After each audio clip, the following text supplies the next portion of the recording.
Chun Yuan, an ordinary college student, finds himself heartbroken at the beginning of his journey. However, he stumbles upon a luxurious system that grants him an astonishing sum of 9 trillion. The catch? This wealth can only be spent on women. In order to exhaust these funds, Chun Yuan embarks on an extraordinary path as a benefactor. Chun Yuan, let's break up? Lin Fan gazed disdainfully at the disheveled young man before her, his messy hair reminiscent of a bird's nest, her face contorted with contempt. Why? Fan, have I done something wrong? Please tell me, and I will change. Chun Yuan's expression was one of confusion, his demeanor shifting to one of panic and unease. Lin Fan was his goddess, the object of his affections since his freshman year. To win her heart, Chun Yuan devoted 3 years to being her devoted admirer. During these years, he often brought breakfast to her dormitory, showering her with care and attention. When she desired an iPhone, Chun Yuan worked part-time for 4 months delivering packages, all for a mere smile from her. Perhaps it was his unwavering efforts that moved the heavens. A month ago, Lin Fan finally agreed to be his girlfriend. Chun Yuan, my ex-boyfriend has come back into my life. My heart still belongs to him, not you. I appreciate everything you've done for me over the years, but I truly do not have feelings for you. I only agreed to be your girlfriend because you comforted me when I needed it most, but gratitude is not love. Let's end this. But Huang Kai-jun is a scoundrel. He got you pregnant and refuses to take responsibility. Why are you so obstinate? Is it just because he has money? Please don't insult my boyfriend. You can't even compare to him. You are nothing but a loser. Do you know how my friends see me this month? I feel embarrassed just walking out with you. Leave you. Chun Yuan's face turned pale, his heart wrenched with pain. 3 years of devotion had yielded nothing but disdain. This was the first woman he truly loved. In an effort to please her, he didn't mind her long-standing flirtations with other boys during their 3 years together. He willingly played the role of the backup suitor, quietly sacrificing his own happiness. He believed that true love should overlook the past. Yet, his sincerity was met with contempt and humiliation. Why was the world so unjust? Why did it seem that the pure-hearted and kind were always subjected to ridicule and harm? Is it possible that those who devote themselves end up with nothing? Fan, please don't go. I beg you, don't break up with me. I was wrong, I truly was. I will change, I promise. Leave. Your pleas only make me feel disgusted. Lin Fan forcefully shook off Chun Yuan's grasp and swiftly entered a red Maserati parked by the roadside, driving away with a flourish. Lin Fan, you will regret this. Chun Yuan shouted, his eyes filled with fury. Puffed. Another loser in a fit of rage. Hey, isn't that Chun Yuan, the ultimate admirer king from our school? I heard he worked part-time all year round to win over a girl, living on steamed buns and pickles just to buy her cosmetics and clothes. Impressive. Are you talking about Lin Fan? I heard she's not that famous, just a class beauty, but this fool has made her a household name. Huang Kai-jun only pursued her after hearing about this, thinking it would be a challenge, but he won her over in just 3 days. How ridiculous. Outside the school gates, a group of students, both male and female, pointed and whispered, their gazes filled with scorn. Chun Yuan ignored them. After 3 years, he had grown accustomed to such thick skin.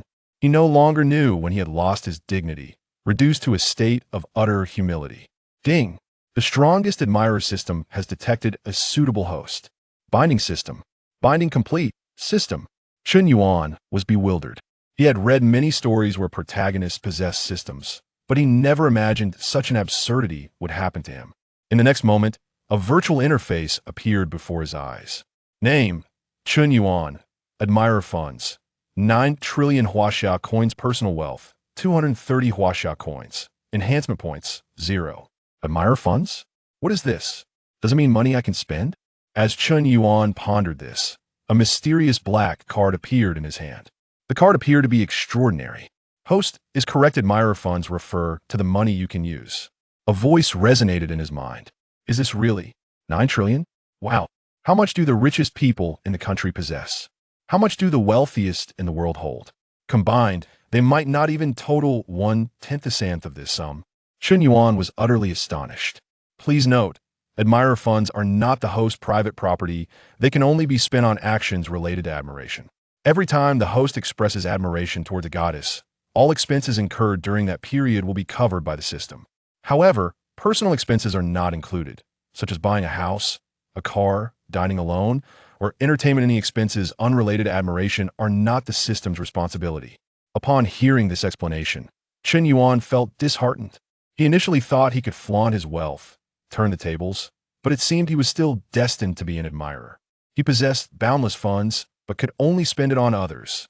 He remained a penniless wretch with 9 trillion to his name. Reminder: as long as the host successfully turns a goddess into an admirer, converting their identity, 10% of the funds spent on that target will be rewarded to the host's personal account, becoming the host's private property. Realizing this, Chen Yuan understood. If he fervently admired goddesses, showering them with gifts, he could turn around his fortunes. Spend 1 million, earn 100,000, spend 10 million, earn 1 million. It was not about how much he spent, but how much he was willing to spend. As long as he continued to be an admirer, financial freedom and a peak life awaited him. Before long, Chen Yuan followed the system's instructions and linked the admirer fund's black card to his mobile payment account. He entered the school's supermarket, purchasing snacks and a few cans of beer. When he attempted to pay using the linked account, the payment page simply would not load. "Excuse me, can you hurry up? Some of us are waiting in line," a dazzlingly dressed girl behind him urged impatiently. "Beautiful lady, could I add you on WeChat? It'll cover your bill." Chen Yuan remained unfazed, instead testing the waters. Of course, he wasn't merely probing whether this enchanting girl would share her WeChat. Rather, he wanted to see if being an admirer would indeed allow him to utilize the admirer funds. Sure enough, as the words left his mouth, a system notification chimed in his mind. Ding! Admirer action initiated. Name: Su Lele. Age: 21. Height: 165 centimeters. Weight: 47 kilograms. Appearance rating: 7.9. Current affection level towards host: 50 points. Binding admirer relationship: if the affection level exceeds 95 points, the conversion will succeed and the individual will become the host's admirer. Upon successful conversion, a reward of 10 of the funds spent will be granted. Reward enhancement points: 5 points. Enhancement points can be used to improve the host's physical attributes, including stamina, spirit, strength, agility, etc. This is absolutely astonishing. Chapter 2. Am I truly a spineless wretch? The surprising benefits of a successful comeback. Chen Yuan was taken aback. In that fleeting moment, his gaze upon Su Lele seemed to transform her into an enticing morsel. Su Lele, affection level 1. Su Lele, affection level 1. The affection level above Su Lele's head plummeted by 2 points. It had originally been -50, now descending to -52. Such a negative affection level was tantamount to disdain, and the severity of that disdain was considerable. What are you staring at? A mere loser, pretending to be affluent. Do you really think you can ask for my WeChat? You ought to take a good look in the mirror and reflect on your own worth. Su Lele cast a scornful glance at Chen Yuan, who was clad in flip-flops, shorts, and a t-shirt, his hair resembling a bird's nest. Despite his somewhat handsome features, his emaciated frame resembled that of a youth consumed by internet addiction, embodying the very image of a loser. Altogether, his attire probably amounted to less than 200 yuan. Who was Su Lele? The campus belle of the Arts College at Lake University, ranked 3rd in her cohort, with suitors lining up from the school gate to the back street. Among them were not only academically gifted heartthrobs, but also scions of wealthy families. She had no intention of acknowledging such a poverty-stricken individual. "Beautiful lady, please don't be too hasty in rejecting me. Adding me on WeChat won't cost you anything. If you agree, I'll cover your expenses for the entire day," Chen Yuan asserted with an inexplicable confidence. He realized that as long as there was money in his account, he felt utterly unperturbed, standing tall with a newfound poise. Isn't that the sycophant who delivers breakfast to Lin Fan at the girls' dormitory every day? How dare he ask Su Lele for her WeChat? Goodness! Could it be that this fellow has suffered some sort of blow to his psyche? He dares to claim he covers Su Lele's expenses for a day. He must be unaware of the terrifying extent of a girl's spending habits. And of all people, he chose to approach Su Lele, renowned for her materialistic tendencies. Not only was she avaricious, but she also frequently flitted among various wealthy heirs, with countless backup options, her emotional manipulation skills far surpassing those of Lin Fan. This sycophant, who couldn't even handle Lin Fan, would surely be reduced to mere scraps upon encountering Su Lele. A few students seemed to recognize the pair, and the whispers began to circulate. "Are you sure?" Su Lele inquired with a mocking smile.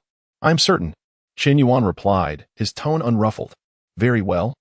Today I would like to treat all the students present to snacks and drinks. You can settle the bill. Chen Yuan remained silent, merely taking out his phone to scan the payment. 50,000 yuan received. Everyone, feel free to eat and drink as much as you like. Today, it's on Su Lele.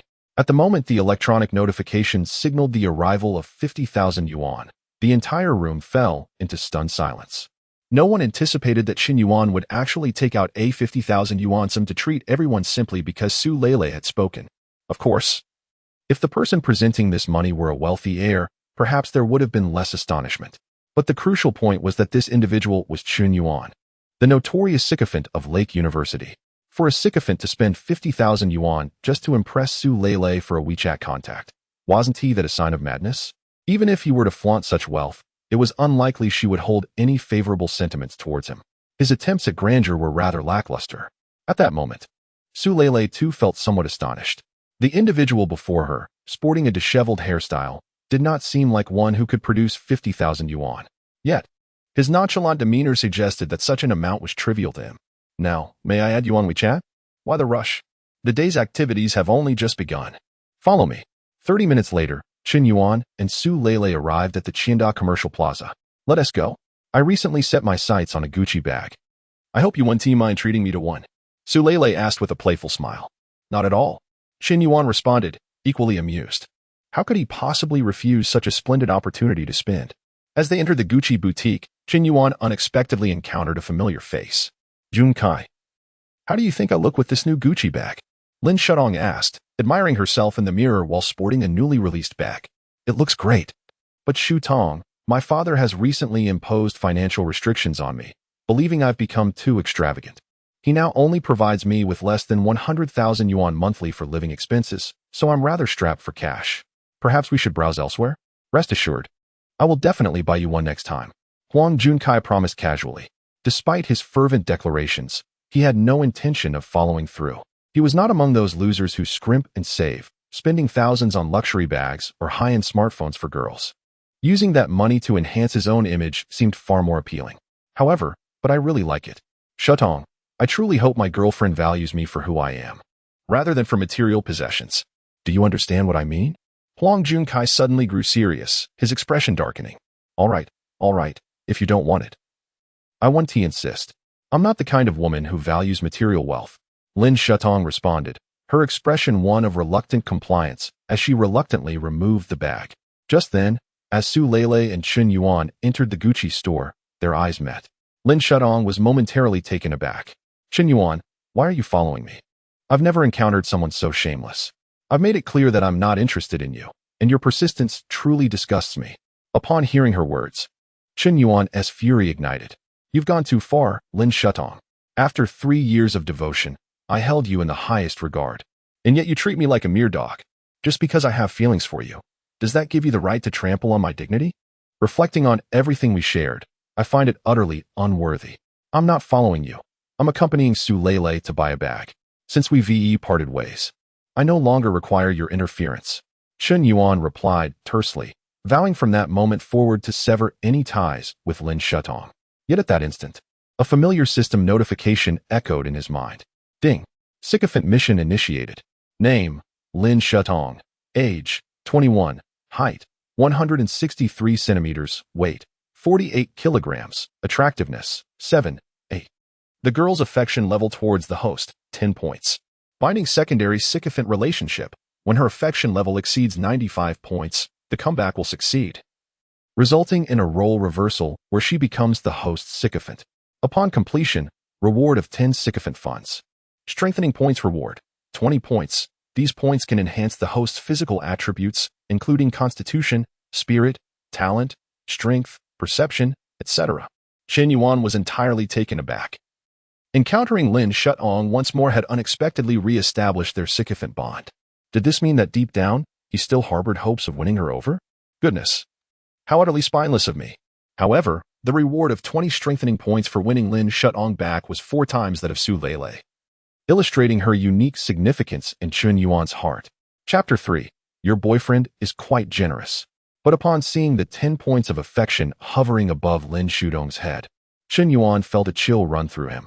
After 3 years of affection, one would expect even a stranger to harbor some degree of fondness. Yet Lin Shutong displayed not a shred of goodwill towards him, and in fact, seemed to hold disdain. For 3 years, she had regarded Qin Yuan as nothing more than a perpetual meal ticket, devoid of even the slightest hint of affection. "Qin Yuan, I've chosen my bag. Please proceed to settle the bill." At that moment, Su Lele approached, having made her selection, and confidently instructed Qin Yuan to pay. As a seasoned sycophant, when a beautiful woman requests that you settle the bill, hesitation is not an option. Qin Yuan was more than qualified in this regard. Very well. Qin Yuan retrieved his black card and approached the counter. "Sir, your girlfriend has exquisite taste. She has chosen the latest model of the season, priced at 32,800 yuan. No problem, just swipe the card." Upon a successful transaction, Lin Shutong was left bewildered. This particular bag was precisely the one she had just set her sights on. The wealthy Huang Junkai had hesitated to purchase it for her, yet Qin Yuan, the ever-loyal admirer, had bought it without a second thought. What was going on? When had this fellow become so affluent? At that moment, Qin Yuan noticed the rising affection levels above Su Lele and Lin Shutong's heads, both increasing simultaneously. Su Lele's affection level surged from a previous -52 to a modest 8, indicating that she was no longer averse to Qin Yuan and even felt a flicker of fondness. Though not quite affection, Lin Shutong's score climbed from -10 to 5, a curious effect stemming from monetary prowess. "Let us go, see what else you desire. Today, whatever you wish for, I shall procure," Qin Yuan stated nonchalantly as he tucked away the black card, exuding a certain charm despite his casual attire of slippers and shorts, paired with a disheveled hairdo. With the latest designer bag on her arm, Su Lele felt a surge of joy, especially upon seeing another woman, equally enamored with the bag, who had failed to acquire it herself. "Hubby, you're so wonderful," Su Lele exclaimed, unexpectedly linking her arm with Qin Yuan's, declaring her affection. This clever woman had evidently discerned the unusual bond between Qin Yuan and Lin Shutong, and by embracing him and uttering such intimate words, she had granted him considerable prestige. As the saying goes, one who receives a gift is obliged to reciprocate. Observing the bashful Su Lele, Lin Shutong felt a twinge of jealousy. In her mind, Qin Yuan had always been her devoted admirer, always at her beck and call, unwavering in his loyalty. Yet now, he appeared to be lavishing attention on another. It felt akin to having one's possessions snatched away by another, especially by a woman whose beauty and figure rivaled her own.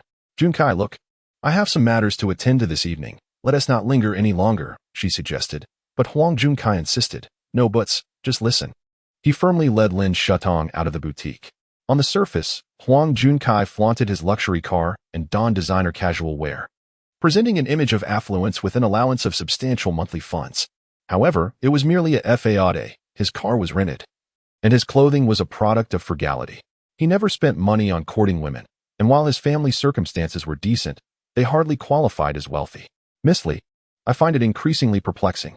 Those affluent-looking second-generation rich boys always find excuses when it comes to buying gifts for their girlfriends, while those in humble attire spend lavishly without a blink. Is it true that the genuinely wealthy prefer to feign poverty?" The store manager advised. "Do not judge others through tinted lenses.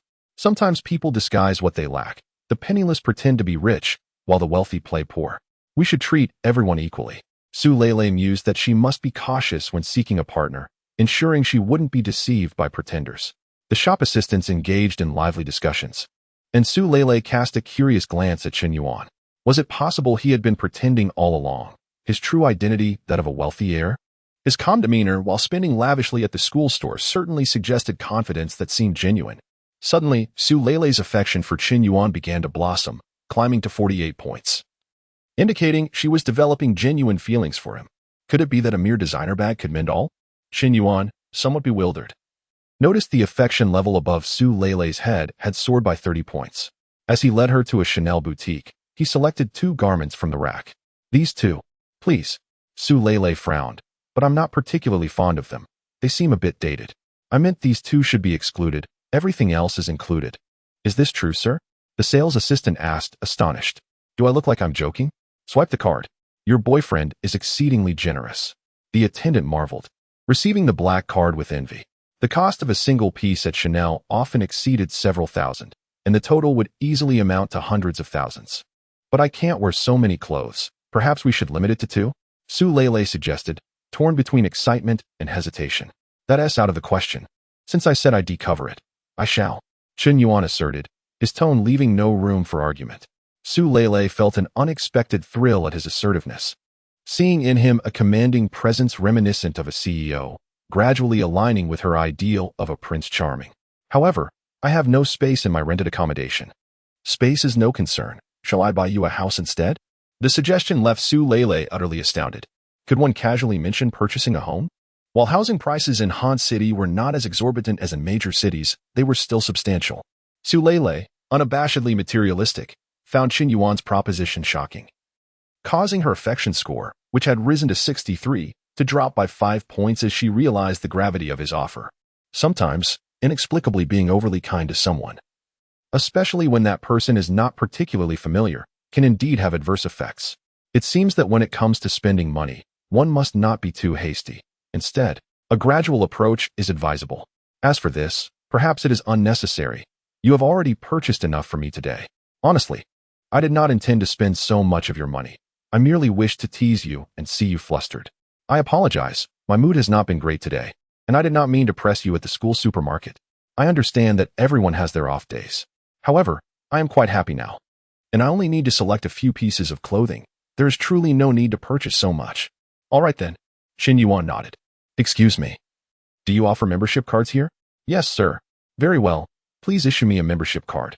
I would like to deposit 300,000 from now on. When this young lady visits your store, simply recommend her the latest styles. Certainly, sir. The female staff member, initially believing she had lost a significant sale, was pleasantly surprised by this turn of events. Several female employees observed Chen Yuan with a hint of admiration in their gazes. His manner of swiping the card was undeniably charming. Despite his casual attire and unkempt hair, he exuded a unique aura that was not typical of an ordinary person. Indeed, if he were to change his outfit, groom his hair, and shave, he would undoubtedly reach the level of a heartthrob. The grace he exhibited suggested he hailed from an exceptional family background, devoid of any ostentatious arrogance, instead possessing the refined essence of a scion of a noble lineage. Why do I not have such a wonderful boyfriend? The onlooking girls, eager for gossip, cast envious glances at Su Lele. Chen Yuan, overhearing their discussions, felt utterly speechless. How was he unaware of possessing such an aura, such refinement of a noble lineage?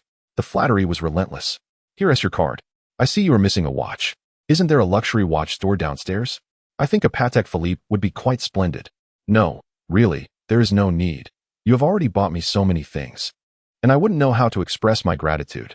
Then perhaps you could offer yourself in return? How cheeky of you, Su Lele remarked, her affection level noted at 5. Wait, such blatant teasing can actually enhance affection levels? Chen Yuan was taken aback. It appears there is a reason for the single status of honest men. For Su Lele, she was not afraid of a man's intentions. Rather, she feared indifference. Accepting gifts worth hundreds of thousands without reciprocation would indeed create discomfort. Chen Yuan's light-hearted suggestion, however, eased Su Lele's worries considerably. Naturally, she would not allow him to obtain her affection so readily. She had mastered the art of playful pursuit long ago. Yet, unbeknownst to Chen Yuan, he harbored no intentions of that nature. He merely jested. For him, it was utterly impossible to charm a beautiful girl into intimacy within a few days. However, he remained oblivious to the fact that such women could be far more proactive in the presence of genuine wealth. Brother Yuan, why do you keep buying me things while you buy nothing for yourself? I simply have no money, Chen Yuan admitted candidly, raising his hands in surrender. He truly had no money to spare. You certainly have a sense of humor. After this, they ventured into a men's clothing store, where Su Lele unexpectedly bought him 2 outfits and a pair of shoes, before proceeding to a barbershop downstairs to have Tony design a hairstyle for him. By the end of their outing, nearly 2,000 to 3,000 had been spent. Clearly, Su Lele's perception of Chen Yuan shifted upon realizing he might belong to a wealthy family. She was a woman of high emotional intelligence. To toy with a wealthy suitor, a small investment was often necessary. Solely taking without giving would surely extinguish a man's enthusiasm over time. Patience is key to reel in a big catch. At times, spending a little on a man, gifting him small tokens, and uttering sweet words would suffice to keep him captivated. Men are, after all, rather superficial. Not to mention, Su Lele's actions genuinely touched Chen Yuan. It had been ages since a girl had given him a gift. although he had just spent tens of thousands on Su Lele. That money belonged to the realm of servitude, not his own, and spending it did not weigh on his conscience. Conversely, the 3,000 Su Lele spent was real, hard-earned money. At that moment, Qin Yuan's mind flashed back to Lin Shutong. He recalled when he first met Lin Shutong during freshman military training. Her attitude toward him had not been so antagonistic. In fact, she had even shown a hint of affection. After exchanging contact information, Lin Shutong responded promptly, displaying great enthusiasm. On one occasion, when Qin Yuan fell ill, Lin Shutong even took the initiative to buy him medicine. This unexpected kindness left him utterly captivated, leading him to believe that love had blossomed. Following that illness, Qin Yuan fervently pursued Lin Shutong. Yet, no matter how ardently he tried, she neither accepted nor outright rejected him. Each time he felt disheartened and considered giving up, Lin Shutong would respond, giving him the impression that he was just a step away from winning her over. Yet, pursuing a girl bears no clear progress indicator. One never truly knows how far just a little bit may be. Thus, as Qin Yuan invested more and more, he found himself unable to withdraw. 3 years of emotional investment cannot simply be cast aside. Ultimately, he was not moved by Lin Shutong, but rather, he moved himself. In time, Qin Yuan became completely submissive, devoid of dignity. Nowadays, Su Lele buying him clothes and shoes felt remarkably similar to Lin Shutong's previous gesture of buying him medicine. Initially, a little sweetness is offered, followed by a playful push and pull, akin to flying a kite, taking a step forward, then retreating, and vice versa. Over time, one inevitably becomes a loyal admirer. This familiar tactic, this dreadful routine, was too uncanny. I merely wish to indulge in a bit of servitude, not truly become your loyal admirer. Must I be subjected to this? Qin Yuan suddenly realized this truth while at the barber shop. He resolved to never again invest his emotions so casually. Spending money was acceptable, dating was fine, buying gifts was permissible, and flirting was allowed. But engaging in genuine feelings was off limits.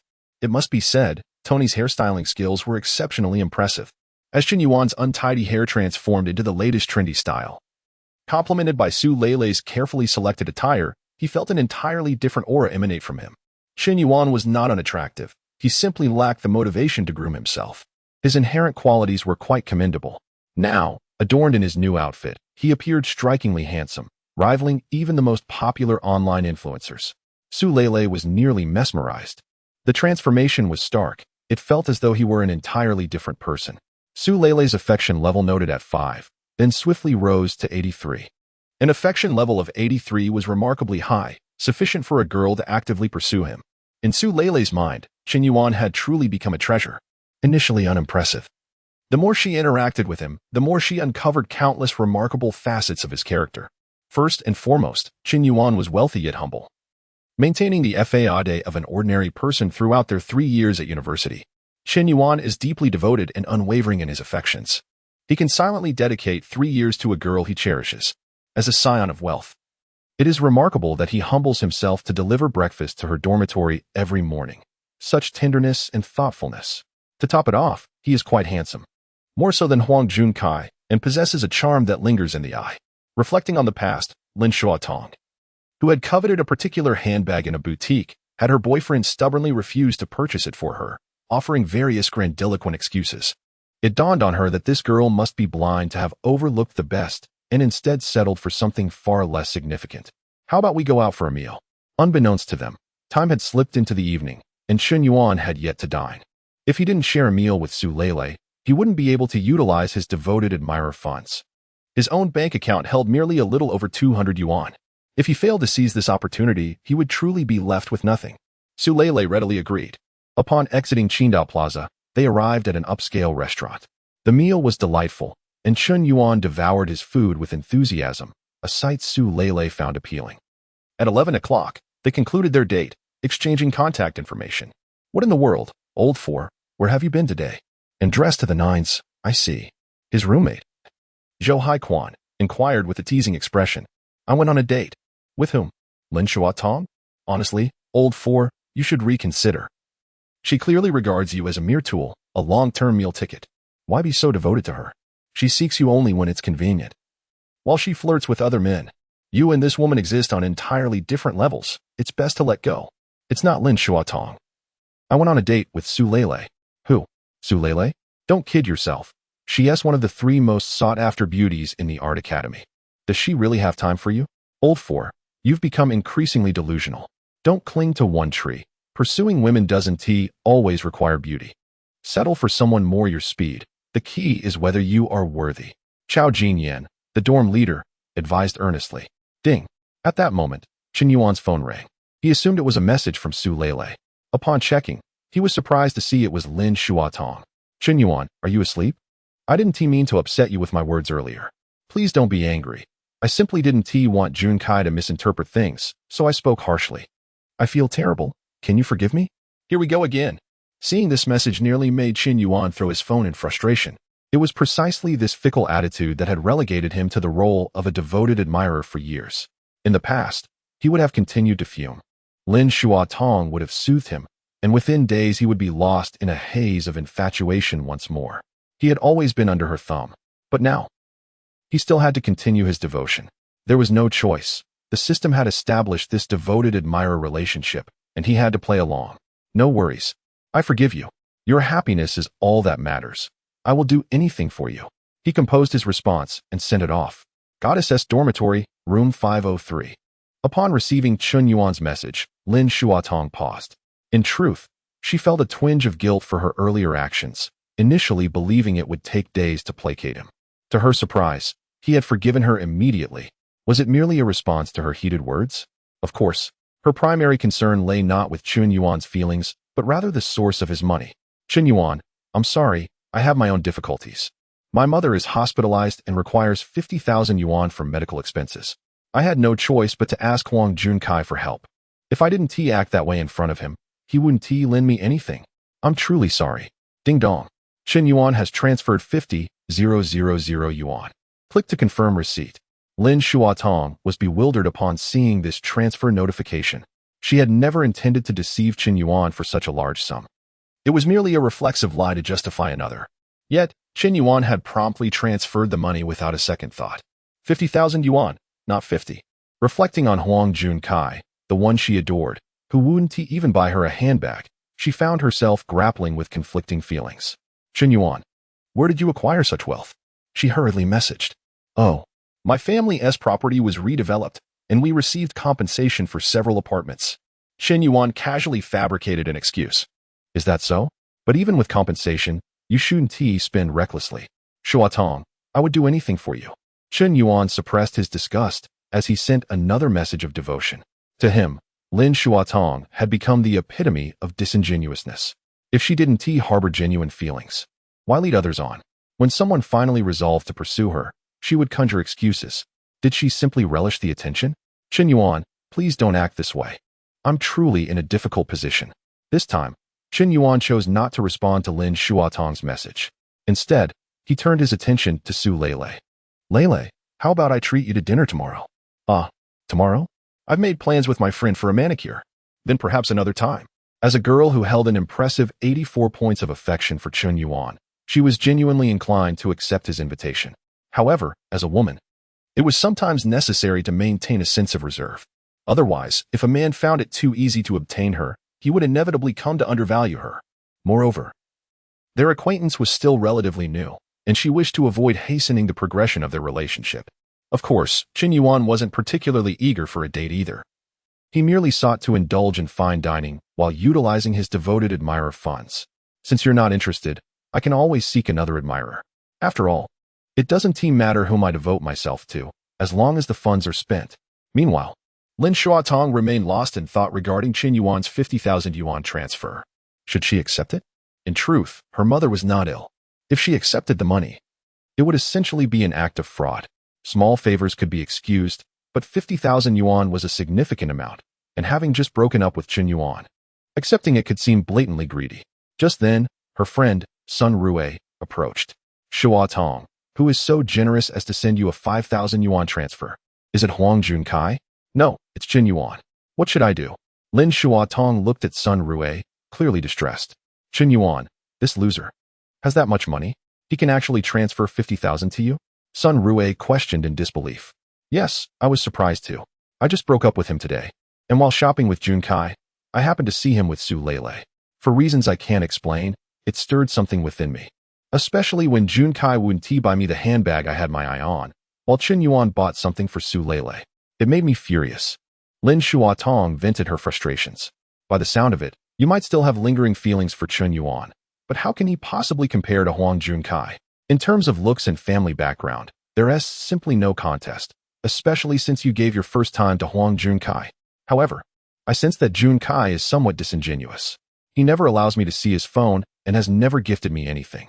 While he is quite romantic and adept at making me happy, the last time I requested to view his phone, he became furious and threatened to break up with me. In my frustration, I acquiesced to Chen Yuan's confession. Through this series of events, I have come to realize that Chen Yuan treats me much better. Additionally, Chen Yuan's family has been compensated for relocation, receiving over a dozen properties. Relocation. I thought as much. I had not anticipated that Chen Yuan was such a potential asset. Sun Rui began to feel a twinge of envy and jealousy. She believed her looks and figure were only slightly inferior to Lin Shutong's. Yet, why was she not fortunate enough to encounter such a stroke of luck? Particularly with Chen Yuan, who is devoted and steadfast, and now possesses numerous properties. He seems far more reliable than Huang Junkai.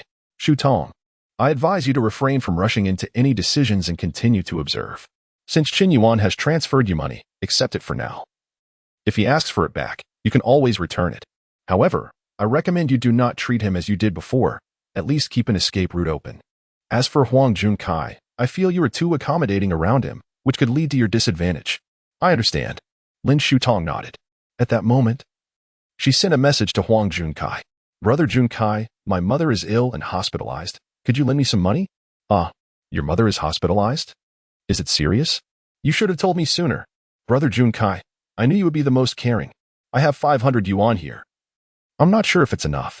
If it's insufficient, I can borrow more. How about this? Tomorrow, I'll accompany you to the hospital to see your mother and buy some nutritional supplements. Huang Junkai feigned concern. However, upon closer inspection, it was evident he was skeptical of her. Lin Shutong's heart sank. 500 yuan. Did he really think she was worth only 500 yuan? She had never allowed Chen Yuan to touch her, and even then, a mere casual remark had prompted Chen Yuan to transfer her 50,000 yuan without a moment's hesitation. Yet she had given everything to Huang Junkai, even undergoing an abortion for him, and he merely dismissed her with a pittance of 500 yuan? He even questioned whether she was lying. Although she had indeed lied, her intention was solely to test him. Yet this was not the answer she sought. Most shockingly, after sending that message, Huang Junkai didn't even transfer her the 500 yuan. It was merely talk. For the first time, Lin Shutong wondered if she had truly erred. Meanwhile, in the boys' dormitory 205, Chen Yuan had just taken a shower. He lay in bed, tossing and turning. Unable to sleep, he decided to open the Shark Live app and randomly clicked on several female streamers in the beauty section. He wondered if tipping these female streamers could help him earn some affection.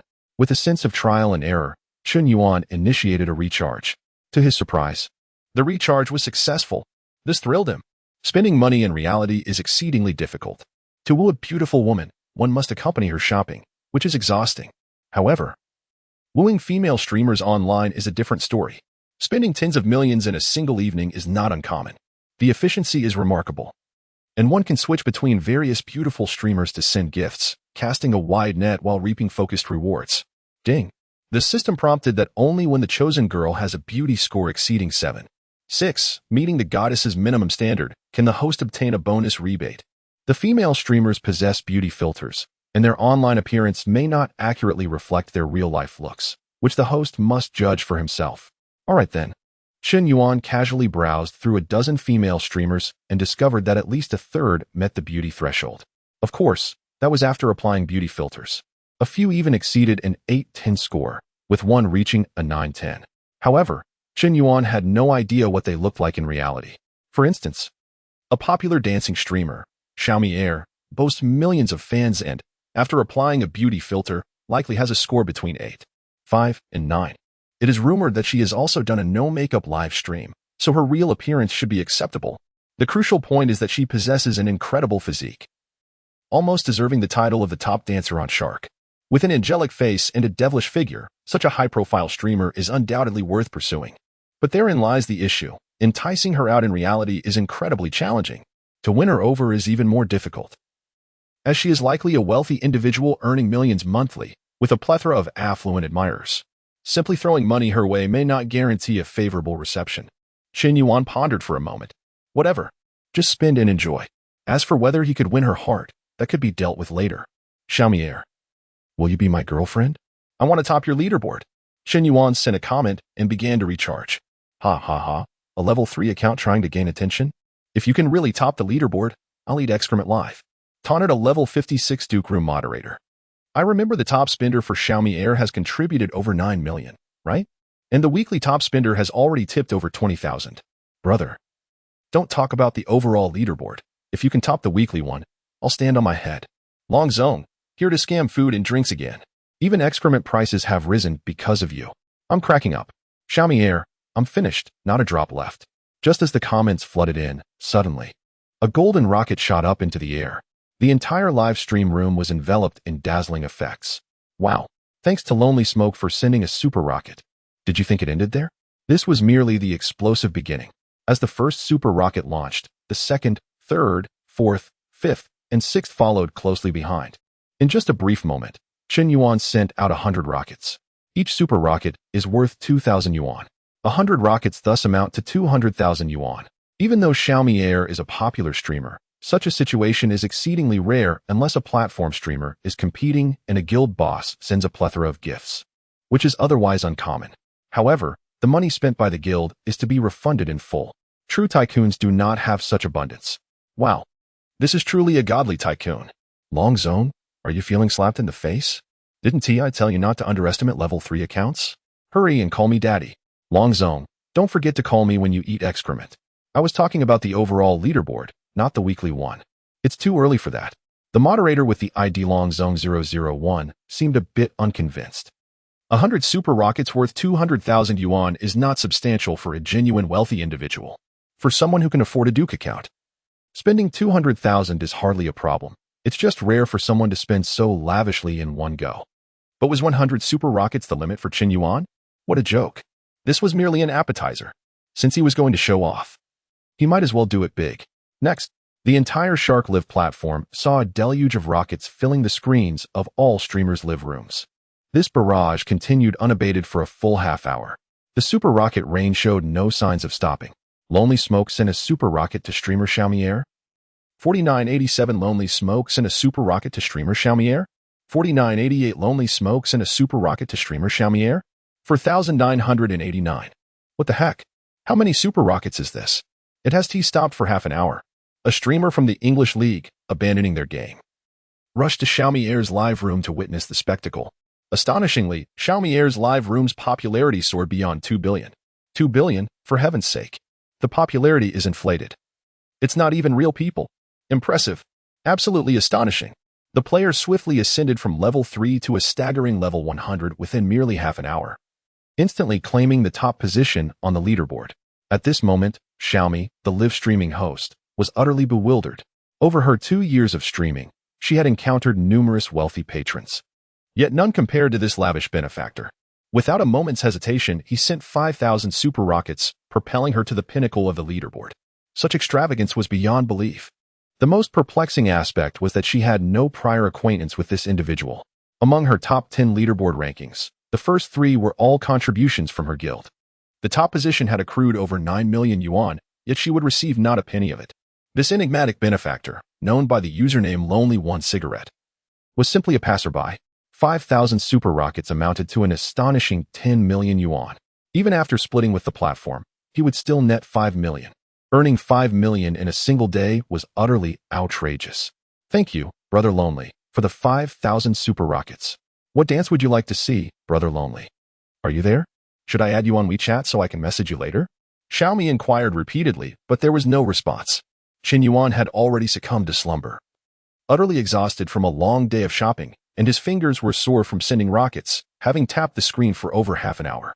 Xiaomi's private message to him went unnoticed. Meanwhile, the entire community of streamers on the Shark Live platform erupted in excitement. The username Lonely One Cigarette became an instant sensation among all streamers, particularly the female hosts, as it was essential to remember the usernames of affluent patrons. Countless viewers in the live chat swiftly recorded this name, primarily due to the indelible impression this mysterious benefactor left behind. His generosity, sending 5,000 rockets without hesitation, created a sensational effect. Notably, this was not during a competition, suggesting that this incredible tycoon was likely just a casual viewer, not a fabricated guild benefactor, but a genuine mogul. This was truly terrifying. In no time, aside from Xiaomi messaging Qin Yuan, many other female hosts discreetly reached out to him as well. Additionally, some casual users looking for sponsorship began to contact Qin Yuan. His account inexplicably gained tens of thousands of followers. Some bloggers, perceiving this as a hot topic, pinned an article on Weibo, complete with screenshots of the rocket shower. The article bore the title Shocking. Shark Live witnesses the biggest tycoon in history, recklessly sending 5,000 super rockets in half an hour, catapulting the female host's live stream heat to 2 billion. Upon its release, the article inadvertently trended. That night, amidst flashes of lightning and thunder, a torrential downpour ensued. The following morning, the air felt exceptionally fresh. Qin Yuan did not log into his streaming account. Instead, he picked up a book, prepared to attend an elective open class. In truth, attendance at the open class was optional, and many would typically skip it. However, this particular Monday was different.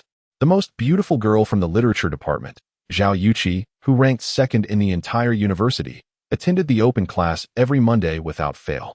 Consequently, fewer students opted to skip class, especially the boys. At this hour, they usually lazed about, reluctant to rise. Yet today, they all woke up half an hour earlier, eager to impress. In dorm room 205, the trio, leader Chao Jinyan, second-in-command Zhou Haiquan, and third wheel Xiong Tao, were surprisingly washing their hair with cold water early in the morning. Were they preparing for a blind date? Hurry up. Today, we might see the goddess Xiao Yuqi, Zhou Haiquan urged. Indeed, there was only one chance per week to see her, and each time he encountered her, he felt so nervous he could hardly speak. Xiong Tao excitedly groomed his hair, applying gel. Come on, you two are still too young to be so flustered. Stay calm. Chao Jinyan replied, exuding an outward calmness that belied his inner anxiety. Qin Yuan was, of course, familiar with Zhao Yuqi. In the entire literature department, only a handful could claim ignorance of her. An exceptionally talented woman. She served as the vice president of the student council and president of the dance club, having hosted several cultural performances and possessing a beautiful singing voice, along with a piano level 10 certification. However, none of this was the crux of her allure. The focal point was her stunning beauty. To many boys, she was even more attractive than the popular star Gulina. You might not understand the concept of love at first sight until you encountered her in person, rendering self-deception impossible. Moreover, Zhao Yuqi seemed to hail from an extraordinary family background. This was precisely why so few boys dared to pursue her. They often felt unworthy of her radiance. Qin Yuan was acutely aware of his own limitations. He had felt somewhat overreaching while pursuing Lin Shutong. Zhao Yuqi, however, was a dream that felt utterly unattainable.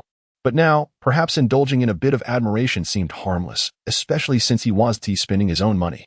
Around 8 in the morning, Qin Yuan arrived at the open classroom. Today, he wore the clothes Su Lele had purchased for him yesterday. His hairstyle was neatly arranged. It must be said, Su Lele had an eye for style. The outfit she selected for him perfectly complemented his demeanor, making him appear refined and clean. Who is that boy? He looks rather handsome. How come I've never seen him before? One girl remarked. I don't know him, but he seems somewhat familiar. Another chimed in. Qin Yuan. Oh my goodness, is that really him? I never noticed he was this attractive before. In truth, Qin Yuan wasn't unattractive. It was merely that his previous hairstyle had been rather shabby, and his clothing unremarkable. Moreover, his constant pursuit of Lin Shutong had given him a somewhat pathetic image. Who would have thought that after being rejected by her, he would undergo such a transformation? It seemed that breakups could indeed foster personal growth. A group of girls gathered, whispering among themselves, occasionally glancing at Qin Yuan's seat. At that moment, Lin Shutong and Sun Rui entered the classroom hand in hand. These two girls were dressed in fashionable, youthful attire. Lin Shutong, with her hair tied in a ponytail, wore white sneakers and form-fitting leggings that accentuated her exquisite figure, exuding an air of vivacity and beauty. Upon seeing Qin Yuan for the first time, she froze for a full 2 seconds, seemingly unable to believe that this previously disheveled lad could look so appealing with a little grooming. Lin Shutong. Affection level 10 Lin Shutong. Affection level 10 Lin Shutong. Affection level 10 Qin Yuan felt somewhat speechless upon their first encounter. Lin Shutong's affection for him had increased by 30 points. His 3 years of dedication had failed to earn her a second glance. and she had only grown more disdainful. Now, after merely changing his outfit and appearing slightly more dashing, his affection level had skyrocketed by 30 points. Chen Yuan's mindset was in turmoil. He felt an urge to voice his frustration. It was evident that women were rather superficial beings. Moments later, Lin Shutong and Sun Rue took seats directly behind Chen Yuan. In the past, Lin Shutong would have never sat so close to him, even during their relationship. She had tried to maintain a distance. However, now she had willingly chosen to sit behind him. At that moment, several boys around them began to chatter. Did you catch the shark live stream yesterday? Wow, Xiaomi's live stream hit a staggering 20 billion in heat. A wealthy patron sent 5,000 super rockets in half an hour. It was simply explosive. I missed the live stream, but I saw it trending on Weibo this morning. It's beyond belief. 5,000 super rockets? That is a million. With that kind of money, you could buy a villa. Yet he just gave it to a female host without receiving anything in return. I can only say that poverty has limited my imagination. Haha. Do you truly believe that those affluent individuals are foolish, merely burning their money in excess? Without any benefits, who would spend such a considerable sum? It's either a clandestine transaction or orchestrated by a guild, which is hardly surprising. Listening to the discussions around him, Chen Yuan momentarily paused. The mysterious tycoon they spoke of was sitting right beside them. Who would have thought that merely sending a rocket could make the trending searches? It seems his efforts were not in vain. The sensation of being discussed and admired by others was rather exhilarating. It made him want to proclaim loudly, I confess. I am the enigmatic wealthy individual you speak of. I am just a lonely smoke. He wondered if uttering such a statement would come across as pretentious. At that moment, two girls entered the classroom. Among them, one had a rather androgynous appearance, sporting short hair akin to a boy's and standing approximately 172 centimeters tall. The other girl, standing at 168 centimeters, commanded instant attention the moment she stepped into the classroom filled with over 200 students. The room fell silent, particularly the boys, whose eyes widened with astonishment. This girl not only possessed striking beauty, but also exuded an undeniable charisma, setting her apart from ordinary girls. It was as if a graceful swan had glided into a flock of ugly ducklings, drawing everyone's gaze. Zhao Yuqi was genuinely stunning. She seemed to require little adornment, radiating beauty effortlessly. Her flawless skin, enviable figure, and lovely face were complemented by her remarkable talent, making her appealing not just to boys but also to girls. Yet, rumors suggested that Zhao Yuqi was already in a relationship. The last time, Chen Yuan had witnessed her stepping into a Rolls-Royce. Mind your own business regarding what car others ride in. Don't spread unfounded rumors. The boys gazed expectantly, seemingly hoping Zhao Yuqi would occupy the seat beside them. Even if they couldn't share a desk, being near the goddess was a privilege. Just as the anticipation peaked, a handsome and tall boy abruptly stood up, striding directly to Zhao Yuqi. Zhao Chair, may I add you on WeChat? Goodness, Li Jianfeng has some nerve, directly asking for someone's contact. Chen Yuan thought to himself, feeling a twinge of regret for not seizing the opportunity first. Li Jianfeng was not only good-looking, but also excelled at basketball and could rap, giving him a distinct advantage. All eyes were on Zhao Yuqi, waiting for her response. However, before she could speak, the androgynous girl behind her quickly intervened, blocking Li Jianfeng. What do you think you're doing? I'm Li Jianfeng, and I wish to join the student council, since Yuqi is the vice chair. I thought I'd ask. Li Jianfeng explained. If you want to join the student council, fill out an application form. Besides, the council recruits new members every year. You've been here for 3 years and never joined. Now you seize the chance to ask Yuqi for her WeChat? What is your true intention? The short-haired girl bluntly exposed Li Jianfeng's pretext, creating an awkward atmosphere. I. Li Jianfeng stammered, his handsome face flushing crimson with embarrassment. It was indeed a painfully awkward moment. Haha, thankfully I didn't intervene, or it would have been too embarrassing. Xiong Tao thought, reveling in the misfortune. This Wu Xiaofei is truly a devil. I knew that with her around Zhao Yuqi, no boy would succeed in approaching her. It seemed that to get close to Zhao Yuqi, one first had to deal with Wu Xiaofei. At that moment, another clean-cut and attractive boy stood up. Yuqi, I would also like your WeChat. Upon hearing this, the entire class was taken aback. They appeared incredulous that Chen Yuan dared to ask Zhao Yuqi for her contact information. How audacious! Who gave him the courage? Was it Liang Jingru? Did he not notice that Li Jianfeng had just failed miserably and embarrassingly? Did he also wish to join the student council? Wu Xiaofei questioned disdainfully. No, I'm not interested in the student council. Chen Yuan shook his head. Then why do you want Yuqi's WeChat? Because I want to pursue her. What? Even Wu Xiaofei was taken aback. She seemed completely unprepared for Chun Yuan's directness and boldness. This was not following the script at all. Ding. Lickspittle action initiated. Name, Zhao Yuqi. Age, 20. Height, 168 centimeters. Weight, 49 kilograms. Attractiveness, 7 points. The girl's affection towards the host, 10 points. Binding level 3 Lickspittle relationship. Once the girl's affection exceeds 95 points, a successful reversal occurs, and the roles will switch, making her the host Lickspittle. Upon successful reversal, a reward of 10 Lickspittle currency is granted. Reward enhancement points, 25 points. Enhancement points can be used to strengthen the host's attributes, including physique, spirit, talent, strength, perception, etc. Reward skill, master level piano performance. Chen Yuan was utterly astonished to learn that Zhao Yuqi harbored 10 points of affection for him, a revelation he had never anticipated. It must be said, Zhao Yuqi had encountered numerous boys attempting to flirt with her throughout her life. Many would come up with various excuses to get close to her, joining the student council or dance club, presenting all sorts of reasons. Yet, few would be as straightforward as Chen Yuan in expressing his intentions. Perhaps her radiant allure intimidated most boys, leaving them lacking confidence in her presence. What gave Chen Yuan such audacity? It was his indifference. Having already sacrificed his pride and dignity in the pursuit of Lin Shatong, he no longer cared about love. To him, all beautiful women had become mere machines for spending money. As long as they met the criteria for Lickspittle currency, it was a matter of licking first and discussing later. To his astonishment, Zhao Yuqi graciously nodded, seemingly regarding Chen Yuan with a hint of admiration. After all, merely exchanging contact information was not a monumental gesture. Zhao Yuqi was simply weary of boys who concocted elaborate excuses to approach her. Couldn't one be forthright in their intentions? Every girl enjoys being pursued, and Zhao Yuqi was no exception. The question remained whether one could successfully win her over. After adding her on WeChat, Chen Yuan refrained from continuing to shamelessly pursue her in conversation. His objective for the day had been accomplished. Shatong, what on earth is going on with Chen Yuan? He actually wants to pursue Zhao Yuqi? When did he become so bold? Plus, didn't he just transfer 50,000 to you yesterday? Now he is asking Zhao Yuqi for her WeChat right in front of you. What does that mean? Sun Rue shook Lin Shudong's arm, looking puzzled. I don't know what he means, but since we've broken up, I can't control whom he pursues. Lin Shudong's expression darkened, feeling as though Chen Yuan had betrayed her. In just a day, why had he transformed so drastically? Just yesterday, he had been her most loyal Lickspittle. Yet now he dared to flirt with the school's second most beautiful girl and had succeeded. Are you doing this to provoke me? Or have you truly moved on? Lin Shudong felt a mixture of anger and anxiety. She suddenly feared losing Chen Yuan, her feelings of unease and insecurity intensifying. If a man could be completely controlled by her, then he held no allure for her.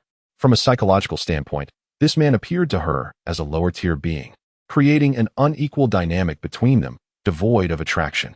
Women often claim they desire a man who will cater to their every whim, yet in reality, they are entirely uninterested in such submissive men. Thus, a man of true charm will never be at the mercy of a woman. Chen Yuan's nonchalant demeanor exuded an air of confidence and charm, embodying the adage, your upper limit determines your lower limit. If Chen Yuan could dare to pursue the campus beauty, then Lin Shatong, in all fairness, was not as remarkable as she thought. Lin Shatong. Favorability 5. Lin Shatong. Favorability 5. When Chen Yuan glanced back at Lin Shatong, he was astonished to see her favorability rating rise by another 10 points. What on earth was happening? Confused, he pondered his intentions behind flirting with Zhao Yuqi in front of Lin Shatong. Deep down, he felt a sense of vindication. If Lin Shatong could flirt with other boys, why couldn't he pursue the campus beauty? He had initially thought that this maneuver would diminish Lin Shudong's opinion of him. Yet to his surprise, it had increased instead. What? Didn't you say you disliked fickle men? Didn't you say you detested scoundrels? Didn't you express a desire for a man to be devoted solely to you? I followed your wishes to the letter. Yet here we are. You cast me aside like a discarded plaything. Now, as I flirt with the campus beauty before you, my favorability rises instead of falling? Are you perhaps a little unhinged? Chen Yuan felt utterly bewildered by this woman's erratic thought processes. Indeed, one who pines for affection often meets a dire fate. Old Fourth, I see you've changed entirely. You're even daring to flirt with Zhao Yuqi. Impressive. Who are you calling Old Fourth? It's Fourth Brother. Fourth Brother, could you possibly share Zhao Yuqi's WeChat ID with me? Su Tao inquired, his face a mask of sycophancy. Not a chance. If you want it, go ask her yourself. Come on, Fourth Brother, we're brothers. Have you forgotten when we shared everything back in the day? What bond do we share? A bond of life and death. Hold on, I can't help you with that. Even if I gave it to you, she might not add you. Seriously? You traitorous cat. Before they knew it, 2 periods had flown by. As Qin Yuan stepped out of the classroom, he was unexpectedly greeted by Su Lele, who was adorned in the latest Chanel dress, her elegant waves cascading around her shoulders. With exquisite makeup accentuating her features, every gesture she made radiated feminine allure. After their date the previous day, she had been hesitant to advance their relationship too quickly, declining Qin Yuan's dinner invitation. However, that morning, a trending topic on Weibo had stirred her curiosity. The mysterious tycoon who had lavishly gifted a female streamer a staggering 10 million soft sister coins went by the ID Lonely Smoke. Coincidentally, Qin Yuan's WeChat name was also Lonely Smoke, a detail she had yet to change since they had just added each other as friends. Not only did their names match, but their profile pictures were identical as well. Su Lele began to suspect that Qin Yuan might indeed be the enigmatic benefactor from Weibo. What are the odds of such coincidences? While matching IDs are common, identical names and profile pictures are exceedingly rare.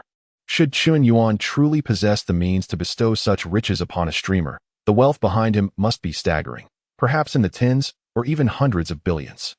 Could any typical rich second-generation rival that? What if he were, in fact, a concealed corporate magnate or a scion of a wealthy family? Missing out on such a hidden gem would lead to a lifetime of regret. Though she wasn't entirely convinced, she thought it prudent to test the waters. What a coincidence. Su Lele, are you attending classes here at the Art Academy as well? Qin Yuan greeted her casually. What coincidence? I'm here specifically to find you. This is a sketch I drew this morning, just for you. Su Lele proclaimed, presenting a sketchpad to him. To her credit, Su Lele's artistic talent was quite impressive. The lifelike portrayal of Qin Yuan resembled a photograph. What's going on? This stunning girl is here seeking out Qin Yuan? Isn't that Su Lele from the Art Academy? She's actually giving Qin Yuan a gift? That's her. I've heard she's quite famous. Wait, that sketch is of Qin Yuan. Is she secretly expressing her feelings? Why must I? A single dog. Bear witness to such unhealthy displays? Why am I losing out? In terms of looks, height, and talent, Qin Yuan pales in comparison to me. I can rap and play basketball. Why is Zhao Yuqi willing to add him on WeChat? Why is Su Lele gifting him? It makes no sense. The campus heartthrob, Li Jianfeng, was utterly baffled. Shutong, have you noticed? It seems Qin Yuan is becoming increasingly popular. First, Zhao Yuqi. And now even Su Lele from the Art Academy is approaching him. When did he become so charming? Does everyone know his family is demolishing their property? Her friend, Sun Rue, whispered behind her. Lin Shitong felt a mix of anger and confusion as she silently observed Qin Yuan and Su Lele sharing laughter, deliberately passing by them to signal her displeasure. She wanted Qin Yuan to recognize her irritation, to come running to appease her as he had in the past. Yet this time, he appeared oblivious, continuing to engage with Su Lele. Sometimes, women possess a peculiar psychological phenomenon where they dismiss men who are not sought after, viewing them as unworthy. Conversely, if a man is well-liked, they believe he must possess charm and talent worth exploring. This subconscious mindset often leads to a feeling that what is unattainable is inherently more desirable. This is one reason why those who pander often end up with nothing, while scoundrels thrive. Now, having endured an emotional setback, Qin Yuan began to transition from the role of the earnest suitor to that of a rogue. In his eyes, there was no conflict between being a rogue and a hopeless romantic. He referred to it as licking the rogue. Does your ex, Lin Shutong, seem a bit upset? Shouldn't you go comfort her? Su Lele remarked, feigning innocence. From the moment Lin Shutong had deliberately walked by, Su Lele had remained on high alert. Perceiving her as a rival, Qin Yuan was now her target, and she would not let Lin Shutong steal him away. No need. It's awkward to comfort an ex-girlfriend.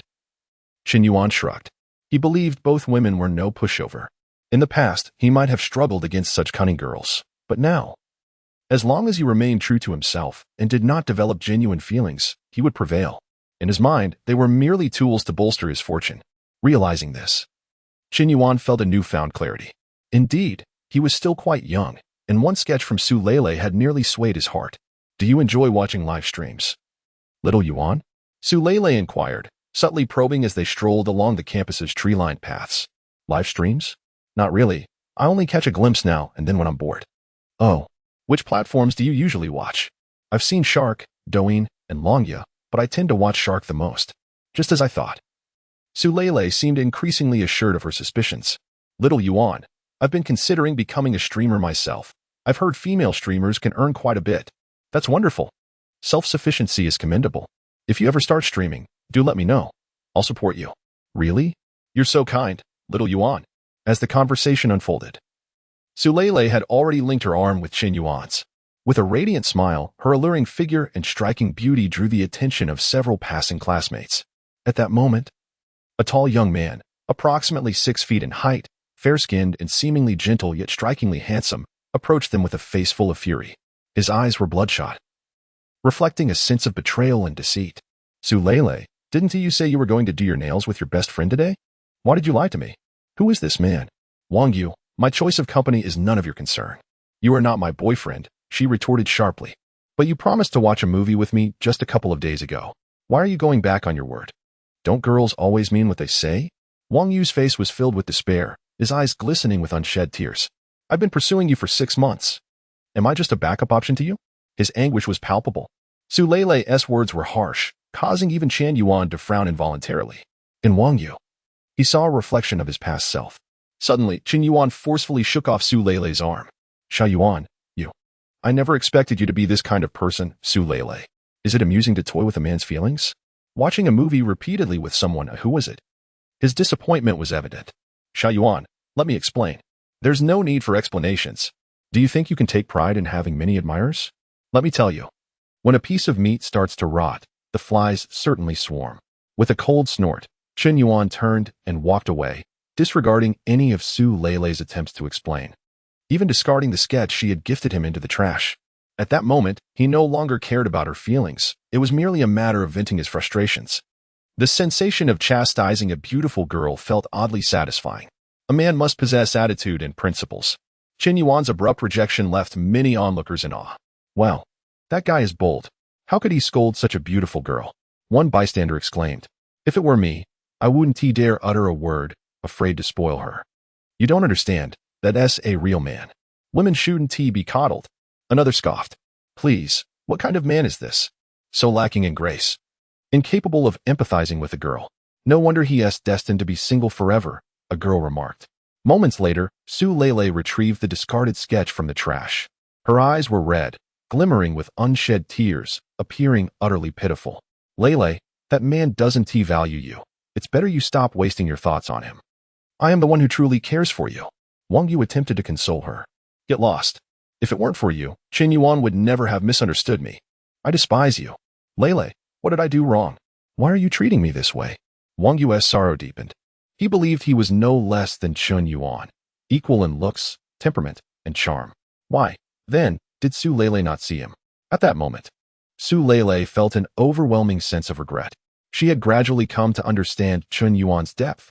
He was a man of considerable means. Initially, she had aimed to entice him through a game of seduction, hoping he would fall hopelessly in love with her. Yet, before she could employ her tactics, he had turned against her. A perfectly cooked duck had flown away. The pain in her heart surged, igniting a desire to mend the misunderstanding. Otherwise, she would be unable to find peace. Perhaps she had not realized that her thoughts were now entirely consumed by Qin Yuan. Chapter 011. Unexpectedly gaining 100,000 followers. Sulele. Favorability 5. Sulele's current favorability towards the host, 88 points. Upon observing the system interface, Sulele noted her favorability had increased by 5 points to a total of 88. Qin Yuan was momentarily bewildered. He had assumed that their confrontation would lead to a swift decline in her feelings for him. The outcome was entirely unexpected. How could this be? Was I truly mistaken? Feeling unenthused, Qin Yuan returned to his dormitory. Bored, he scrolled through Douyin, the trending short video platform that captivated most young people during their leisure time. He opened the local recommendations and casually swiped through a few videos until a familiar face caught his eye. In the video, a girl dressed in white was playing the piano. Although the shot was taken from a distance and lacked professional quality, her grace and beauty set her apart from typical internet celebrities. Remarkably, she had not even applied a beauty filter. What a display of confidence. Nowadays, many female streamers relied on filters to enhance their appearances, but this girl stood out naturally, resembling an ethereal fairy in her flowing attire. Is that Zhao Yuqi? She is on Douyin too? Qin Yuan exclaimed. With a significant following and only a handful of videos, she had already amassed over 1 million fans, a clear sign of her rising popularity. Given Zhao Yuqi's talent and beauty, her success was unsurprising. She was renowned as the second most beautiful girl at Hunan University, and rightly so. Chen Yuan contemplated for a moment before casually clicking the follow button and began viewing her previous uploads. Just then, Zhao Yuqi initiated a live stream.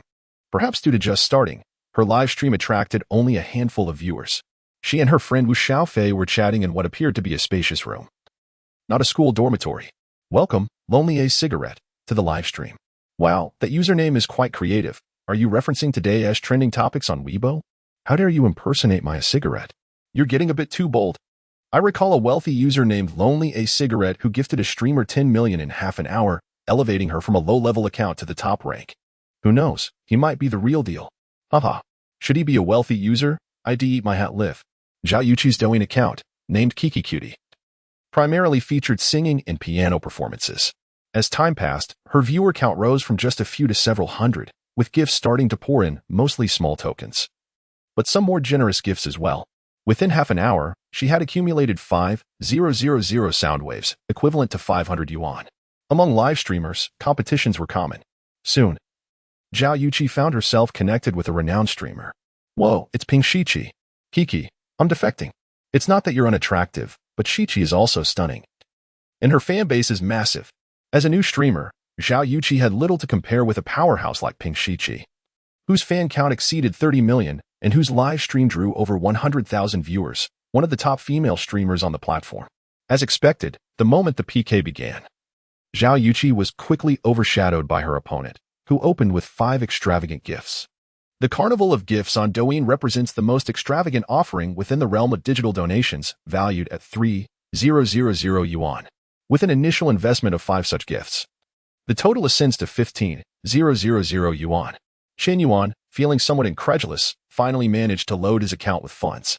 He mused that Douyin should reconsider its recharge limits, as the maximum single recharge amounts to only 50,000 yuan, necessitating 200 transactions to reach a total of 1 million.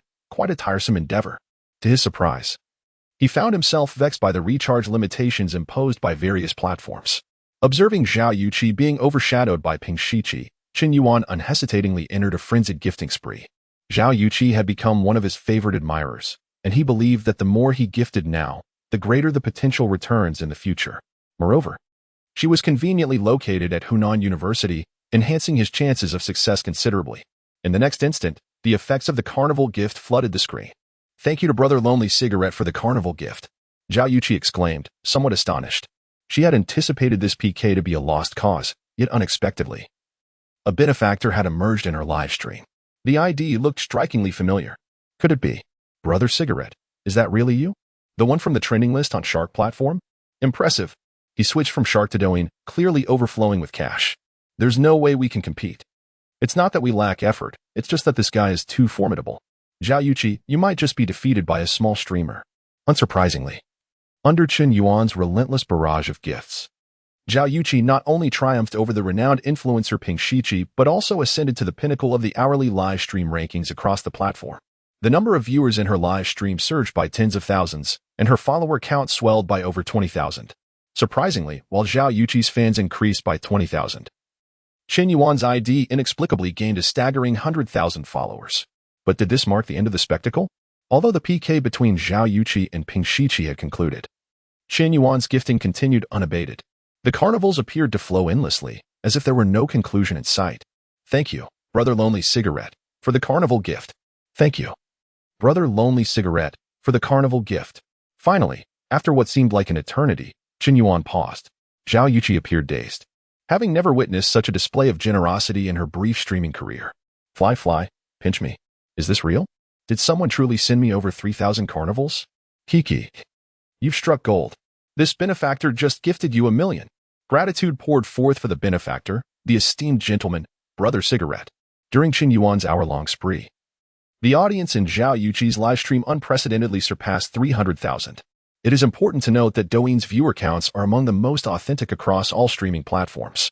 300,000 live viewers translate to an astronomical popularity equivalent to 30 million on Longya, or 3 billion on Shark. For a fledgling streamer, this was no ordinary feat. Unbelievable. A new streamer barely 2 days in, raking in 1 billion in sound waves, With over 300,000 viewers, celebrities don't even have this level of popularity. I didn't come to watch the female streamer. I came to witness the wealthy showering gifts. Brother Cigarette, do let me know next time you're gifting. I want to be your #1 sycophant. Brother Cigarette has exquisite taste. This lady's looks are quite appealing, not at all inferior to Pink Shichi. Brother Cigarette. She's already following you. Slide into her DMs. Chen Yuan glanced at his back end, only to find an overwhelming influx of private messages, many from female streamers, including a surprise from Peng Shichi herself, a major influencer with over 30 million followers. Brother Lonely Cigarette, I followed you. Can we mutually follow back? You really outshone her. My apologies, beautiful. Chen Yuan quickly replied. Brother Lonely, perhaps we could exchange WeChat? I have some matters to discuss. What kind of matters? Regarding a business collaboration, I've recently established a new media company, and we could use a benefactor like you. There are many lovely streamers involved. Is that so? I'll think it over. Send me your WeChat. Chen Yuan narrowed his eyes, considering that adding Peng Shichi on WeChat could not be a disadvantage. She was undeniably a stunning beauty and a potential admirer. Furthermore, her connections with numerous influencers could expedite his ascent in the streaming world without requiring the system's rewards for sycophantic behavior. Once he gained notoriety, he could generate his own income. However, discretion was imperative. He could not become an influencer himself, as the system dictated that the admiration level of his potential admirers could not exceed 20 points, where the sycophantic relationship would not be established. Brother Lonely. My WeChat ID is Ping. All right. Chen Yuan decisively sent the request. Within 20 seconds, she accepted. Brother Lonely, is your age accurate? You're only 21? Ping Shichi inquired. Indeed. I'll be 22 in a month. Chen Yuan typed back. I didn't expect you to be so young. I thought only top executives of large corporations could afford such generosity. What are large corporations? I could buy a Fortune 500 company in a heartbeat, believe it or not. Haha, you're quite the joker. Ping Shichi clearly considered Chen Yuan to be boasting. What did it mean to own a Fortune 500 company? These colossal entities are valued in the hundreds of billions, some even in the trillions. If he could buy one, he might as well ascend to the heavens. No one, not even Jack Ma, would dare make such claims. Without having interacted much, Ping Shichi began to perceive this mysterious benefactor as somewhat exaggerated, believing he didn't quite fit the image of a wealthy individual. In fact, she suspected that the person she had added was not the true affluent figure, and thus lost interest in pursuing the conversation. Why are you back so early? Didn't you go on a date with Su Lele? Xiang Tao inquired immediately upon returning to the dormitory. Su Lele is not someone to be trifled with. I scolded her and came back. Don't boast. It's a miracle you weren't the one getting berated. Xiang Tao shook his head in disdain. Chen Yuan, who are you chatting with? Zhou Hequan glanced at Chen Yuan's phone and casually asked. Peng Shichi. What? Who is that? Peng Shichi, the female internet celebrity from Douyin. Come on. Why don't you say you're chatting with the President of the United States? Huh, believe it or not. Chen Yuan was too lazy to explain. Meanwhile, on the other end, after finishing her live stream, Zhao Yuqi promptly followed Chen Yuan's Douyin account. She felt it was only right to express her gratitude, whether out of courtesy or for other reasons, to this mysterious top supporter. Additionally, this top supporter was from the same city. However, when she followed Chen Yuan's account, she was momentarily stunned. She discovered that this enigmatic benefactor, the affluent figure trending on Weibo, had a WeChat account that was already a friend of hers. In other words, the one who gifted her 10 million was actually someone she knew. What's up, Chi-Chi?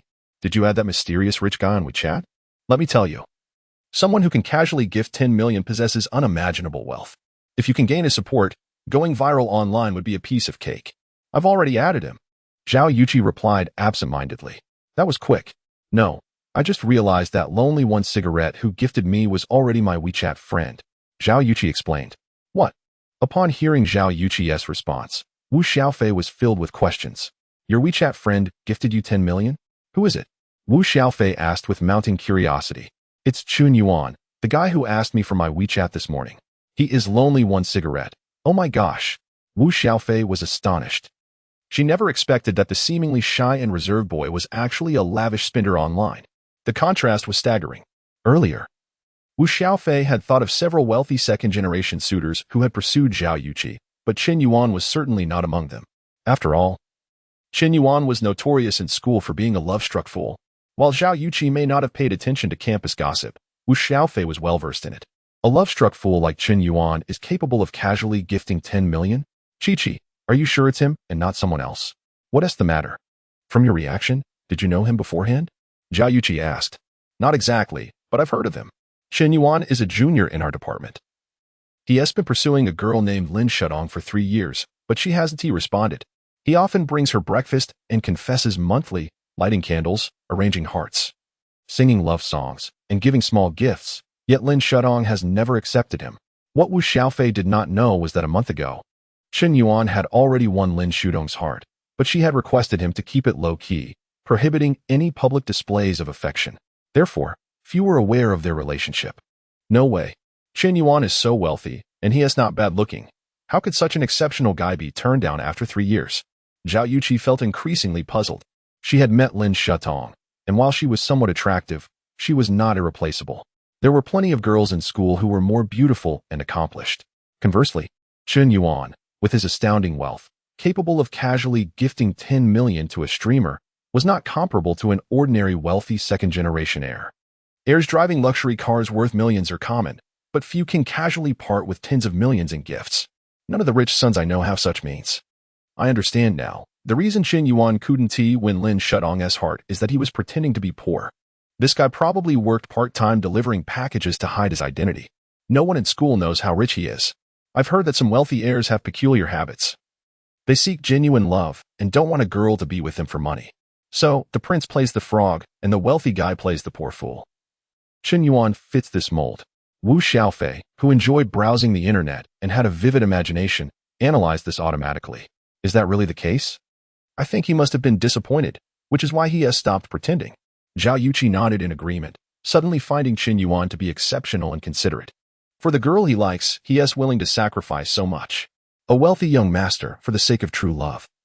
Humbly engages in less dignified work for 3 years just to touch her heart. How romantic. People can be strange sometimes. If a wealthy heir works part-time as a delivery man, it seems like a significant sacrifice, but if an ordinary student does the same, it appears entirely normal. Zhao Yuqi, viewed as an unattainable goddess by ordinary students, was, at her core, just another student. She too admired those she deemed better than herself. To her, Qin Yuan seemed quite remarkable. Xiaofei, how should I thank him? He gifted me 10 million worth of gifts and helped my live stream grow by tens of thousands of followers. I feel like this is too much, a bit overwhelming. Zhao Yuqi felt anxious. In my opinion, that guy must be serious about pursuing you. Otherwise, he wouldn't be so generous. But Yuqi, you must hold your ground and not let him sweep you off your feet. Wu Xiaofei advised. I understand. Zhao Yuqi nodded. She then picked up her phone and sent a message to Qin Yuan. Thank you for the gifts, Qin Yuan. I truly appreciate it. How about dinner tomorrow at 6:30? It's my way of thanking you for your support. What? The campus beauty wants to treat me to dinner? Upon seeing Zhao Yuqi's message, Qin Yuan was taken aback. He truly did not expect that one day, Zhao Yuqi would take the initiative to invite him. She was a prominent figure at school. The vice president of the student council, the most beautiful girl in the arts faculty, and the second campus beauty at the university. Such goddesses were someone ordinary boys wouldn't dare to pursue. They could only harbor secret crushes. And now, she wanted to treat him to dinner? Great. Dining with Chairwoman Zhao is a privilege. Qin Yuan quickly typed the response. It's a deal. 6:30 at the east gate of the school. I won't let you down. Prepare to be left broke. Haha, bring it on. My family runs a restaurant. Eat to your heart's content. Zhao Yuqi responded quickly, showing no hesitation in joking with Qin Yuan. On the surface, Zhao Yuqi appeared to be a graceful and refined young lady, but behind the scenes, she seemed to be a lively and talkative girl. As they chatted, Qin Yuan struggled to keep up with her pace. For every message he sent, she replied with 2 or 3, recalling how he used to send dozens of messages to Lin Shutong, hoping for a single reply that often came after hours. Qin Yuan felt a pang of sadness. He had constantly deceived himself, believing that with persistent effort, Lin Shutong would eventually recognize his worth. Yet, reality had repeatedly slapped him in the face. A man must strive to elevate himself, no matter how much you do, in her eyes. You will always be just a sycophant. Old 4, stop playing on your phone and join us for a game.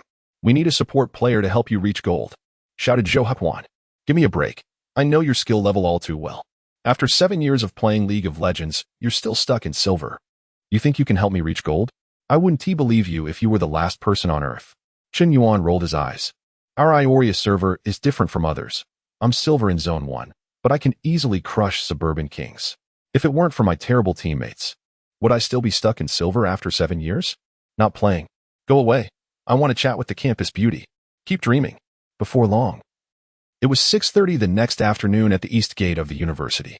A girl dressed in a mid-length white t-shirt and sporting a ponytail waited for over 10 minutes. Many students passed by, but the girl's allure drew more than 90% of the glances. Even other girls couldn't help but look back at her. Her long, slender legs were captivating.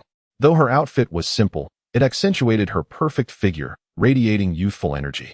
Moreover, when the boys saw her, they were left speechless. Who is that girl? She is stunning. Don't you know Zhao Yuqi? She is the vice president of the student council, the president of the dance club, and one of the top 3 beauties in school. So that is Zhao Yuqi. It seems she is waiting for someone. At that moment, a red Ferrari 488 suddenly pulled up at the gate. Wow, it's a Ferrari supercar worth over 4 million. It appeared that a handsome young man was driving, and he looked exceptionally cool behind the wheel. As the Ferrari came to a halt, a tall, 25 or 26-year-old man stepped out and approached Zhao Yuqi. Yuqi, where are you headed? Let me give you a ride. No thanks, Senior Zhengbin. I have an appointment. Zhao Yuqi shook her head, declining his offer. Who are you meeting? Why not invite them along? I know a fantastic private restaurant with great food. It's a bit inconvenient. Zhao Yuqi remained unfazed by the luxury car. After all, Qin Yuan could easily afford 2 Ferraris with a casual gift purchase. Zheng Bin's expression darkened. He hadn't anticipated Zhao Yuqi would be so difficult. Ever since he first laid eyes on her at a birthday party, he had vowed to win her over and even bet his friends that he would succeed within half a month. Yet, over a week had passed with no progress. And now he was rejected even after showing up in a luxury car, a situation he had never encountered before. At that moment, a handsome boy on a bicycle approached the two. Yuqi, am I late? I came right on time, but I didn't expect you to arrive early. Qin Yuan said apologetically, glancing at his phone. It was precisely 6:30, neither a minute more nor less. Previously, when he had arranged to meet Lin Shatong, she would typically arrive at least 30 minutes late, while he often delayed by half an hour. After many anxious waits, he had learned to inform the other party that he had arrived and time it perfectly to avoid unnecessary delays. Since this was his first outing with Zhao Yuqi, he hadn't employed any tricks and arrived precisely at 6:30. He hadn't anticipated that Zhao Yuqi, a goddess of the campus, would arrive over 10 minutes early. Regarding the guy in the Ferrari, he seemed to be trying to steal his thunder. Senior Zhengbin, we're leaving, Zhao Yuqi said politely then. To the astonishment of those around them, she hopped onto the back of Qin Yuan's bicycle. Oh my. Zhao Yuqi would rather ride a bicycle than sit in a Ferrari. I think I'm starting to believe in love again, exclaimed a boy wearing black-rimmed glasses, clearly astonished. I'm in love. As expected of our campus beauty, her noble and proud character is unlike those gold diggers. Senior Yuqi, I'm now a fan. Wait. Isn't that the sycophant Qin Yuan riding with her? Zheng Bin's face turned a shade of deep green. If he had lost to a fellow rich kid, he could accept it, but losing to a bicycle-riding nobody was beyond comprehension. Ignored by that nobody. Humph. A loser thinks he can play in the big leagues. He clearly doesn't know his place. Zheng Bin scoffed, his expression dark as he drove away. He would not give up on Zhao Yuqi. He would ensure that the poor student learned what reality was. Yuqi, where shall we dine? Today is on you. Qin Yuan asked with a smile as they rode. Just the thought of Zhao Yuqi choosing his bicycle over the Ferrari filled him with pride, making the sun seem brighter. Who says girls only want to cry in BMWs rather than laugh on bicycles? Zhao Yuqi had chosen his bicycle, and she was a campus beauty. Isn't there a place called One Trip Lobster nearby? The food is decent. Let us go eat some lobster, Zhao Yuqi suggested. Sounds good. Upon arriving at the lobster restaurant, the ambience was indeed pleasant, and the prices were reasonable, about 300 to 500 yuan for a meal. If 4 people gathered, it would average less than 100 yuan per person, making it affordable for ordinary students. Hence, the restaurant was bustling with customers. Zhao Yuqi seemed particularly fond of lobster, opting for the spicy variety. Qin Yuan's perception of her began to shift. It turned out that even a goddess enjoyed bold flavors. Even celestial beings had their earthly needs. As they chatted and peeled lobster shells, a pair of strikingly attractive individuals entered the restaurant. The man wore high-end Versace, while the woman, youthful and vibrant, paled in comparison to Zhao Yuqi in terms of grace, figure, and beauty. Lin Shatong? Qin Yuan felt a wave of annoyance. Why did this couple seem to haunt him wherever he went? First in a boutique, now at a lobster restaurant. It was almost supernatural. Lin Shutong was taken aback upon spotting Chen Yuan, but her confusion deepened when she saw him seated with Zhao Yuqi. How could Chen Yuan possibly be out with Zhao Yuqi? It was inconceivable. Despite her recent change of heart towards him, his sycophantic image remained firmly entrenched in her mind. How could the sycophant have landed a date with the campus beauty? Was he truly that remarkable? Why had Su Lele gifted him a sketch? And now Zhao Yuqi was dining with him? Had she misjudged him all along? Lin Shutong began to doubt her own judgment. Not only her, Huang Junkai felt similarly perplexed. Zhao Yuqi was the kind of girl he couldn't even approach. How had the sycophant managed to dine with her? Junkai, should we switch places? Lin Shutong tugged at Huang Junkai's sleeve, feeling uneasy. No need to change. This place is quite nice, especially since we have acquaintances here. Huang Junkai replied, striding toward the empty seat next to Chen Yuan. His hand casually roamed around Lin Shutong's waist, as if to flaunt, but his gaze remained fixed on Zhao Yuqi. Clearly, he was relishing the situation while eyeing the competition. Huang Junkai, you scoundrel, what are you doing? Suddenly, one of the four girls seated in a corner, a rather plump and fiery woman, stood up and shouted, Wei Xiaoqing, what are you doing here? Huang Junkai stammered, his face paling significantly. That should be my question to you. Tell me, who is this harlot beside you? She continued. And you shameless mistress, do you not know he has a girlfriend? Huang Junkai, you are no man. Have I not treated you well? I bought you clothes, shoes, a watch, even lent you my car. And you dare to sneak around with another woman, you beastly cur. The plump woman furiously kicked Huang Junkai. She then turned and slapped Lin Shutong across the face. Smack. Lin Shutong was left dazed. Chapter 015. Acting when needed. Huang Junkai's expression resembled one who had just consumed something foul. Xiaoqing, I was wrong. I truly was. It was this harlot who seduced me. I didn't like her at all. My heart belongs only to you. Please believe me. In the astonished gaze of the crowd, Huang Junkai pushed Lin Shutong aside and clung to Wei Xiaoqing's thigh like a dog. This fellow, dressed to the nines, I thought him a high-class gentleman. Yet he turns out to be a sycophant to a wealthy woman. Incredible! The onlookers murmured amongst themselves. Lin Shutong felt completely bewildered. She could hardly believe that her tall, handsome, and affluent boyfriend was actually a mere parasite. Was it truly she who seduced him? Fine, I will give you a chance. Slap her twice in front of me. Strip her of her clothes, and I will forgive you. Otherwise, return my car keys and let us sever ties. Wei Xiaoqing demanded fiercely. Smack. Smack. Huang Junkai indeed turned ruthless, publicly delivering 2 harsh slaps to Lin Shutong, nearly swelling her face. Huang Junkai, you. What of it? You shameless wench. A green TBTCH, seducing another's boyfriend. That necklace around your neck belongs to me. Take it off. Facing Wei Xiaoqing's domineering presence, Lin Shutong felt an overwhelming sense of injustice. She had no idea Huang Junkai was someone's boyfriend. She was a victim too. Why did no one step forward to defend her? In the midst of the crowd's scornful gazes, Lin Shutong faced the greatest humiliation of her life. Just then, a handsome young man suddenly stood up. His expression was devoid of emotion as he casually picked up a plate of steaming lobsters and walked nonchalantly behind Huang Junkai, slamming the plate down with force. Bang! The plate shattered, scalding lobsters cascading onto Huang Junkai's head. What are you doing? Why are you hitting people? Wei Xiaoqing inquired. I'm hitting the scoundrel, Huang Junkai. You are nothing but a worthless cur. Chen Yuan retorted, seemingly intent on not letting Huang Junkai off the hook. How dare you? You pathetic loser. Hit me? I'll make you regret it. Huang Junkai quickly regained his composure after the blow. His face twisted in rage as he grappled with Chen Yuan. In terms of fighting, Chen Yuan was at a disadvantage.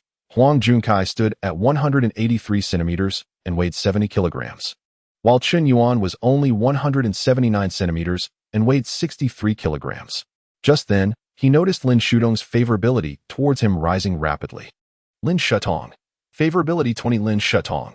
Favorability 20 Lin Shutong. Favorability 20 Initially, Lin Shutong's favorability had already reached 35 points. With this action, it surged to an astounding 95 points. This was entirely unexpected for Chen Yuan. It turned out that seizing the moment to rescue a damsel in distress could indeed skyrocket a woman's affection. Acting when needed was a true mark of a man. Lin Shutong was already in tears. She never imagined that in her moment of humiliation, the only one willing to help her would be Chen Yuan, the very man she had once dismissed. Suddenly, she recalled the past 3 years, where Chen Yuan had shown her nothing but kindness. while Huang Jukai merely spoke sweetly yet contributed nothing meaningful, deceiving her with empty words. In her pursuit of high status, she had fallen into such a predicament. It was in times of crisis that one's true character was revealed. Chen Yuan had always been the one who treated her well. She truly regretted her past decisions. Clearly, Lin Shutong was overthinking. Chen Yuan's intervention was not born from lingering feelings for her. He had long wished to confront Huang Junkai, only waiting for the right opportunity. Today, witnessing Huang Junkai's shamelessness was utterly repulsive. It was the perfect moment to settle old scores. Ding. Detection of the second object of affection, Lin Shutong. Successfully surpassing 95 points in favorability. Congratulations, host, on your triumphant reversal. Ding. Total consumption of affection funds, 50,000 yuan. Reward for the host, 5,000 yuan. Ding. Lin Shutong successfully converted into the host's admirer. Reward, 20 enhancement points. Name, Chen Yuan. Age, 21. Height, 179 centimeters. Weight, 63 kilograms. Strength, 9 constitution, 9 spirit, 10 agility, 9 perception, 10 status, suboptimal health, skills, none enhancement points. 20. Please select enhancement direction. I choose to enhance strength and constitution by 10 points each. Observing the system interface that suddenly appeared before him, Chen Yuan did not hesitate to allocate points to strength and constitution. Ding. Enhancement successful. Current strength, 19 points. Current constitution, 19 points. In the next moment, Chen Yuan felt a warm current coursing through his body. His previously somewhat slender physique suddenly awakened explosive strength. Huang Jukai, grasping Chen Yuan's neck and preparing to throw a punch, found his arm unexpectedly seized tightly. Chen Yuan not only held his fist in place but also lifted him off the ground, slamming him down hard. How dare you? Huang Jukai exclaimed, rising from the ground only to be met with a powerful kick from Chen Yuan, sending him flying 3 meters back. At that moment, Huang Jukai no longer dared to retaliate. Who would have expected that this seemingly frail young man could fight so fiercely? Huang Jukai, significantly taller, was utterly outmatched. Chen Yuan. Thank you, Lin Shutong said, her eyes glistening with tears. Don't mention it. I'm not helping you. I've just long found him intolerable. Chen Yuan replied candidly.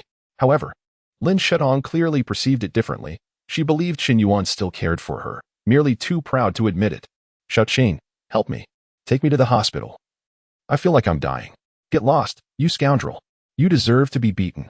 Hey, handsome, may I add you on WeChat?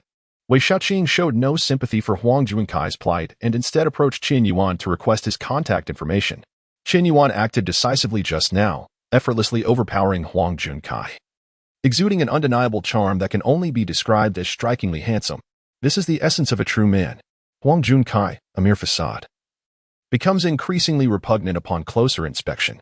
Not only does he rely on others, but he is also utterly inept, lacking both dignity and skill. He is truly a waste of space. Boss, all the items damaged in the store today and the impact on business will be charged to my account. Zhao Yuqi approached the front desk, smiling at the store's proprietress. Initially, the proprietress contemplated contacting the authorities, but with someone willing to compensate for the losses, there was nothing further to discuss. Zhao Yuqi's gaze toward Chen Yuan seemed to grow more appreciative. A low-key, affluent gentleman, not only handsome but also remarkably skilled, radiating a sense of justice. Despite Lin Shutong's repeated wrongdoings, he bore no grudge, instead choosing to punish the scoundrel. What grace! What nonchalance! Zhao Yuqi's admiration for Chen Yuan climbed to a notable 40 points, enough to initiate a flirtatious relationship. Chen Yuan was taken aback. His decisive action against Huang Junkai unexpectedly elevated Zhao Yuqi's regard for him. While it was understandable that Lin Shutong's gratitude would translate into increased favor, Zhao Yuqi was merely an observer. The rapid rise in her appreciation was indeed a delightful surprise. It appears that women naturally admire the strong. Nearly all women desire a partner who embodies strength, elegance, and responsibility. Apologies for today's meal. Chen Yuan approached Zhao Yuqi, scratching the back of his head apologetically. Not at all. I feel like I've met a different side of you today. It seems like every encounter reveals a new facet. Zhao Yuqi's large eyes sparkled as she scrutinized the young man before her. He truly seemed like a hidden gem. What different side? Haven't I always been myself? Chen Yuan shrugged nonchalantly. To be honest, I hadn't paid much attention to you until the last time you asked for my WeChat and spoke so candidly. I found you quite sincere, devoid of pretenses. But when you showered so many gifts in my live stream, I realized you were extraordinarily wealthy. Now, to top it off, you possess such remarkable fighting skills. It truly caught me off guard. Zhao Yuqi's eyes sparkled with admiration. Initially, Qin Yuan hadn't even been on her radar. Yet now he stood out as a prime contender among all the exceptional young men she knew, easily ranking in the top 3. Is that so? I've been following you for quite some time, thinking our campus goddess was an ethereal being, only to discover you're quite the opposite. Spicy and bold, eating shrimp without gloves. And even licking your fingers? You can't possibly be a stereotypical straight man to say such things about a girl. Zhao Yuqi huffed, her indignation making her quite endearing. Meanwhile, Lin Shutong observed the playful banter between Zhao Yuqi and Qin Yuan with a pang of discomfort. Although Qin Yuan had just defended her, he no longer offered her the comfort and flattery she had grown accustomed to. Instead, he engaged with Zhao Yuqi with increasing enthusiasm, seemingly forgetting her entirely. At that moment, Lin Shutong felt an unprecedented sense of crisis. Zhao Yuqi, in every aspect, appearance, demeanor, and intellect, was her equal, if not superior. Such a goddess showing interest in Qin Yuan could mean he had found a more promising prospect. Would he still be devoted to her, cherishing her as before? It seemed unlikely. Why was it that just as Lin Shutong began to recognize Qin Yuan's worth and earnestly wished to understand and love him, he was being drawn away by another woman? No, this cannot be. Qin Yuan is mine. He must be mine. No one can take him away. People often fail to cherish what they possess until it is lost, only to regret their negligence. This encapsulated Lin Shutong's most genuine feelings at that moment. Qin Yuan. Can we talk? Lin Shutong approached, interrupting the conversation between him and Zhao Yuqi. I don't see the necessity, but I truly have something to say. You were never this cold to me before. No matter how many mistakes I made, you would always forgive me. This time, I genuinely realize my faults. Can we return to how things were? You love me, don't you? Tears welled in Lin Shutong's eyes, her plea tinged with desperation. She longed for Qin Yuan's affirmation. Return to how things were? To continue to be like a dog at your side? You respond to my messages when it pleases you, but ignore me when it doesn't suit you. In a month together, you forbade me from posting our pictures or holding your hand in public, claiming it would reflect poorly on your family. I doubt it was for that reason. It seems more likely you were worried about your other suitors discovering our relationship. You have no idea what I endured over these 3 years. I invested all my effort to make you happy, only for you to treat my dedication as a joke. You relished the chase, but never truly cared for me. Lin Shutong, let me tell you now, we cannot go back. I no longer love you. Qin Yuan's final words were nearly a roar, and he turned away from Lin Shutong, taking Zhao Yuqi's hand and leaving the lobster restaurant. As they walked, Zhao Yuqi found herself being led by Qin Yuan, unsure of what to say or whether his actions were intentional. In the lobster restaurant, before Lin Shutong, she had not resisted being held by him. Perhaps it was to save face for Qin Yuan, or perhaps it was an inexplicable psychological impulse. Regardless, she allowed him to lead her for quite a distance. Honestly, I don't know what to say. You must be feeling quite hurt. I've heard your story with Lin Shutong, but I can't understand why, if you like her so much, you didn't just tell her your true identity. If she knew who you really are, she would have likely accepted you long ago, wouldn't she? What identity? Qin Yuan was momentarily bewildered. As a child from an ordinary family, what remarkable identity could he possibly possess? Yet, he quickly realized that Zhao Yuqi must have inferred his status from the extravagant gifts he had showered in the livestream. I'm just an ordinary person who desires a simple love, but fate seems to have other plans. Qin Yuan spoke earnestly, truly believing himself to be an ordinary individual without any grand status. In Zhao Yuqi's eyes, however, he was far too humble. It appeared that Qin Yuan had concealed his identity in hopes of finding a pure love, free from the entanglements of materialism. But the harsh reality was that those without wealth often found themselves unworthy of love. Fairy tales remained just that, fantasies. Without money, one cannot offer romance, security, or the lifestyle a woman desires. Why would she choose him? By masquerading as a pauper, he had unwittingly set himself up to be taken advantage of, destined to remain a backup option, a mere admirer. Meanwhile, after leaving the lobster restaurant, Lin Shutong found herself wandering back to her dormitory, feeling utterly lost. She realized she had truly messed up this time. Not only had she been deceived by the scoundrel Huang Junkai, but it also seemed that Qin Yuan had completely lost faith in her. In the past, she would have been indifferent to Qin Yuan's opinion of her. Regardless, she is merely a sycophant. If she is gone, so be it. It is no great loss. One can simply nurture another sycophant. In Lin Shutong's pond, there exists not only Qin Yuan and Huang Junkai, but also other fish to be raised. When necessary, they can easily fill the void. Although these fish may not possess remarkable qualities, having them is certainly better than having none at all. At least it offers a transitional phase, does it not? However, this time, she seems to genuinely care for Qin Yuan, especially as he becomes increasingly generous and carefree, even displaying a growing masculinity in his fights. It dawned on her that she had not truly understood Qin Yuan before. Moreover, Zhao Yuqi and Su Lele, the goddesses of the school, have also taken the initiative to interact with Qin Yuan, further leading her to perceive him as a man of substance. Shatong, you have finally returned. I have discovered a monumental secret that I initially wanted to share with you, but since you were out on a date with Huang Jukai today, I thought it more prudent to wait until you returned. Sun Rui exclaimed, her brows knitting with excitement. What secret? Lin Shatong queried, her expression devoid of enthusiasm.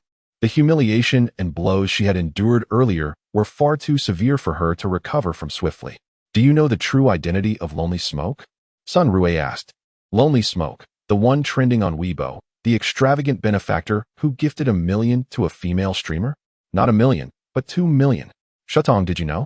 Last night, while scrolling through Douyin, I was shocked to discover that the most popular streamer across the platform is Zhao Yuqi. I was taken aback. Moreover, Zhao Yuqi not only topped the hourly rankings, but also amassed a staggering 100 million in sound waves, meaning a wealthy individual gifted her a full 10 million yuan. This benefactor is none other than Lonely Smoke. But that is not the crux of the matter. The real revelation is that after following his Douyin account, I found out he is actually a WeChat friend of mine. And that person is Qin Yuan. My heavens, you cannot imagine my astonishment. Qin Yuan, this seemingly insignificant person, is actually a lavish benefactor who has spent 2 million online? How deeply he has concealed his true self.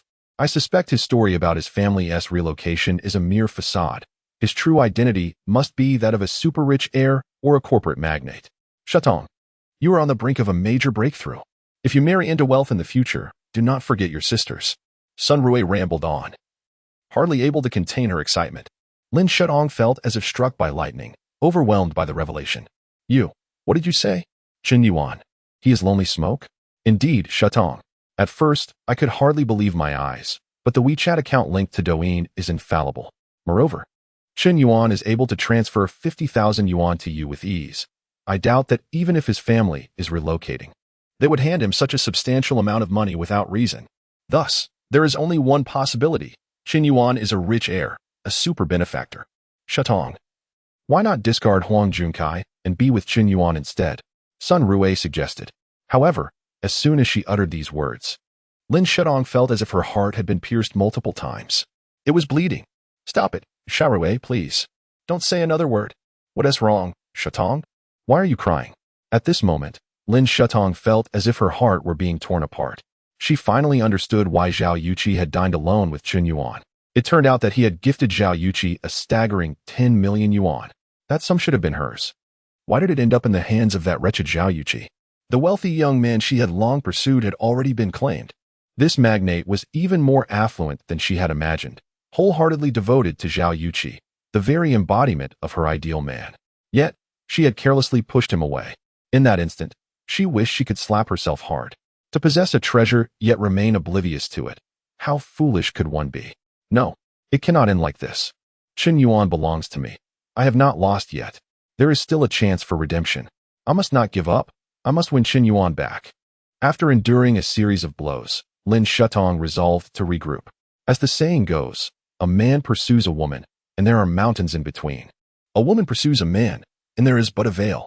Qin Yuan had pursued her for 3 years, and there existed an emotional bond that was difficult to sever. If she transformed from passive to active, she had a significant opportunity to salvage this relationship. Old Four, why are you back so late again? I haven't seen you gaming lately. Where have you been enjoying yourself? Inquired her roommate, Zhou Huquan. Didn't I tell you? I went out for dinner with Zhao Yuqi.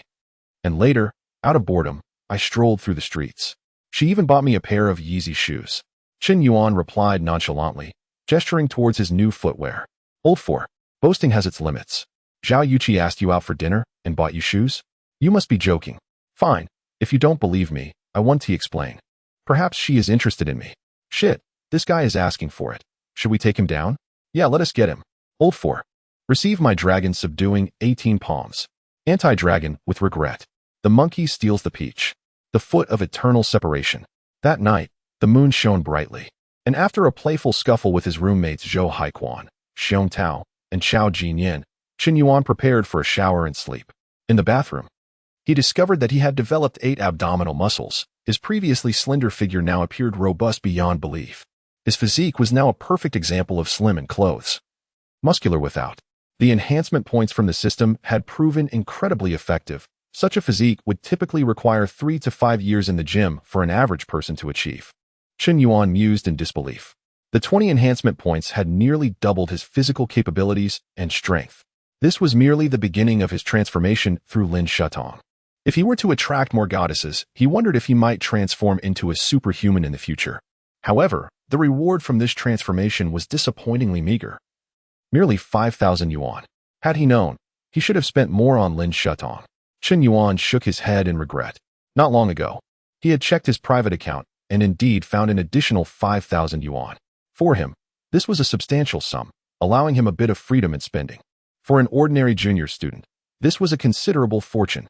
The more sycophant money there was, the less he could spend on himself. Having funds in his private account would enable Qin Yuan to walk a little taller. After finishing his grooming, Qin Yuan noticed several unread messages on WeChat. He opened them one by one. Zhao Yuqi, good night, my esteemed benefactor. Lin Shutong. Qin Yuan, I know that my actions may have deeply wounded your heart, but the fact that you have not blocked me indicates that you still care for me, even if just a little. I know that anything I say now is futile. I deeply regret my actions and have only just realized who truly cares for me. Qin Yuan, you are important to me. I have always cared about you.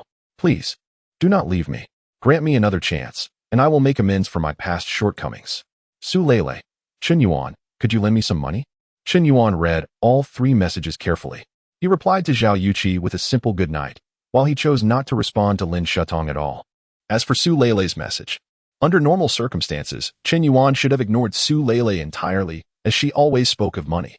After spending hundreds of thousands on her previously, she was now audacious enough to ask for money again. To speak candidly, Su Lele's manner of eating is somewhat unrefined. Moreover, this woman's reputation is indeed quite tarnished. She has been known to associate with wealthy second-generation individuals. It seems she welcomes any male willing to spend money on her. If Lin Shutong exemplifies a typical green tea girl, then Su Lele represents a blatant gold digger, devoid of any subtlety. However, for Qin Yuan at this juncture, he finds himself particularly drawn to individuals like Su Lele.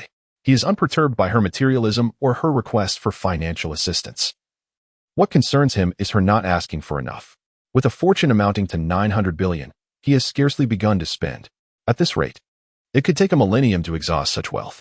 An increase in expenditure is imperative. Qin Yuan promptly replied, how much do you need? Meanwhile, in a shared apartment at the Menghu Water's Edge community, upon receiving Qin Yuan's response, a glimmer of hope shone through Su Lele's despairing eyes. Recently, she had been pursued by loan sharks and had not dared to attend school. Qin Yuan.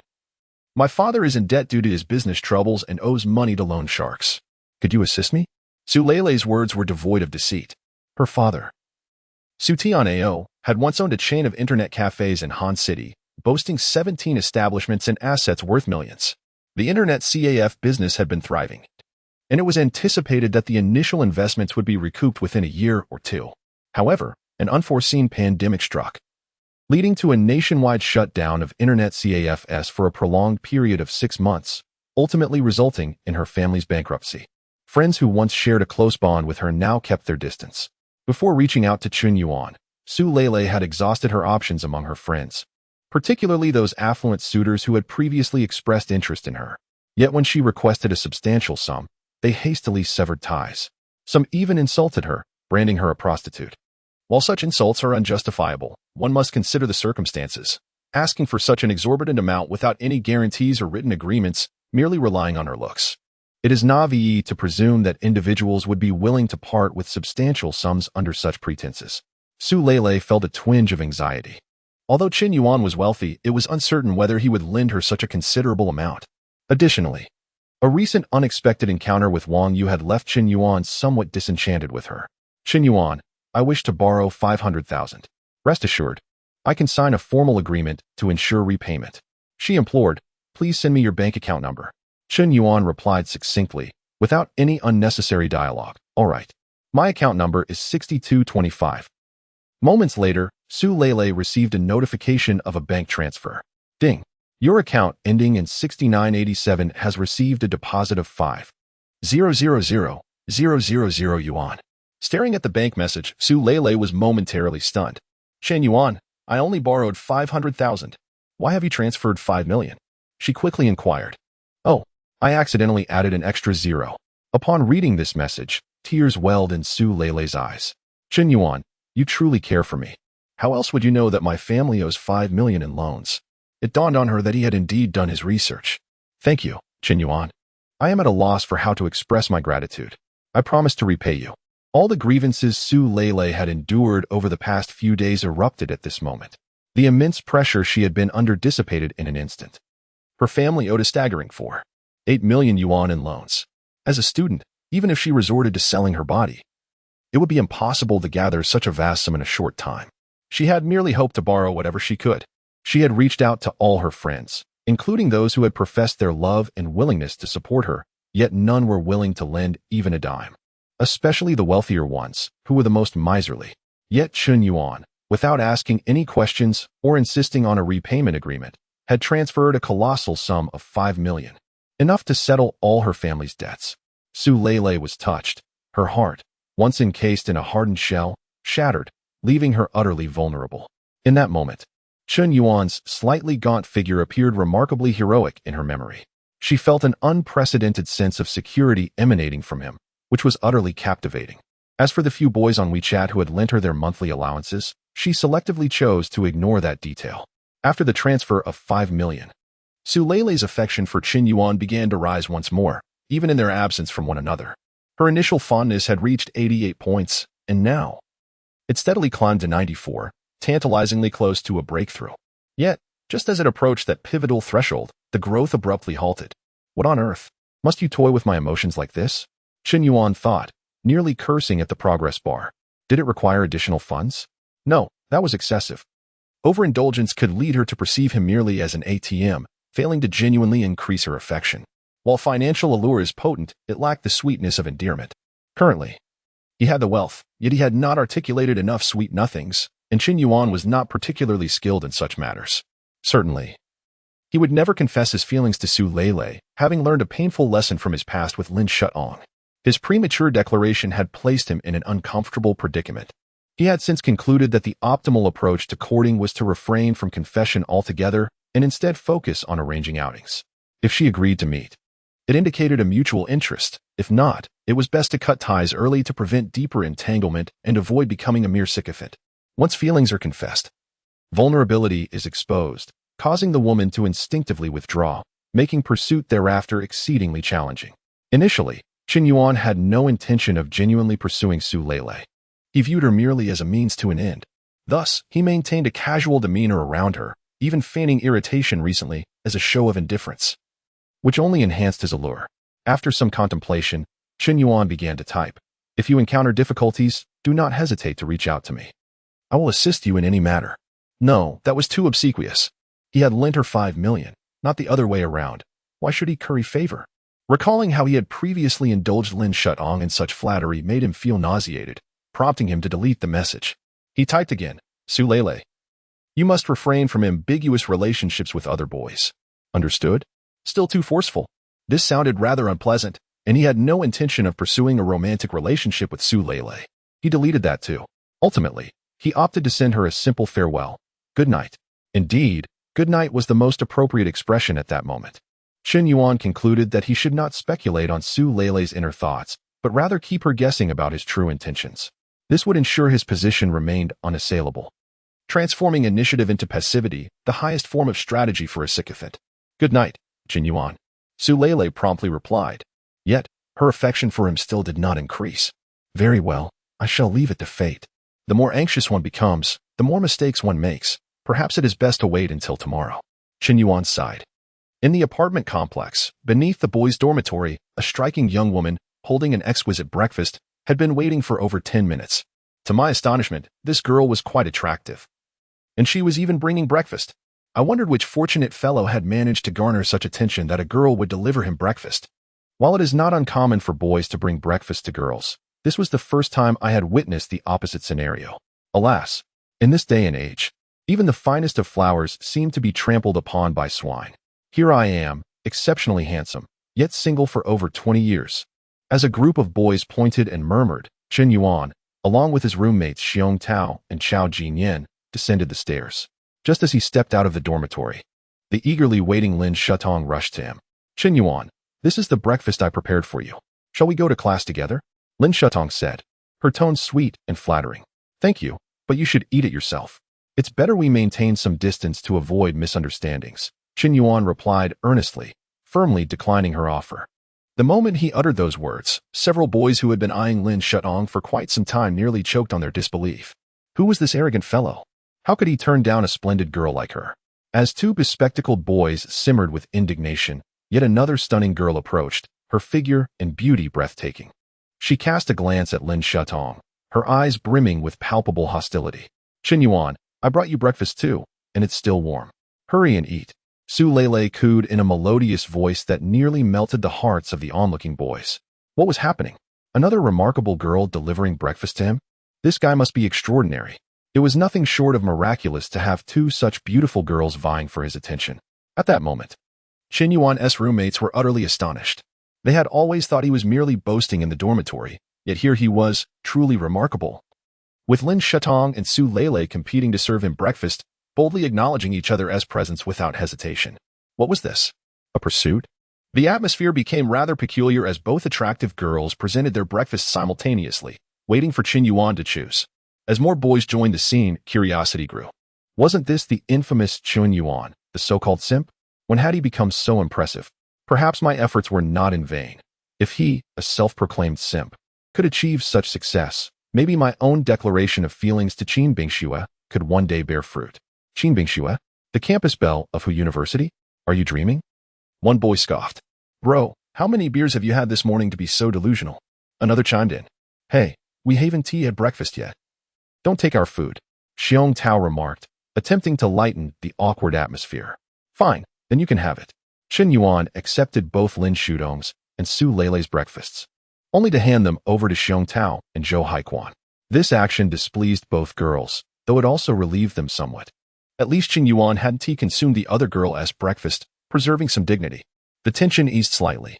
Just then, the campus beauty and renowned school idol, Zhao Yuqi, approached with a takeout order of soy milk, fried dough sticks, and rice noodles. With graceful steps, she made her way to Chen Yuan. Here, this is your breakfast. In an instant, all the boys were left in a state of shock, their eyes wide with disbelief. How could Zhao Yuqi possibly bring breakfast to Chen Yuan? This had to be a figment of their imagination. Zhao Yuqi was their goddess. How could she engage in such behavior? No, this couldn't be true. What kind of sorcery had Chen Yuan employed? Why were three stunning beauties eager to please him? He wasn't even that handsome, nor particularly wealthy. Just last week, I saw him delivering packages. Most boys were plagued by a series of questions. Zhou Haiquan, Xiong Tao, and Chao Jinyan were utterly bewildered. Their longtime crush, Zhao Yuqi, was actually serving breakfast to Chen Yuan? Was this truly their roommate? Were they certain he was indeed Chen Yuan? Had he somehow transformed into a love guru? What could explain such an extraordinary turn of events? In contrast to the other boys, Lin Shutong and Su Lele understood precisely why Zhao Yuqi was so keen to win Chen Yuan's favor. After all, he had gifted her an extravagant present worth millions. Offering him breakfast for a month was hardly an overreach.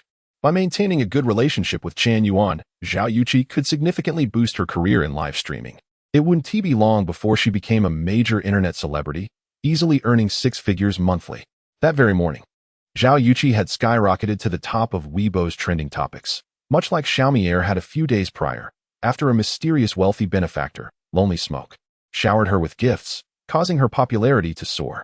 Within just 2 days, her follower count had surged by millions.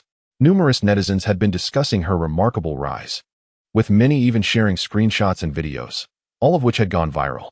The Douyin platform, known for its unpredictable trends, had also seen her popularity explode overnight. Of course, Zhao Yuqi was inherently beautiful and possessed an exceptional aura. Her talents only complemented her innate charm. Chen Yuan's appearance was merely the spark that ignited her potential. Even without his extravagant gifts, Zhao Yuqi would have eventually succeeded, albeit perhaps not so swiftly. By the way, Chen Yuan, I have another gift for you. I noticed your phone was quite outdated, so I bought you a new one. I hope you like it." With that, Zhao Yuqi produced a brand new, unopened iPhone 12 from her bag. My goodness, this was the latest model, worth over 10,000 yuan. Zhao Yuqi was gifting Qin Yuan a phone? What had this guy done to deserve such treatment from a goddess? Why was I unable to comprehend where I had gone wrong? Was the goddess truly blind? What merits did Qin Yuan possess? I could no longer endure this. I had to expose Qin Yuan's shameless antics. Not only was he living off others, but he was also juggling multiple relationships. To the campus forum I would go, amidst the envious glares from the other boys. Qin Yuan accepted Zhao Yuqi's new phone without a hint of embarrassment. An iPhone 12, worth over 10,000 yuan? A gift too good to refuse. Qin Yuan took a bite of the fried dough and sipped the soy milk, reveling in the pleasure of receiving gifts from a goddess. It was indeed true what they said. It wasn't that beautiful women didn't take the initiative. Rather, you had simply never witnessed a beautiful woman doing so. Upon accepting the gift, Qin Yuan's favorability with Zhao Yuqi inexplicably increased by 5 points, rising to 45. He was quite taken aback. He hadn't realized that receiving gifts could also enhance favorability. As for Zhao Yuqi, she noted that Lin Shutong and Su Lele had prepared exquisite breakfasts for him, which he had declined in favor of the simple soy milk and fried dough she offered, which he had heartily consumed. This illustrates that her current standing in Qin Yuan's eyes is incomparable to that of Su Lele and Lin Shutong. Could Qin Yuan truly be unable to afford a mere smartphone worth over 10,000? His elation stems not from receiving an Apple phone, but rather from the thoughtfulness of the person who gifted it to him. He values the bond and the sentiment behind it. Zhao Yuqi holds this belief. Clearly, she has misunderstood Qin Yuan. He is neither as noble nor as contemplative. In fact, he is rather superficial. To him, a smartphone costing more than 10,000 is indeed a luxury. How could he not be thrilled by such an extravagant gift? Thank you for your present, Yuqi. I truly appreciate it. That's good to hear. I must take my leave now. I have a live streaming event tonight regarding e-commerce, and it's my first time participating in something like this. I hope you can come and support me. Upon hearing this, Qin Yuan finally comprehended the sudden gift of the Apple phone from Zhao Yuqi. She merely wished for his support. It makes sense. Zhao Yuqi's affection for him has not yet grown to the extent that she would pursue him. Her gestures of bringing him breakfast and gifting him a phone are merely superficial flirtations, as she seeks to leverage him to gain further attention. This woman is remarkably composed. She is not a naive girl lost in the throes of love. Her unexpected appearance today not only overshadowed Lin Shutong and Su Lele, discouraging them, but also potentially created a false impression for Qin Yuan. Had he not seen her affection score of merely 45, he might have mistakenly believed that Zhao Yuqi had genuinely fallen for him. In reality, she has not invested true emotions. She is merely testing the waters, playfully engaging with Qin Yuan. If he were to lose his composure and pursue her recklessly, he would ultimately surrender control, becoming a mere admirer. Indeed, this woman is astute. Suddenly, Qin Yuan awakened to a realization. The so-called campus goddess, once stripped of her divine aura, is simply an ordinary woman. At most, she possesses a more attractive appearance. And that is all. The campus belle is not as noble, pure, or ethereal as one might imagine. She, too, is human, with all the complexities of emotions and desires, and a typical woman's vanity. Gazing at Zhao Yuqi's affection score of 45, Qin Yuan felt as though a bucket of cold water had been poured over his once fervent heart. The heart of a woman is as elusive as a needle in the ocean. Judging solely by her outward demeanor, one cannot ascertain the depths of her feelings for you. Rest assured, Chairwoman Zhao, I will certainly support you, Qin Yuan declared, then tasted the breakfast prepared by Lin Shutong and Su Lele. This tastes quite delightful. I'm giving up the rice noodles. Who wants them? After speaking, Qin Yuan passed the rice noodles gifted by Zhao Yuqi to his friend, Chao Jinyan. Old 4. These were sent to you by the campus belle. Not a big deal. It's just breakfast. I can spare a little, Qin Yuan replied nonchalantly, as if the breakfast personally delivered by the goddess Zhao Yuqi held no special significance for him. Boss, I actually prefer rice noodles. Why not let me have them? Xiong Tao interjected. Get lost. I wouldn't even want to eat them myself. As Zhao Yuqi prepared to leave, she turned back to see Qin Yuan unceremoniously handing her gift to someone else, which stirred discomfort within her. For a long time, she had grown accustomed to being idolized by boys. A mere hint from her would usually leave them touched, even tearful with gratitude. She had presumed that Qin Yuan would react similarly. Although this boy was wealthy, he was fundamentally no different from other men, all of whom were captivated by her charm. Yet now, it seemed Qin Yuan regarded her as no different from Lin Shutong or Su Lele. Zhao Yuqi despised this feeling. Turning on her heel, she departed with an evident frown. Qin Yuan, I think Zhao Yuqi appears to be upset. I mean, how could you be so indifferent? A campus belle brought you breakfast, and you had the audacity to share it with someone else? If I were her, I'd be furious. Zhou Haiquan lamented, shaking his head. Exactly. Even I, a staunchly straightforward man, understand this principle. How could you possibly not? While your camaraderie is commendable, it shouldn't jeopardize your lifelong happiness. Chao Jinyan added, patting Qin Yuan's shoulder with a serious demeanor. His words carried an undertone that was somewhat unsettling. Boss, haven't you had a crush on Zhao Yuqi for quite a while? Are you truly willing to let your goddess slip away to old for? Xiong Tao chimed in. Nonsense. As the saying goes, brothers are like limbs, while women are merely garments. Do I strike you as someone who prioritizes romance over friendship?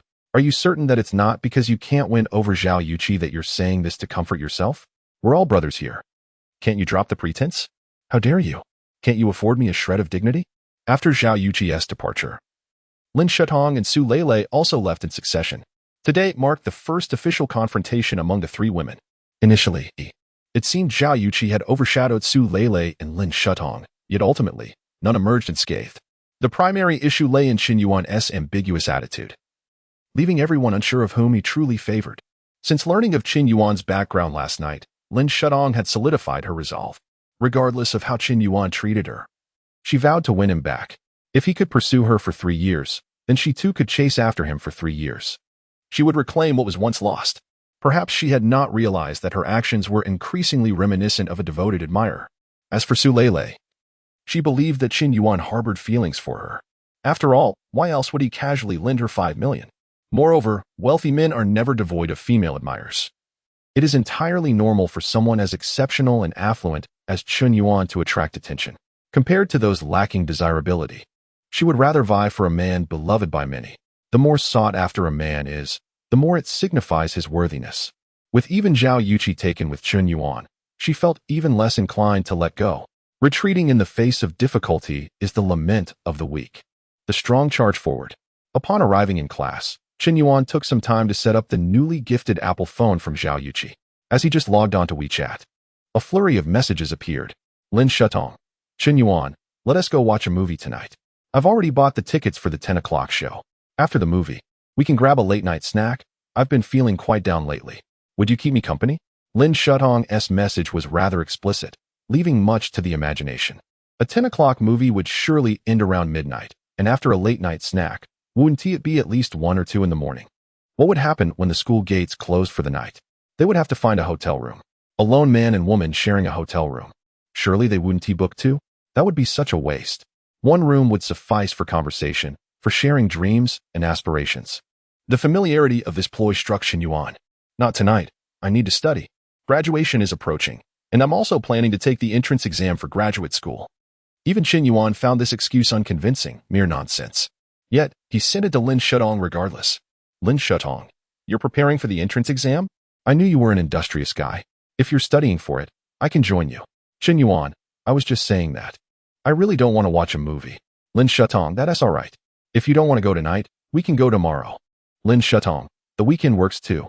Lin Shutong, why aren't you replying? Lin Shutong, can you at least acknowledge me? Lin Shutong sent dozens of messages. Yet Qin Yuan did not reply at all. At this moment, she finally comprehended the frenzied mindset she had experienced when Qin Yuan had sent her dozens of messages, to which she had not responded for several hours. It was utterly tormenting. Zhao Yuqi, my esteemed number 1. Let us not miss each other in the live stream at 8 tonight. Qin Yuan, all right. After replying to Zhao Yuqi's message, Qin Yuan opened the unread message from Su Lele. Su Lele, brother Qin Yuan, I'll be cooking at home tonight. I really appreciate your help. Could you grace me with your presence for dinner? Su Lele, by the way, I've printed out the loan agreement today. Although it's your assistance, a loan of 5 million must still be formalized with a contract. Otherwise, I would feel uneasy. Qin Yuan, you're cooking yourself? Then I must taste your culinary skills. Su Lele, I guarantee you will be satisfied, brother Qin Yuan. Su Lele replied promptly.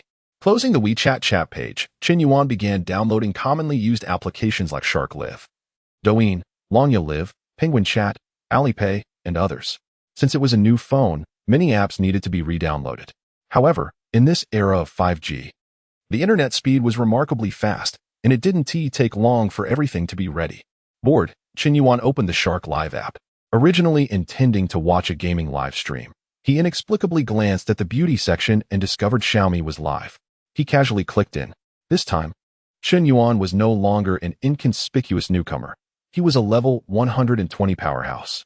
Although he hadn't activated the Emperor status, he still had some presence. Wow, Brother Yen has arrived. That man is here. Welcome, Brother Yen. Welcome, Brother Yen. Brother Yen, you're already a level 120 powerhouse. Have you considered activating the Emperor status? Emperors are merely for those little tycoons to flaunt. Just look at who Brother Yen is. Does he need to show off? Lonely Brother has come. The other day, they sent you a private message, and you didn't reply. They even mentioned adding you on WeChat. Xiaomi pouted. Wow. Thanks to Lonely Brother Yen for activating the Emperor. Chapter 22. Not giving face to Brother Yen. The noble Emperor's status, costing 120,000 a month, was, in reality, of little practical use. It merely provided entrance effects when entering the live stream and made the bullet comments more noticeable, thus giving an impression of stature, causing female streamers to look at you differently. Spending 120,000 to gain a bit of stature? Chen Yuan found such behavior rather foolish. He had heard of an accountant who, to satisfy his vanity, embezzled company funds to tip female streamers millions. That was simply absurd. If you truly had money, I wouldn't say anything. But pretending to be wealthy when you're not? You ended up locking yourself in jail? That is impressive. Yet, Chen Yuan had just engaged in such foolishness. Merely activating the Emperor status, it wasn't even his money. The simpering dog gold could be spent freely. Did Xiaomi send me a private message? Let me check. After sending a bullet comment, Chen Yuan immediately went to check his private messages. He had quite a few, and it took him a while to find Xiaomi's message, which contained her WeChat ID. Chen Yuan copied and pasted it, decisively adding her as a friend on WeChat. However, after waiting several minutes with no approval, he returned to the live stream. Xiaomi, I added you on WeChat. Please accept. Okay. Sure, Brother Yen. Soon. The other party approved Chen Yuan's friend request. Xiaomi, may I invite you to dinner? Chen Yuan boldly typed in the live stream. Dinner? I usually have a fan meeting once a month here in Pudong, Magic City. Brother Yen, where are you from? I'm from Han City. Oh, that's not far. It's only a 2-hour flight. Will you come to see me? No, I don't have time. If it was a fan meeting, there would surely be many people, and Chen Yuan did not wish to join that crowd. Either he wouldn't go, or if he did, it would have to be a private meeting. A successful person like Brother Yen must be quite busy. However, next month, the Shark Live Carnival will be held in Han City, and there will be an opportunity to meet then. Haha, carnival event. Is Xiaomi hinting for Brother Yen to send rockets? Every carnival is just them harvesting the money. Brother Yen, everyone is here. Aren't you going to send a rocket before you leave? Wow. Thanks to Lonely Brother Yen for sending the super rocket. Love you, moi. Since Chen Yuan was sending gifts, he naturally wouldn't settle for just one. One super rocket was merely the beginning. Within just a few minutes, he sent 100 super rockets and then slipped away. It wasn't that he didn't want to continue. It was just that his account as fish fins had run out. Damn, the recharge limits on these live streaming platforms were too small. Every time he recharged, he had to do it multiple times. If only he could recharge 100 million at once. Chen Yuan couldn't help but start to grumble. Half an hour later, Chen Yuan logged in again. This time, he was thoroughly prepared with ample ammunition. However, he didn't click into Xiaomi's live stream, as he noticed another highly popular female streamer had gone live. Xia Xinshin, also a dancing streamer, specialized in ancient style dance, modern dance, and Korean dance. She was quite cute and had an excellent figure. In terms of looks, she might be slightly inferior to Xiaomi, but her talents were superior. She likely had around an 80 rating for looks but a perfect score for talent, boasting millions of followers. Wow, Brother Yen. You didn't go to see Xiaomi but came to Xiao Xinshin instead? Welcome, Brother Yen. Welcome, Brother Yen. Brother Yen, you just sent 100 super rockets to Xiaomi. Are you not going to show some appreciation here? Brother Yen, at least 100 super rockets to start, right? Brother Yen, what do you actually do? Can I come work for you? As soon as Chen Yuan entered Xiao Xinshin's live stream, the bullet comments began to escalate. The fans in the female streamer's live stream were largely overlapping. Many viewers would check out one streamer for a while before switching to another. They were essentially in a fluid state. Chen Yuan's fame on Shark Live now surpassed that of many streamers. Wow, Brother Yin is here. Welcome, welcome. Xiao Shenshin welcomed him immediately, facing the barrage of comments. Chen Yuan didn't waste any words. He merely sent one bullet comment. Xiao Shenshin, what is your total number one? I'll beat it. As soon as this conspicuous comment was sent, the entire live stream erupted in commotion. Wow, Brother Yin has started. He is about to begin. This is terrifying. Brother Yin, stay calm. I just checked. Xiao Shenshin's total number one is 18 million, and her number one is Long Huang. Are you planning to surpass Long Huang? Long Huang is already a level 120 powerhouse. He owns several talent agencies and is said to be a shareholder in the Penguin Group. He is quite impressive. Brother Yin, it's all fun and games. But don't joke around with the number one. Just as the comments began to flood the live stream, a golden rocket ascended from the bottom of the screen, officially igniting the battle. The first shot, the second shot, the 100th shot, the 1000th shot, the 2000th shot, the 5000th shot. From the moment Chen Yuan launched the first rocket, an unending rain of rockets commenced. This barrage continued for a full 2 hours. Yes, it was 2 hours of uninterrupted sending. The heat in Xiao Shenshin's live stream skyrocketed from an initial 200,000 to a staggering 40 billion. Every viewer present was left in a state of shock. Xiao Shenshin gaped, frozen in place, as if she had been petrified. The entire Shark platform has drawn in 80% of its audience to Xiao Shenshin's live stream. I was astonished, numb, and thought to myself, Yinzong, you are truly terrifying. You've sent over 10,000 super rockets. That's absolutely outrageous. Incredible. Yinzong, do you have cancer? Is that why you want to squander your wealth? Dad, if you have more money than you can spend, you can give it to me. I'd be happy to be your son. Amidst the frenzy of comments in Xiao Shenshin's live stream, Xiaomi's chat was sparse. Watching the endless barrage of rockets on the public screen, Xiaomi felt an overwhelming jealousy. She began to doubt her earlier words. When Yinzong had invited her to dinner, she hadn't accepted. Instead, she had tactfully suggested they could meet at a fan meeting. Since he had asked in the live stream, she felt it was inappropriate to agree to a private meeting outright. Moreover, she had numerous fans, many of whom were husband fans, naturally. She couldn't respond too overtly. Yet, because she didn't agree, Yinzong immediately sent over 10,000 super rockets to Xiao Shenshin, and it showed no signs of stopping. It was quite possible that tomorrow, Xiao Shenshin would be trending. The thought made Xiaomi increasingly regret her previous words. Could someone as extraordinary as Yinzong be compared to an average fan? By openly declining, hadn't she disrespected Yinzong? As the live stream continued, more than a dozen nobles left Xiaomi's chat. She felt like crying. Yinzong was simply too extravagant. The impact of sending over 10,000 super rockets was beyond imagination. People are inherently curious and enjoy the spectacle. If one sent dozens or even hundreds of rockets, it might not cause much stir. As such occurrences had become quite commonplace on the Shark platform. It had been established for many years. And there were plenty of wealthy individuals who could send hundreds of rockets. However, no one had ever sent over 10,000 super rockets at once. This was unprecedented. In the history of Shark Live, no one had ever achieved such a feat before today, when Lonely Smoke accomplished it. This sudden appearance of a remarkable tycoon had swiftly made him a leading figure in the realm of extravagance. Not only did he shower gifts on the Shark platform, but he also did so on Douyin. Each time he acted, he did so with unparalleled generosity, and each occasion seemed more extravagant than the last. In just 3 appearances, he had sent nearly 50 million worth of gifts. With $500 million in gifts, he could practically become a shareholder of Shark. Watching the dwindling popularity in her live stream, Xiaomi finally resolved to apologize to Yinzong. She needed to explain why she hadn't accepted his invitation earlier. Offending such a wealthy individual could jeopardize her career. Grabbing her phone, she opened WeChat and began typing a message. Yinzong, I'm sorry about today. There were too many people in the live stream, making it difficult to respond. Actually, I have some free time these days and was hoping to visit Hanqing. Would you be available to be my guide? After composing the message, Xiaomi promptly sent it. At that moment, Chen Yuan was still sending rockets. Having tapped the screen for 2 hours, and his hand was beginning to ache. Thankfully, his body had been reinforced. Otherwise, he might have struggled to keep up. Ding dong. Suddenly, a message popped up on WeChat. It was from Xiaomi. Chen Yuan opened it, feeling a bit dazed. What did it mean? Earlier, she had declined to meet for dinner.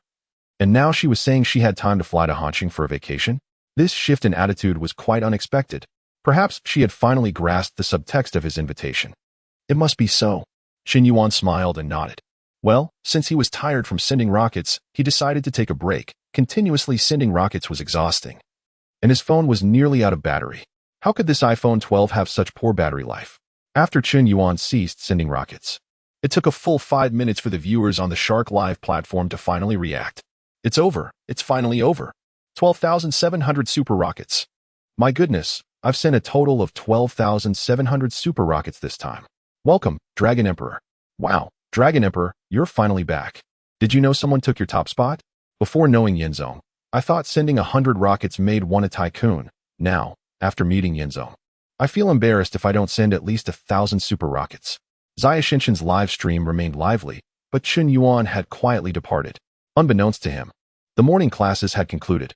It dawned on him that he had spent the entire morning sending rockets. He had barely listened to the lecture. College professors, aside from the counselor, generally do not enforce attendance. If one genuinely wishes to learn and humbly seeks guidance, they will teach. If one chooses to slack off, no teacher will urge them to study. It all relies on self-discipline. Typically, students sitting in the front row are those who are keen on studying and preparing for graduate school, while those in the back row aim merely to obtain a degree, ensuring they pass exams with a score of 60. Huda is considered a first-tier university, yet it does not belong to the 985 or 211 categories. Compared to Wuda, Huada, Zhongnan University, and other engineering universities, it is a tier lower. In truth, Qin Yuan's high school performance was only mediocre, barely ranking in the upper middle tier. Such grades would not suffice for admission to a top university.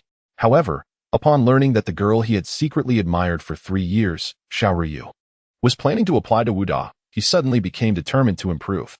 In some youthful films, the protagonist performs poorly in school for 3 years but, in the last 3 months, studies tirelessly to win the heart of his goddess, ultimately ranking in the top 10 of the school during the college entrance examination. Such stories sound inspiring, yet such melodramatic arcs are rare in reality. Qin Yuan was a typical failure in this regard. He believed that if he worked hard for the last 3 months before the exam, he could attend the same university as Xiao Ruyu. Even if he couldn't be her boyfriend, simply being in the same school and watching her from afar would suffice for him. He admitted that the last 3 months of diligent effort did yield some improvement in his grades, but he still fell short of the Wuda cutoff. Thus, he failed. Xiao Ruyu successfully gained admission to Wuda, one of the top 10 universities in China, while Qin Yuan ended up at Huda. Though both were first-tier universities, the difference was substantial. After entering university, to forget Xiao Ruyu, Qin Yuan chose to pursue another girl, Lin Fan. Initially, it was merely an attempt to forget someone. But he soon became deeply enmeshed in his feelings for Lin Fan, ultimately becoming her devoted admirer. Did he truly forget Xiao Ruyu? Qin Yuan believed not. His 3 years of devotion had not allowed him to completely let go of Xiao Ruyu. He was merely reluctant to accept the reality of his feelings. Suddenly reminded of that warm figure reminiscent of spring, Qin Yuan realized he had never truly forgotten her all these years. During high school, because of his secret admiration for Xiao Ruyu, he would be the first to jump through the window into the classroom each morning to wipe her desk and chair. He would stealthily follow her home after evening study sessions, then return home alone, often hiding along her path just to catch a glimpse of her smile. He had once seen someone carve her name into a desk and had fought that person. He would deliberately borrow her books just to steal a glance and exchange a few words. The name Xiao Ruyu had occupied the entirety of Qin Yuan's youth. She was simply too extraordinary. So extraordinary that he didn't dare to confess his feelings. From the moment he entered Hunan University, he understood that his life and that of Xiao Ruyu would henceforth follow 2 parallel paths, devoid of any intersection. In Chapter 024, having joined a wealthy group, Qin Yuan couldn't help but shake his head in contemplation of Xiao Ruyu. He picked up his phone and sent a message to Xiaomi. Of course, if you are coming to Han City for a trip, I will definitely be your guide, ensuring that your visit is worthwhile. Then it's settled, Brother Yin. Just let me know when. How about this Saturday? What do you think, Brother Yin? No problem. But could you send me a photo first? I'm worried I might not recognize you. No need for a photo. You'll see what I look like when we meet. After successfully arranging to meet Xiaomi, Qin Yuan felt a sense of disbelief. He never anticipated that this prominent streamer would be so easily persuaded to fly from the Magic City to Han City just to see him. Truly, money can work wonders. After responding to the WeChat messages, Qin Yuan opened the Shark Live app again to check if the popular streamer Xiaoshinshin had sent him a private message. She, too, was a high-profile streamer, with looks, figure, and talents that made her a desirable companion. Having already spent a considerable amount on gifts, he felt he should at least attempt to make a connection, for who knows what may transpire. Indeed, upon accessing the backend, he quickly located Xiaoshinshin's private message. "Thank you, Brother Yin, for becoming my #1 supporter. Please add me on WeChat." Besides Xiaoshinshin's message, another caught Qin Yuan's attention. "Hello, Brother Yin. I am Long Huang. Let us be friends. We are all from the same circle. The more friends, the more opportunities. I have a WeChat group filled with elite members from various industries. I would appreciate it if you could join us." Long Huang's account was also at level 120, undoubtedly confirming his wealthy status. Qin Yuan considered the advantage of joining a circle of affluent individuals and promptly sent over his WeChat number while also adding Xiaoshinshin as a friend. Soon, he was invited into a WeChat group comprising around 30 members. As he entered, the group erupted in excitement. "Wow, Brother Yin, is that really you? Long Huang, you're incredible. You actually brought Brother Yin into the group. From now on, if I say I know Brother Yin, won't that give me some prestige? Haha, big shot. I look forward to your guidance." Despite the fact that all members of this group were affluent, there were still distinctions among them. Qin Yuan, who could lavish millions in gifts, was certainly among the elite. "Hello everyone, I am Lonely Smoke. I hope to gain your favor. Brother Yin, please. Who can stand tall before you? Brother Yin, you are too modest. Are you in Han City? I have a villa I'm looking to sell. Interested?" A member named Qingfeng Shulai suddenly inquired. "Qing Huang, don't be ridiculous. What status does Brother Yin hold that he would need your villa? I have no choice, as you know. My hotel business has been severely impacted by recent events. The tourism and hotel industries have been struggling, and I am facing a cash flow crisis. I have to sell the villa to stay afloat until the market recovers." You're right. Every sector is feeling the strain. Funds are tight for everyone. Why not reach out to Lan Huang? He bought a mask factory last year and is making a fortune. But Lan Huang isn't in Han City. Qin Yuan observed the messages in the group, narrowing his eyes. A villa for sale in Han City? As a group member, surely he would receive a favorable deal. Although he lacked the funds to purchase a villa himself, he could certainly buy one for someone else. Lin Shutong, Su Lele, Zhao Yuqi, or another female acquaintance. As long as he established a dog relationship, the title deed could bear someone else's name, allowing him to enjoy the property without it being under his name. With this in mind, Qin Yuan replied, "Since we're in the same group, I can help. Please add me as a friend and we can discuss it privately." "Thank you, Brother Yin. You are so generous." Clearly, in the eyes of these elite individuals, someone of Brother Yin's caliber would not be in need of 1 or 2 villas. His willingness to purchase Qing Huang's villa was seen as a favor to a fellow group member. Such magnanimous and generous friends are indeed worth cultivating. Establishing a good rapport could yield future benefits. Ding. Qifeng Shulai has sent you a friend request. Do you accept? Accept. Qin Yuan clicked to approve the request. Shortly after, a message arrived. "Brother Yin, I am Hong Yuan Xiao, but you can call me Xiaoong. I am indeed in a tight spot financially. When would you have time to view the villa? I'm busy today, but tomorrow or the day after works." "Where is the property located?" Qin Yuan inquired. "It's near Jiangkou. I bought this villa in 2018. It has a river view, and the renovations were completed just over a year ago. The area is 980 square meters, a standalone 3-story building with a garden, parking spaces, a lawn, and an outdoor swimming pool, along with a private cinema." As he described the villa, Hong Yuan Xiao sent several photos, both interior and exterior, showcasing the luxurious decor and design. The panoramic view from the floor-to-ceiling windows revealed the beautiful landscape of the Yangtze River. The location, the size, the opulence, Qin Yuan was nearly astounded. He recognized that this villa was situated in one of Han City's most expensive neighborhoods, with prices exceeding 50,000 per square meter. This particular villa was valued at no less than 50 million. "Yes, it looks good. Please send me the location. I'll contact you when I come by tomorrow." "Sure. Brother Yin, I'll always be available for you." Hong Yuan Xiao replied promptly. In truth, high-value villas can be challenging to sell. They might linger on the market for 6 months or even a year, proving to be less marketable than ordinary properties, especially in the current economic climate. Selling a villa worth 50 to 60 million in a short time frame is exceedingly difficult.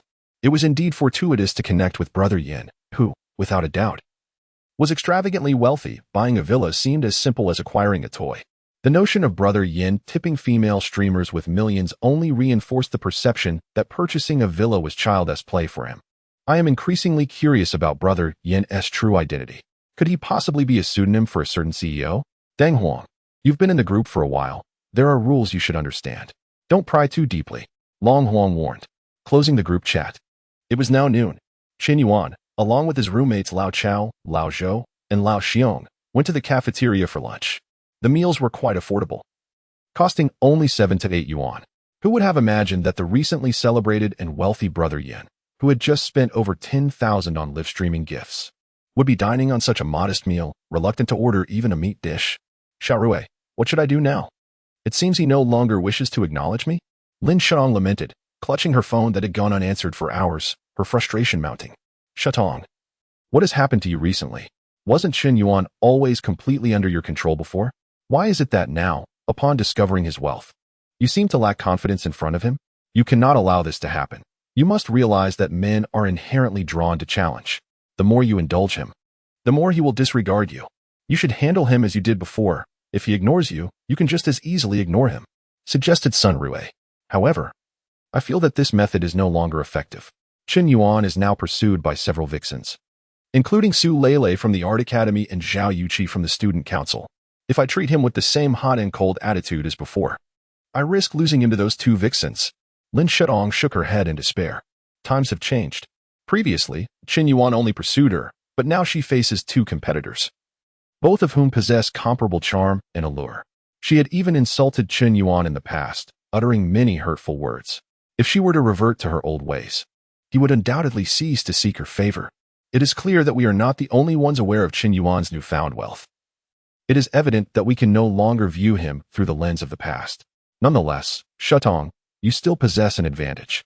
You must remember that Qin Yuan pursued you for 3 years without giving up, which speaks volumes about your unique place in his heart.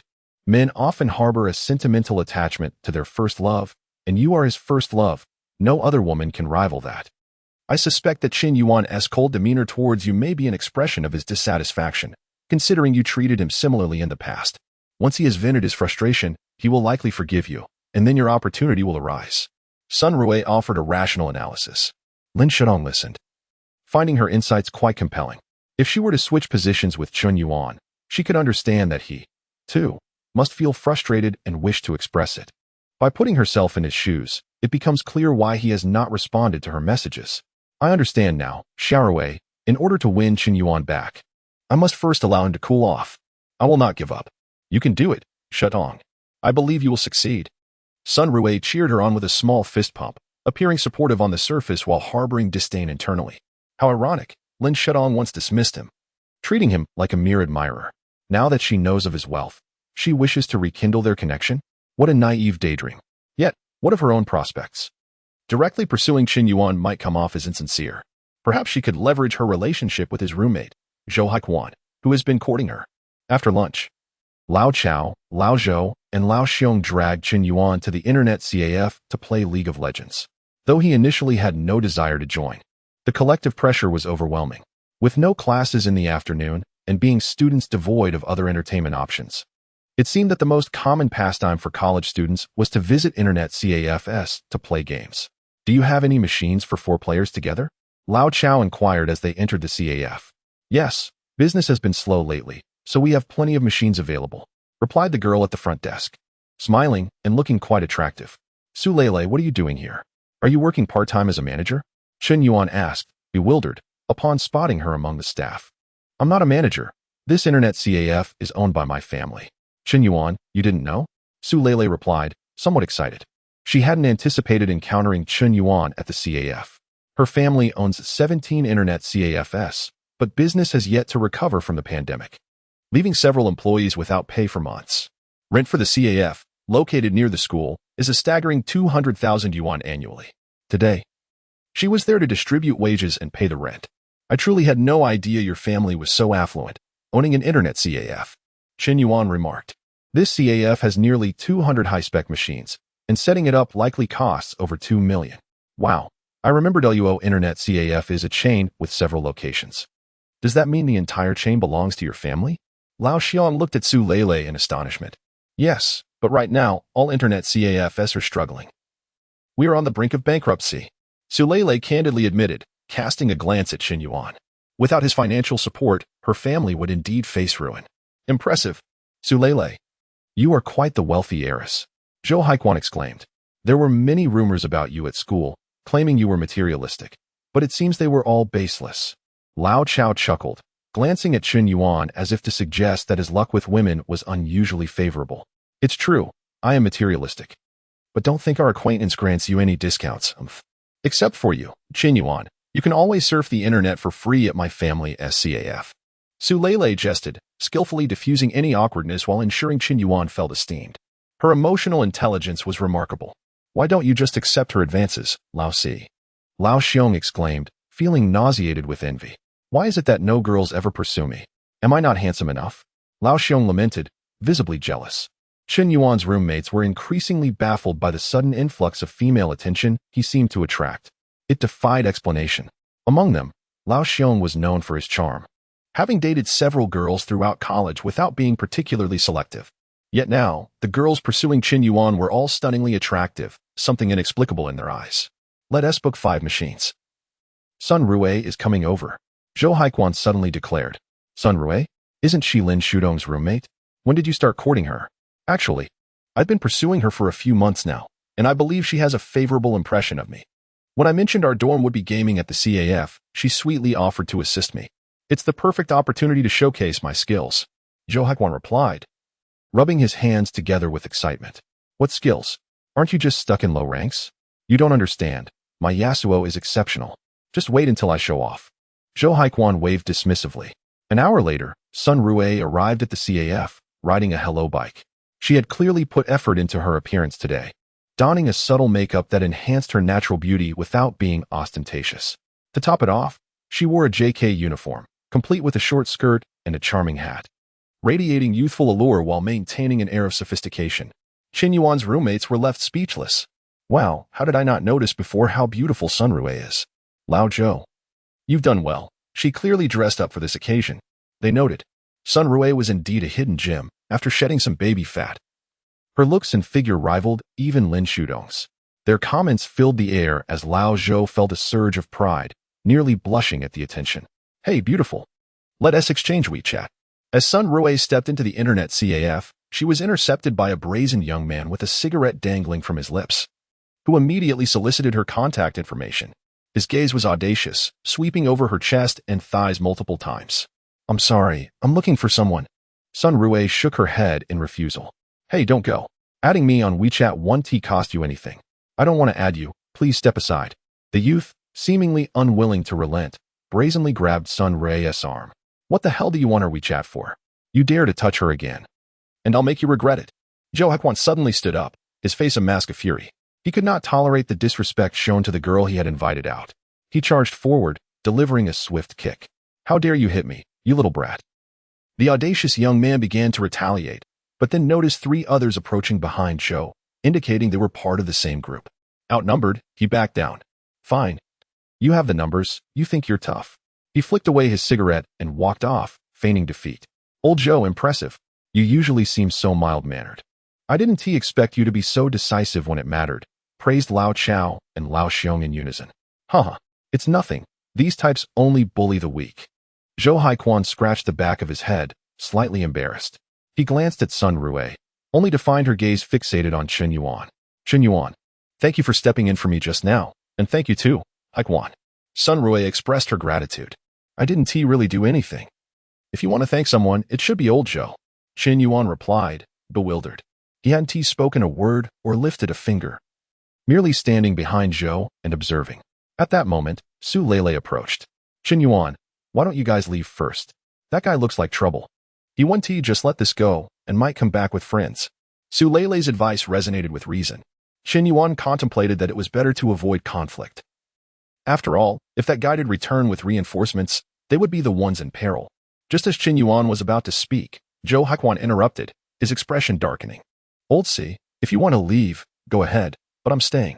I'm not afraid of a coward. If he comes back, I'll handle him. Zhou Haikuan's bravado was evident, though he was not oblivious to the glances Sun Rue was casting at Qin Yuan. Don't worry, old Zhou, we're all brothers. We won T-Run. We'll face whatever comes together. Xiong Tao clapped Zhou Haikuan on the shoulder. Let us get ready, Sun Rue. You can sit next to old Zhou. Lao Chao subtly maneuvered to position Sun Rue beside Zhou. Okay then, Sun Rue replied with little enthusiasm. She actually preferred to sit next to Qin Yuan, but didn't want to appear too obvious about it. Qin Yuan felt a sense of injustice. He understood Zhou's feelings. The girl he had invited out was showing an unusual interest in another roommate, which stung. Yet, he hadn't pursued Sun Rue at all. He didn't even want to engage with Lin Shutong, let alone her. Lele, could you fetch us some water? It's all good. Qin Yuan ruffled Su Lele's hair, signaling his commitment to stand by his roommates. All right. Su Lele shyly nodded, her affection for Qin Yuan soaring to 94 points. His intimate gesture only excited her further. By the way, Qin Yuan, come over to my place tonight. I'll cook for you myself. Don't forget. She whispered in his ear as she went to get the water. Qin Yuan felt a rush of warmth. His heart raced at her words. The atmosphere felt stifling. As the game commenced, Qin Yuan took up Garen in the top lane. Zhou played Yasuo mid, while Sun Rue supported with Janna. Ideally, after establishing an advantage in the bot lane, she could assist Yasuo in mid, combining their skills to secure a kill and amplify their lead. However, Sun Rue either truly didn't understand the game or was being deliberately uncooperative. Instead of helping Yasuo, she traversed most of the map to aid Qin Yuan in the top lane, neglecting her ADC entirely. Sun Rue, you don't need to help up here. I've already taken down their champion twice. Go assist mid. Qin Yuan called out. It's fine, Qin Yuan. I'll help you push the tower first to secure a bigger advantage. But you're taking my experience. I'll just stand a bit further back and watch you farm. Sun Jie, could you please go back to bot? I can't even leave my tower. Xiong Tao interjected, clearly frustrated. Despite their early advantage, they ultimately lost the match, and everyone knew why.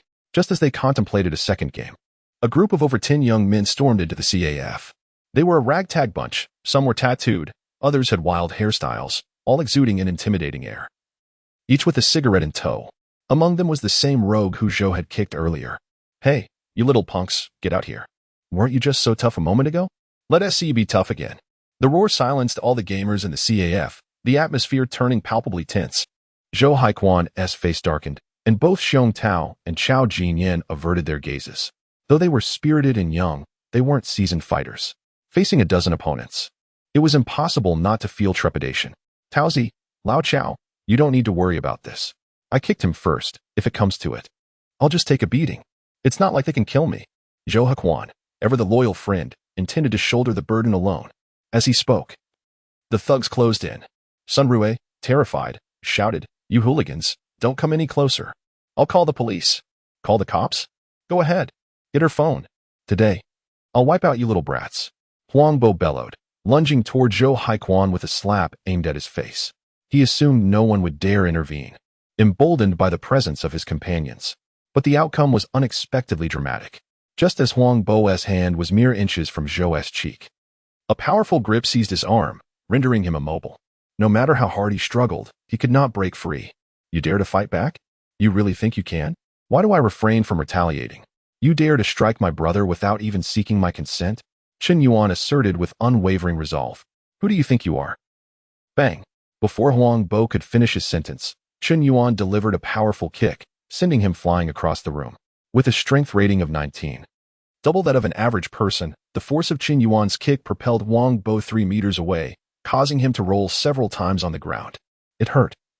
Damn it. How dare you strike my brother? Let us go. Let's take down this bunch of punks. A burly man with a buzz cut, witnessing Huangbo's assault, rushed in a fit of rage. Rather than retreating, Qin Yuan boldly advanced toward the group of ruffians. Once one's strength and physical capabilities reached double the norm, the combat prowess exhibited transcends mere arithmetic. Enhanced physicality means greater endurance, while formidable strength translates to painful blows. When Qin Yuan landed a punch, his opponent faltered. Yet, when struck, he felt nothing. He was both robust and formidable. This time, Qin Yuan sought to test the metamorphosis brought about by his 20 enhancement points. In the ensuing moments, onlookers beheld a remarkable scene. This seemingly unassuming young man exhibited extraordinary valor, single-handedly challenging a dozen adversaries without faltering. He lacked sophisticated fighting techniques. It was a straightforward exchange of blows. He hit. They retaliated. Each clash was a testament to his unwavering strength. Although the ruffians numbered 12, in reality, only 5 or 6 engaged in the fray, while the remainder merely served as spectators, there to cheer on their comrades. Even so, those 5 or 6 found themselves unable to best Chen Yuan. His unparalleled might and resilience rendered him untouchable. He struck with the ferocity of a tiger among sheep, displaying remarkable ferocity. "Don't panic. I'm here to help," roared Xiang Tao, engaging in a brawl with one of the thugs. "Damn it, if you two are so fierce, I can't just cower." Xiao Jinyan joined the melee, followed closely by Zhou Hakuan. Given that this conflict had originated from their roommate, he felt compelled to step in, especially with Sun Rui observing closely. With the support of his 3 roommates, Chen Yuan felt emboldened. After all, facing a dozen opponents alone could be daunting, but with allies sharing the burden, his courage surged. Within mere minutes, a multitude lay strewn across the ground, and a group of onlooking youths were left in stunned silence. Who is this guy? Incredible. He takes on 10 by himself? Amazing. I should have filmed this for my social media. As long as no knives were involved, could he really take on 10? Can't you just acknowledge how impressive he is without being contrary? Chen Yuan, you are truly remarkable. Sun Rui gazed at him with admiration, her large eyes sparkling with affection. She had not anticipated that Chen Yuan, beyond his wealth, possessed such prowess. His valorous demeanor had left an indelible mark on her mind. This man was incredibly brave and exuded masculinity. She felt Lin Shutong had truly missed out on such an impeccable man. Tears nearly welled in her eyes. Simultaneously, Su Lele remained momentarily stunned. Her gaze towards Chen Yuan transformed into one of profound admiration, bordering on obsession. Not only was he courageous, but he also bore responsibility. The trouble had stemmed from their roommate, yet he resolved the issue without uttering a word against them. Such a man radiated security. Moreover, he was handsome and affluent. Should she let this opportunity pass, Su Lele feared she would regret it for a lifetime. Su Lele, affection level 1 ding. Detecting that the first target of affection, Su Lele has surpassed a 95-point affection level for the host. Congratulations on your successful reversal. Ding. The first target of affection has spent a total of 5,300,000 yuan, rewarding the host with 530,000 yuan. Ding. Su Lele has successfully transformed into the host's admirer, rewarding 5 enhancement points. Name, Chen Yuan. Age, 21. Height, 180 centimeters. Weight, 67 kilograms. Strength, 19. Constitution, 19. Spirit, 10. Agility, 9. Peak adult levels at 10. Status, healthy skills, none. Enhancement points, 5. Please select enhancement direction. I choose to enhance agility, adding all 5 points to agility. Ding. Enhancement successful. Current agility is now 14 points. In the next moment, a familiar warmth coursed through Chen Yuan's body, making him feel lighter and more agile. Though he had appeared heroic while clashing with the ruffians, he had endured his share of punishment, receiving several punches and kicks. Thankfully, his robust physique had allowed him to withstand the blows. With his agility now increased, he felt confident that, should he engage again, he would not find himself in such a predicament. Get lost. If I see you again, I'll strike you again. Zhou Haikuan vehemently kicked the already down Huang Bo, feeling quite pleased with his performance. 4 against a dozen. And they had left their opponents reeling. This feat was something he could boast about for a year. He believed Sun Rui would view him in a new light. However, upon glancing back, he found her had hurried over to Chen Yuan, eager to curry favor. His expression soured. Damn, how did I not notice how formidable you are before? Have you trained? Xiong Tao asked, astonished. It was evident that Chen Yuan had undergone training. Otherwise, such ferocity would be impossible. He realized that their previous assumptions about Chen Yuan were misguided. If he truly unleashed his full potential, the 3 of them combined might not stand a chance against him. No wonder the ladies were drawn to him. He was indeed a martial artist. As his roommates expressed envy and admiration, they began to understand the source of Chen Yuan's popularity. Yet, they remained oblivious to the fact that the admiration from the girls stemmed not solely from his combat skills, but also from his financial prowess. Chen Yuan paid no mind to Sun Rui's overtures. Her mere 7.5 points in attractiveness fell short of the standard for a goddess. He would not squander his energy on her. Upon reviewing the system interface, Chen Yuan noted that after enhancing his physique and strength, he seemed to be experiencing a second growth spurt. Originally at 179 centimeters, he now stood at 180 centimeters. Though only a modest increase of 1 centimeter, it signified potential for further growth. His weight had also increased significantly, explaining his persistent hunger and increased appetite. Apologies, Su Lele, for the ruckus at your family's internet CAF. I believe I may have damaged several computers. No worries, just a few monitors were broken. We can replace them easily. Tell me, how much for the damaged monitors? We can chip in, Johakwan said, his expression pained. While the fight had been exhilarating, the damage incurred would require compensation. He was a stubborn and practical individual, one who held firm to his principles. No need for compensation. You are all Qin Yuan's good brothers. Even if the entire CAF was destroyed, it wouldn't matter. This statement nearly caused his roommates to choke in disbelief. What spell had Qin Yuan cast to elicit such unwavering loyalty from the girls? Did they truly hold him in such high regard that they would overlook the destruction of the internet CAF? Qin Yuan was not even remotely as extraordinary as they believed. Where did Qin Yuan go? He just vanished. Qin Yuan had already left the internet CAF, unable to endure Sun Rue's incessant attempts to curry favor. She resembled a desperate admirer, relentlessly pursuing him despite his clear disinterest. It was utterly repugnant. Moreover, she is Lin Shudong's close friend. Initially, Qin Yuan pursued Lin Shutong for 3 years, and after much effort, he finally moved her heart, convincing her to be his girlfriend. Yet, this Sun Rue constantly whispered disparaging remarks in Lin Shudong's ear, holding Qin Yuan in contempt. While Lin Shudong's materialistic tendencies were one aspect, Sun Rue's instigations were equally significant. Now, it seems, Sun Rue has taken it upon herself to be overly attentive to him. Does Lin Shutong know? Are you merely a superficial friend?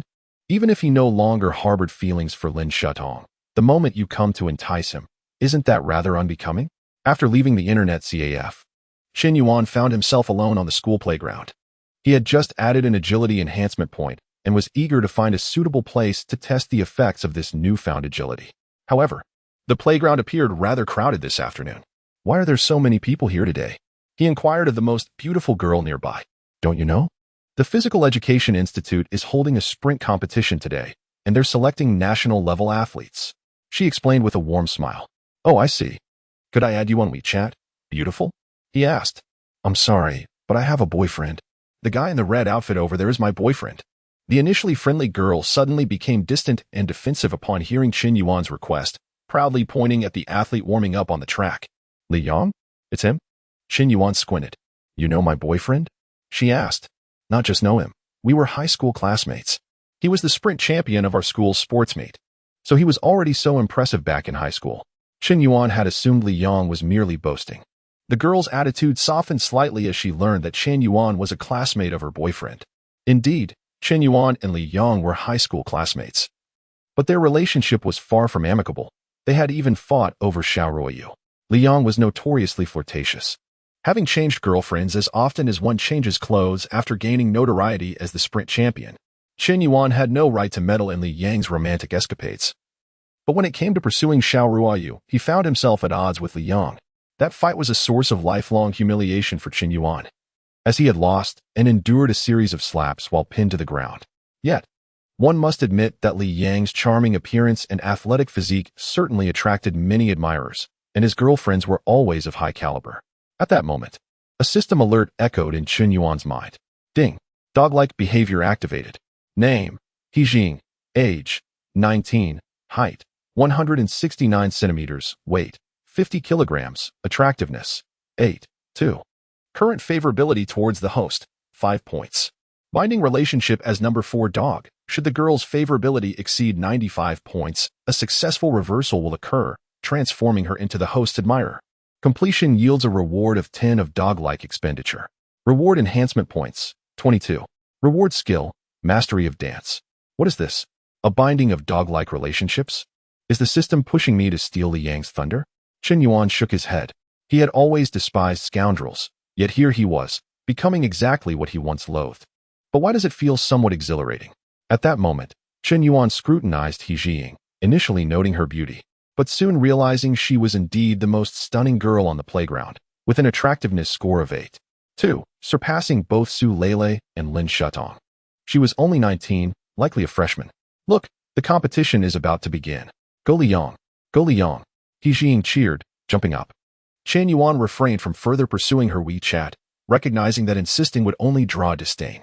As He Jiying cheered and onlookers pointed, Chen Yuan quietly made his way to the rubber track.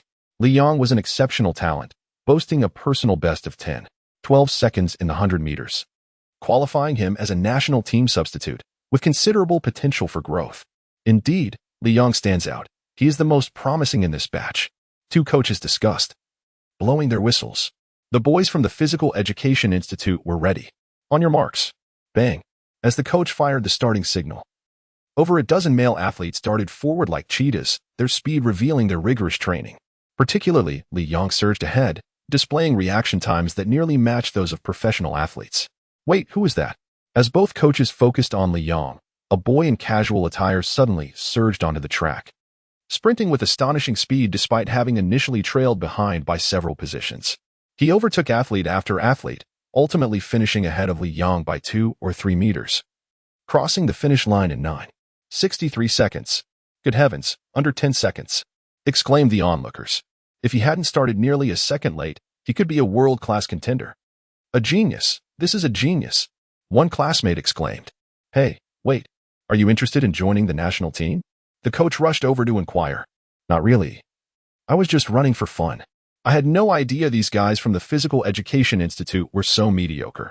Which college are you from? I'm from the College of Arts. What? The coach was dumbfounded. A student from the College of Arts? Aren't they just a bunch of bookworms? How could one possibly dominate a professional athletics competition? This sounds fantastical. Are you sure you aren't pretending? Chen Yuan, is that you? Li Yang's expression darkened. He and Chen Yuan had clashed before, and their mutual disdain had lingered.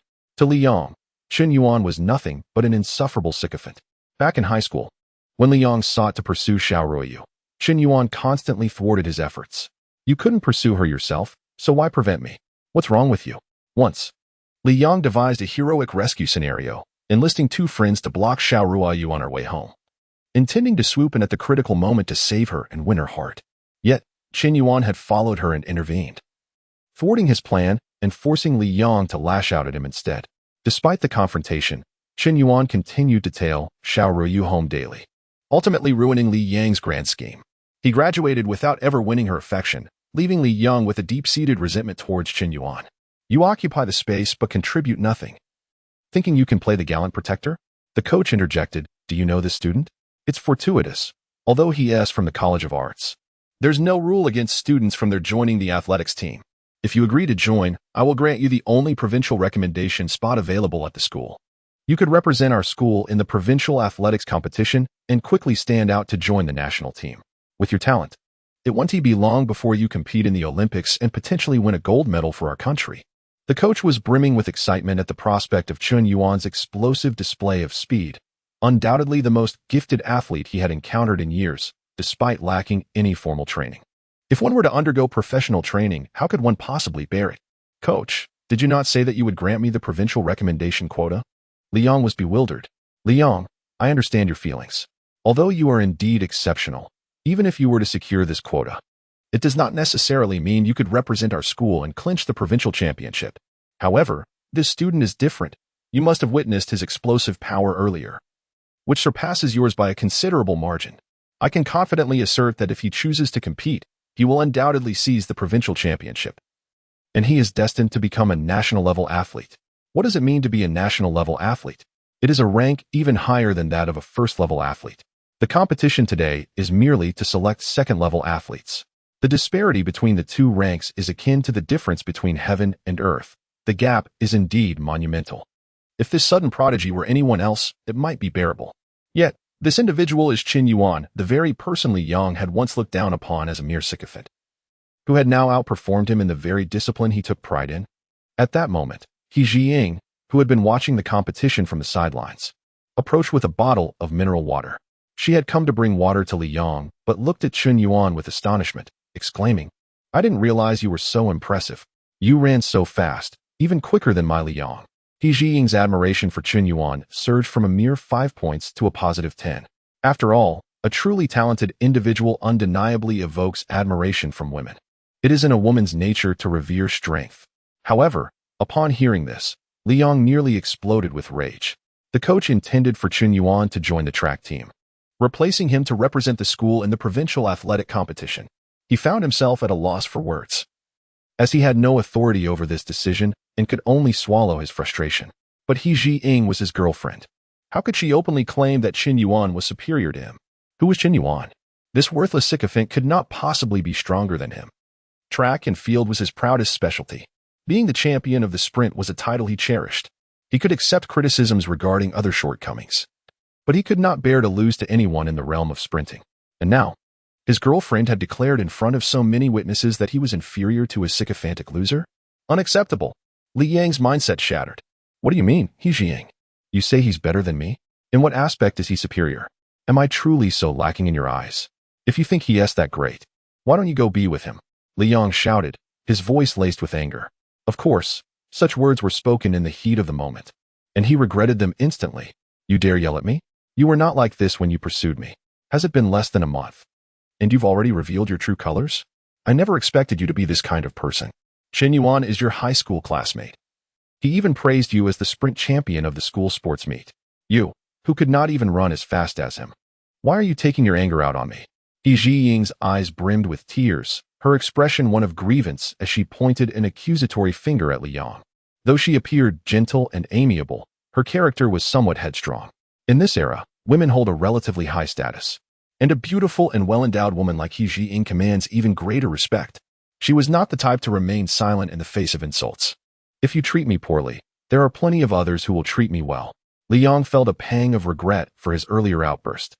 But He Ji-ying did not recognize her own fault and only added fuel to the fire, repeatedly stating that Qin Yuan was faster than him. She even mentioned how Qin Yuan praised him as the sprint champion. Was this praise? It was clearly a mockery. And when had they even exchanged compliments? He Ji-ying. Do not go too far. I have tolerated you for long enough. Fine. Li Yang, you really are something. I come to cheer for you, and instead of appreciating it, you take out your frustrations on me after losing the competition. Are you even a man? If you were a real man, you would go in against Qin Yuan and prove yourself. I don't know how I was ever blind enough to choose you. He Ji-ying became increasingly furious. She too was thoroughly exasperated. Enough. Must this little squabble escalate to such proportions? Li Yang, you ought to be more magnanimous. The coach casually intervened, attempting to mediate the situation before turning to Qin Yuan. By the way, Qin Yuan, have you considered joining the track team? Thank you.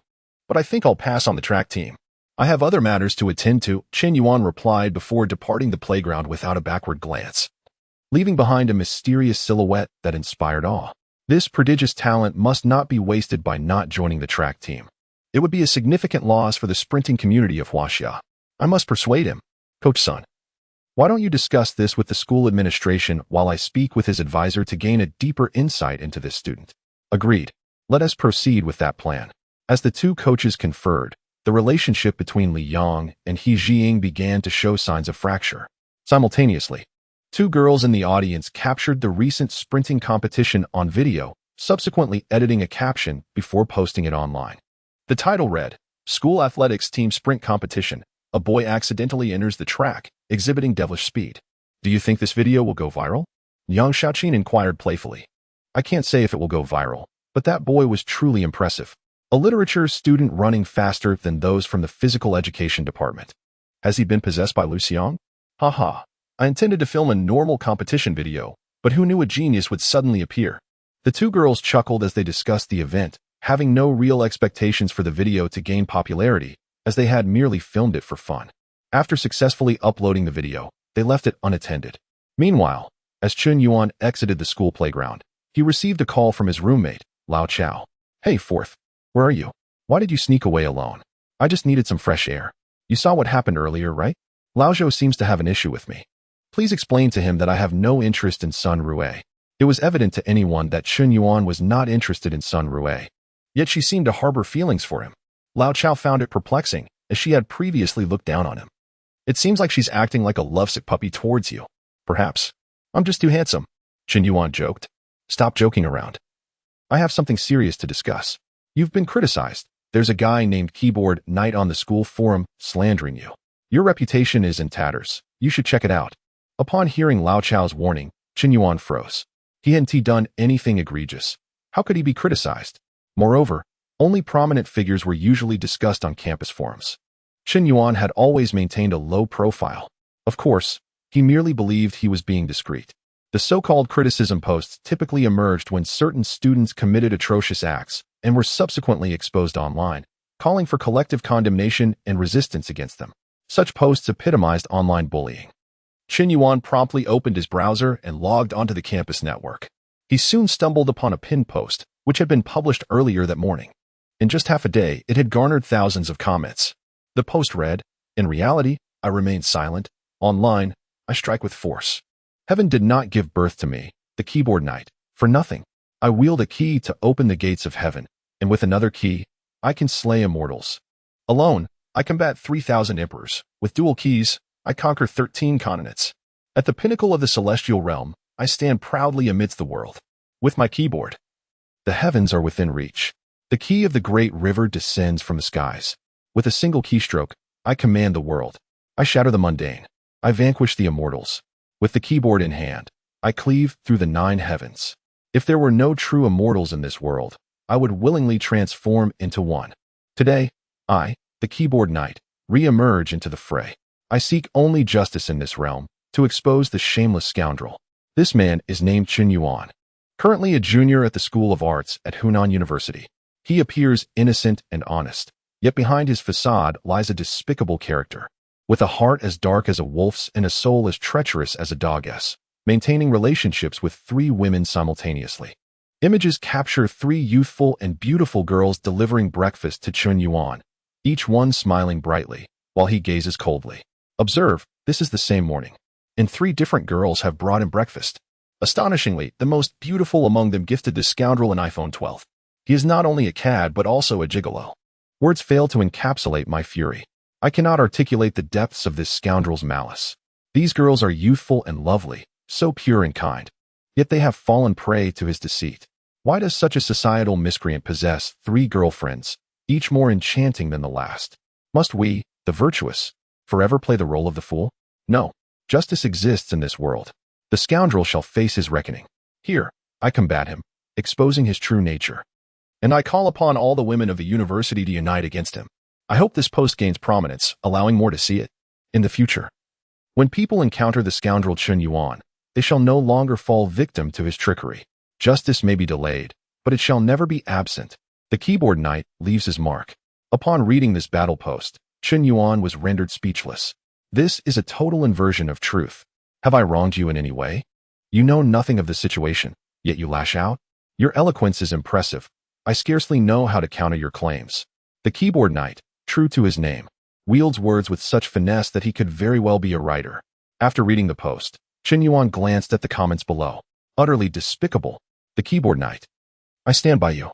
Dogs, beasts, scoundrels. These men toy with our emotions. There is not a single good one among you. Please, dear sisters, do not harm the innocent. I concede that the lad in the images is somewhat handsome, but not to a breathtaking degree. Rather, the 3 girls are each more beautiful than the last one being simply stunning. How did he manage this? I have been single for 23 years and have never enjoyed such treatment. He gets 3 times the benefit in one go, and I feel my tender heart has been shattered. Support the fight, resist the scoundrel. Support the fight, resist the scoundrel. What to do? I am indeed a girl from Hunan University, terrified of being hurt by a scoundrel. I do not even dare to date. The comments below overflowed. Chen Yuan could hardly keep up. To be honest, he did not take this battle post seriously. His reputation had always been tarnished. He was viewed as a sycophant. Now branded a scoundrel, he figured it was a slight improvement, wasn't it? With this thought, it seemed he had leveled up. Meanwhile, in the boys' dormitory, room 709 of the second phase apartment, a boy wearing black-rimmed glasses was rapidly tapping away at his keyboard, a lewd smile creeping across his face. Chen Yuan, you are doomed this time. How dare you allow my goddess, Zhao Yuqi, to deliver breakfast to you? Prepare to be publicly shamed by all the girls on campus. I, the keyboard knight, am not a mere name without merit. Look, is this not the scoundrel Chen Yuan exposed on the campus forum? Indeed, it is him, that vile scoundrel. Bah, I haven't seen the campus forum, but someone in the class group shared his photo, calling for a doxing. I recognized this guy. He often loitered around the girls' dormitory. No wonder he looked familiar. He is not only a scoundrel, but also a perverted voyeur. Chen Yuan had clearly underestimated the power of the campus forum. He never anticipated that so many girls would recognize him and point fingers at him. His image had even been circulated in numerous class groups. In this age of digital information, good deeds rarely leave the house, while bad deeds travel far and wide, with some malicious intent behind the scenes. Chen Yuan inadvertently became a despised figure. Initially, he had hoped to fortuitously develop a few more sycophantic relationships, but now, whenever girls saw him, they recoiled as if he were a plague. How could he possibly make any progress now? The flames of public opinion can spread like wildfire. Online harassment is no less potent than physical violence. At that moment, his phone rang. It was Lin Fan calling. Chen Yuan pondered for a moment before answering. Hello. Chen Yuan, I am aware of the situation on the campus forum. I never anticipated that delivering breakfast would lead to such a negative fallout. But do not worry. No matter what others say or how they insult you, I will not leave your side. I know you are not the scoundrel they claim you to be. I regret missing out on you before, and now I regret it every moment. Please give me another chance, okay? Lin Shutong's voice trembled, her sincerity palpable. Her tone as humble as a dog. It echoed the way Chen Yuan had once treated her. Hearing such genuine words, Chen Yuan's heart wavered unexpectedly. He recalled the time when he first met Lin Shutong. She had appeared so enchanting, almost like a fairy. His feelings for Lin Shutong could not be easily articulated. Perhaps his initial pursuit of her had indeed been an attempt to forget Xiao Ruoyu. Yet, he had to admit that there had been a time when he truly loved Lin Shutong deeply. Her significance to him far surpassed that of Su Lele or even the campus belle, Zhao Yuqi. He had once yearned for her genuine affection. But now, everything had irreversibly changed. He vividly remembered the day they broke up, when Lin Shutong had uttered the cruelest words, trampling on his dignity. And now, simply because she discovered his wealth, she wished to reconcile? Was she not being exceedingly pragmatic? When he had pleaded with her not to break up, had she ever offered him even the slightest chance? Given her past treatment of him, why should he soften his heart now? Lin Shutong, I will say this one last time. I no longer love you. Please do not bother me again. Is that clear? Chen Yuan spoke with an unyielding, cold tone before ending the call. No, Chen Yuan, you cannot treat me this way. Lin Shutong cried out, redialing. Chen Yuan rejected her call. When she called again, he simply turned off his phone. The number you have dialed is currently unavailable. Please try again later. Listening to the automated voice on the line, Lin Shutong dropped her phone to the ground. At that moment, her heart felt as if it had been pierced by 1,000 needles. As if all her strength had been drained. Why does my heart ache so painfully? Lin Shutong wept, sobbing uncontrollably. For over 20 years, she had never felt such gut-wrenching sorrow. She had truly fallen for Chen Yuan. Why? Why could she not have another chance? I love you. I have genuinely fallen for you. Lin Shutong cried out amidst her tears, sitting alone on the road, pouring out her heart to the unreachable phone, her despair heart-wrenching. After turning off his phone, Chen Yuan too felt a tinge of melancholy. This time, he had acted with remarkable decisiveness. A man must learn to mature, to not remain forever soft-hearted. Learning to refuse was merely a means to protect himself from harm. Yet, he could not shake the feeling of emptiness within him. Chen Yuan entered a restaurant, ordered a plethora of dishes, and devoured them ravenously. Sometimes, the void within can be momentarily filled by satisfying one's hunger. After consuming 2 bottles of Erguo 2, he drunkenly returned to his dormitory alone. Perhaps due to his enhanced physical constitution, after consuming 2 bottles of Erguo 2, he astonishingly managed to retain a semblance of clarity. Truly remarkable. Upon reaching his dormitory, he collapsed into a deep slumber, regardless of the chaos that might ensue outside. He prioritized his rest, believing he would deal with everything upon awakening. However, it seemed Chen Yuan had forgotten. He still had some matters to attend to that day. For instance, Su Lele had invited him to her home for a home-cooked meal that evening. Additionally, Zhao Yuqi had an exceedingly important live-streaming session that required the presence of the online tycoon, Lonely One Cigarette, for support. In his inebriated state, Chen Yuan had even powered off his phone, thereby neglecting their invitations. At 8 o'clock that evening, Zhao Yuqi commenced her live stream. By 10 o'clock, the audience in her stream was still disappointingly sparse. Chi-Chi, have you reached Chen Yuan? It's been 2 hours. Why hasn't he shown up? Wu Xiaofei inquired anxiously. Due to Chen Yuan's absence, no substantial gifts had been donated, preventing them from ranking on the hourly leaderboard. Zhao Yuqi had already been live for 2 hours. Yet her viewer count barely exceeded 2,000, a stark contrast to the 300,000 viewers from previous days. The sales from her live streaming session appeared equally dismal. I spoke to him this morning. and he assured me he would come. How could I have known he would flake on me? Zhao Yuqi was nearly beside herself with rage. As a celebrated campus beauty, she had always found that when she asked the boys for assistance, they would eagerly comply. This live stream was crucial for one of her significant advertising clients, hinging on the effectiveness of the stream and product sales, which directly influenced her personal traffic evaluation and future potential. To ensure this matter, she had even personally delivered breakfast to Chen Yuan that morning, along with a new iPhone as a token of her sincerity. Yet, he had abandoned her. It was utterly outrageous. Perhaps Chen Yuan had some urgent matter to attend to and simply couldn't manage it. His phone is unreachable, and he hasn't replied to my messages. Surely, he must be dealing with something significant. Zhao Yuqi found herself justifying Chen Yuan's lack of response. What could be so important that he could renege on a promise? And do you know, Chi, Lonely One cigarette has been trending again? This morning, he gifted over 12,000 super rockets to the streamer Shark Girl Xiaoxin. That's an astounding sum. Over 25 million. He had the time to shower a shark streamer with millions, yet couldn't he spare any for you? Clearly, he doesn't prioritize you. Upon hearing this, Zhao Yuqi quickly pulled out another phone and opened Weibo's trending topics. Indeed, the phrase Shark's #1 tycoon. Lonely One cigarette had claimed the 5th spot on the hot search list. The moment she clicked on it, she was inundated with screenshots of rockets and evidence of Xiaoxin's stream surpassing 40 billion in popularity. Infuriating, absolutely intolerable. Zhao Yuqi's irritation grew.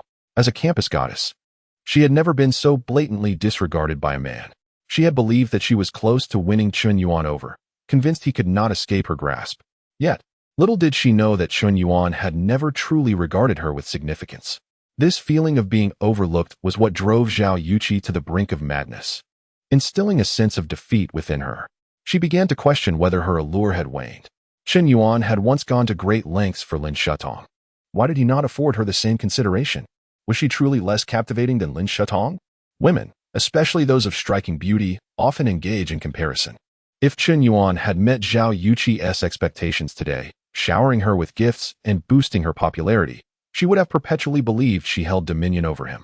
Regardless of how affluent a man may be, he could still find himself ensnared in her web. From a psychological standpoint, it is inherent to human nature to desire that which is elusive. The more one disregards her, the more she yearns to be acknowledged. Naturally, this is predicated on the woman having developed a sufficient curiosity and fondness for him. Women often claim to prefer men who treat them well, who dote on them and avoid provoking their ire. In reality, such men frequently remain single. From the outset, the dynamics between a man and a woman are uneven. The man is merely a supplicant. His desire to pursue her renders him subservient. This dynamic is not necessarily contingent upon wealth. Even affluent individuals can find themselves in a submissive role when pursuing a woman they desire. Chen Yuan had succumbed to the effects of alcohol due to his thoughts of Lin Shetong and inadvertently stood Zhao Yuqi up. Zhao Yuqi felt deeply aggrieved. Yet the more unsettled she became, the more significant Chen Yuan's absence loomed in her mind. Sometimes, provoking a woman's ire is not inherently detrimental. It all depends on how one navigates the aftermath. Mishandle it, and it could lead to a complete rupture. Manage it well, and it could rapidly escalate the relationship, even resulting in a reversal of fortunes. Xiaofei, I want TV streaming today. I'm simply not in the mood, Zhao Yuqi declared, shutting down her live stream, and spent the night in restless turmoil. The following morning, Chen Yuan awoke, stretching languorously. He reached for his phone, intending to check the time. What the hell? Why is it off? Wait a moment, I must have turned it off myself. Suddenly, a realization struck him. Hadn't he left some important matters unattended yesterday? With this thought, he sprang upright, gazing out at the bright morning light, dread creeping into his heart. Oh no, I stood up the illustrious campus beauty Zhao Yuqi. And Su Lele was supposed to invite me over for dinner at 8. It's already the next morning? I can't believe I flaked on 2 stunning women. Chen Yuan slapped his slightly dazed head in frustration. Alcohol really does complicate matters. He had squandered such a wonderful opportunity. With that thought in mind, he hastily powered on his phone. Within mere seconds of powering it on, a barrage of notifications flooded in, over 20 missed calls and more than 300 WeChat messages. Lin Shetong, Su Lele, Zhao Yuqi, each had attempted to reach him. Even Sun Rue had called. Ignoring the missed calls for the moment, Chen Yuan first opened his WeChat messages. Lin Shetong, Chen Yuan, why haven't you answered my calls? I'm so heartbroken. I truly realize my mistakes. Please don't treat me this way. Only now do I see that I can't be without you. Please reply, just a single message, even a word will suffice. Su Lele, Chen Yuan. Why don't you answer my calls? Are you not coming to my house for dinner today? I've prepared everything, including a bottle of red wine. Why didn't you show up? Do you not like me anymore? If it's because I have many male friends, I can delete them all right now. Zhao Yuqi. Chen Yuan, what is going on? Why did you stand me up? I know you're wealthy, and I know you don't care about me. But you must honor your promises. How could you go back on your word? Sun Rue, I apologize if this seems abrupt, but I must confess, Chen Yuan. I like you. I still can't forget your courageous demeanor at the internet CAF. Lin Shudong doesn't appreciate you, but I can. I can offer you what she cannot. As Chen Yuan perused the relentless flood of messages, he felt a prickling unease at the nape of his neck. These women were utterly formidable. Why did they all seem like they were on a relentless pursuit? He was not their boyfriend. He merely viewed them as means to an end, hoping to earn a little extra money. Surely, there must be some misunderstanding, whether it was Su Lele or Zhao Yuqi. His intentions had always been simple. They merely regard them as mere tools for monetary gain. Now that the money has been spent, why do you wish to discuss feelings with me? Do you all prefer to engage emotionally with the wealthy and discuss finances with the impoverished? Can we not establish a fixed standard and confine our conversation to just one topic? And then there's Sun Rue, who is even more bewildering. It's exasperating. Waking up early only to be pestered by these girls is truly distressing. Chen Yuan couldn't help but voice his grievances. Old Four, are you asking for a beating? Talking such nonsense early in the morning, can't you see that there are 3 single dogs in our dormitory? Someone retorted. Exactly, it's outrageous. I suggest we expel this fellow from 503. Another chimed in. Agreed. Wholeheartedly. At that moment, another message arrived on Chen Yuan's WeChat. Yinzong, it's Xiao Hong. Yesterday, you mentioned coming to view the property. I was wondering when you would be free today. The message was from Hong Yuan Xiao. Chen Yuan recalled that they had indeed arranged for him to view the property today. Oh, it's President Hong. I have time today. Please send me your location. And I'll take a taxi to meet you. Taxi? Hong Yuan Xiao replied with a question mark. In his impression, the wealthy Yinzong would never lack a car. Oh. The driver went home to visit family a few days ago. Chen Yuan quickly realized, typing a reply. Since your dedicated driver is away, I can send one from my company to pick you up. Just send me your location. That works too. Chen Yuan responded. Having committed to viewing the villa, Chen Yuan naturally intended to purchase it. However, he could not spend the money himself. He needed someone to assist him in that regard. After pondering for a moment, Chen Yuan decided to call Zhao Yuqi. Chen Yuan, you finally decided to return my call. Zhao Yuqi's voice was cool and accusatory. I apologize, Chairwoman Zhao. I was held up by something important yesterday, and I will explain later. Can we meet briefly? I have something significant to discuss with you. What is it? Let us discuss it in person. I'll be at the school gate at 9:30. Don't be late. Who is calling you so early, disturbing your sleep? Her friend, Wu Xiaofei, complained. It's Chen Yuan. He wants to meet at the school gate at 9:30, apparently to explain why he stood me up yesterday. Zhao Yuqi reported. Who, Chen Yuan? This guy is finally showing his face. Chi, you must not let this slide easily, otherwise. He'll think he can get away with anything. He must understand that offending a woman, especially our campus beauty, is inexcusable. Wu Xiaofei said, her teeth clenched in indignation. What should I do? Zhao Yuqi asked.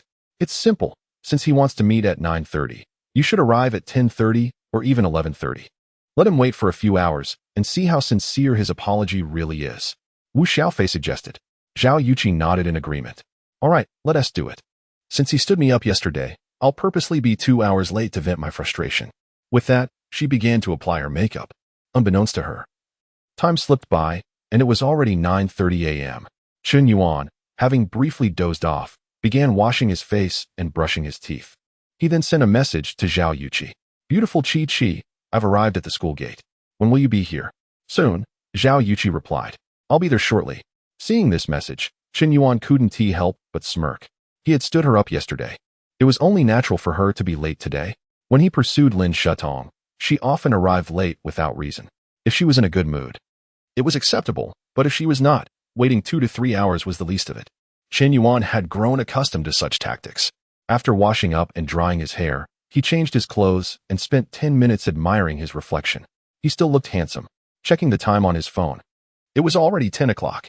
Chairwoman Zhao, Sister Yuqi, why are you still not here? I've been waiting for half an hour. Almost there. Just a moment. Another message came back, the same as before. Qin Yuan chuckled to himself. I'd be a fool to believe your words. Taking his time, he leisurely walked down the stairs and headed to a noodle shop on the back street of the school. He ordered 2 bowls of hot dry noodles, 2 cups of soy milk, 2 eggs, and a basket of dumplings. His appetite had been substantial lately, able to consume breakfast for 3. Enjoying his meal, he sent another message to Zhao Yuqi. Miss Yuqi, I've been waiting for nearly an hour. Why haven't you arrived yet? I know I was wrong yesterday, but surely you can't be this late. He sent 2 messages in succession, feigning impatience. Xiaofei, Qin Yuan has been waiting for almost an hour. I think he should have learned his lesson. We can't be too harsh. I'm heading out now. It'll take about 20 minutes to reach the school gate. Zhao Yuqi said. No way. He's already impatient after waiting just 1 hour? Don't indulge him. Men like him need a profound lesson. Otherwise, he'll continue to stand you up. You are Chi, the campus beauty. There are countless suitors for you. Just because Qin Yuan has money doesn't mean he can act however he pleases. He must realize that you are different from other girls. It's not enough to have wealth. He must show genuine sincerity. Wu Xiaofei, seeing Zhao Yuqi soften, immediately began her persuasion. Fine, let him wait another hour. I want to see if he genuinely cares about me. If he does, he shouldn't mind waiting an extra 2 hours. Zhao Yuqi nodded in agreement, convinced by her friend's reasoning. Meanwhile, Qin Yuan finished his meal. A few minutes later, he received a message from Zhao Yuqi saying she was almost there. Seeing this, Qin Yuan chuckled and stepped into a nearby internet CAF. Once seated at a computer, he logged into his League of Legends account. Given Zhao Yuqi's situation, he expected to wait at least another half hour. Why not start a game in the meantime? Of course, if Zhao Yuqi arrived first and didn't see him, he could always use the excuse that he had waited an hour and hadn't had time for breakfast. So he went to the back street for a bowl of noodles. After all, the walk from the back street to the school gate took less than 10 minutes. What is the big deal about the campus beauty? Just another tool in the game. Why shouldn't I indulge in a little strategy? Just as Qin Yuan logged in and prepared for a game, an unfamiliar number called. Hello, is this Yinzong? I'm Xiao Lu, President Hong's driver. I've arrived at the vicinity of Huda according to your location. When will you be here? Please park your car by the roadside at the main gate of Huda. I should arrive in about 40 minutes to an hour. Understood, Yinzong. My license plate number is EA12345. Xiao Lu parked a Rolls-Royce Phantom by the roadside at the school gate. President Hong had instructed that Yinzong was a particularly important client with a significant identity. No matter what requests he had, they must be fulfilled with utmost respect. Even if it meant waiting an hour, he must remain patient and obedient. After hanging up, Qin Yuan casually selected a champion and began his game. The early part of the match was nearly disastrous as he struggled against his opponents.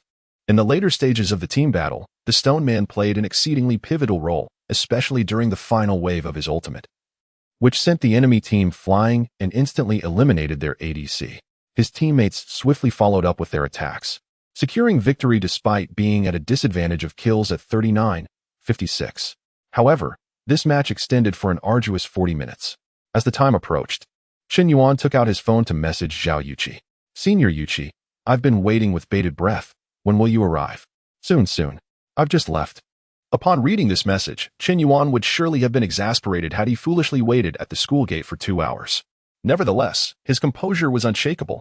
Exiting the game, he powered off his device and set off towards their meeting point. Upon reaching the school entrance, Qin Yuan did not see Zhao Yuqi, but rather encountered 2 familiar faces, Li Yang and He Jing. The 2 seemed to have reconciled completely. Did you see that car? It's a Rolls-Royce Phantom, valued at over 6 million, exclaimed Li Yang. What's the big deal? The ones who drive such cars are generally chauffeurs. The true wealthy individuals sit in the back. Li Yang replied with a hint of jealousy. Indeed. I wonder what kind of affluent person can afford such a vehicle, He Jing said as she took out her phone to snap a picture. At that moment, Li Yang noticed someone he detested approaching. Who else but that Qin Yuan? Last time, this guy nearly caused him to break up with his girlfriend. After finally reconciling with He Jing, he did not expect Qin Yuan to appear again. Having learned the backstory, Li Yang was infuriated to discover that Qin Yuan had even sought He Jing's WeChat before diving into the competition, nearly driving him to a fit of rage. A love-stricken fool from high school, a worthless individual he looked down upon, a coward he had once humiliated. How dare Qin Yuan attempt to undermine him? Qin Yuan, trying to usurp Li Yang's place? Can you believe it? Yet Qin Yuan indeed did so, not only succeeding, but also humiliating Li Yang thoroughly in the sprinting event, showcasing a decisive victory. This was intentional, without a doubt. Even years later, Chen Yuan still harbored a grudge from their last encounter. Humph. What does it matter if you outperform me in the sprint? The essence of this society is wealth. Li Yang comes from a privileged background and will step into the family business as a general manager right after graduation. What can you, a mere love-struck pauper, compare with me? Ah, is that not an old classmate? Your performance yesterday was quite impressive. Are you off somewhere? I could give you a ride. Li Yang smirked, seemingly oblivious to his previous frustration. He casually pulled out a set of car keys, and a nearby BMW 7 Series flashed its lights. This vehicle, valued at nearly $1 million, was originally his father's, and he had taken it out today to impress his girlfriend. Little did he know, he would also have the opportunity to flaunt it in front of Chen Yuan.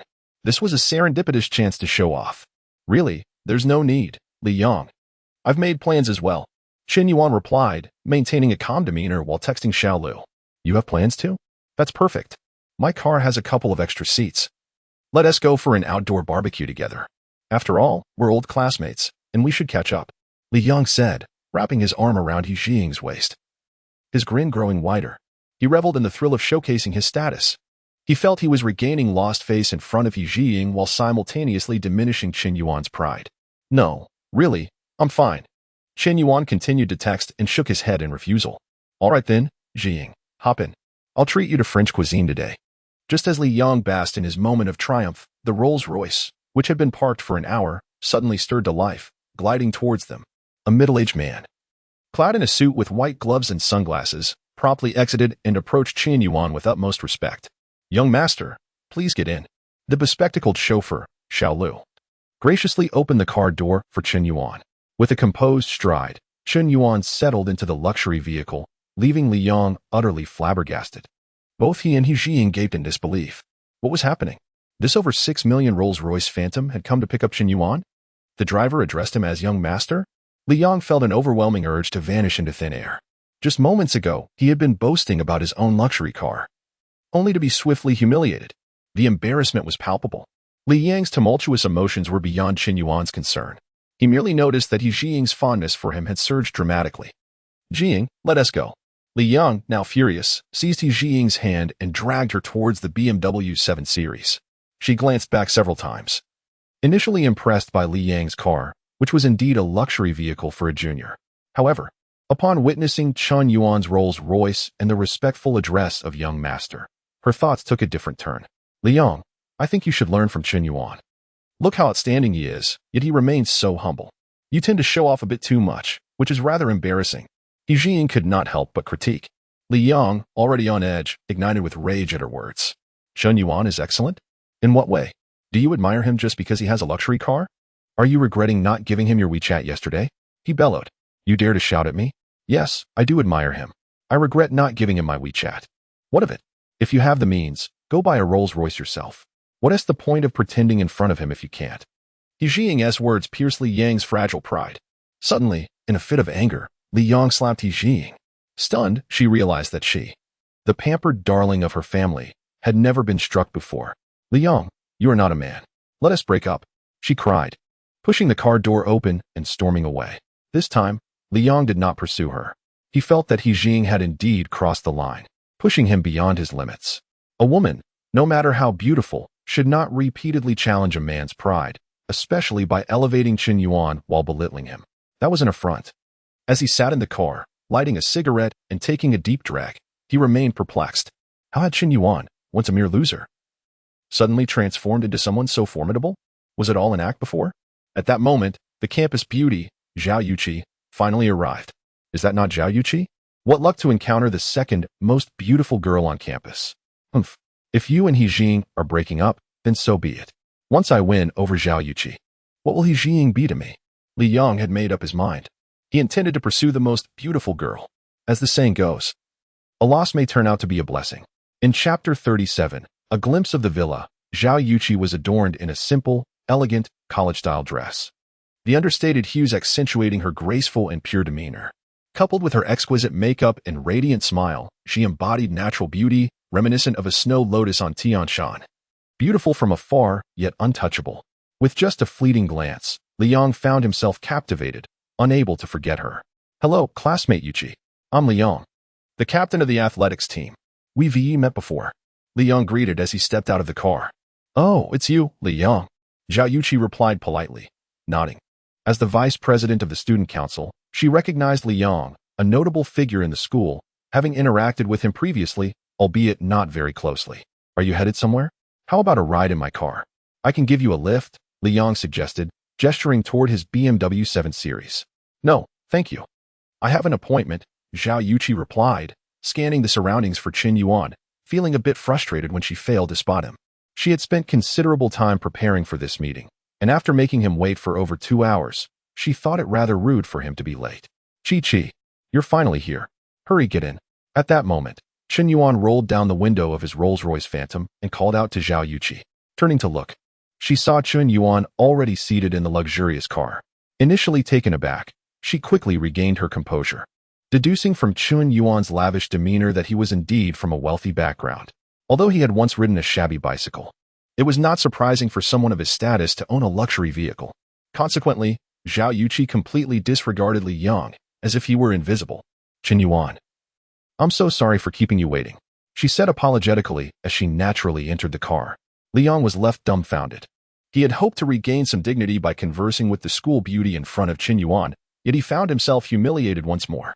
It was too much to bear. Losing face once a day was already difficult enough, but to suffer such embarrassment twice? It felt like a comedy of errors. After Zhao Yuqi entered, the Rolls-Royce, which had been parked outside the school for quite some time, finally began to move. Inside the car, Zhao Yuqi noticed that Qin Yuan seemed unfazed by her tardiness of over 2 hours, exuding a gentlemanly demeanor.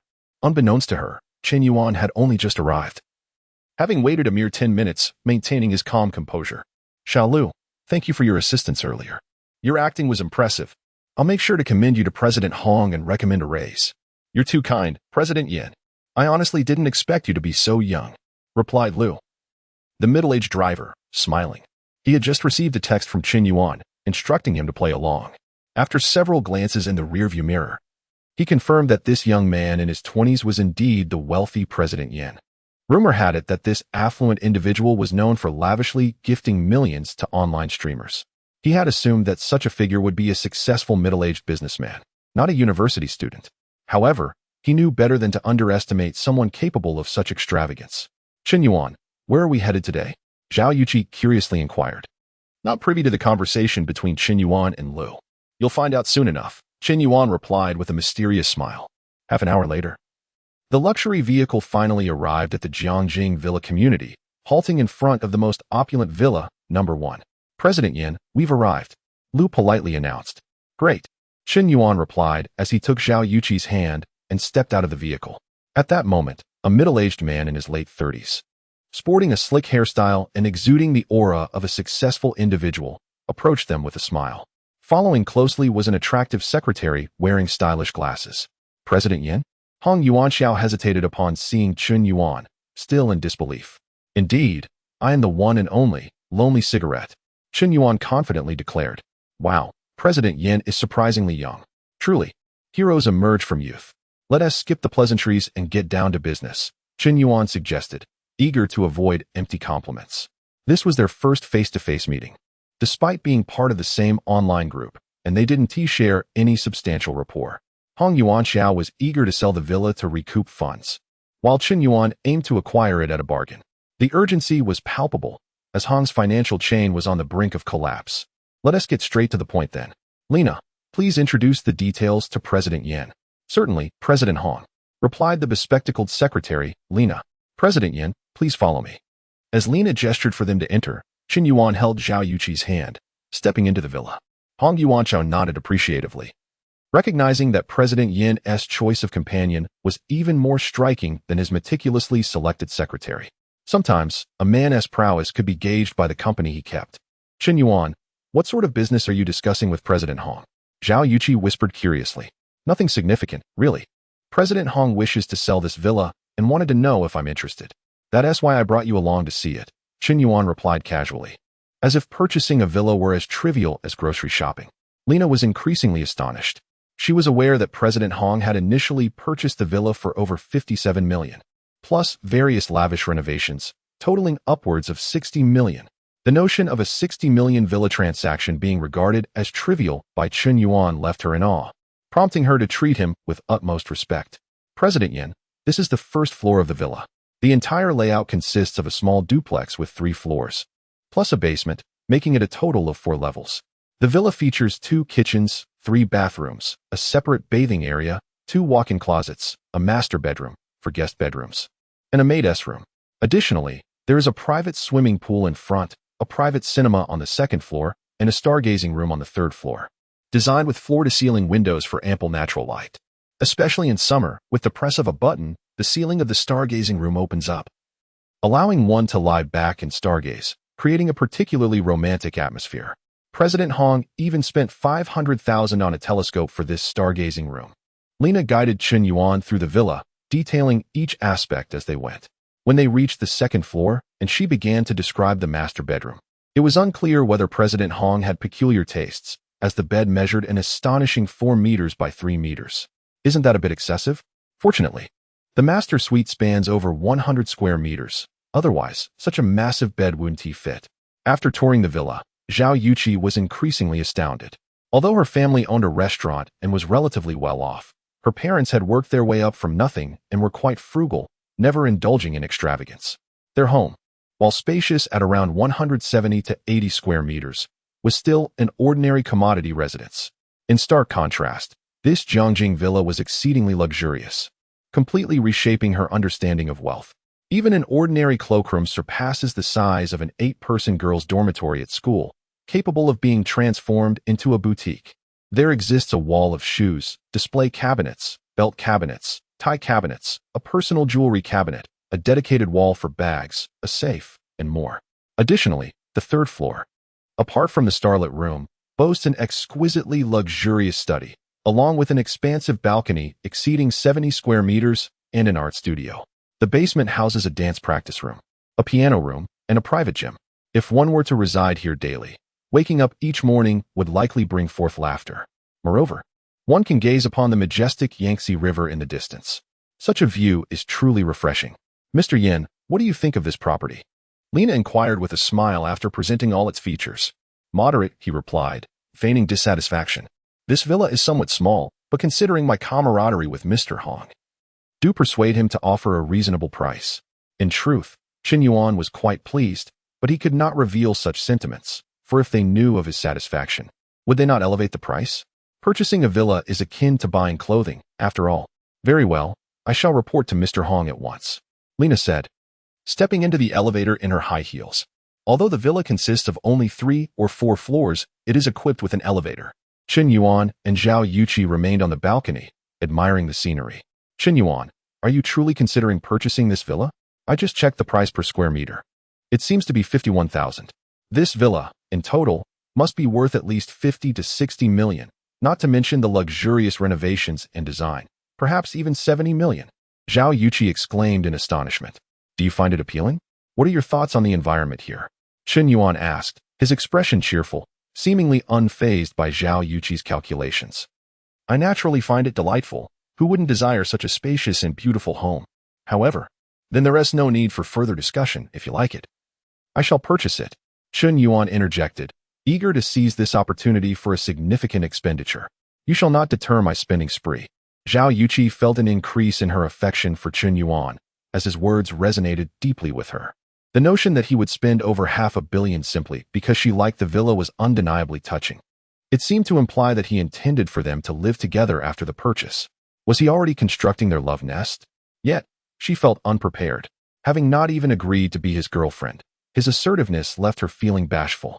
Despite finding his behavior domineering, she could not help but be drawn to it. Meanwhile, Lina, is Mr. Yin satisfied with the villa? Hong Yuanxiao inquired with genuine concern. Mr. Yin appears somewhat dissatisfied. He mentioned the villa is too small. Lina reported honestly. Too small. But considering his status as a prominent figure, it is understandable that he would find this modest villa lacking.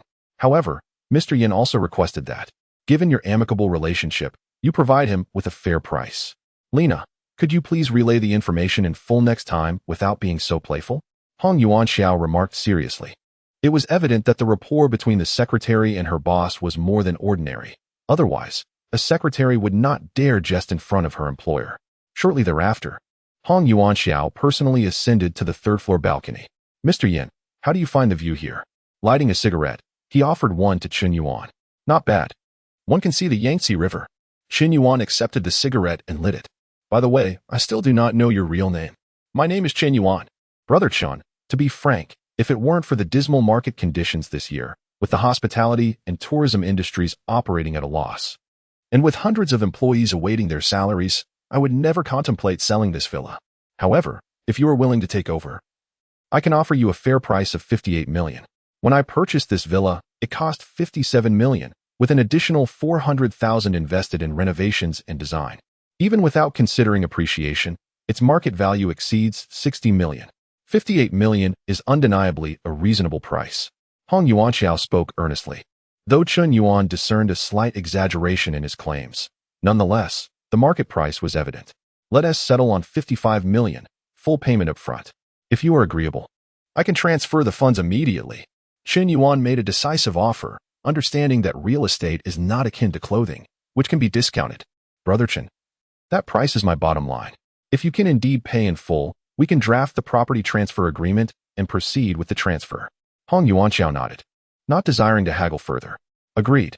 With a snap of his fingers, Chen Yuan added, "However, the villa will not be transferred to me. It will be registered in Zhao Yuqi's name." Chen Yuan stated nonchalantly. He had no choice. Registering the property in his name would prevent him from utilizing his funds. However, placing it in Zhao Yuqi's name made all the difference. Upon hearing this, Zhao Yuqi was utterly stunned, her expression one of disbelief. Hong Yuanxiao and Lina were equally taken aback. This villa, valued at 60 million, was to be gifted to her? "No, Chen Yuan, I truly cannot accept this. This villa is worth 50 to 60 million. How can you register it in my name?" Despite her astonishment and gratitude for his intentions, the enormity of this gift was overwhelming, making her hesitant to accept. After all, there is a vast difference between receiving gifts in a live stream and being directly gifted a villa in reality. Even newlyweds typically do not register the house in the woman's name when purchasing property, often opting for prenuptial agreements to prevent financial disputes in the event of a divorce. Yet here they were, with only a hint of mutual affection. They were not even officially a couple. "You wish to gift a villa?" Zhao Yuqi genuinely felt unworthy of such a grand gesture. If she were to accept outright, it might portray her as greedy and materialistic.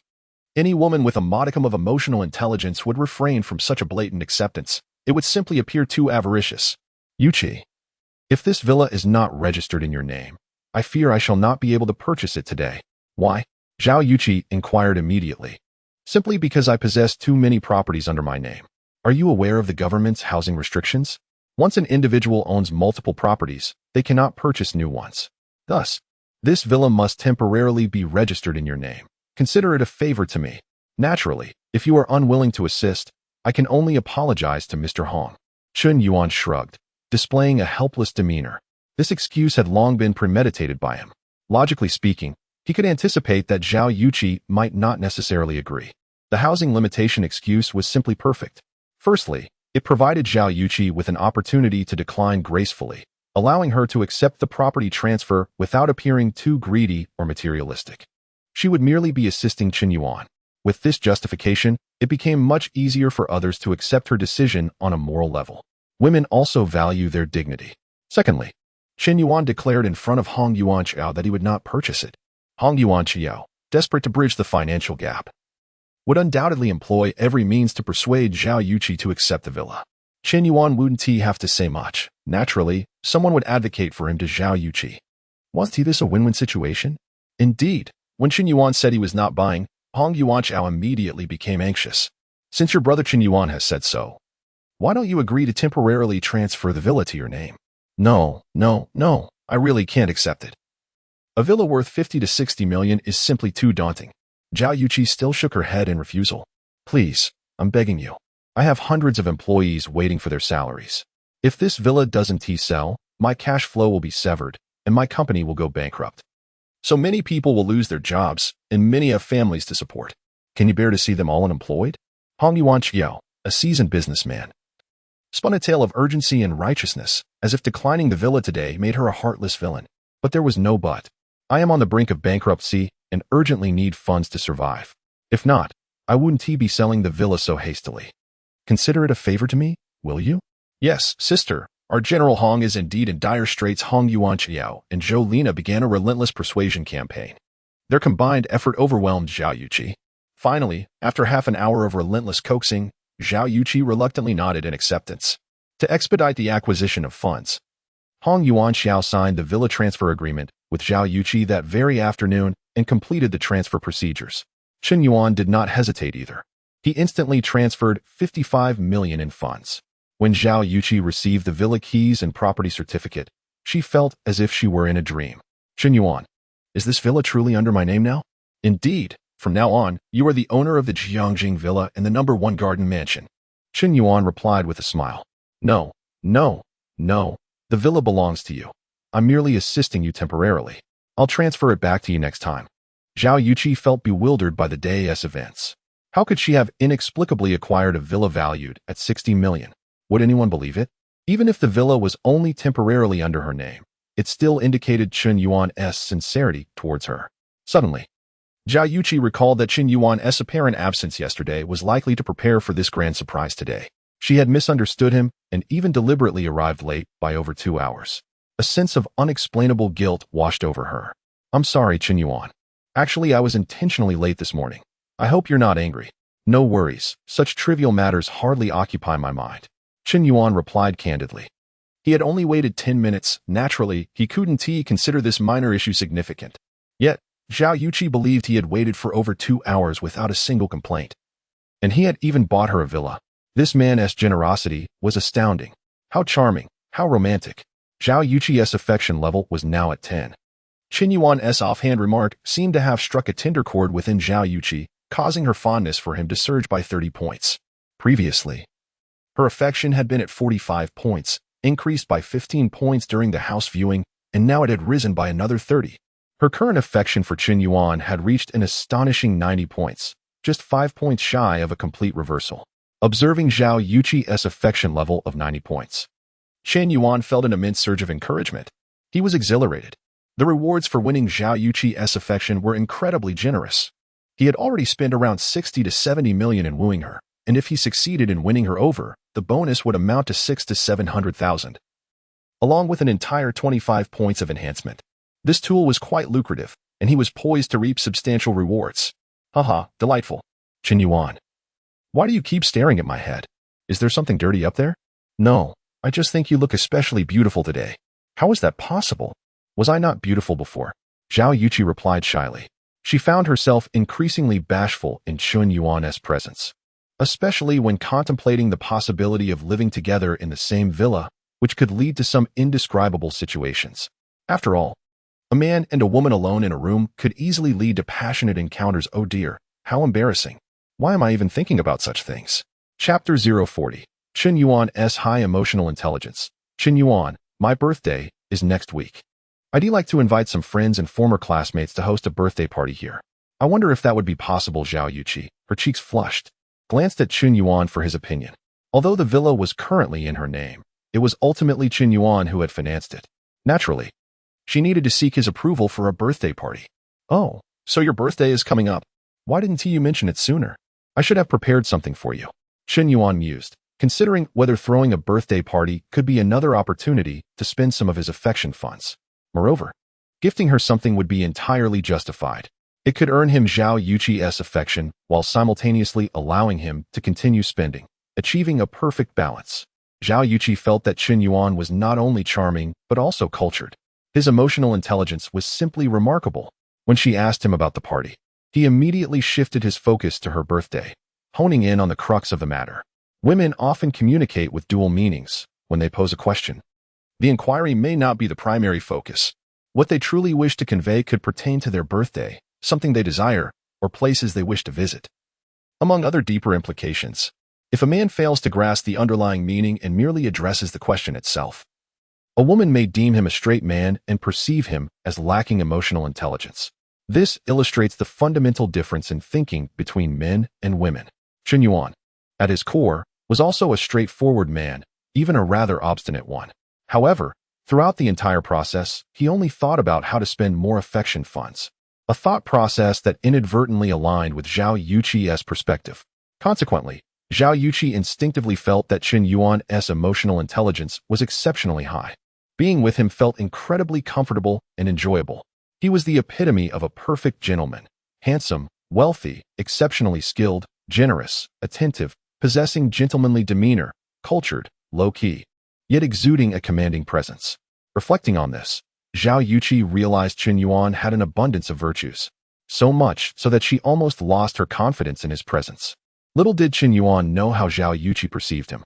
He had once been viewed as a mere sycophant, devoid of any virtues. Ridiculed even by Lin shooting as a waste.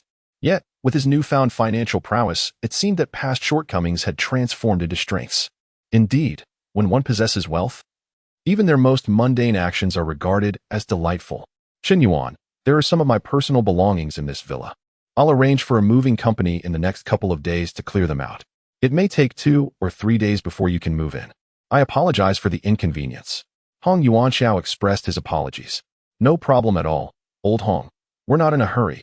Chen Yuan waved his hand dismissively. In truth, apart from a few items that need to be sorted in the master bedroom, the guest rooms are still quite livable. No, let driver Lu take us back. Chen Yuan casually remarked. By the way, Lu helped me out today, and I must express my gratitude to him. Haha, Lu is indeed my capable assistant. Next time, I'll give him a raise. Brother Chen Yuan, if you ever need anything in Han City, feel free to ask. I pride myself on my ability to make friends. Hong Yuanxiao laughed heartily, having resolved his financial troubles. He felt that Chen Yuan was someone worth getting to know. It was not every day one encountered a wealthy scion who could casually produce over $500 million in funds. Since the opportunity had presented itself, it was only wise to seize it. In the future, a mere business introduction from him could lead to substantial profits. In the world of commerce, connections are paramount. And after years in business, Hong Yuanxiao understood this principle all too well. As they settled into the luxurious Rolls-Royce, Chen Yuan and Zhao Yuqi began their journey back to campus. The atmosphere in the vehicle was somewhat charged with ambiguity. Zhao Yuqi found herself pondering whether she could be considered Chen Yuan's girlfriend. Despite his numerous gestures, he had yet to articulate his feelings. This ambiguity left her in a state of anxious anticipation, while other boys would profess their affection with mere words. Often devoid of any substantial action, perhaps gifting a small flower or a trinket, Chen Yuan was the complete opposite. He would lavish gifts worth hundreds of thousands or even millions, including villas. His actions spoke volumes, yet he remained silent about his feelings, leaving Zhao Yuqi feeling rather passive. As a young woman, she felt hesitant to make the first move. Why was Chen Yuan faltering at such a crucial moment? The atmosphere had built up to a point where a simple confession would lead to her acceptance, yet he remained silent. What was he thinking? In the car, Zhao Yuqi, with her bright, round eyes, occasionally glanced at Chen Yuan, her gaze seemingly imploring him to intensify his approach. Moreover, she would intentionally brush her pale arm against his, sending electric sparks through the air. This subtle physical contact nearly overwhelmed Chen Yuan's resolve. However, he ultimately restrained himself, reminding himself to learn from past experiences. He had previously fallen victim to the charms of Lin Shatong, who had employed similar tactics to ensnare his heart. After her flirtation, she had walked away, leaving Chen Yuan ensnared and helpless, transformed into a lovesick fool. Thus, he had adopted a mantra: do not take the initiative, do not refuse, do not take responsibility. Confessing was out of the question. Such a thing would never occur. Only when a girl takes the initiative can life continue smoothly. After half an hour, the car arrived at the entrance of Huda. As they alighted, Chen Yuan said, Yuqi, I have something to tell you. Yes, go ahead. Zhao Yuqi's heart raced with excitement. Was he finally going to speak? It seems you stepped in something unpleasant. What? Zhao Yuqi had not noticed the trap on the ground. Upon Chen Yuan's warning, she immediately looked at her shoe's sole and discovered a dark, foul-smelling substance. She had indeed stepped in dog poop. How disgusting. Haha. I didn't expect the campus beauty to have such a moment. It stinks. You should step back. Chen Yuan said with a look of disdain. Chen Yuan, you jerk. Don't laugh at me. Wait, don't move. Let me take a picture for my social media. Chen Yuan quickly pulled out his phone. No pictures. I'll make you pay for it. Enraged, Zhao Yuqi began chasing Chen Yuan. He dashed away, and despite her efforts, she could not catch him, nearly crying from frustration. What had started as a romantic day had devolved into a humorous chase. Hey, ISNT that the campus beauty, Zhao Yuqi? She is chasing a guy in a playful manner. I envy that. I wish the campus beauty would chase after me, even if it meant getting beaten. ISNT that Qin Yuan, the notorious playboy? I can't believe he is still around, making Zhao cry. Initially skeptical of the rumors circulating on the campus forum, I was shocked to see Zhao Yuqi truly caught in his web. Oh my goddess, can't you see through his facade? Don't let him deceive you again.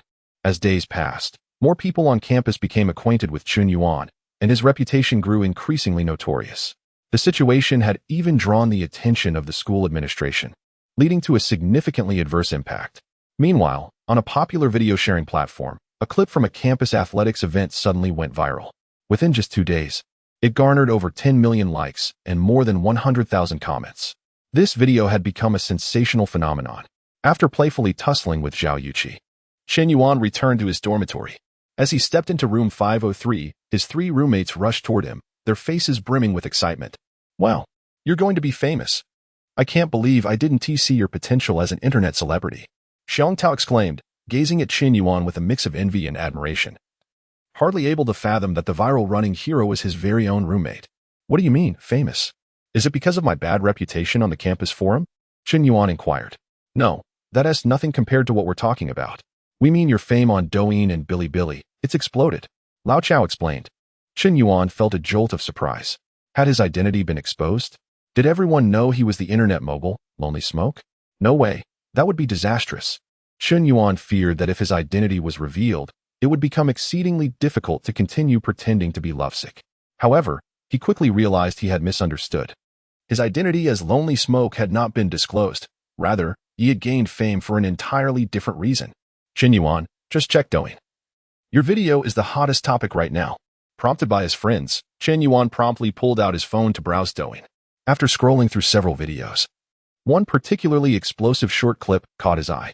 It had amassed over 12 million likes and more than 100,000 comments, all within 2 days of its release.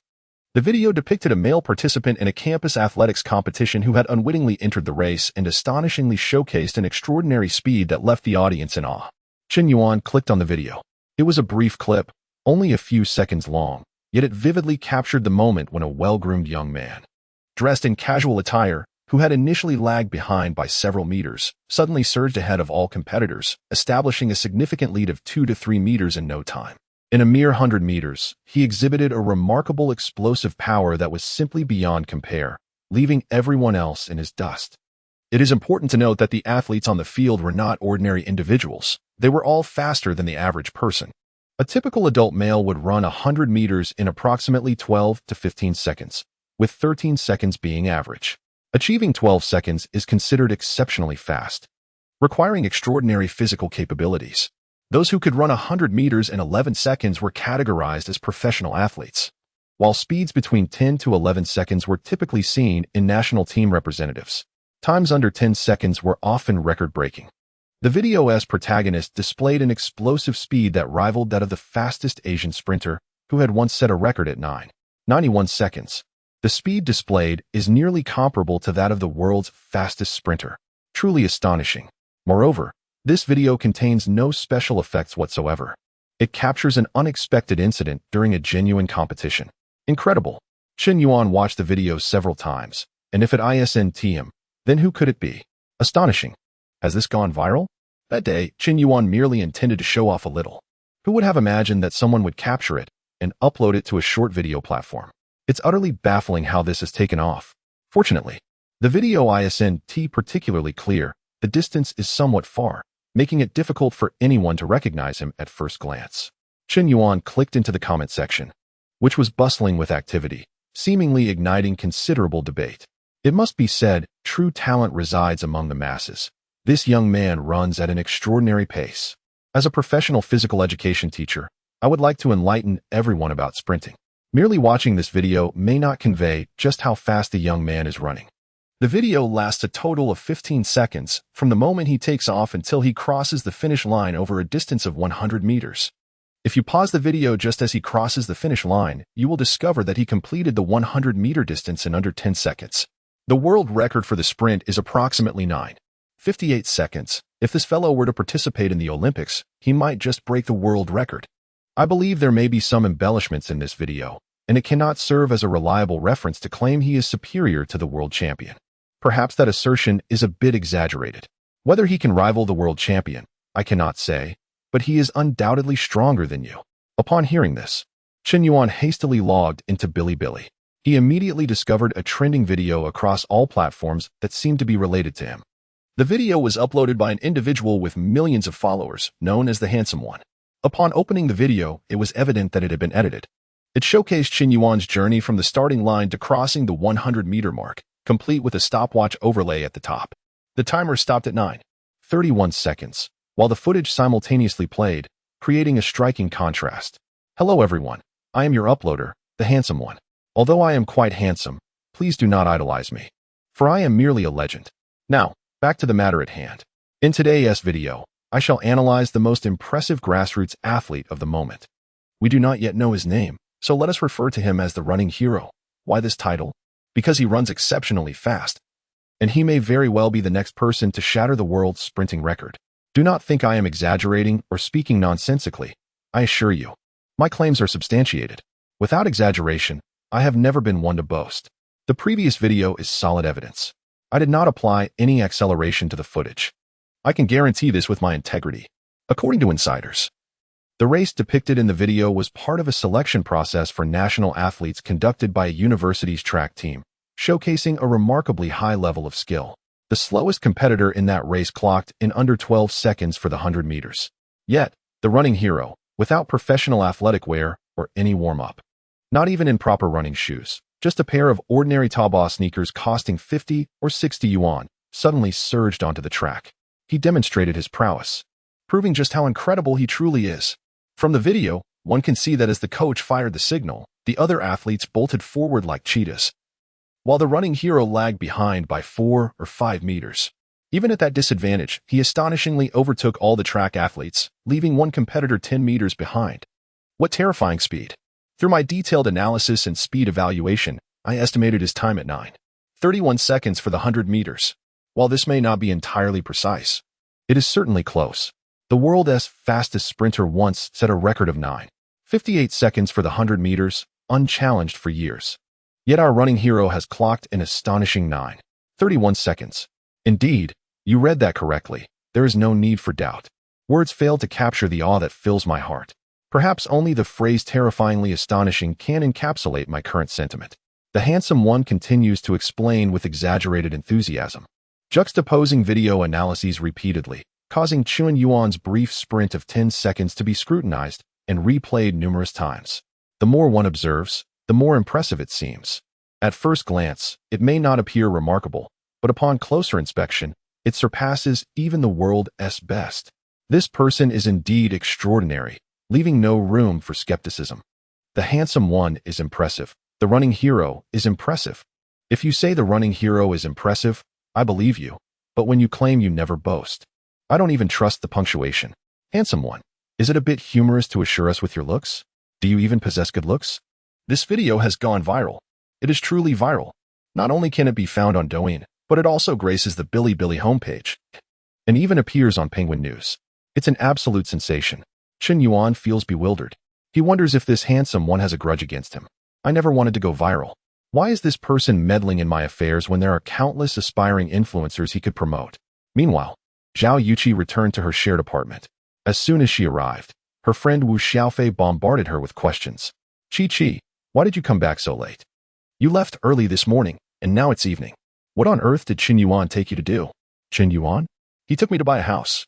He bought me a villa, Zhao Yuqi replied, attempting to maintain a calm demeanor to appear more composed. What? Chi, what nonsense are you talking? You're not feverish today, are you? Wu Xiaofei touched Zhao Yuqi's forehead, trying to ascertain if she was delirious. Really, why would I lie? The property deed is right here, along with the keys. Zhao Yuqi pulled out a property deed and keys from her bag. Wu Xiaofei opened the deed, and in an instant she froze, her body stiffening in shock. She felt as if her entire worldview had shattered.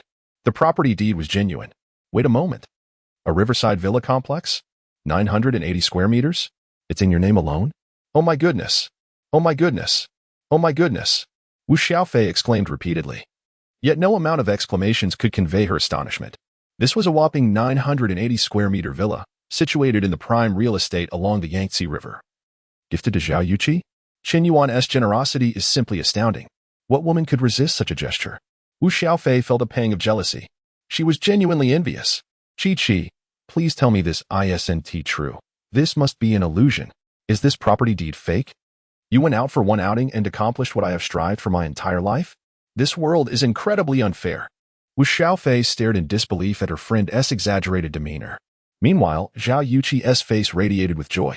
Who says the campus belle can't show off? She felt immense happiness as she reveled in her friend's admiration. It was simply delightful.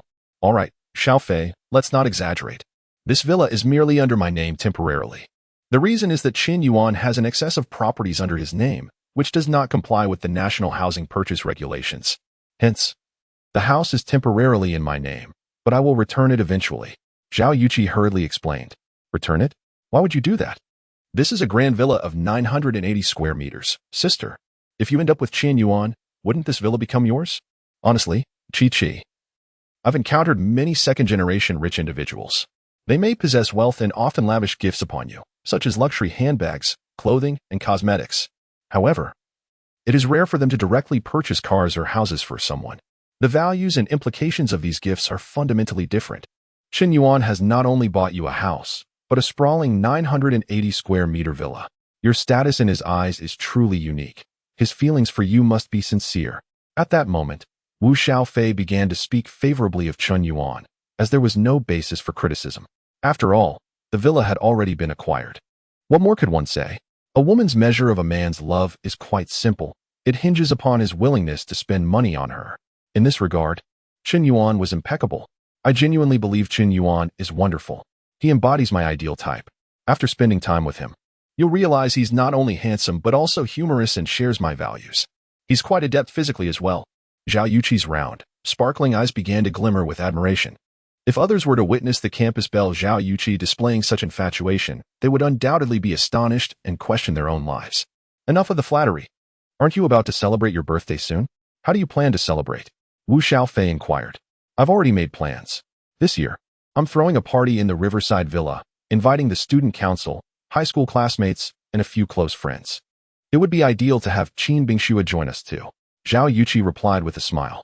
But you and Qin Bingxue don't get along, do you? Oh, I see. Wu Xiaofei nodded, fully aware of the rivalry between Zhao Yuqi and Qin Bingxue. The latter was a senior in her 4th year. One was the vice president of the student council, while the other was the president, with Qin Bingxue consistently overshadowing Zhao Yuqi. Rumors circulated that Zhao Yuqi was the second belle of the school, while Qin Bingxue held the title of the first. No matter how hard Zhao Yuqi tried, she seemed unable to surpass Qin Bingxue, leaving her feeling stifled. Who would willingly remain in the second place? If she could invite both the student council and Qin Bingxue to her birthday gathering, the sight of the 980 square meter Riverside Villa would surely evoke envy and astonishment. Just thinking about it filled her with excitement. That evening, Qin Yuan was engaged in a chat with Zhao Yuqi while holding his phone. Unbeknownst to him, the messages in the Emperor group were ringing incessantly. Upon glancing at the group chat, he discovered that the discussions revolved entirely around him. Qin Huang, have you resolved your funding issues? I have. I'm truly grateful to President Yin. He has purchased my villa outright, providing me with the necessary funds to sustain until the market rebounds. President Yin is impressive. His efficiency is remarkable. Not only that, dealing with him has completely reshaped my understanding of wealth and generosity. He has shown me what it means to be truly affluent. Qing Fengsu Lai teased. How so? I'll tell you this. When President Yin visited, he brought along a young lady and gifted her my villa. While I acknowledge that this villa is not the pinnacle of luxury, it is still valued at 60 million. President Yin didn't even flinch while giving it away. It's utterly astounding, though the young lady was indeed quite charming. Hong Yuanxiao boasted in the group chat. This boast, however, drew significant attention. The members of the Emperor group were wealthy individuals capable of casually gifting tens of thousands, even millions, to live streamers. Yet, none could match the audacity of gifting a 60 million villa. Even Long Huang would have to consider carefully before making such a commitment. Impressive. President Yin truly treats money as if it holds no value. What kind of young lady is worth 60 million? If President Yin gives me the funds, I can find you 10 different beautiful live streamers, guaranteed to be exquisite. An individual with the ID car Emperor inquired, President Yin, I am a luxury car dealer. I have access to many hard-to-find luxury vehicles in the domestic market. Would you be interested? President Yin likely doesn't lack luxury cars, but a few more wouldn't hurt. Do you have a Bugatti? At that moment, Chen Yuan chimed in with a message. The moment he did, the entire group erupted in excitement. President Yin, as expected, starts with a Bugatti. Impressive. Bugattis are generally limited editions worldwide, and without proper channels, even wealth cannot secure one. However, the car emperor should have connections. I previously purchased an Aston Martin through him. President Yin, let us discuss privately. The car emperor replied. Ping. A notification from the Shark Emperor group appeared, indicating that the car emperor had requested to add him as a friend. Approve. Chen Yuan quickly accepted the friend request. President Yin, if you genuinely wish for a Bugatti, I can explore options, but I must take a 5% commission. What do you think? Absolutely no problem. Do you have a Bugatti Chiron? Chen Yuan inquired nonchalantly. To seek such a top-tier luxury vehicle while offering a commission was entirely reasonable, given the car emperor's connections. However, mentioning the Bugatti Chiron nearly startled the car emperor. This luxury vehicle is valued at 160 million, with only 20 units globally. I assumed you were simply looking for a Bugatti Veyron. I had no idea you were after a Chiron. I'm afraid I cannot procure a Bugatti Chiron. A Lamborghini Veneno or a Pagani Huayra would also suffice. Chen Yuan typed in response, making a concession. The car emperor was at a loss for words. This business was proving exceedingly challenging. Why did he always demand such globally limited editions? The luxury cars he usually dealt with ranged from 2 to 8 million.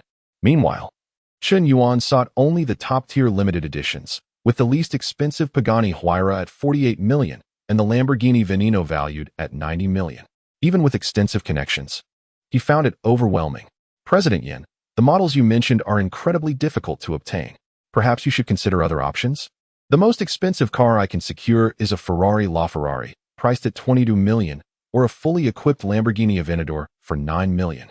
If you opt for these models, I can waive the commission. After sending the message, the car emperor shared several images. Chen Yuan perused the images and found the Lamborghini Aventador more appealing, as it exuded a certain dominance. However, at just over 9 million, it seemed too modest for his taste. The LaFerrari, while pricier, appeared too small and feminine. Wait, isn't Zhao Yuqi's birthday next week? I still haven't thought of a gift. The LaFerrari would indeed be quite fitting. Chen Yuan pondered for a moment and resolved to acquire the car, which would serve as a splendid gift. Car Emperor, I have made my choice. This Ferrari LaFerrari. The price is of no concern. I have but one request. Deliver the car to the Jiangjing Villa community in Han City, Villa number 1, with payment upon delivery. No problem. With your reputation, I have full confidence. The car emperor was delighted to finalize a deal, one that would surely yield him at least 1 million. It was merely a casual conversation. Selling cars within the emperor's circle allowed for interactions in a different league, hence the profits were naturally superior.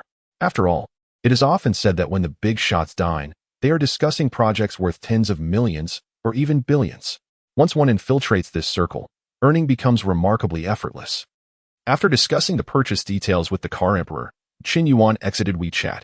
Through his dealings with the individuals in the emperor's circle, he increasingly appreciated the advantages of befriending these affluent magnates. This is what is known as networking. Most individuals in the wealthy circle possess their own resources, with intricate connections across diverse industries, all of which are at the pinnacle of their respective fields. Items that are typically unattainable, or tasks that seem insurmountable, can often be easily accomplished by these individuals. It is no wonder that so many strive to break into high society, not merely for prestige, but for the lucrative opportunities it presents. Moreover, the persona of a wealthy patron that Chen Yuan established online has brought him immense benefits. The pseudonym Lonely a Cigarette was not solely for the purpose of gifting female streamers. The advantages associated with this identity are indeed unfathomable. Given this, he decided to amplify his renown. Currently, he had garnered a certain reputation on platforms such as Shark and Douyin, but not on others. Today, Chen Yuan set his sights on the Longya platform. In today's Chinese live streaming scene, primarily dominated by short video platforms Douyin and Slowhand, the gaming and entertainment live streaming platform Shark and Longya hold significant shares as well. There are also various other live streaming platforms worth mentioning. Both Longya and Shark are major live streaming platforms listed in the United States, with market values exceeding 40 billion.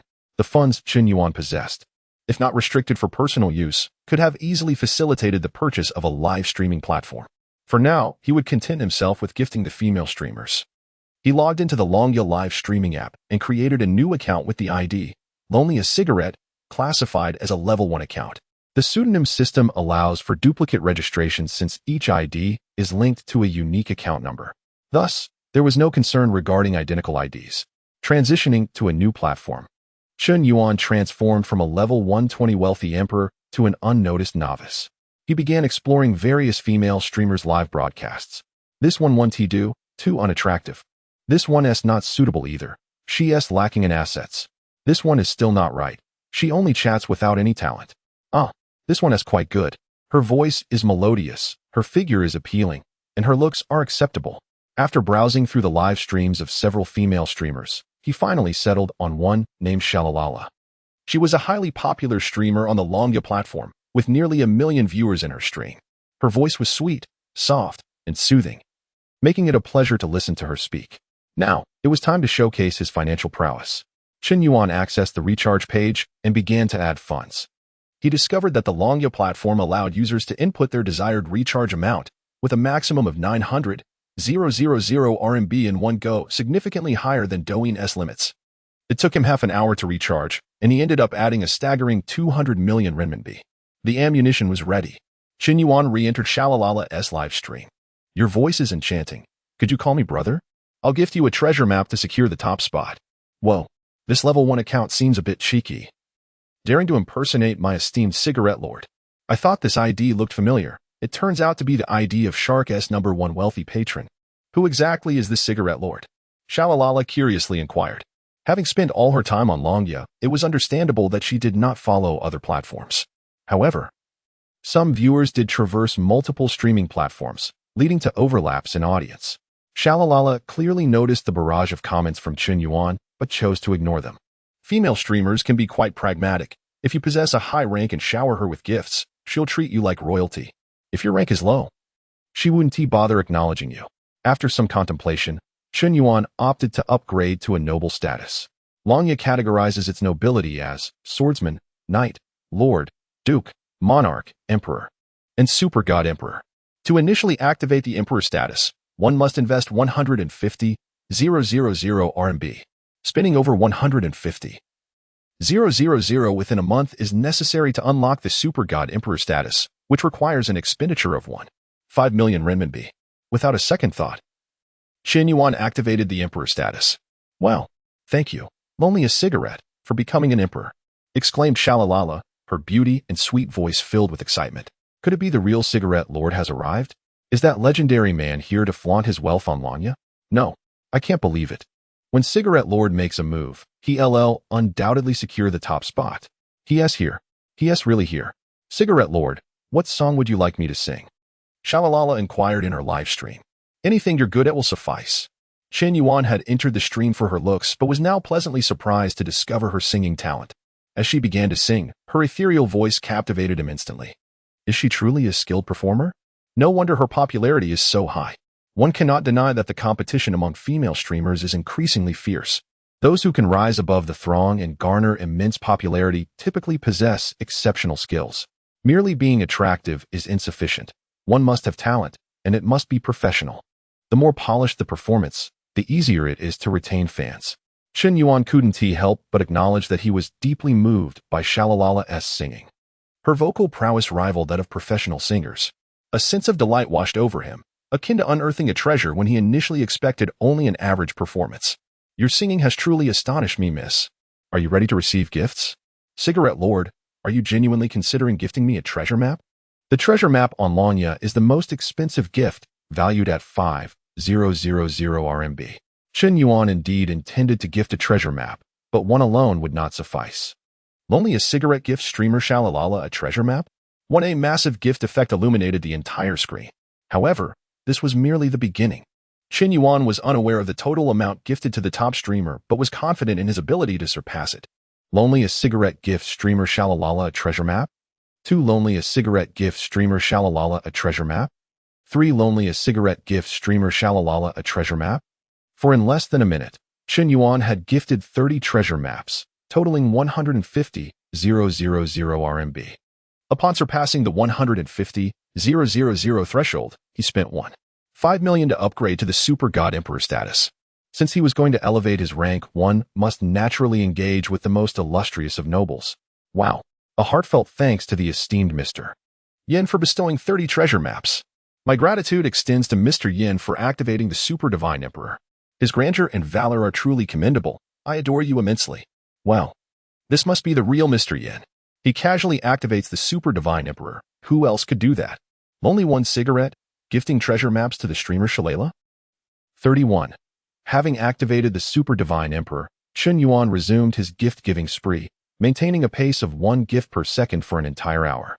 Initially, the audience in the live stream was merely astonished, but gradually, they became petrified. After an hour, they were all frozen. After 2 hours, the viewers across the platform collectively turned to stone. They were all stiff, trembling, and utterly dumbfounded, their eyes nearly popping out from the shock. Shalala's live stream popularity soared past 100 million. She herself was utterly bewildered. Beyond bewilderment, she was completely at a loss. Oh my goodness, I can't take it anymore. Mr. Yin has already sent 10,000 treasure maps. 10,000 treasure maps, my heavens. That amounts to 50 million yuan. Half 100 million? Everyone, sit down. This is merely standard procedure. A bunch of Navi folks witnessing Mr. Yan's generosity as always. Incredible. Mom asks why I'm watching the live stream on my knees. I just want to interview Shalala about her feelings. This is a sudden windfall. This time, it wasn't just the Longya streamers and viewers who were astonished. Even the chairman of Longya and the platform's shareholders were nearly taken aback. They had just received the back-end recharge data revealing that this illustrious figure, Lonely One Cigarette, had spent a staggering 200 million. Such an immense flow of capital could easily make one a shareholder of Longya. Chapter 048, Betrayed Brother. The Longya live stream had erupted across the platform. This illustrious ID, Lonely One Cigarette, had merely surfaced once, yet left an indelible mark on the memories of all streamers and viewers.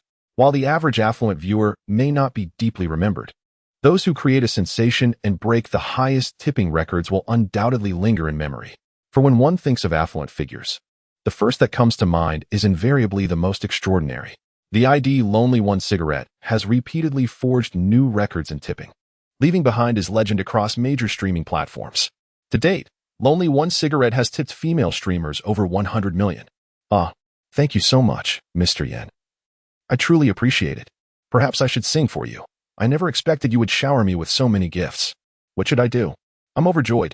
Thank you. Thank you, esteemed Mr. Yen. Thank you, magnificent benefactor. The streamer Shalala was utterly at a loss for words. She was unsure of what she was saying, yearning to express her heartfelt gratitude, yet no words seemed adequate to convey her feelings. Mr. Yen, please add me on WeChat. I'll message you privately. Shalala, how could you do this? I've followed you for a year, and you never gave me your WeChat. Mr. Yen sees you for a day, and you give it to him? Bro, you've watched for a year and still aren't even level 10. That clearly indicates you're just a freeloader. Mr. Yen, do you need a dog at home? One that can talk? Mr. Yen, my sister is 36D. Are you interested? I wouldn't mind you being my brother-in-law. The live stream's comments were ablaze with praises for Mr. Yan's grandeur. Just as Chun Yuan was poised to add Shalala on WeChat, his phone rang, interrupting his gift-giving spree. The caller ID displayed a remarkably familiar name, Lu Wenjia. Chun Yuan answered the call. What's up, Lao Chen? What are you doing? Lu Wenjia inquired. Nothing much, just lying in my dorm, playing on my phone, watching female streamers, and sending gifts. Chun Yuan replied candidly. I'm feeling down. Come out for a drink with me. Don't ask why. I just don't want to talk about it. Lu Wenjia didn't mince words and directly invited him out for drinks. Sure, just tell me where. I'll be there right away. Chun Yuan thought to himself that Lao Lu wouldn't typically call him out for drinks at such an hour unless something significant had occurred. Their bond didn't require much conversation. In Chun Yuan's heart, Lu Wenjia was far more important than any female streamer. I'm at the east gate of your university. Just come find me. 10 minutes. Chun Yuan ended the call and promptly left. Lu Wenjia was Chun Yuan's closest friend. Their bond was perhaps even stronger than that of his dorm mates. They had been classmates since elementary school, shared the same classes through middle school, and even sat together in high school. They had grown up together, sharing countless memories over the years. Back then, they would tear a book in half and read a page each. That's south how close they were. They even faced punishments together when caught by their homeroom teacher. They had shared joys and sorrows, forming a brotherhood through thick and thin. However, upon entering university, Chen Yuan attended Hunan University while Lu Wenjie enrolled in Wuhan University. Their connection had diminished significantly compared to before. Although they were in the same city, attending different universities made it impossible to meet frequently. Previously, Chen Yuan had spent all his living expenses on a gift for Lin Shatong, leaving him unable even to afford instant noodles. Ultimately, it was Lu Wenjie who supported him during that challenging time.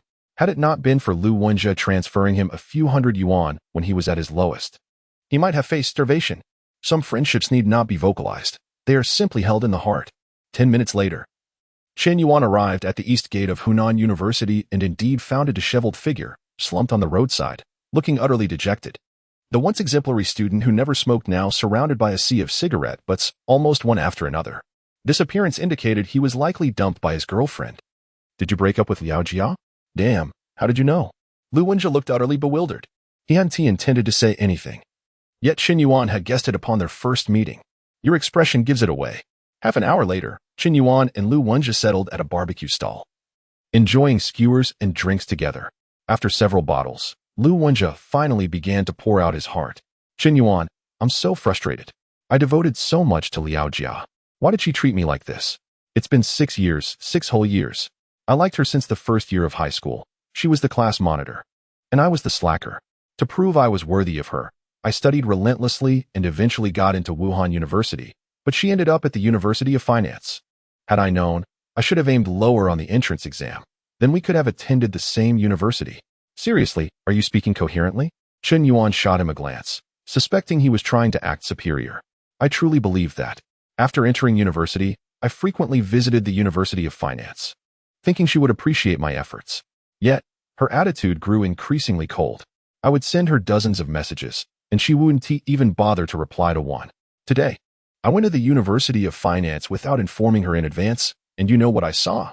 Liao Jia was kissing someone else. She was, in fact, kissing someone else? Lu Wenjie pronounced each word with emphasis, nearly shouting in anguish, the veins on his arms bulging. I loved her so much. And she betrayed me just because that guy drove a Porsche. Observing Lu Wenjie's pained expression, Chen Yuan patted his shoulder. He had once been equally humble in front of Lin Shatong. Don't be like that.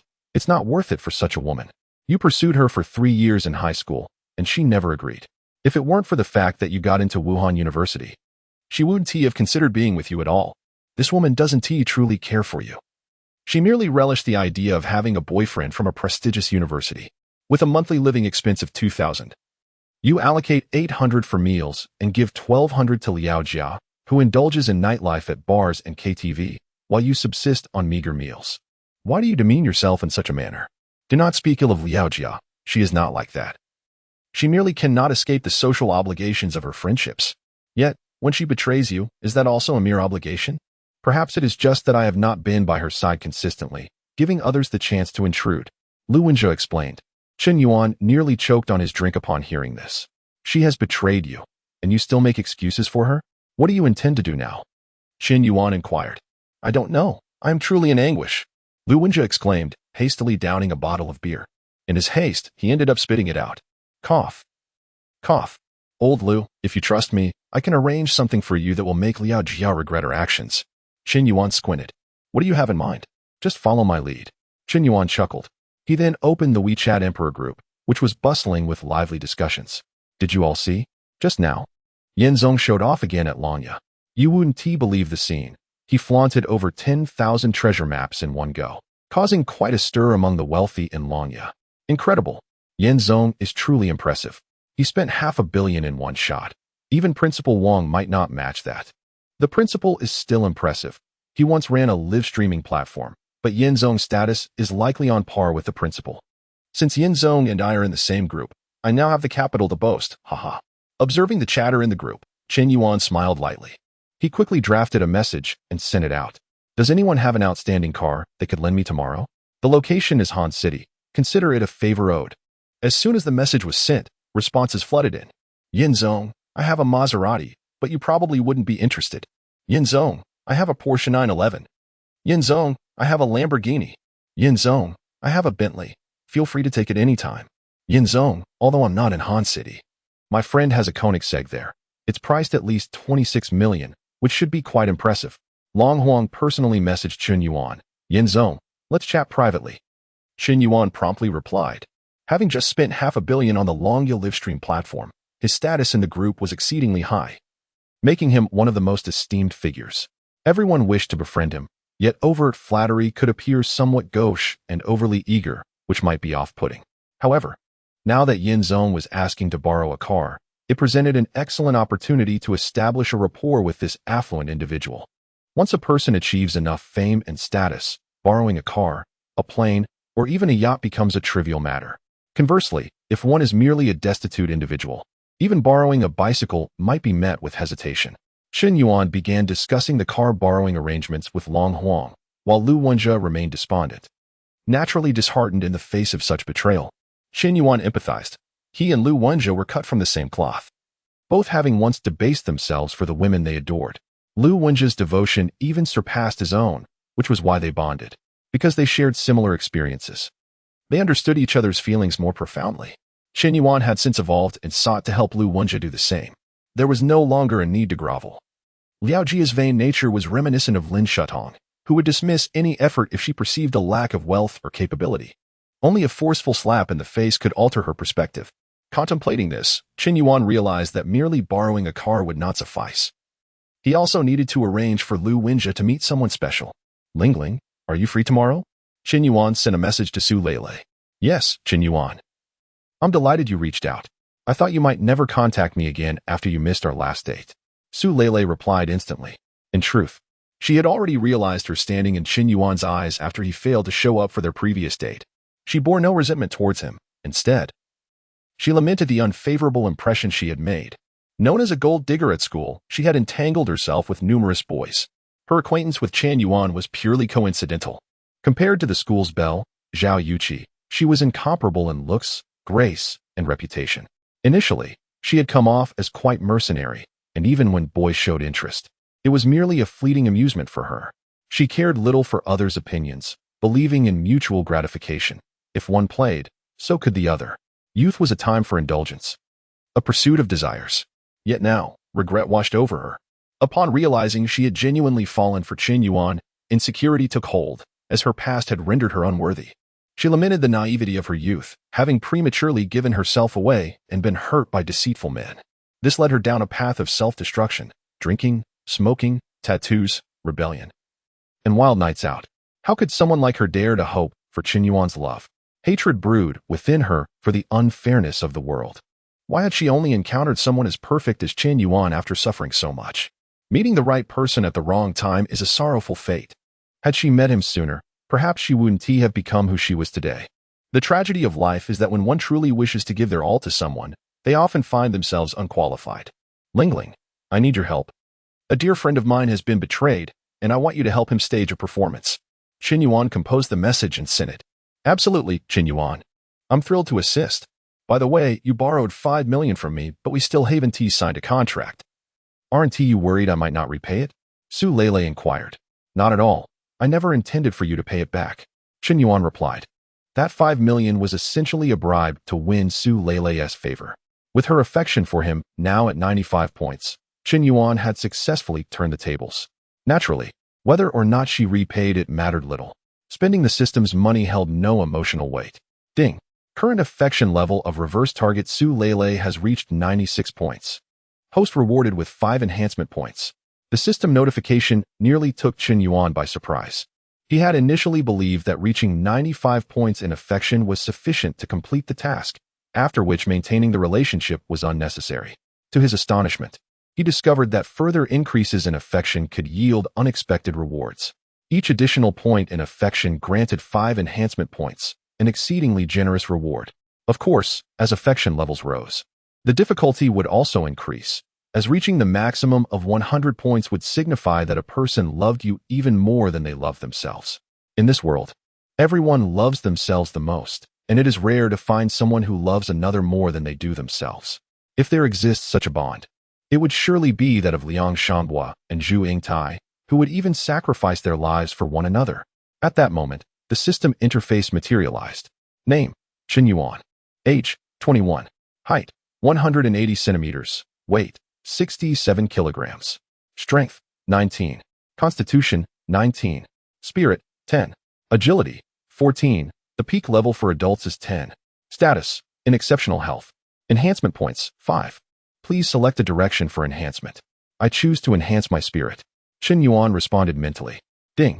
Enhancement successful. The current spirit of the host is now 15 points. As soon as the system's voice faded, Qin Yuan felt a refreshing aura surge within his mind. He inexplicably sensed that his thoughts were becoming extraordinarily clear. It was as if many previously perplexing questions had suddenly unraveled. A feeling of enlightenment washed over him, a most delightful sensation. Chapter 051. You truly are beyond redemption, old Qin. Who are you messaging? Lu Wenjie inquired. I'm arranging an actor for you. Tomorrow. You should meet Liao Jia for a proper discussion. I guarantee you'll have your moment to shine in front of her. Qin Yuan declared with conviction. Is that really feasible? Absolutely. I even borrowed a car to help you regain your dignity. Lu Wenjie assumed that Qin Yuan had merely borrowed an ordinary vehicle, harboring little hope. Yet, as it was a brotherly gesture, he deemed it unnecessary to decline. Importantly, he too sought to have a serious conversation with Liao Jia. After all, 6 years of relationship deserved closure. That evening, Qin Yuan did not return to the dormitory.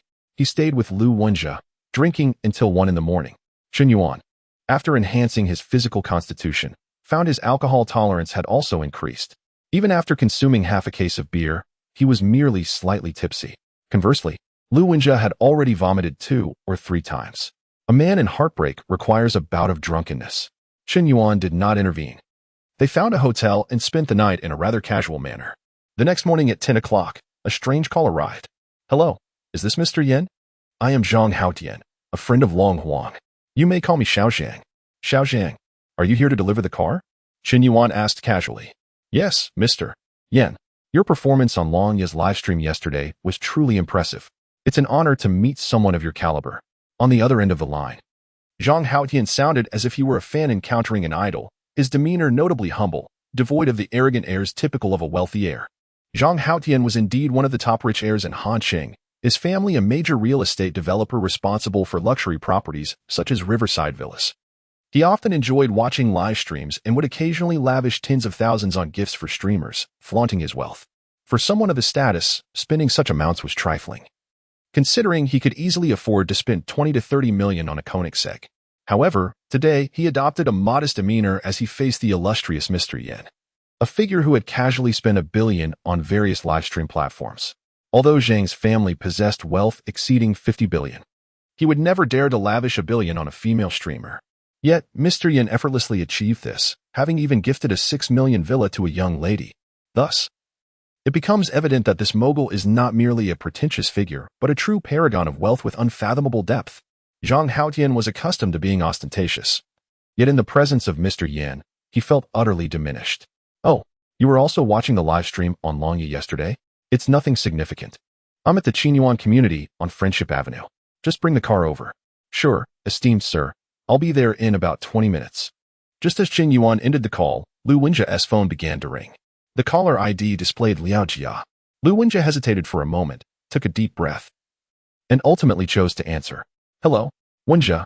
There are some matters I've long wished to clarify with you, but I never knew how to begin. Do you have time? I would like to discuss it face to face. Liao Jia spoke in a rather calm tone, seemingly unperturbed by her infidelity. All right, Jia, I have time. I actually have things to say to you as well. Noon at the MyCAF, let us not miss it. With that, Liao Jia concluded the call.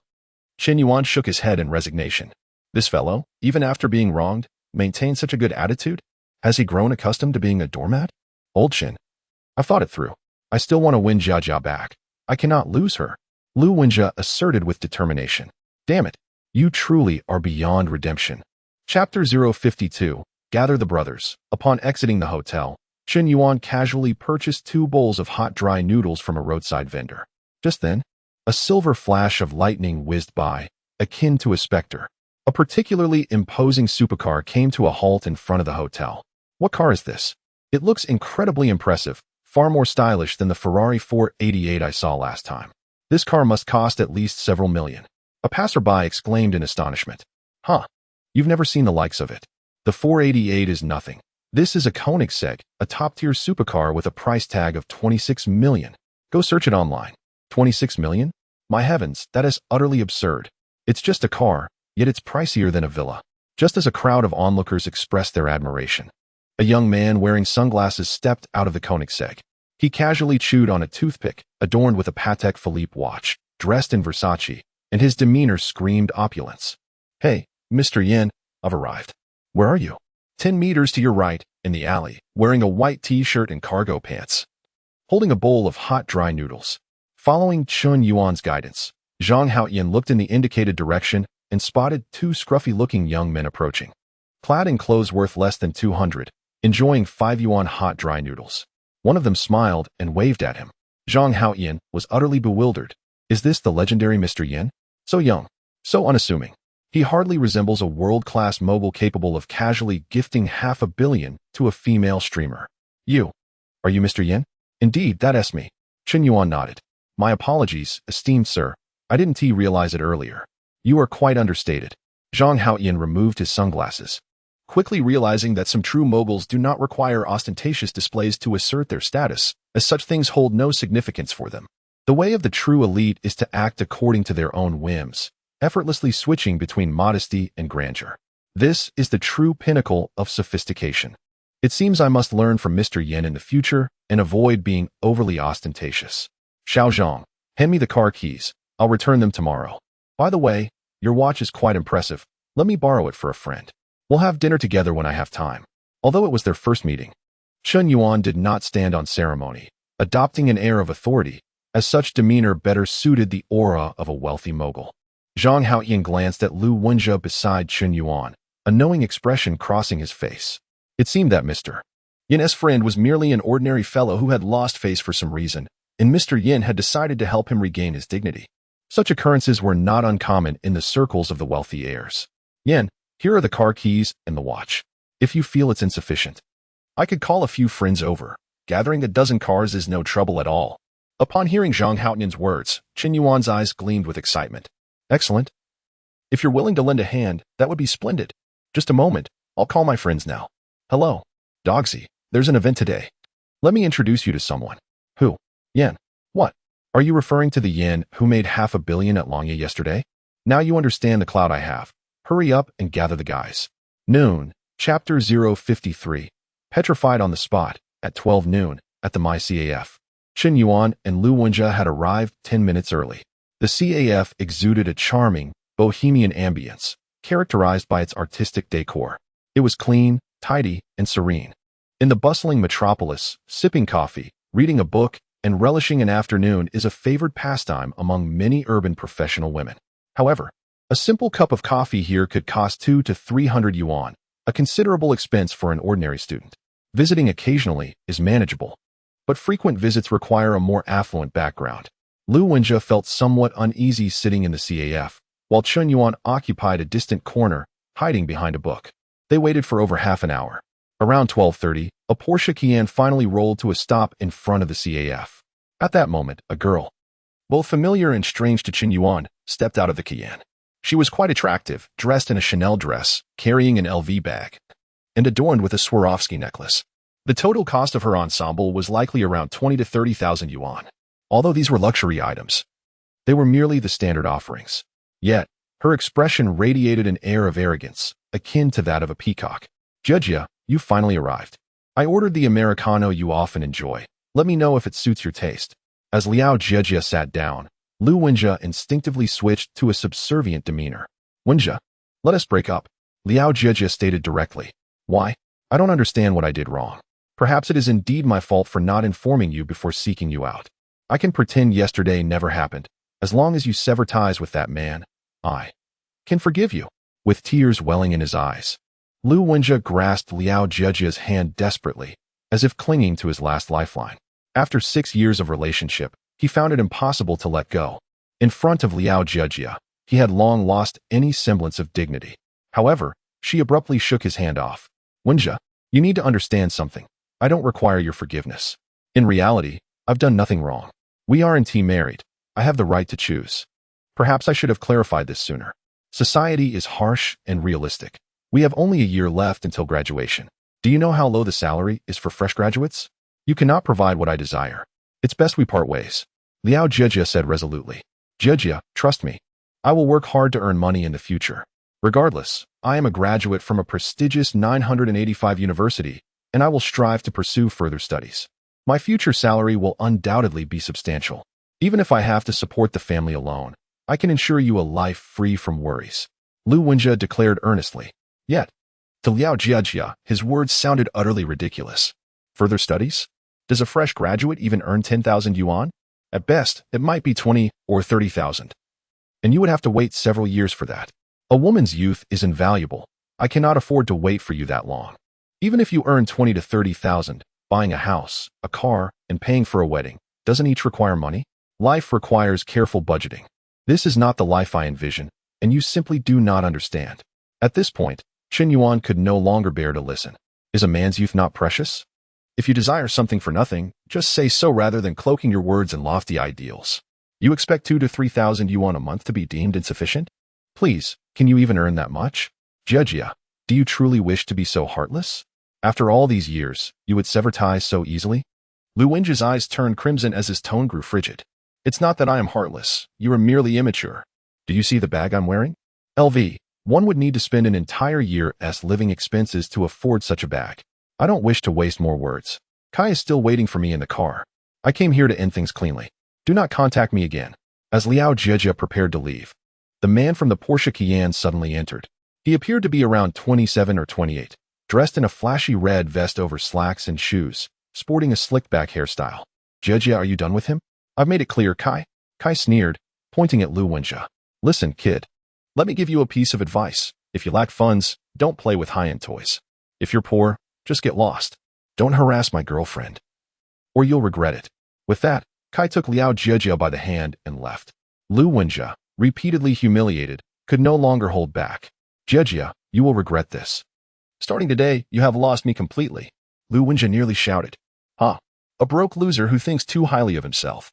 Kai scoffed. Hearing this, Liao Jiajia suddenly appeared lost for a moment. She felt as if she had indeed lost something, but she quickly shook her head, dismissing the childish thought. Oh, look at that supercar ahead. How impressive. I wonder whose it is. Wow, that S.A. Koenigsegg, a top-tier luxury car worth 26 million. Jiajia, let us take a picture next to it. Such a top-notch supercar is rare.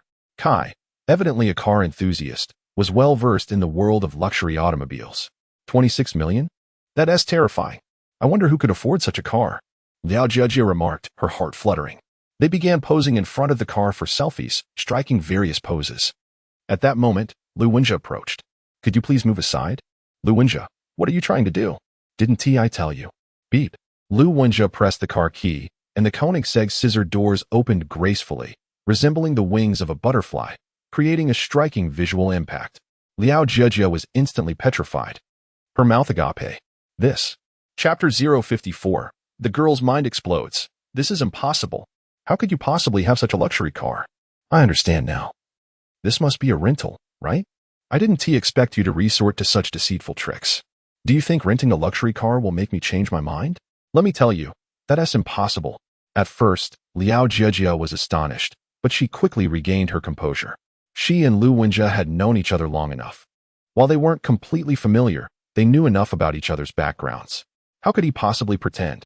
It was evident he had been exposed. Lu Wenjie sighed inwardly, realizing his attempt to impress had flopped. Not only would he fail to regain his face today, but he would likely suffer an even greater loss of dignity.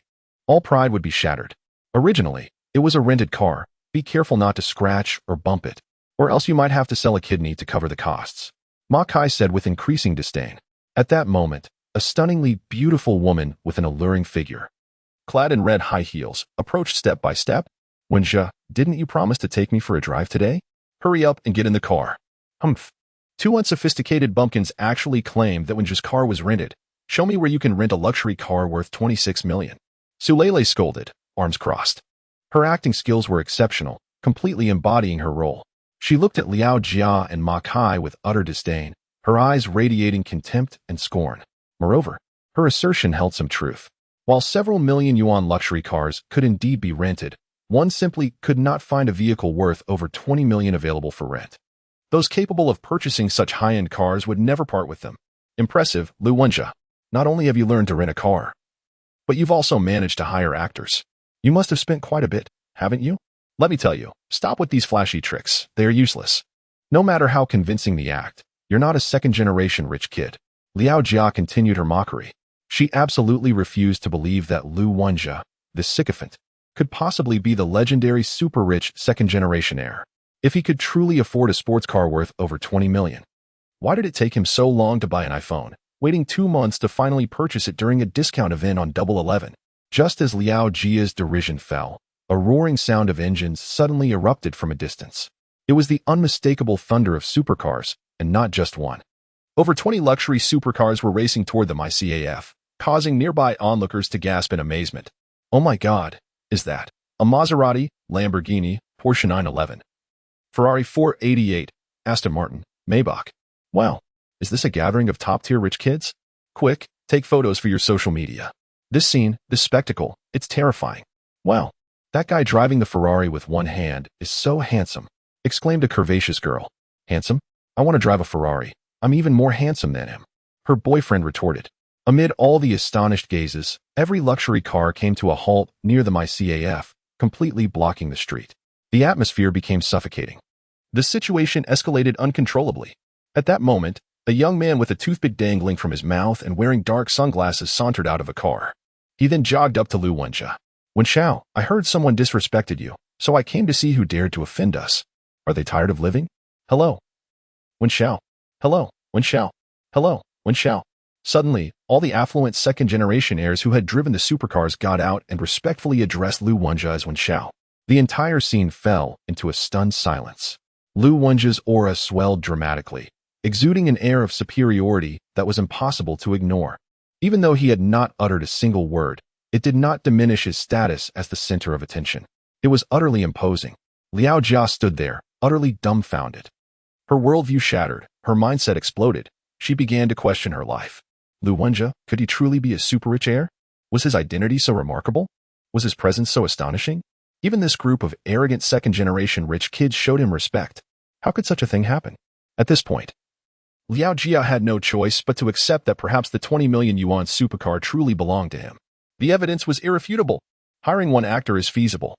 Hiring 2 actors is also plausible. But now, over 20 second-generation heirs had arrived in supercars. They couldn't all be actors, could they? Even if they were actors. If one could assemble such a lineup, it indicated they were quite impressive themselves. Damn it. I thought it was someone truly formidable who dared to act tough in front of Wenxiao. Turns out it was you, Ma Kai. A second-generation heir with white hair seemed to recognize the man in disguise, instantly expressing disdain. White hair, do you know this guy? Zhang Haoyan inquired. Of course. This guy has no real skills. He's just good at picking up girls. Their whole crew is involved in packaging design. What a lowly bunch. Whitehair scoffed. Packaging design? What is that? You guys wouldn't understand. Nowadays, some losers, despite having no money, pretend to be rich second-generation heirs, trying to impress high-value girls through curated social media profiles. This group has about 20 to 30 people. They rent one luxury car and take turns posing for photos. Each person spends about 100 or 200 yuan to create a luxury car selfie. They rent a 5-star presidential suite, costing about 200 yuan each, to get a luxurious suite photo. They even rent a luxury cruise ship, averaging 500 yuan each, for extravagant cruise photos. They rent planes, rent villas, and so on. After following this routine, each person spends less than 2,000 yuan, and their social media feeds look extravagant and high-end, showcasing luxury cars and villas. These girls think they've met their Prince Charming, while in reality, this guy might earn less than 5,000 yuan a month. That LV bag she's carrying? I can tell at a glance that it's fake. Whitehair pointed at Liao Jia's LV bag, openly mocking her. At this moment, even Xin Yuan, who had been lurking in the shadows, wore a bewildered expression. So that's how you pick up girls? You can attract high-value girls with just a few thousand yuan? There are so many talented people in our country, always more solutions than problems. What a tactic. Incredible. Impossible. My LV bag can't possibly be fake. I have legitimate receipts. Liao Jia hurriedly asked. Legitimate receipts? I can get you 10 for 100 yuan. Do you want them? As Liao Jia gazed at Ma Kai, her suspicions grew stronger. Everything Whitehair had said rang true. Ma Kai's social media was indeed extraordinarily lavish. One day it was a 5-star hotel. The next a cruise ship to watch the sunrise, and the day after that, a villa winery, luxury upon luxury, high-end upon high-end.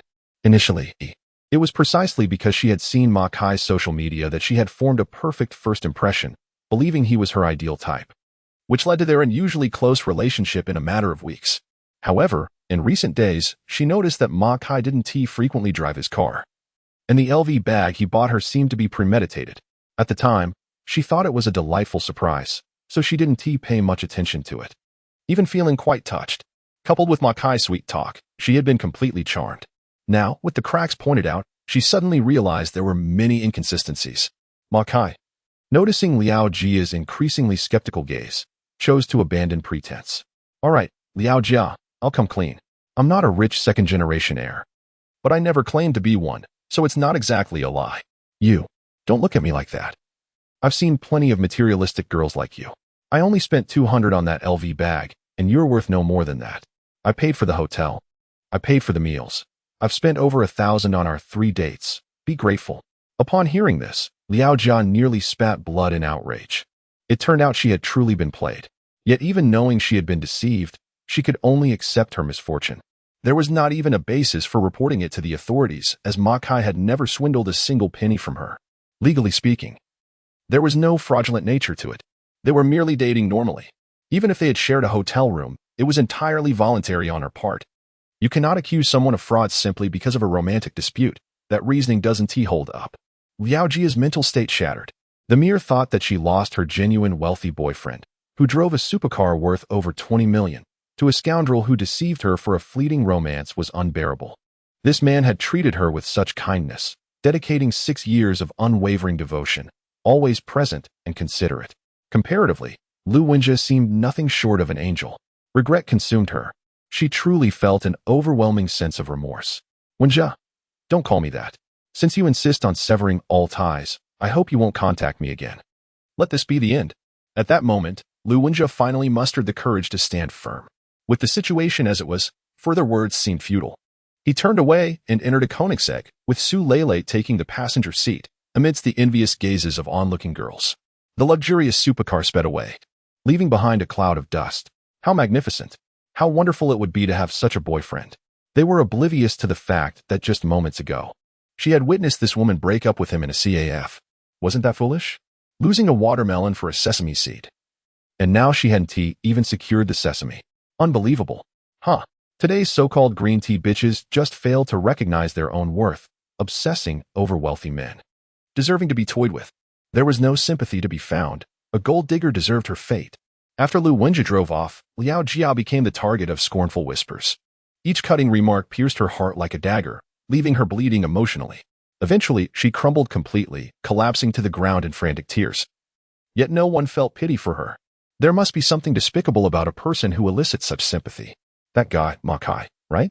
You thought you could easily walk away after stealing Lu Wenjie's girl? At that moment, Chen Yuan, who had been lurking in the shadows, finally emerged to confront Ma Kai as he attempted to leave. Lu Wenjie was typically reserved and unlikely to act out. But Chen Yuan would not let this scoundrel escape unscathed for betraying his brother. As Chen Yuan approached, Zhang Haodian quickly followed, along with a group of wealthy heirs who surrounded Ma Kai. Instantly, Ma Kai felt a wave of terror wash over him. Brothers, I truly had no idea she was Lu Wenjie's girlfriend. I'm sorry.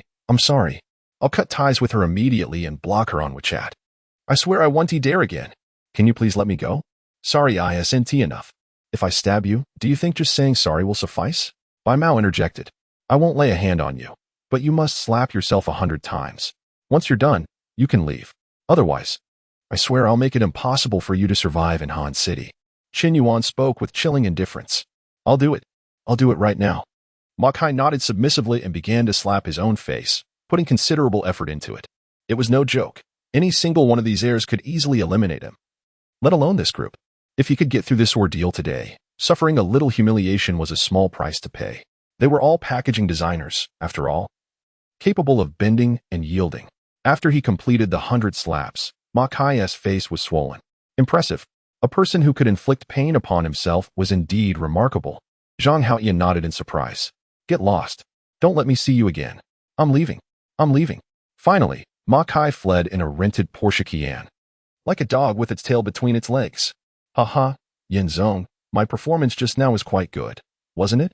Zhang Haodian chuckled. In front of Chen Yuan, He removed his sunglasses and adopted a more modest demeanor. Wait, is that really Yin Zong? I thought that Lu Wenjie was Yin Zong himself. And I even bowed to him. I also thought Lu Wenjie was Yin Zong. What a misunderstanding. I thought I heard Tiange call Lu Wenjie brother too. Turns out, Yin Zong was watching the whole time. I should have known he wouldn't be interested in such trash. Wait a moment. Don't you think Yin Zong's silhouette looks familiar? It resembles the viral running hero from a few days ago. Indeed. Stop joking. Yin Zong is clearly the wealthy hero. The group of wealthy heirs engaged in lively banter, lowering their postures. Thank you all for your support today. Lu Wenjie is my brother, and supporting him is supporting me. How about we go to the CAF? I'll treat you to coffee, Chen Yuan said graciously. Since they had lent a hand, it was only proper to reciprocate. However, treating this group of heirs to a meal was beyond Chen Yuan's means. Who knew what extravagant items they might order? But coffee was still within reach. Although spending his own money was a bit painful, he couldn't compromise his pride. All right, I'm just a bit thirsty. By the way, Yin Zong, there is actually something I'd like to ask for your assistance with, if it's not too much trouble. Bai Mao suddenly spoke up. Chen Yuan felt a flicker of anxiety. You really don't hold back, do you? Yin Zong, I've recently taken a liking to a female streamer. She is stunning, talented, and fits my ideal type, but her popularity isn't very high. I was hoping you could come support her. Just say you were invited by the white-haired hero. And that would give me quite a bit of prestige. Upon hearing this, Chen Yuan breathed a sigh of relief. Supporting a female streamer was certainly within his wheelhouse. Today, he would show these heirs what a true magnate looked like. Wait, hold on, don't go too far. It's your first meeting with Yin Zong and you dare to make such a request? Zhang Haotian admonished. It's nothing, just a small matter. Which platform is this female streamer on? Chen Yuan replied with a smile. As they conversed, they entered the MyCAF. Yin Zong, this female streamer is on Longya. I even opened a Duke account there, but it has a mediocre standing. If you could help, I'd be immensely grateful. Bai Mao pleaded for assistance. But he had another layer of doubt. To this day, he still found it hard to believe that this young man was the legendary wealthy Yin Zong. Chen Yuan appeared too youthful. Plus, the total cost of his clothes and shoes barely reached 200. He looked like a complete loser. How could he possibly embody the essence of a wealthy magnate? Not only Bai Mao harbored doubts, the other heirs also had their reservations. Nowadays, various schemes ran deep, and one had to be cautious. If he truly was Yin Zong, wouldn't it be reasonable for him to support a streamer in front of everyone? Of course, if Chen Yuan were to treat them to dinner, he might hesitate. But gifts for a streamer? That posed no issue at all. He still had 150 million left to spend on Longya, and the system was overflowing with funds. You want to test me? Very well. I shall indulge you. Waiter, bring me 20 cups of coffee. Certainly, sir. The beautiful waitress in the CAF smiled sweetly. She knew exactly what kind of crowd they were. 20 luxury vehicles were parked outside. As they entered, the CAF filled up quickly. Originally, there were 5 or 6 female office workers who now wore bashful expressions. Under normal circumstances, how often did one come across so many wealthy heirs at once? Suddenly, the business at MyCAF flourished, with the influx of young, fashionable beauties. Once seated, Chen Yuan took out the iPhone 12 that Zhao Yuqi had gifted him and opened the Longya Live app. It truly was the legendary Yin Zong. One of the heirs recognized Chen Yuan's familiar ID, Lonely Smoke, and nodded in acknowledgement. Brother, what is the name of the female streamer you like? Chen Yuan asked. His expression calm as he turned to Bai Mao. Yin Zong, the female streamer I admire, is known as Ruashi Classmate. She is a small streamer from the Star Show district, currently boasting only over 50,000 subscribers. Chen Yuan nodded and began to search for the name Ruashi Classmate. He typically does not watch these smaller streamers, but it is undeniable that many of them possess striking beauty. Upon searching, Chen Yuan entered Ruashi's live stream. Coincidentally, she was not only live but also engaged in a PK battle with another female streamer. A significant portion of income for female streamers on major platforms is derived from PKs, as they encourage viewer spending and allow for interaction with other streamers to attract fans. This has led to many female streamers essentially engaging in PKs as soon as they go live. Quite impressive, indeed. Chen Yuan couldn't help but compliment. The beauty streaming live on his phone could easily score a 9 out of 10. Among all the female streamers Chen Yuan had encountered, Ruashi ranked in the top 3 in terms of beauty. Even Zhao Yuqi might not surpass her. Of course, the true appearance without filters remains a mystery. It seems that Bai Mao's aesthetic standards are consistently sharp. Truly remarkable, absolutely stunning. Wait, isn't that Zhou Ruashi, The campus belle from the music academy? She is actually streaming on Longya? In the crowd, a relatively young rich second generation recognized the streamer. The music academy, is that the Han City Music Academy? Yes. Juarawashi is quite famous there. A friend of mine once tried to pursue her, but failed. Who would have thought Bai Mao had already taken notice? As several wealthy youths engaged in discussion, Ruwashi finally seemed to realize that a significant patron had entered her live stream. The Ultra God Emperor entrance effect that Qin Yuan activated was truly eye-catching, making it nearly impossible to ignore. Moreover, this Ultra God Emperor was none other than Yinzong, who had just spent $500 million on Longya the day before. Well, welcome, Yinzong. Good afternoon, esteemed Yinzong. What to do? I'm a bit excited. I never expected the esteemed Yinzong would enter my live stream. Ruwashi, you're going to be famous. A streamer visited by Yinzong is destined for greatness. Yinzong is amazing. Where are my Yinzong fans? Yinzong is so generous. Thank you for the 1,000 treasure maps. Haha. Did I say that too early? Yinzong is so generous. Yinzong is so generous. Before Qin Yuan even began to send gifts, the live stream's chat was already flooded with praises for Yinzong's generosity. At this moment, Qin Yuan sent a message in the chat. Bai Mao the hero introduced me here, saying there's a beautiful lady, and indeed, I am not disappointed. What the heck? Bai Mao, do you know Yinzong? That is quite impressive. After going online, Bai Mao also took out his phone. Of course, Yinzong is one of my good friends. You guys have no idea about my connections.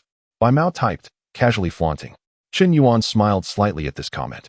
He opened the gift interface and began sending gifts with skillful ease. Well, thank you for the treasure maps, Yinzong. Thank you. As soon as Ruwashi finished expressing her gratitude, she noticed that the number of treasure map gifts had already exceeded 30. Moreover, they were being sent at a furious pace of 2 per second. This was a luxurious gift worth 5,000 each. How could it feel like receiving free glow sticks in Yinzong's hands? It's starting. Yinzong is at it again. Yinzong, how much money do you actually have? Can you spare me a little? Even Principal Wang would go bankrupt if he spent like this every day. The chat exploded. The female streamer, Ruwashi, was utterly dumbfounded. However, those young rich patrons witnessing Qin Yuan sending gifts were even more astonished. Watching someone gift in the live stream might typically evoke a sense of envy about the wealth of others. Yet, witnessing a true patron rewarding a female streamer with over $1 million in just a few minutes was an entirely different experience. And judging by Yinzong's speed, he seemed to show no signs of stopping. This was outrageous. Hey, Yinzong, please don't send too many gifts. It's only been a few minutes. And you've already given away a sports car. Bai Mao hurriedly intervened. Initially, he had encouraged Qin Yuan to support the streamer. Now that Qin Yuan was showering gifts worth millions, how could Bai Mao possibly repay such a massive favor? It's nothing. It's just a few treasure maps. If anyone else has a streamer they like, I'll support each of you today. How about that? Qin Yuan said with a smile. Unbeknownst to him, the number of treasure map gifts had already reached 1,000. Bai Mao was nearly on his knees. Yinzong, 5 million already. Please stop. I truly can't repay this. I didn't ask for repayment. I think the streamer is quite good. So let us send 10,000 treasure maps. By the way, someone help me out. I need to use the restroom. Chapter 057. How could Yinzong possibly spare even a cup of coffee money? Stunned. Astounded. Has Yinzong truly become so extravagant? P.S. Even asking someone to help him gift? Bai Mao, bewildered, took the phone, and Qin Yuan indeed went to the restroom. He opened the back end to check the remaining Longya coins. Uffed. Bai Mao had just taken a sip of coffee and sprayed it everywhere. What is going on? Bai Mao, you just sprayed my face. Zhang Haotian complained. Sorry, Tian Gu, I couldn't help it. Yinzong's back end Longya coins are astonishing. Let me see. Let me see. Besides Zhang Haotian, a group of rich youths hurriedly gathered around to look at the phone. How many digits is this? Units, tens, hundreds, thousands, 10,000s, 100,000s, millions, 10 millions. 100 millions? What the heck? 9 digits, over 14 million Longya coins. I can't believe it. Yinzong had previously spent over 50 million on Longya. Doesn't that mean he has at least 200 million? The ratio of Longya coins to RMB is 1, just like the fish fins on Shark Live. Also at 1, 200 million Longya coins equals 200 million soft currencies. This is an unfathomable amount spent on gifting a female streamer, something unheard of, unseen. Unprecedented. The group of rich youths present felt utterly overwhelmed. Previously, they had considered themselves high-end players, looking down on the commoners. But in front of Yinzong, they felt like elementary students, utterly inexperienced. I'm impressed. This time, I'm genuinely impressed. Yinzong's status is surely leagues above ours. Tiange, should I keep gifting? My hands are feeling a bit weak, and they're not listening to me. Bai Mao inquired. Since Yinzong asked you to help him gift, just do it. After all, it's not your money.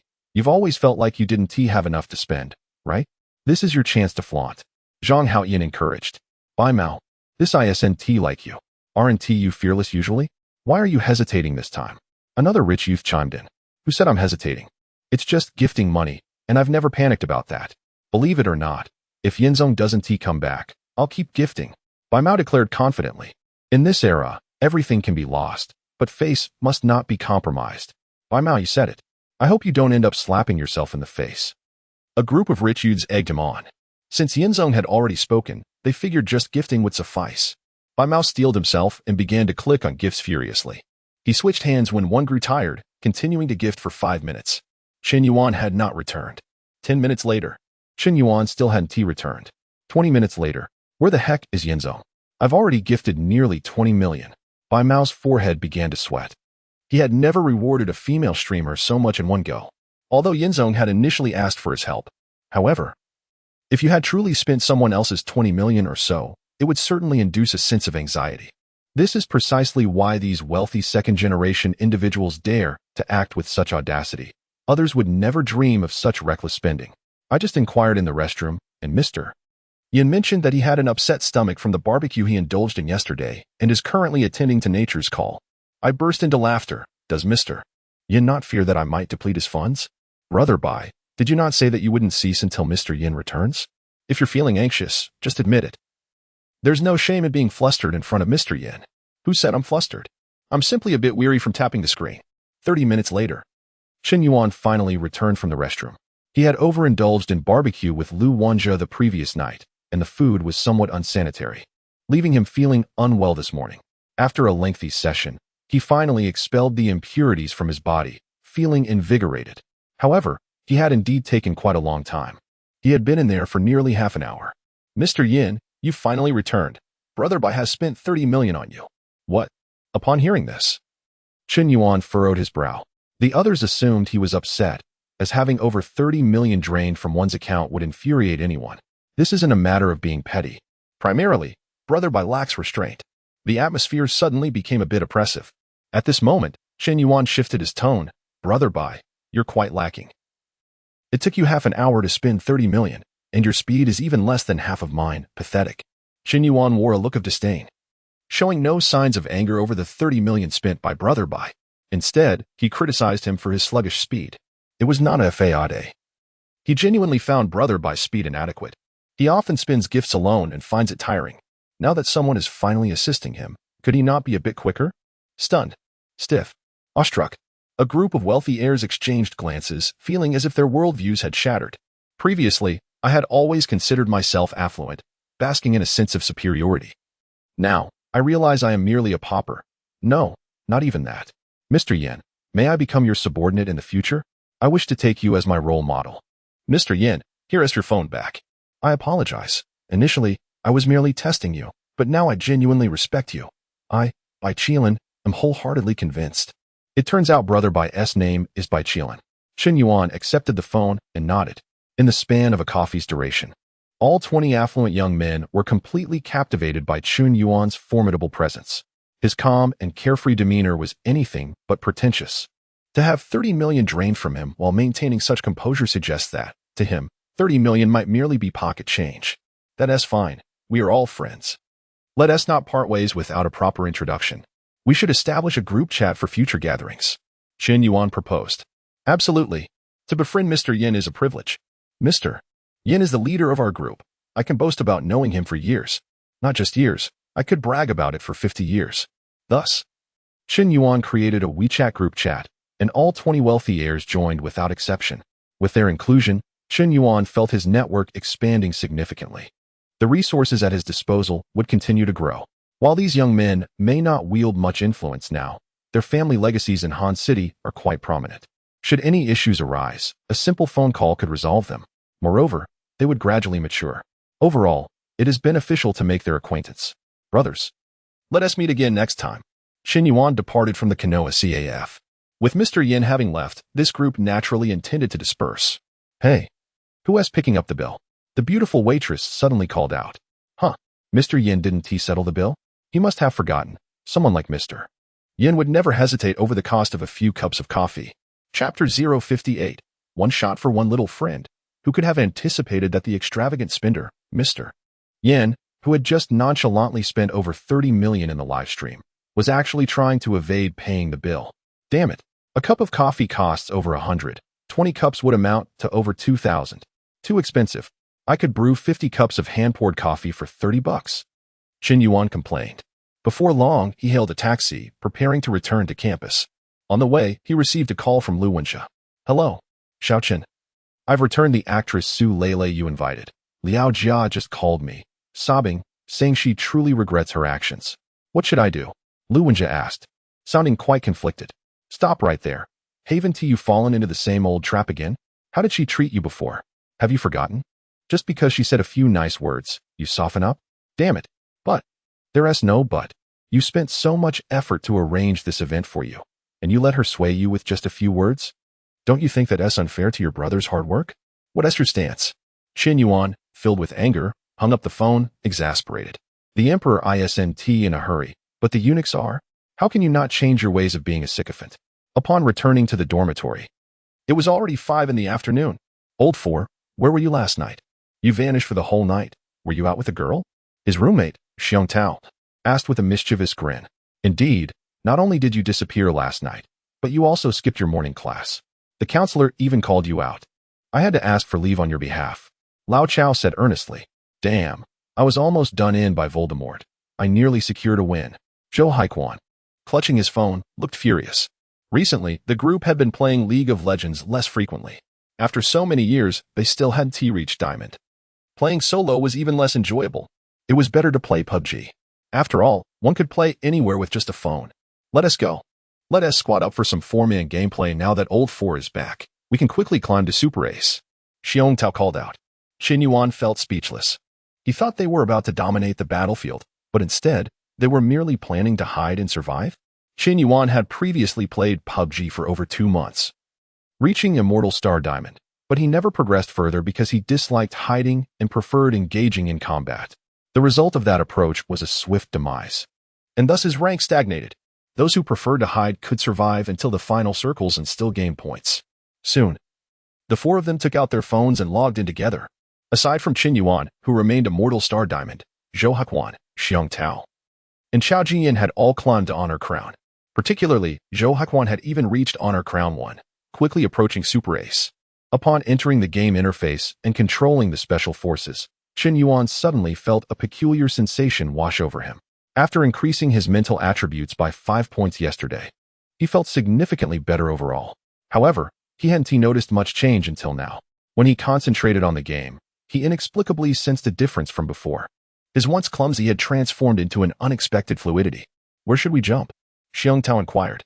Let us go to G-Port. We'll engage in combat, Qin Yuan suggested. No way. With this flight path, G-Port will surely be swarming with people. We'll probably land and be eliminated immediately. Damn, Old Four, how did you jump first? The worse you are, the more you crave a fight, Zhou Haiquan mocked. Over 30 people just dropped from the plane. There must be 6 or 7 full squads at G-Port. Old Four, you're done for. If you manage to survive, I'll kneel and call you dad, Lao Chao said with utmost certainty. Qin Yuan remained silent, swiftly calculating the positions of all enemies as he opened his umbrella. He leaped behind a container upon landing and picked up an Uzi. To his astonishment, 4 opponents descended simultaneously nearby, with a burst of bullets. He took down 2 of them instantly, yet he refrained from finishing them off, as 2 more foes appeared, one armed with a 4 and the other with an AK. After being struck by 2 bullets, Qin Yuan quickly dropped to the ground and jumped off the container, his health already halved. He reloaded his weapon, circled around the container twice, and deduced the enemy's locations from their footsteps. In a flash, he charged out and eliminated an enemy who was attempting to revive a teammate. He swiftly retreated back into the container. 3 enemies had fallen, leaving only 1 remaining. Flanking, are we? A cold smile crept across Qin Yuan's lips. He switched his interface and unleashed another volley of bullets. The last opponent, who had just emerged from behind the container, was caught off guard by his preemptive strike. 4 kills at the start. Damn, How could you predict that? Are you using hacks?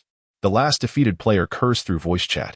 After wiping out a full squad, Chen Yuan quickly scavenged their loot, upgrading from a birdshot to a cannon, an M4 in his left hand and an AK in his right, along with level 2 armor, a level 2 helmet, and a level 3 backpack. Although his ammunition was limited, it would suffice. What followed was the dawn of his true slaughtering spree. In his previous gaming experiences, he often found his opponents formidable, struggling to match their firepower. However, today he perceived everyone's reactions as sluggish, almost robotic. Alone, he had dispatched 4 full squads, facing 3 bots and 2 lone wolves. Emerging from G-Port, he had already claimed 21 lives, an astonishing feat. Wow, old 4. You've racked up that many kills? Upon glancing at Chen Yuan's kill count on his phone, Xiong Tao was left in awe. 21 kills? Old 4? Are you hacking? Having emerged from G-Port, Chen Yuan was now fully equipped. He began his relentless hunt for enemies. In a display of skill, he vanquished another full squad, 3 lone wolves, and a bot, bringing his kill count to 29. Quick, old 4, come here. We got ambushed while driving, a full squad. They're really strong. As Lao Chao finished his sentence, he was swiftly eliminated. Xiong Tao and Zhou Haijun followed suit, leaving Chen Yuan as the sole survivor of the team. Riding a motorcycle, he halted at a high slope, over 400 meters from where his teammates had fallen, armed with an M4 and an AWM. He lifted the sniper rifle and activated the 8x scope, instantly headshotting an enemy special forces soldier who was looting a box. Even a level 3 helmet couldn't withstand the AWM's might. Watch out, he has got a sniper. Take cover behind the car. On the high slope, only one person remained, the last lone wolf. What is there to fear? Dare to face me in a gunfight? A chicken dinner streamer boasted, but before he could finish, he was shot in the head. Damn, a moving target from 500 meters. That must be aimbot. Bang. Another shot rang out, taking down a third teammate. Bang. The fourth shot took out the final opponent, who was driving a Maserati, with a clean headshot. One shot, one kill. This must be some serious hacking, report him. A popular chicken dinner streamer on Shark Live raged. He activated the spectator mode, only to be utterly shocked to realize that this lone wolf had already claimed 33 kills, an unfathomable number. In the game of Peace Elite, only 100 Special Forces soldiers were deployed at the start. By the end of a match, encountering 30 players was not guaranteed. How could he have possibly killed 33? And this was before entering the final circle. Are you a headshot harvesting machine? The streamer, puzzled, replayed the footage of Chen Yuan's eliminations multiple times, only to find that it seemed to be sheer prediction rather than aim assistance. But how could one person predict so accurately? It defied logic. Was he truly a master? At the very least, he exhibited the prowess of an invincible warrior. After some consideration, the streamer opted not to report him but instead sent a friend request. Unbeknownst to him, Chen Yuan had entered the final circle. Only 5 players remained. After an intense exchange, he faced off against 2 opponents, armed with his M4. He charged forward, taking one down, only to be ambushed by a prone enemy. In a critical moment, with his health nearly depleted, Chen Yuan executed a series of evasive maneuvers and, with astonishing reflexes, locked onto the prone foe's position, delivering 3 headshots to secure the kill. With a final tally of 35 kills, he triumphantly claimed the chicken dinner. Shock, confusion, and disbelief washed over Xiong Tao, Zhou Haijun, and Lao Chao as they stared at Chen Yuan, incredulous. This is impossible. Old 4, how could you be so powerful? 35 kills? You could go pro. Have you been secretly honing your skills these past 2 months? It doesn't add up. I've never seen you play like this. Lao Chao questioned, increasingly perplexed. He noticed that since Chen Yuan's breakup with Lin Shudong just a week ago, there had been a remarkable transformation. He was not only more popular with the ladies, but had also become formidable in combat. Was it truly possible that a breakup could catalyze such a radical change? Or had Chen Yuan always concealed his true abilities, and they had never truly understood him? Lao Chao, you sly one. Don't change the subject. Didn't you say I'd be your dad if I made it out of G-Port? Chen Yuan laughed. Now that I've secured a chicken dinner, hurry up and call me that. Well, we're all brothers here. Just joking. Don't take it seriously. Lao Chao retorted. Now, this is where you're wrong. A real man stands by his word. How can you say something and not mean it? Xiong Tao suddenly turned on him, aligning with Chen Yuan. Yeah, hurry up and call him that. Zhou Haijun chimed in. You lot are unbearable. I'm off to grab some food. I'm starving. Lao Chao was resolute in his defiance. All right then, let us head to the cafeteria together. After dinner, Chen Yuan lay in his dormitory. It was already Friday, and Saturday awaited. He opened WeChat to find multiple messages from the streamer, Xiaomi Air. Hey, brother Yan, are you there? I'm coming to Hanxing tomorrow, with a flight from 9 to 11 in the morning. Can you come pick me up? You haven't been watching my streams lately. I'm feeling a bit down. Reading Xiaomi Air's messages, Chen Yuan realized that she was the first streamer he had ever tipped. Though she had mentioned wanting to visit Hanxing, he hadn't taken it seriously, thinking it was just banter from a popular streamer with millions of followers. However, she was genuinely coming. I've been a bit busy these past few days with important matters, which is why I haven't been in your stream. I'll have some time tomorrow. Let us meet at the airport. Chen Yuan quickly typed a reply, feeling a flutter of excitement at the prospect of meeting his first streamer in person, especially one as popular as Xiaomi Air. On the other side, within the opulent confines of a luxurious hotel, Xiaomi received a message from Chen Yuan, leaving her utterly speechless. Busy? She was well aware that Mr. Yin was indeed quite occupied, preoccupied with showering gifts upon other female streamers. Not only had he lavished gifts on the popular streamer, Shark Xiaoshinshin, but he had also ventured to long his live stream to do the same. In the span of just 2 days, he had spent nearly 100 million. Yesterday, it was the charismatic singing streamer, Sharala. Today, it was the relatively unknown streamer, Ruashi. Mr. Yan's penchant for gifting to female streamers was common knowledge throughout the streaming community. Were it not for this, Xiaomi had no intention of rushing to Hanxing. After all, Mr. Yan was exceptionally wealthy. She was fervently eager to secure his support. The Shark livestream was on the verge of hosting its annual carnival event, where all streamers across the platform would vie fiercely for a spot among the top 10 peak streamers. This would significantly impact their future careers and the platform's traffic support plans. Holding the title of top 10 peak streamer would ensure one's fame and viewership flourished. Some streamers went so far as to spend their own money, even taking out loans, to elevate their profiles. With fame and traffic, earning money would become a breeze. Competing against oneself was merely a strategy for promotion. In the past, Xiaomi would have had no chance to compete for a spot among the top 10 peak streamers. She would have been fortunate to be recognized as one of the top 10 outstanding streamers in her district. However, this time, she saw a glimmer of hope. With Mr. Yan's support, who could possibly outshine her in the competition, the top 10 peak streamers certainly could accommodate her as well. If she aspired to ascend, sacrifices were inevitable. She had resolved to pursue Mr. Yan at all costs. If he were to be swayed by other alluring vixens, it would be too late for regrets. Among the multitude of female streamers on the platform, who wouldn't covet Mr. Yan's favor, a profound sense of urgency surged within Xiaomi, prompting her to hastily arrange a meeting with Chen Yuan in Hanxing. She knew well that Mr. Yin was a busy man, but he could not simply disregard her. He might think she had been forgotten. Xiaomi promptly replied, "How could that be? You're so beautiful, adorable, and charming. I'm the one worried that you're too busy to pay attention to me. How could you say that, Mr. Yin? No matter how busy one is, it's impossible to neglect you." Xiaomi quickly responded, adorning her message with a playful blush emoji.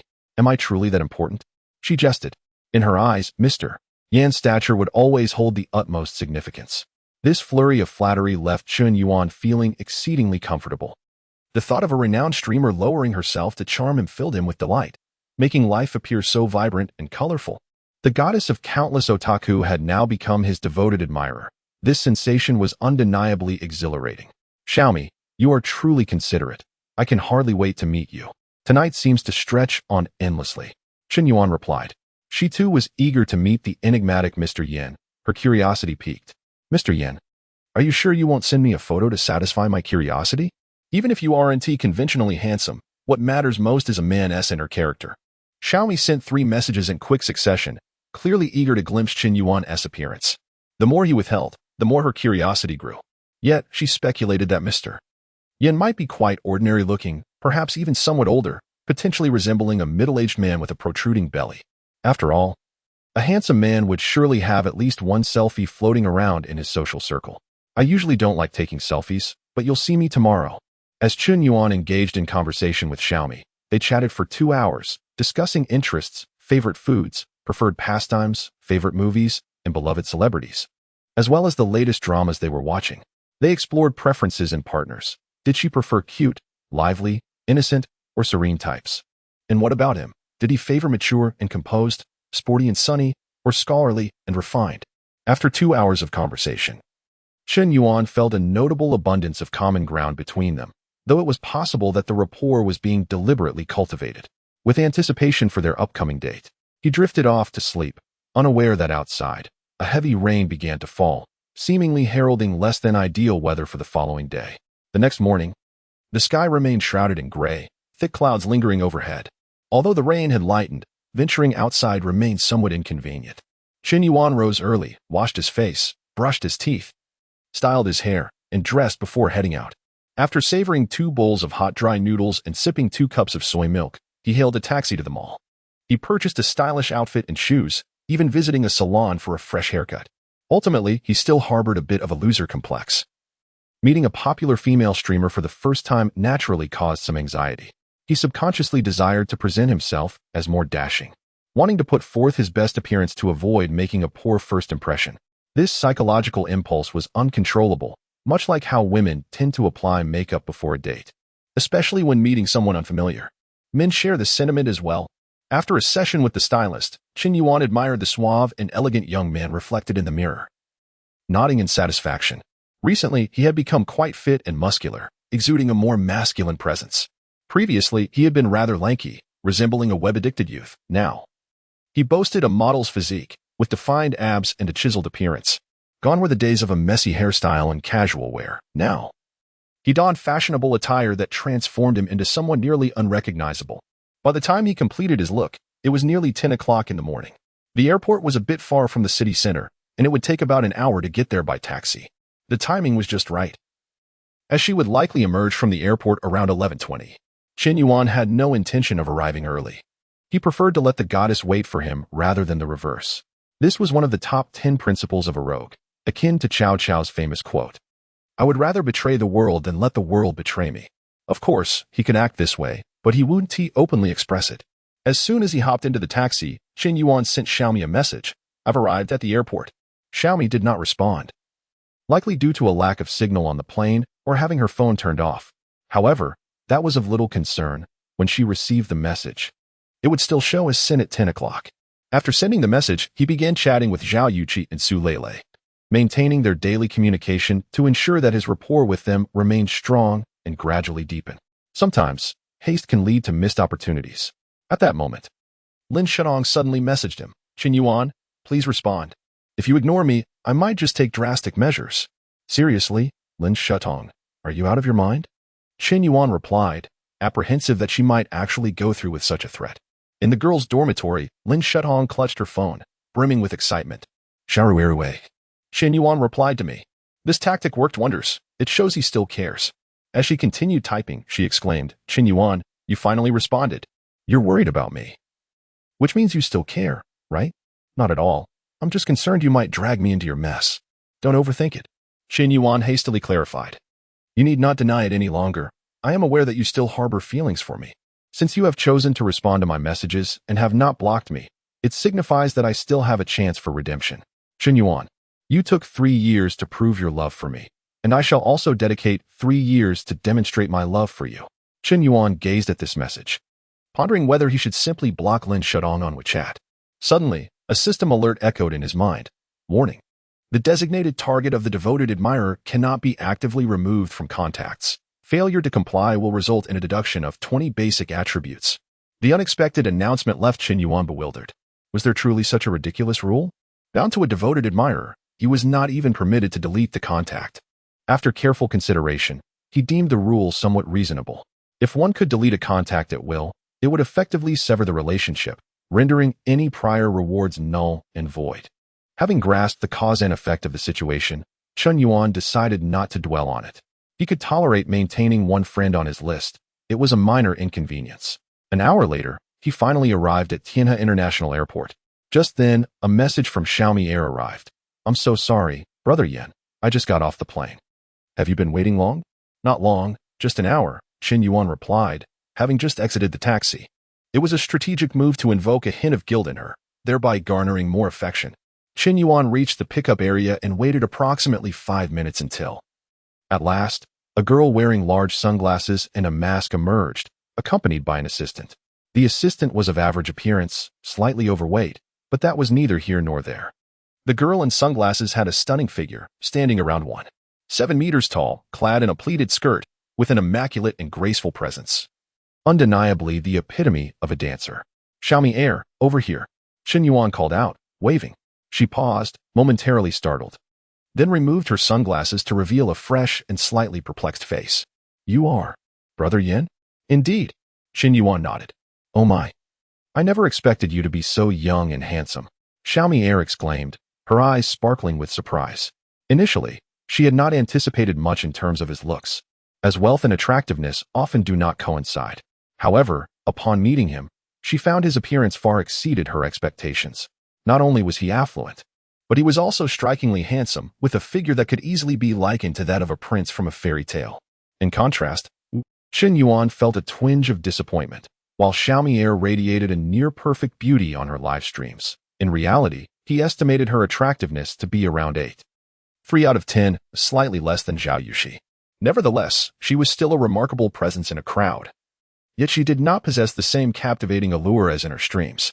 The myth that female streamers look better in person than on-screen was clearly unfounded. Without the enchantment of beauty filters, she merely matched the standards of a campus beauty, not quite reaching the status of a national goddess. However, he accepted the reality, as the disparity was not overly significant compared to some streamers who were less appealing in person. "Xiaomi Air, it is a pleasure to finally meet you in person. I must say, you are even more stunning than on your streams." Qin Yuan feigned surprise to show respect, though it was merely a social nicety. Typically, when a young man meets a girl for the first time, he expresses such sentiments, even if he internally believes otherwise. Yet, some girls take these compliments to heart. "Brother Yin, you are far more attractive than I imagined. I initially thought you were a middle-aged man in his 40s. Xiaomi Air admitted, her shyness evident.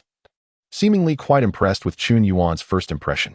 "System, why have you yet to establish the devoted admirer relationship?" Warning. Name, Sui Han. Stage name, Xiaomi Air. Age, 23. Height, 169 centimeters. Weight, 45 kilograms. Attractiveness, 8.3. The girl's fondness for the host, 70 points. Due to the girl's exceptionally high initial fondness, the binding of the devoted admirer relationship has failed. Alert. Should the girl's fondness for the host drop below 10 points, the relationship may be re-established. Qin Yuan's mind spun with disbelief. He had not anticipated that such a positive first impression could lead to the failure of the binding. Had he known, he would have dressed differently. He was astonished to discover that Xiaomi Air's initial fondness for him was as high as 70 points, nearly bordering on infatuation. This high fondness was not solely due to his appearance, but also because his reputation as a wealthy benefactor had preceded him. Moreover, he had previously gifted her substantial amounts during her streams, which compounded the factors contributing to her favorable impression. Yet now, with the binding unsuccessful, he wondered what good that fondness was. Determined, Qin Yuan resolved to provoke her. "Brother Yin, where did you park your car?" Xiaomi Air casually inquired. "I haven't bought a car. I arrived by taxi." Qin Yuan shrugged, speaking the truth. "You're joking, right? With your wealth, how could you not own a car?" She replied. Skeptical, Qin Yuan met her gaze seriously. "I am not joking. I've spent my father's money on gifts during streams, and now his company is on the brink of bankruptcy, owing millions to the bank. I brought you here to discuss whether you could refund some of the money I sent you as gifts." Xiaomi Air was utterly flabbergasted, staring at him in disbelief. It was inconceivable that this seemingly polished individual would audaciously request repayment for gifts he had given. Sui Han, fondness 10 points. Sui Han, fondness 10 points. Sui Han, fondness 10 points. Sui Han, fondness 10 points. The girl's current fondness for the host, 30 points. "Brother Yin, are you serious?" Xiaomi Air's tone turned icy, and even her assistant's previously admiring gaze shifted to one of disdain. "Absolutely serious. I estimate I've gifted you over 1 million, considering your platform takes half. Let us say 500,000. Just return that to me, and I won't press further." "What do you say?" Qin Yuan declared, exuding an air of entitlement, as if he were collecting a debt. Xiaomi Air's composure nearly shattered. She had arrived in Han City hoping to foster a closer relationship with the affluent Brother Yin, aspiring to gain more support to elevate her status among the top streamers.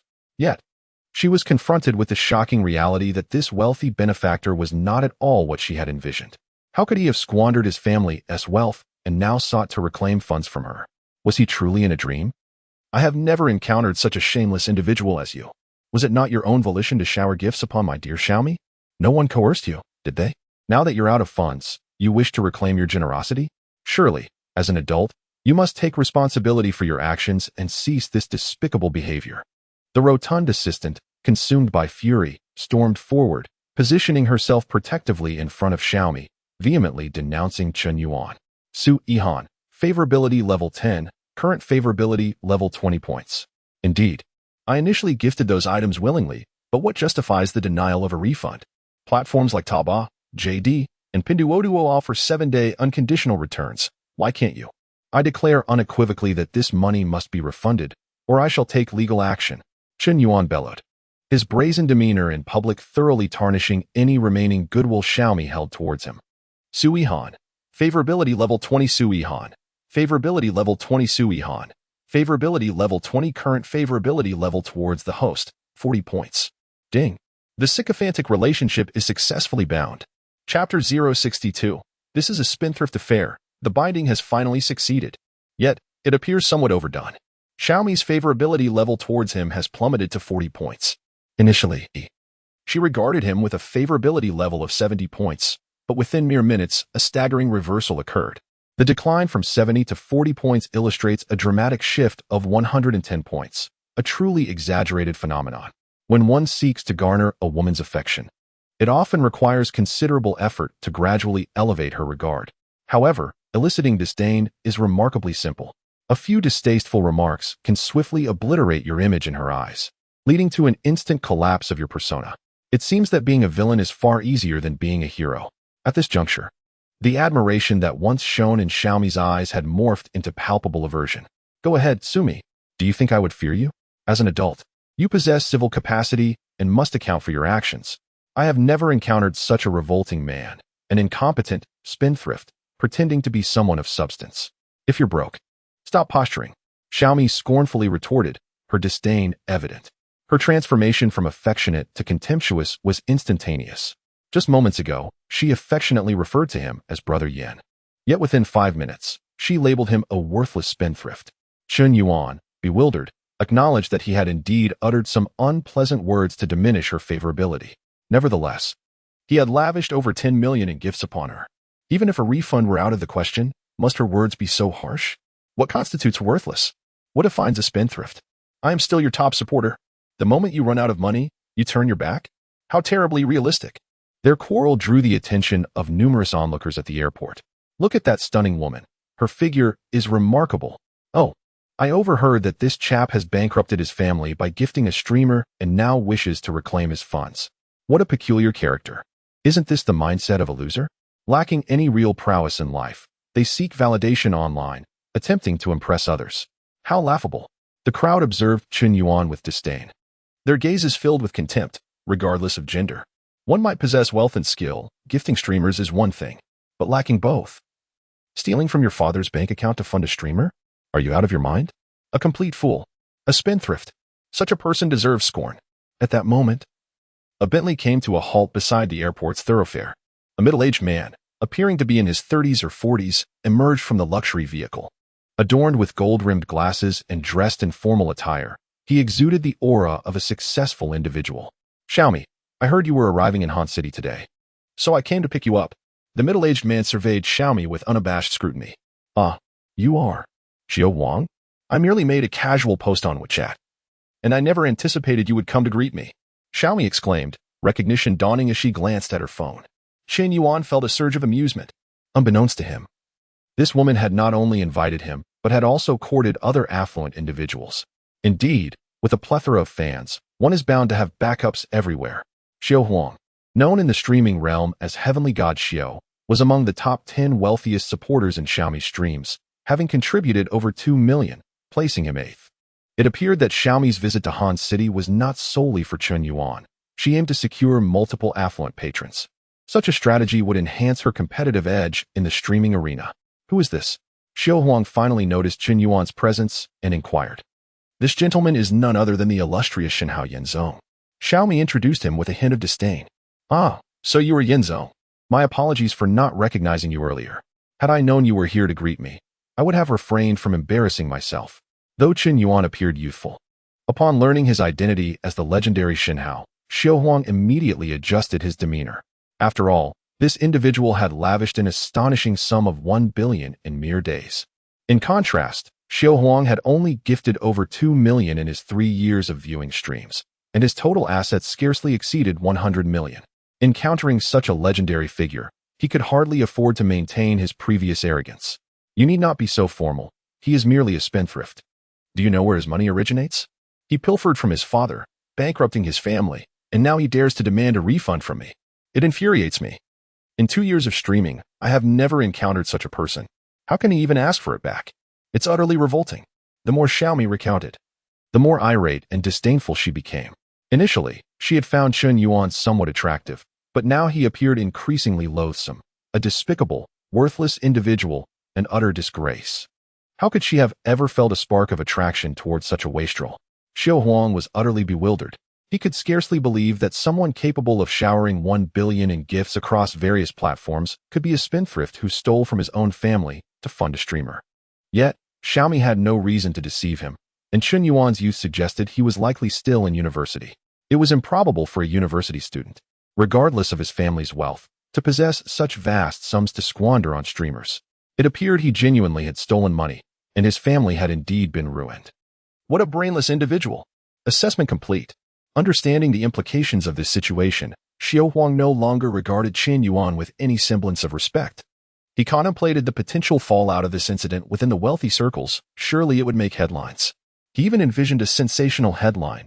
Recently, it has been revealed that the newly ascendant online Shenhao, Lonely Smoke, is, in fact, a super spendthrift, having squandered 1 billion in 3 days on a streamer, leading his family to ruin. Xiao Huang, having built his career in media, believed this story would fetch a considerable price. Chapter 63. A disdainful smile. Chun Yuan's gaze was cold and indifferent, seemingly isolated from the scornful jibes surrounding him. Initially, he had felt a certain fondness for Xiaomi, having enjoyed their conversation the previous evening. However, he soon realized that her flattering words were merely a facade, intended to cultivate a sycophantic relationship. To his dismay, her true nature was revealing itself in an unappealing manner.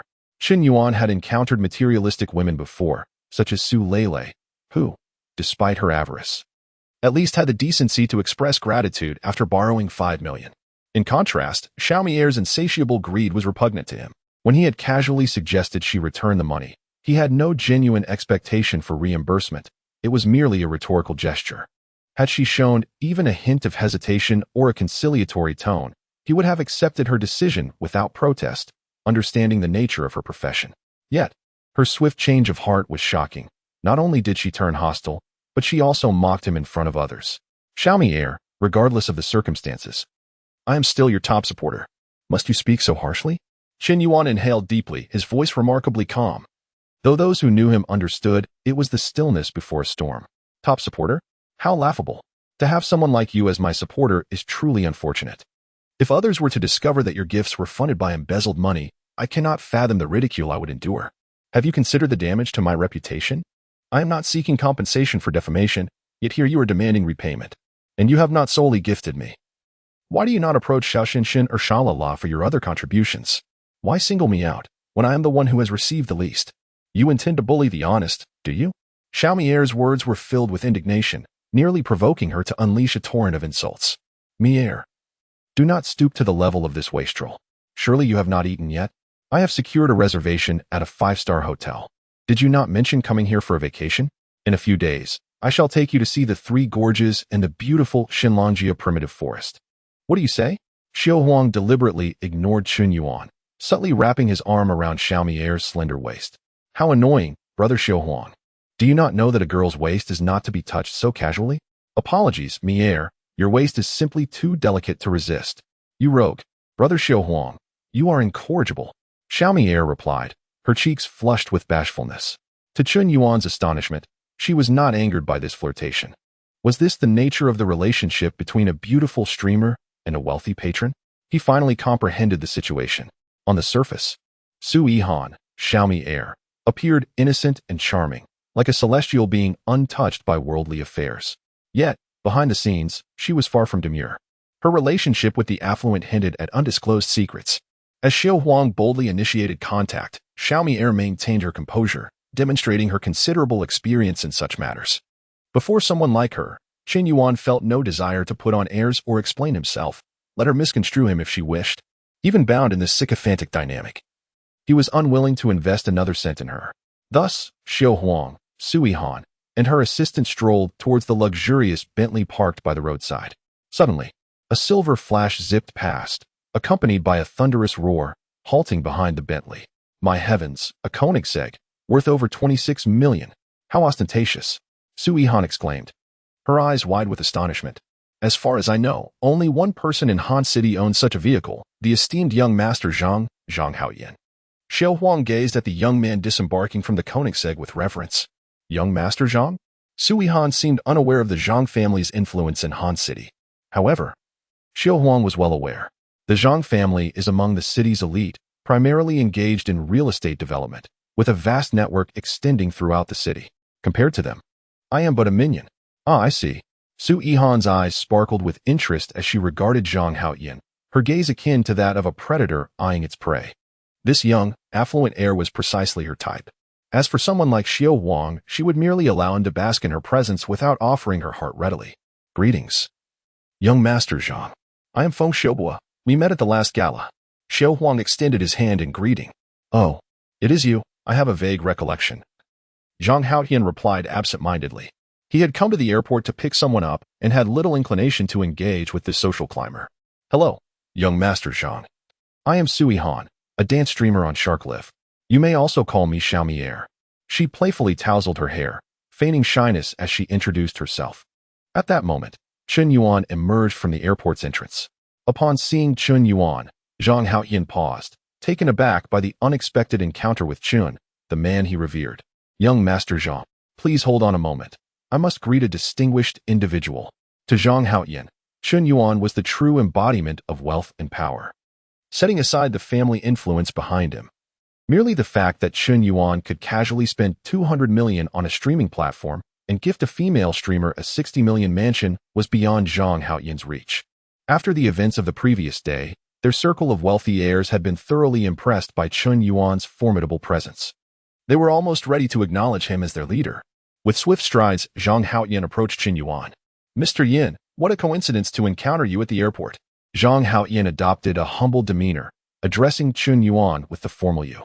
Sui Han and Feng Xiaobua were both taken aback. Young Master Zhang, do you know him? Feng Xiaobua inquired. Of course, he is the renowned Mr. Yin, the unparalleled titan of the streaming industry. Who does not know him? Young Master Zhang, do not be deceived. This so-called Mr. Yin is no true magnate. He merely pilfers from his father's bank account to shower gifts on female streamers. His family is on the brink of bankruptcy, desperately seeking loans. Sui Han interjected, embellishing her words. Zhang Haoyan scrutinized Sui Han closely, then turned to Chun Yuan, seemingly connecting the dots, and a disdainful smile emerged. What's going on? What is this all about? Zhang Haoyan casually inquired. What else could it be? This so-called Mr. Yin is merely flaunting his wealth online, living a lie. And now that his family is bankrupt, he dares to ask me for a refund? What a character! Sui Han fumed, exhibiting her tendency to belittle Chun Yuan at every opportunity. The atmosphere shifted to an odd tension as Zhang Haoyan regarded Sui Han with a bemused expression. Mr. Yin asking you for a refund? Surely you jest. He casually spent 2 billion on Lanya and still has over 1 billion left. Bankrupt?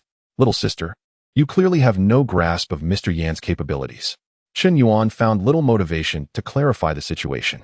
However, Zhang Haoyan was not inclined to indulge her petulance. You dare to look down on Mr. Yin? You must be aiming for the stars. Shocked, stupefied, and wide-eyed, Sui Han stood frozen in disbelief. Had this been anyone else, she might have dismissed their words, but hearing them from Zhang Haoyan, who drove a 26 million supercar, she felt the weight of his truth. Could it be? Was Mr. Yin merely testing me all along? Sui Han suddenly realized her folly, nearly striking herself in disbelief. How heart-wrenching. She had committed such a fundamental blunder. It was said that some super-rich second-generation heirs despise women who are drawn to them solely for their wealth, believing that such affections are insincere. Thus, they often resort to feigning poverty to test their partners. If one can withstand this trial, they might ascend to greatness. In the past, while watching dramas, she had considered those women to be foolish. Little did she know she would find herself in a similar predicament, feeling just as foolish. Regret, heartache, It felt as though she had missed out on a fortune. Mio, I knew you must have misunderstood President Yin. How could someone capable of casually showering $1 billion on various live streaming platforms possibly face bankruptcy? President Yin was merely jesting, and you took it seriously? Feng Xiaobo abruptly shifted gears, chastising Su Yihan as if he had always sided with Qin Yuan. The speed of this turnaround was astonishing. Even the assistant beside them looked utterly bewildered. Truly, the prowess of Xiao Huang is remarkable. At this moment, Su Yihan's gaze toward Qin Yuan shifted once again. Su Yihan, favorability 30. Su Yihan, favorability 30. Su Yihan, favorability 30. Current favorability, 50 points. President Yin, I apologize. I misunderstood you. Can you ever forgive me? Su Yihan's heart raced as she hastily offered her apology. Qin Yuan merely scoffed internally, having fully discerned her true nature. To her, wealth equated to respect, while poverty signified worthlessness. Thus, there was no need for any pretense of civility. It was time to strike back fiercely, to flaunt his superiority before her. Treating her merely as a tool, resolving to dismiss his anger, Qin Yuan waved his hand nonchalantly. It is of no consequence. I am merely disappointed. Qin Yuan sighed. If an ordinary person were subjected to such ridicule and belittlement, they would likely erupt in rage, seizing the opportunity to retaliate fiercely. Yet, Qin Yuan remained calm throughout, as if he could handle any humiliation with ease. This poise was undoubtedly a hallmark of the elite upbringing he had received. Su Yihan, favorability 10. Current favorability, 60 points. This woman. Qin Yuan found himself at a loss for words. Her favorability dropped swiftly, yet rose just as quickly. It seemed that the persona of a wealthy heir could cause her favorability to skyrocket, while the slightest chink in that armor would cause it to plummet to zero. Some women were slow to warm, their favorability increasing gradually. There was indeed a significant variance among women. President Yin, I came to the airport to pick up my sister, so I won't linger. I'll head inside now. Zhang Haotian interjected. Very well, off you go. We shall meet again when time allows. Qin Yuan waved him off, contemplating a taxi back to the city center. President Yin, if you would not mind, why not share a ride with me? We are both heading to the city center. After all, it was merely a misunderstanding earlier. I hope you do not hold it against me. Feng Xiaobo hastily apologized, though he had not previously uttered anything overtly mocking. His disdain had been evident. Now, he regretted having trusted Xiaomier's one-sided account. Had he not done so, he might have secured favor with President Yin. The benefits of befriending a super-rich individual far outweighed those of a female streamer. Regardless of her beauty, a streamer only offered fleeting entertainment, and one must continuously spend money on her, forever being drained dry. In contrast, aligning with a wealthy individual could yield profits. One spends, the other earns. These are worlds apart. Indeed, President Yin, let us ride together. I sincerely apologize for my earlier behavior. Perhaps my recent ill health has clouded my judgment. I am not usually like this. Su Yihan earnestly explained, striving to salvage her image in Qin Yuan's eyes. Very well, since our paths align, let us ride together. You need not keep apologizing. I truly do not take it to heart, Qin Yuan said, opening the rear door of his Bentley and sitting down naturally. Feng Xiaobo breathed a sigh of relief. The fact that President Yin was willing to enter his vehicle indicated a thawing of tensions. Su Yihan also smiled faintly. Xiaofeng, please sit in the front passenger seat. I shall sit in the back with President Yin. Understood. Thus, Su Yihan and Qin Yuan settled into the back seat, while Feng Xiaobo remained silent. He would not allow a woman to ruin his rapport with a wealthy individual. The atmosphere grew somewhat awkward, as the four occupants of the vehicle exchanged few words. Unsure of how to proceed. Apologies had been made, but continuing to apologize would not necessarily erase the prior discomfort. At that moment, Qin Yuan retrieved his phone and opened the Longyil live streaming app. Su Yihan, whether intentionally or not, chose to sit uncomfortably close to him in the spacious back seat. Qin Yuan could almost catch a whiff of her subtle fragrance. The perfume she wore was of a notably high-end brand, pleasant and refreshing rather than overpowering.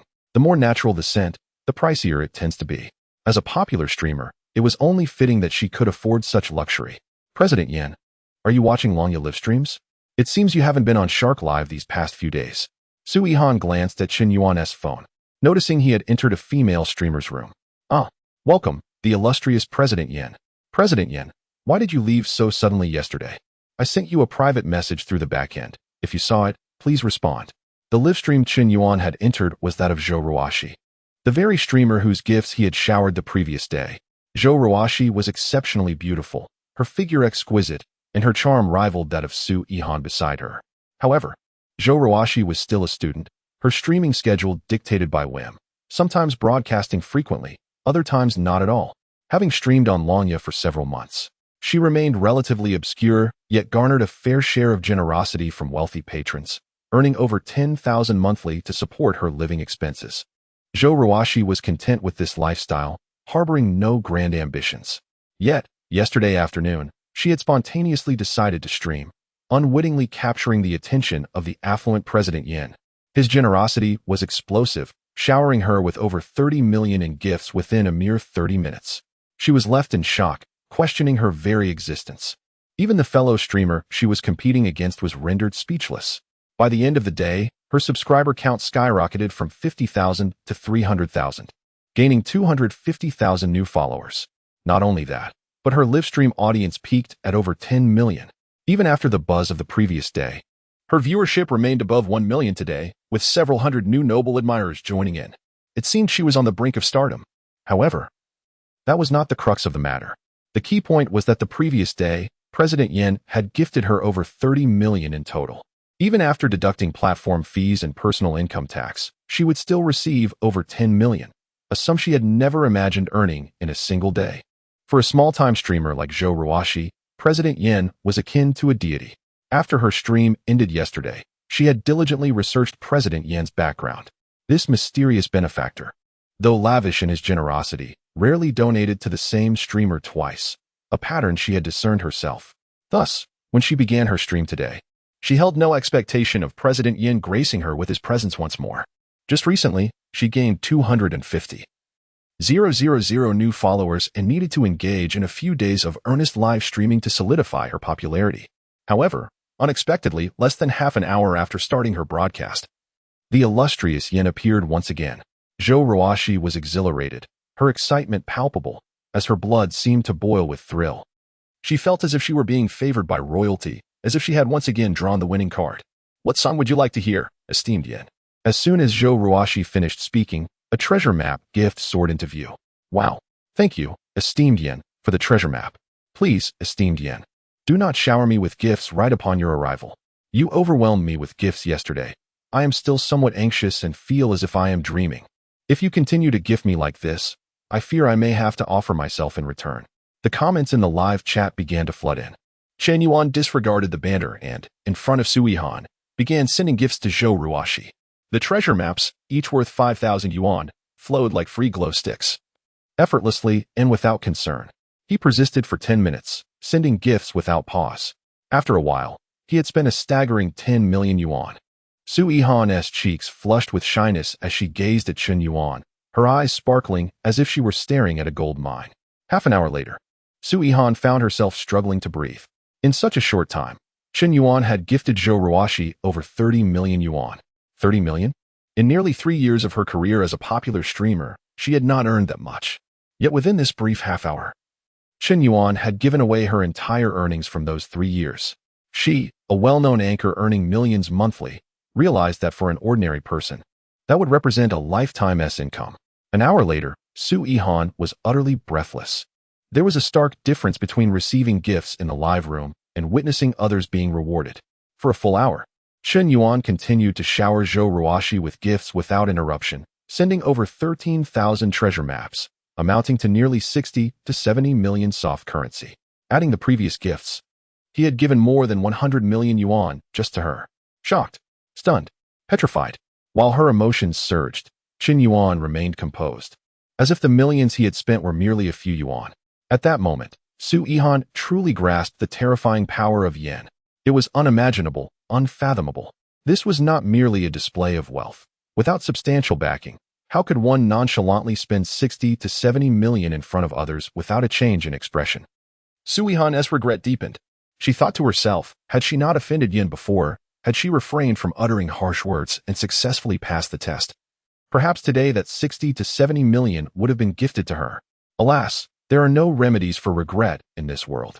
Watching Yin shower gifts on other female streamers, she felt not anger, but self-reproach.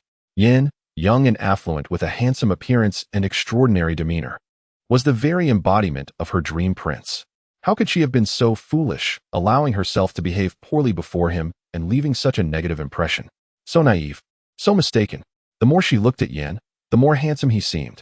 Chen Yuan observed Su Yihan's rising affection level, which soared to 90 points, nearly leaving him bewildered. I merely gifted a few million in your presence. How could this elevate your affection so dramatically?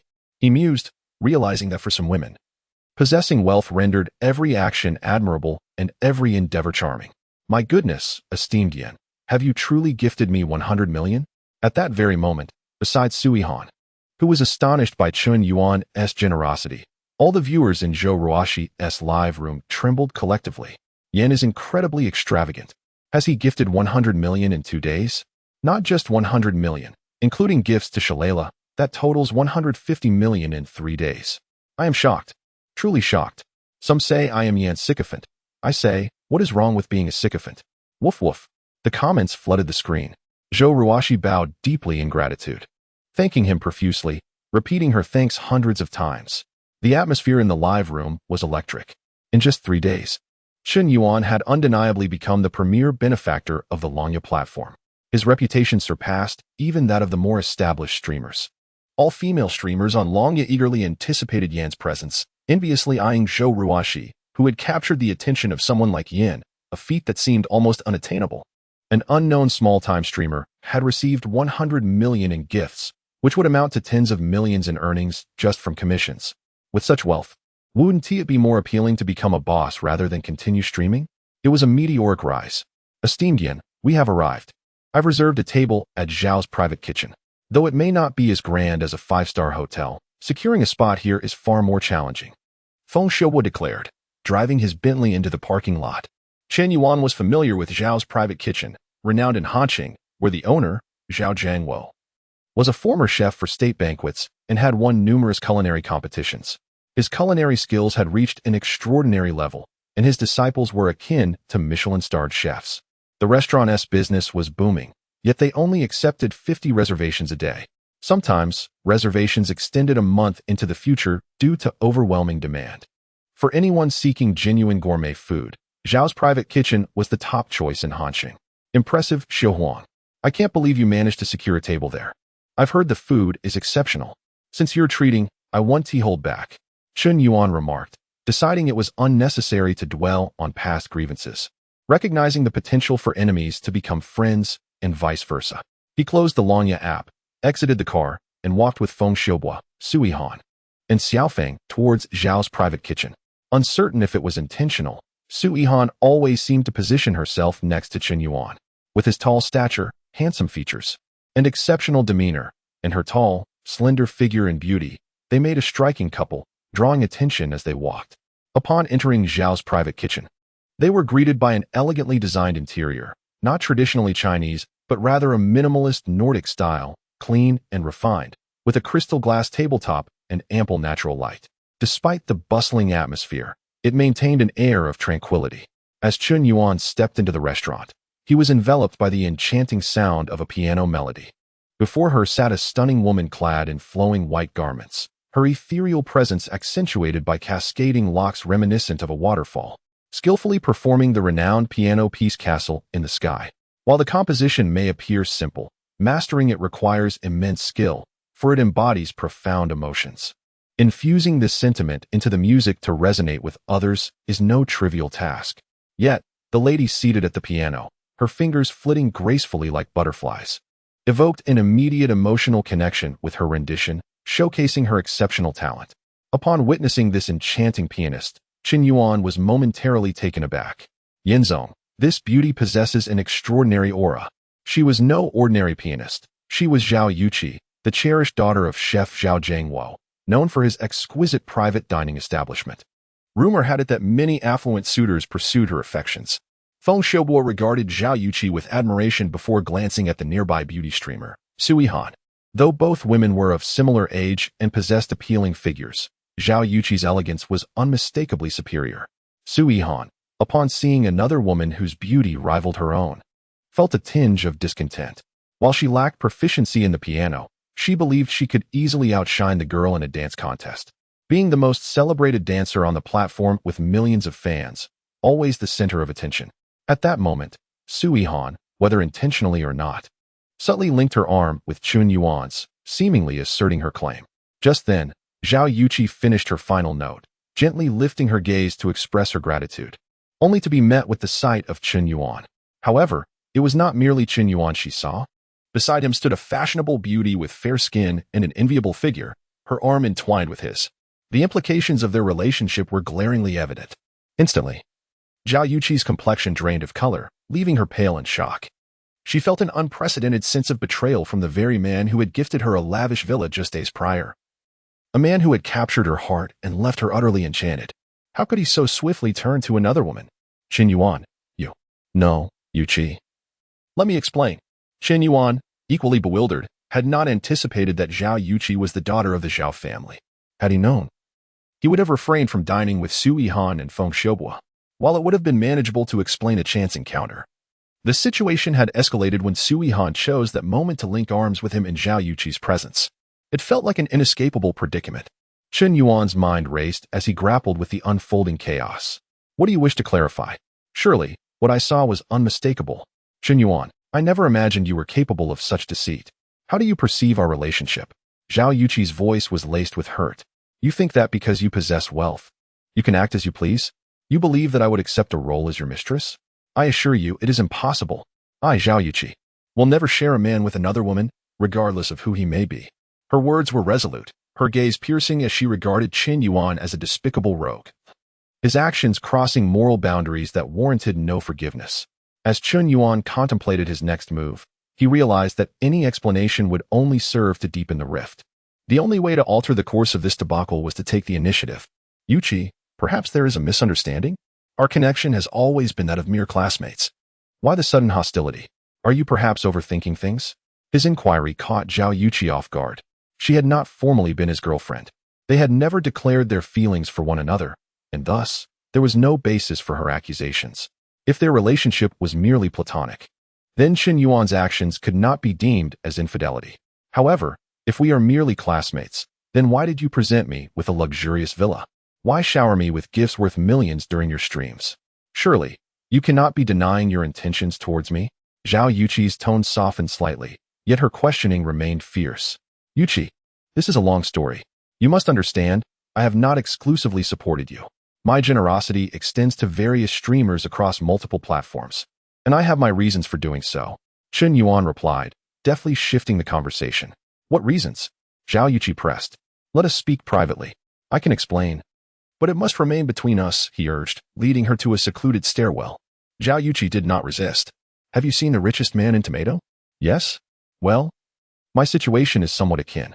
I stand to inherit 500 billion, but the condition is that I must spend 10 billion within a month without retaining any assets. Unlike the film, my only stipulation is that I can only spend on women. Now you see why I bought you a villa and lavished gifts upon you and other streamers. I am bound by circumstance. Zhao Yuqi was taken aback by such astonishing revelations. You are to inherit 500 billion? The condition is to spend 10 billion within a month? This sounds like something out of a movie. Are you certain you are not fabricating a tale?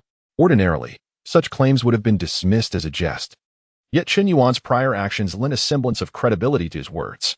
He had indeed been extravagant in his donations to female streamers, and his spending had drawn the attention of her friend, Wu Xiaofei, who had teased him about being infatuated with beautiful women. It now appeared that there was a deeper reason behind his lavishness. He was merely fulfilling a family obligation. In light of this, Zhao Yuqi realized that her earlier assumptions had been misguided. How embarrassing. She felt her cheeks flush, wishing to vanish into thin air. First, Qin Yuan did not pursue her. Second, she and Qin Yuan are not in a romantic relationship. Given these conditions, the notion that Qin Yuan is playing both sides is utterly unfounded. He is not a scoundrel. Furthermore, Qin Yuan has clarified that the girl who was just holding his arm is merely a streamer from the Shark platform who has become attached to him. She only flew in from the magical city today, so how could there be any ambiguous relationship between her and Qin Yuan? Upon reflection, she had no grounds to be angry. After all, she is not his girlfriend, so what right does she have to point fingers and berate others? Merely witnessing another girl holding his hand does not grant her the moral high ground to criticize him. How absurd. Once the relationship dynamics are clarified, Zhao Yuqi's perspective shifts entirely. Different relationships inherently demand different expectations, and it becomes much easier to consider the other person's viewpoint. The crux of the matter is, Chen Yuan actually has a staggering inheritance of 500 billion to claim? What an immense fortune. If other girls were to find out, who knows how many alluring sirens would flock to entice Chen Yuan. He is young, wealthy, handsome, and possesses an extraordinary, not to mention the hundreds of billions awaiting him.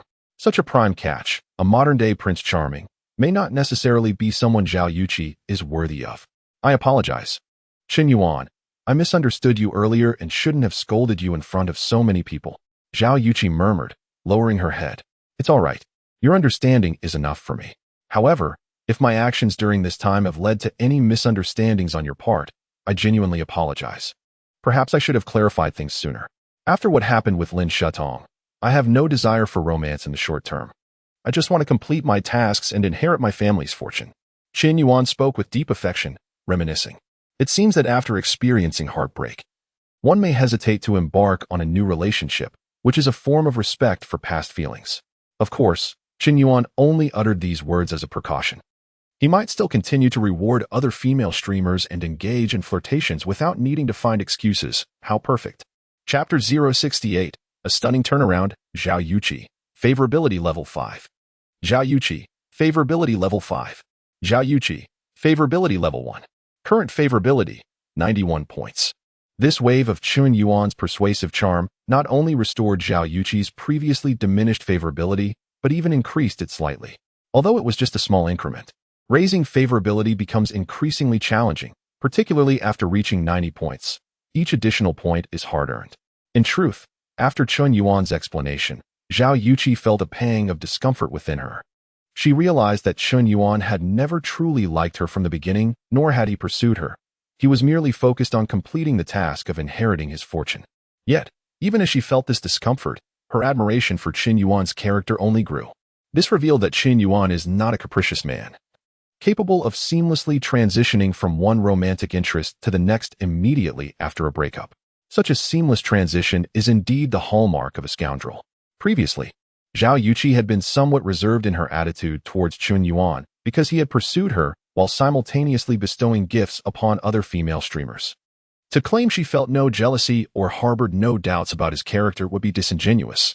No matter how many virtues a person possesses, they cannot completely overshadow their flaws. Nevertheless, Chen Yuan's explanation allowed her to see that he was not simply a man driven by lust, nor a reckless spendthrift throwing money at streamers. Spending 10 billion and still being able to inherit 500 billion, he was merely fulfilling the responsibilities of an heir. He had legitimate reasons. Furthermore, while Chen Yuan's words seemed simple, the actual task of claiming a 500 billion inheritance is unlikely to be so straightforward. It is certainly not. While he appears nonchalant on the surface, one can only imagine the immense pressure he bears behind the scenes. How could a family with hundreds of billions in assets avoid intricate power dynamics? Yet, Chen Yuan divulged such a significant secret to her, indicating that her status in his heart is somewhat special. After indulging in a bit of self-reflection, Zhao Yuqi's gaze towards Chen Yuan softened considerably. Chen Yuan, I truly had no idea you were under such great pressure. Compared to you, I feel so immature for having misunderstood you. I am sincerely sorry. What? I have been under a lot of pressure? I wasn't even aware of it myself. Where on earth is your mind wandering? Chen Yuan was puzzled, filled with questions. He believed that Zhao Yuqi might be indulging in too many soap operas, often weaving her own narratives. Otherwise, she wouldn't utter such strange words. So you truly understand me? Chen Yuan was unaware of her thoughts, but saying you understand me could never be wrong. Zhao Yuqi, Favorability Level 1. Current favorability, 92 points. Incredible. How is this even possible? Thus, Chen Yuan held Zhao Yuqi's hand as they discussed matters in the stairwell for 5 minutes before returning to the dining area. Before they exited, everyone in the hall witnessed Zhao Yuqi's earlier fury, wishing she could devour Chen Yuan alive. Such a scoundrel, caught red-handed by his girlfriend, deserved to be utterly dismantled. Otherwise, how could her wrath be quelled? Yet, 5 minutes later, Zhao Yuqi returned. Her expression returned to normal, even displaying a hint of shyness, following Chen Yuan with an air of guilt. What on earth? What? Feng Xiaobo adjusted his gold-rimmed glasses, nearly dropping his jaw in astonishment, utterly dumbfounded. He had observed clearly. The relationship between Yin and Zhao Yuqi was apparent. A situation where the official girlfriend caught him red-handed and he suffered a disastrous downfall seemed utterly hopeless. It could only worsen. Zhao Yuqi's reaction did not suggest she could be easily appeased. Yet, Yin had taken her to the stairwell. 5 minutes. In just 5 minutes. The impending disaster was miraculously transformed into a sensational turnaround. Zhao Yuqi was fine.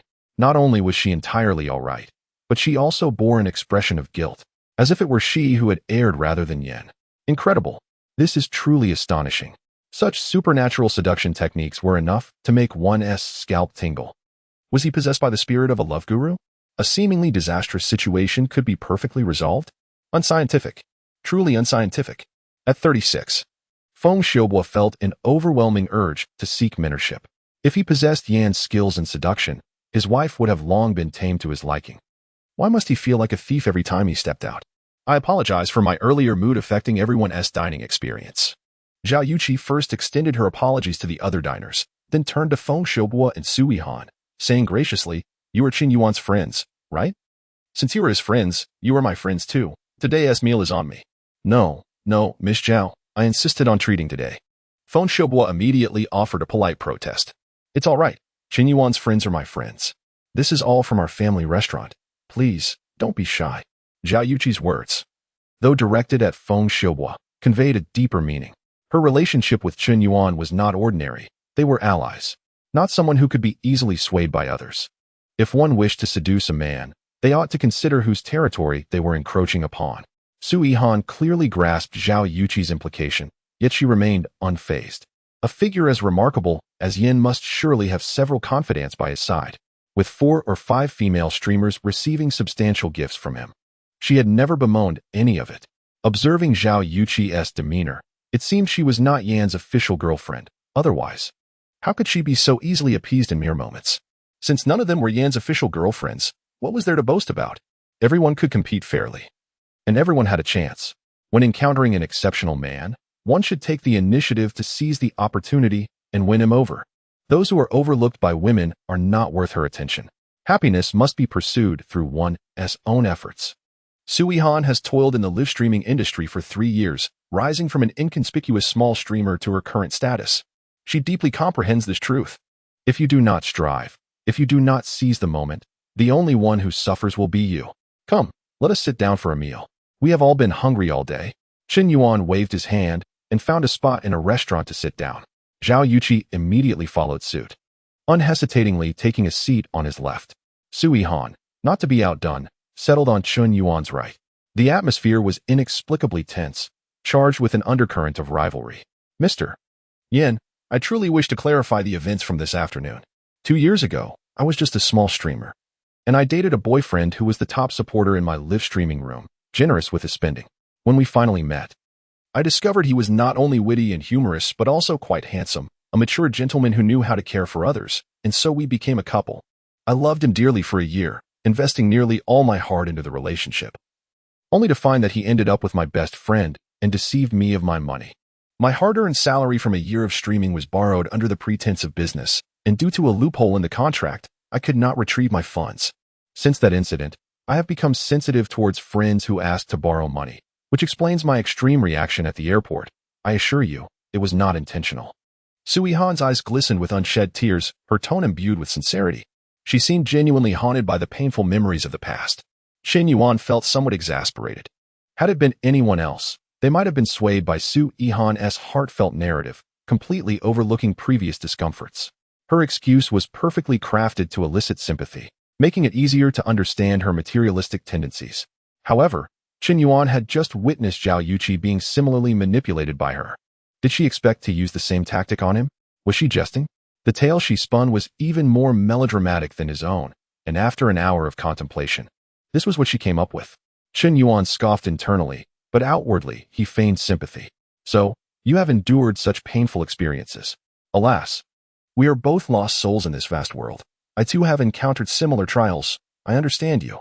Qin Yuan nodded, seemingly having put aside the unpleasantness of the airport incident. Su Yihan's favorability rating increased to 91 points. It appeared that women particularly cherished the phrase "I understand you." Regardless of whether one truly comprehended the sentiment, as long as one expressed understanding and empathy, it would evoke affection. Thank you, Mr. Yin, for your understanding.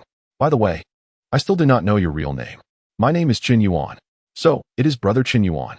Qin Yuan's dialogue with Su Yihan eased Zhao Yuqi's tension. She realized, after all this time, that she had not even known Qin Yuan's name. It seemed Qin Yuan had indeed been truthful. They had only just met. Humph, that shameless schemer, already clinging to a man's arm upon their first meeting. If she knew Qin Yuan was poised to inherit 500 billion in assets, she would likely have pounced on him. Zhao Yuqi scoffed inwardly. Enough chit-chat. I am nearly famished. Let us order.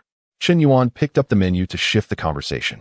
1 portion of snowflake beef, 1 portion of exquisite braised pork, 1 portion of dry pot spicy chicken, steamed East Star grouper, Australian lobster, boiled small yellow croaker, farmhouse stir-fried pork, and a bowl of bird's nest and lotus seed soup.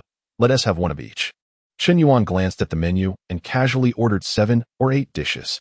After all, he was not spending his own money. The prices at Zhao's private kitchen were notoriously high. A simple farmhouse stir-fried pork cost 108, while the steamed East Star grouper exceeded 2,000 of fish. His casual selection of dishes quickly totaled over 10,000. What a ripoff. This was practically a black market. Other small eateries offered farmhouse stir-fried pork for merely $20 a serving. Charging 108 was 5 times the price. Qin Yuan began to grumble internally. He typically dined at the school cafeteria, and even when he occasionally splurged at a restaurant with friends, they rarely exceeded 500. Spending over 1,000 was reserved for gatherings of a dozen or more. For Qin Yuan, spending over 10,000 for a meal with just a few people felt extravagantly indulgent. Half an hour later, wow, this is absolutely delicious. The flavors are spot on. Even the simplest farmhouse stir-fried pork utilizes the finest ingredients. Truly delightful. No wonder Zhao's private kitchen has such a stellar reputation in Han City. Qin Yuan praised, diving into his meal with gusto. He had a hearty appetite and found the food increasingly delectable. Is that so? If you find it so delightful, you must come often. I'll have someone reserve a seat for you. Actually, these dishes are merely prepared by my father's apprentice. If my father were to cook, that would be the real treat. Perhaps next time you can come to my home, and I can have my father cook for you. That might be a bit inappropriate. You need not be anxious. I am merely jesting. Ha ha. Zhao Yuqi laughed, sticking out her tongue in a display of cuteness. This meal left Qin Yuan thoroughly satisfied. Such culinary prowess. Mr. Yin truly lived up to his reputation, remaining unflappable even in the face of adversity. Impressive. At that moment, a phone call from Lu Wenjie interrupted him. Hello, little Chen, do you have time tomorrow? What for? Well, there's a high school reunion organized by our class monitor, Ji Minjing. It just so happens to be Sunday. Are you planning to attend? Not really. It doesn't sound interesting. Oh, however, I heard that the monitor has invited Xiao Ruoyu as well. Upon hearing the name Xiao Ruoyu, Qin Yuan's pupils constricted and his breath hitched. Xiao Ruoyu was the goddess of Qin Yuan's high school days, his first love. At 16, he experienced his first flutter of the heart, his first blush, and his first moments of nervousness that rendered him speechless in her presence. He lacked the courage to confess his feelings, merely observing her from afar, and she was a radiant girl, while he felt insignificant, like a speck of dust. In retrospect, it was not that he was afraid to confess, but he was painfully aware of his own worthlessness. How could someone like Xiao Ruoyu ever have feelings for him? It was simply impossible. Since it was impossible, why subject oneself to humiliation? The number of times a man experiences such heart-stirring emotions is limited. The tender age of youth is perhaps when one is most susceptible to infatuation. He would hold on to the memory of a girl who made his heart race for years to come. Yet, as he grew older and met more women, the thrill of youthful infatuation faded. Even when encountering stunningly beautiful women later on, he no longer felt that same rush of excitement. Perhaps familiarity breeds indifference. Or perhaps his heart had already found residence with someone else, making it difficult to welcome a second. Over the years, he grew increasingly nonchalant, for no one could ever compare to her. Qin Yuan remained silent for over 10 seconds before finally speaking. Where is the reunion taking place? Tomorrow at 5 in the afternoon, at the Juzhou Hotel. Oh, and just a heads up, Li Yuntao will also be attending, after all these years. He still hasn't given up, Lu Wenjie cautioned.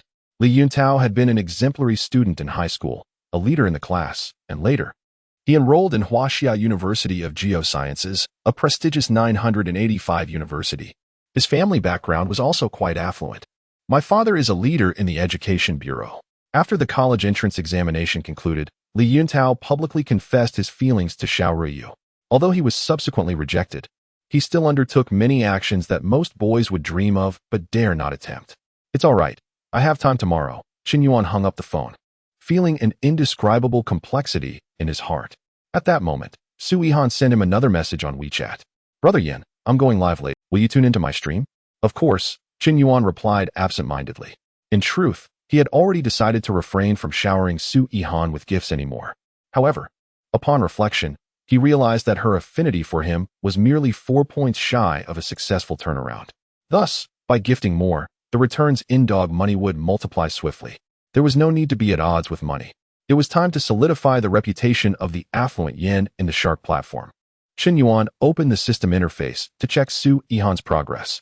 Name, Su Yihan. Stage name, Xiaomier. Current affinity, 91 points. Dog money spending, 10, 200, 000. Reversal bonus, 1, 0, 20, 000. Incomplete. Reward enhancement points, 25 points. Incomplete. Reward skill, mastery in dance, incomplete. Next, he examined Zhao Yuqi's progress. Name, Zhao Yuqi. Stage name, Kiki Cutie. Current affinity, 92 points. Dog money spending, 65, 000. Reversal bonus, 6, 500, 000. Incomplete. Reward enhancement points, 25 points. Incomplete. Reward skill, mastery in piano, incomplete. And now, Lin Shutong's progress. Name, Lin Shutong. Current affinity, 95 points. Current status, successful reversal. Then, Su Lele.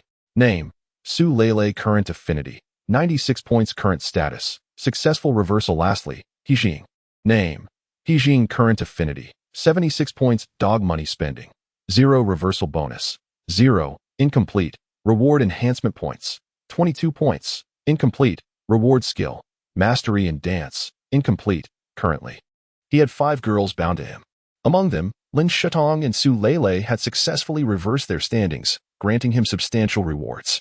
Zhao Yuqi and Su Yihan had also surpassed the 90-point mark in affinity. Whether they could succeed depended on a critical final push. What surprised Qin Yuan was Hijing. He realized he had never spent a single penny on her. He had merely clashed with Li Yang twice, slapping him down while showcasing his luxury car. Yet, he remembered Hijing's affinity was only 25 points at the time. How could it have inexplicably risen to 76 points after just a few days? Could it be that he needed to do nothing to see his affinity soar? Qin Yuan was astounded. Was it possible that Hijing had discovered his identity as Yin? Or perhaps the viral incident concerning the running hero had quickened her heartbeat, leaving her unable to contain herself? These were the only 2 possibilities that Qin Yuan could fathom. And indeed, he had guessed correctly. After his video went viral online, inexplicably, Hijing felt a pang of regret. She did not regret breaking up with Li Yang. Rather, she regretted not leaving her WeChat information for Qin Yuan. This man not only dominated the track field, but also possessed an extraordinary true identity, a wealthy heir driving a Rolls-Royce, yet remaining so low-key at school. His prowess was remarkable, and he shunned ostentation. Had it not been for Li Yang's aggressive demeanor, Qin Yuan would have had no need to flaunt anything in front of him.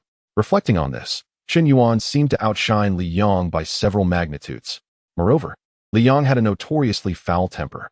Over the past few days, every time Hijing watched Qin Yuan's video, she felt regret wash over her. Strangely enough, she found herself developing feelings for Qin Yuan. Although they had only met twice in reality, those encounters left an indelible impression on her. When she later revisited the video, she found him increasingly handsome and charming, compelling her to replay it hundreds of times daily.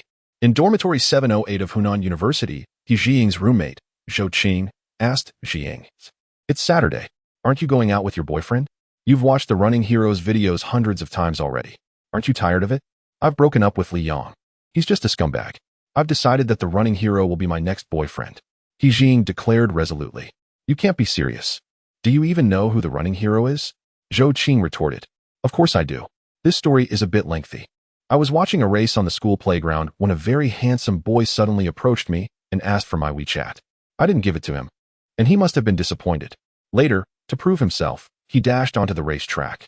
That person is now the viral Running Hero." Hijing insisted. "What? The Running Hero became famous because of you? Don't be ridiculous. Xiaoying, I know you like the Running Hero and that you prefer sporty guys. But you can't just dump your boyfriend for a web celebrity. especially one whose face you can't even clearly see. Zhou Qing advised. Just now, I saw Liang downstairs. He was holding a bouquet of roses, lighting 999 candles, preparing to apologize to you. A returning roommate informed He Jiying. Apologize? Now he knows to apologize? It's too late. Regardless, you should at least go down to hear him out, right? At that moment, Qin Yuan returned to school. As he entered the campus and passed by the library, he noticed a throng of people near the girls' dormitory.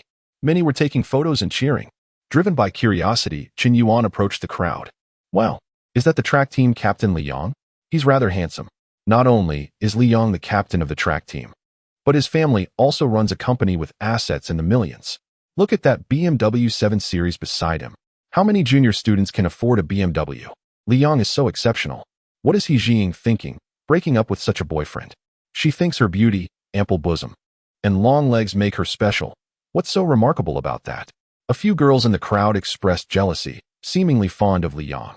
Back when He Jiying was a freshman, she drew a lot of attention at the New Year's gala, attracting numerous outstanding seniors. Thus, many girls felt envious. Later, Li Yang triumphed over all competitors, winning He Jiying's heart after a few months. Yet they had only been dating for a month before this breakup. He Jiying was truly being unreasonable. In contrast to the girls' sentiments, the boys thought Li Yang was quite fortunate. Among the freshmen, He Jiying was undoubtedly one of the most beautiful girls. With striking features and an alluring figure, Li Yang was merely relying on his family's wealth.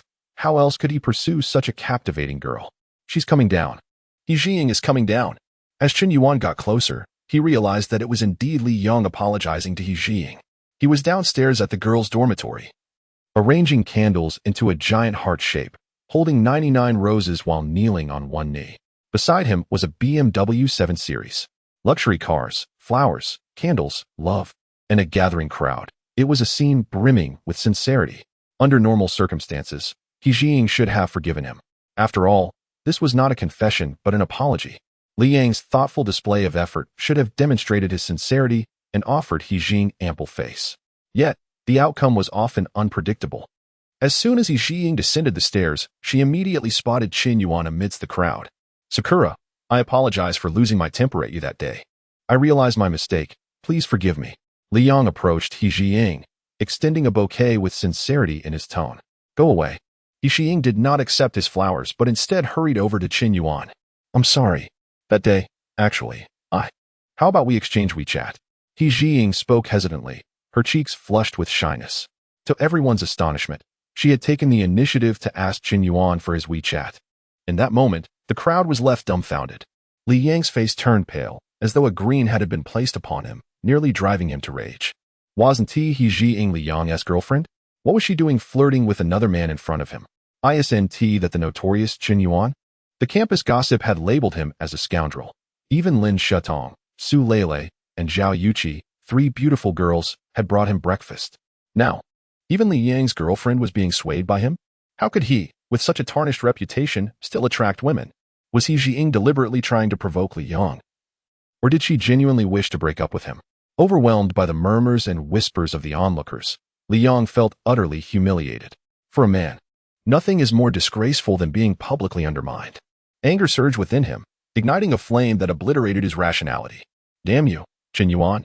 If I don't destroy you today, I swear I won't bear the surname Li. In a fit of rage, Li Yang charged at Qin Yuan, swinging his fist toward his face. As the captain of the athletics team, he was strong and physically imposing, with an explosive power that could easily overpower 2 or 3 ordinary men combined. Yet today, he faced Qin Yuan. Li Yang was fast, but Qin Yuan was faster. Li Yang had great explosive strength, but Qin Yuan's was even more formidable. In the very moment Li Yang swung his fist, Qin Yuan, with lightning speed, kicked him away. Li Yang quickly returned, only to be sent flying once more. In less than 2 minutes, Li Yang was brought to the ground by Qin Yuan, a captain of the athletics team, utterly outmatched by a frail literature student. What was happening? Was all his strength merely for show? He couldn't possibly be losing to someone like Qin Yuan. Doubt began to creep into Li Yang's mind. He remembered 3 years ago when he had slapped Qin Yuan without any resistance from him. Now, 3 years later, not only had Qin Yuan stolen his girlfriend, but he also couldn't even win in a fight. He had lost in sprinting, in luxury cars, in women, and now even in combat. Li Yang's mental state crumbled. He Xiying, you treacherous woman, how dare you betray me? Qin Yuan, just wait. This matter will not end here. With those harsh words, Li Yang fled, not wishing to become the subject of ridicule. Qin Yuan, utterly bewildered, acknowledged that his relationship with Li Yang was far from amicable. However, aside from the initial confrontation during the athletics competition, he had never sought to provoke him. Today's incident had merely been an unexpected turn of events. Why should he be blamed for He Xiying's advances? If you want to fight me, I certainly won't hold back, he thought, shaking his head in disbelief. Just as he prepared to leave, He Xiying dashed back to him, her fingers intertwined, a shy expression on her face, her large, round eyes sparkling with excitement. Qin Yuan, you're amazing. I didn't expect you to be so skilled. Even Li Yang couldn't defeat you. Have you trained before? At that moment, He Xiying's favorability towards Qin Yuan surged. Meanwhile, in the girls' dormitory, Zhao Yuqi had returned. As soon as she entered, her friend Wu Xiaofei approached, looking troubled. Chi, there's something I'm unsure whether to tell you. If I don't say anything, I worry you might be deceived, but if I do, I fear it will hurt you. Wu Xiaofei stammered. Zhao Yuqi's heart sank, fearing the worst. It's all right. Just tell me. Chi. I advise you not to have any further contact with that scoundrel Qin Yuan. You may not realize how terrible he truly is. What? Zhao Yuqi was taken aback. How had this conversation shifted to Qin Yuan? What had he done? Just take a look at this. It's trending on Weibo right now. Wu Xiaofei handed her the phone. The headline read, "The unrivaled rich man Lonely Smoke spends 150 million in 3 days." A previously obscure streamer gains 1 million followers in a day, becoming the new sensation of the streaming world. This trending post just surfaced a few hours ago. You see. Chi, I've been keeping an eye on Lonely Smoke these past 2 days. Qin Yuan, that scoundrel, has cunningly shifted from Shark Live to a platform I've never even heard of, Dragon Tooth Live, where he spent an astounding 150 million on 2 female streamers. One of them, Roashi, received over 100 million in gifts from him alone. I initially thought he was sincere when he bought you that luxurious product, but look at what he has done in just 2 days. This heartbreaker is just toying with your feelings. He is a spendthrift, and if he keeps this up, he'll squander everything his family has. Wu Xiaofei fumed, her anger escalating with each word. Yet, Zhao Yuqi remained eerily calm after hearing this bombshell.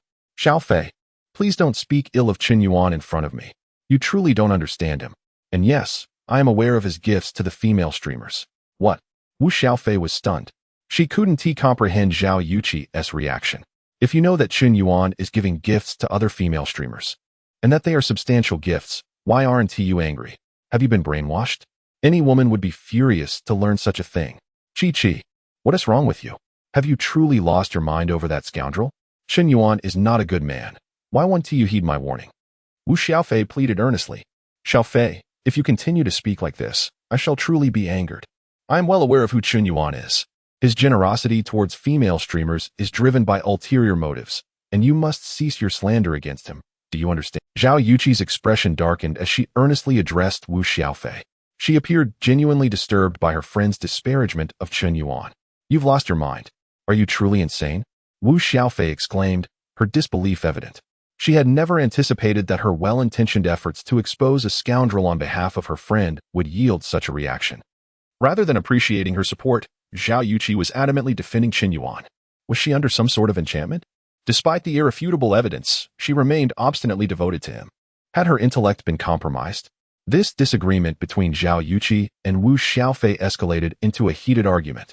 Had Qin Yuan been privy to this altercation, he would likely feel immensely relieved that he had taken precautionary measures. Otherwise, today could have culminated in a disastrous revelation. Following Wu Xiaofei's compelling arguments, Zhao Yuqi's admiration for Qin Yuan would undoubtedly wane, perhaps even turn into aversion. Moreover, if the situation were not promptly addressed, even if Qin Yuan concocted a plausible excuse later on, Zhao Yuqi might not be inclined to believe him. Conversely, Qin Yuan had already fortified his defenses. If Wu Xiaofei were to present further evidence, it would merely paint her as a gossip monger, a purveyor of discord, and a malicious defamer. The order of evidence presented bears significant implications on its impact. Zhao Yuqi's fondness for Qin Yuan stood at a precarious 93 points. As Qin Yuan made his way back to the dormitory, he unexpectedly noticed a slight increase in Zhao Yuqi's fondness for him. What could have caused this? What was going on with her? Had some hidden narrative been triggered? Chen Yuan was perplexed, feeling that these women were becoming increasingly enigmatic. It wasn't just Sakura. She too had inexplicably warmed to him. Was it possible that his charm had reached a level where he could captivate women without expending a single coin? Such must be the plight of the handsome. With a soft sigh, Chen Yuan returned to his dormitory, reclined on his bed. An open shark lived to enter Xiaomi's streaming room, where he began sending her rocket gifts. Wow. Thank you, Brother Yin, for returning. Brother Yin is magnificent. Brother Yin has gifted 1 billion at Longya, and now he's back on Shark to show off. It feels like Brother Yin alone could outshine all the tycoons. Wow. I am so grateful for the super rockets gifted by Brother Yin. Thank you so much, Xiaomi exclaimed, her face brimming with delight. It seemed the unpleasant incident had finally passed. Brother Yin truly forgave her, or else he would not have continued showering her with gifts. Meanwhile, after being chastised by Zhao Yuqi, Wu Xiaofei felt a surge of defiance. In her heart, she had firmly resolved that Chen Yuan was a rogue. She could not allow her friend to be ensnared in such a web. Wu Xiaofei opened Shark Live, initially harboring little hope, but upon entering, she discovered a streaming room that was ablaze with excitement. On the public screen, a wealthy patron was lavishing Xiaomi with super rockets. Who but the lonely cigarette was this benefactor? You scoundrel Chen Yuan. I was gathering evidence to substantiate my claims. And yet you have delivered it to me on a silver platter. If I do not bring you down, I am not Wu. Kiki, come quick. I won't even mention the screenshots from Weibo, but look at what Chen Yuan is doing now, Wu Xiaofei declared, pointing emphatically at the computer screen, where the username Lonely Cigarette had already sent over 1,000 super rockets to Xiaomi, showing no signs of stopping. Just then, Zhao Yuqi approached slowly. See, Chen Yuan. That rogue is sending super rockets to other female streamers. Wu Xiaofei crossed her arms, eager to witness a dramatic change in Zhao Yuqi's demeanor.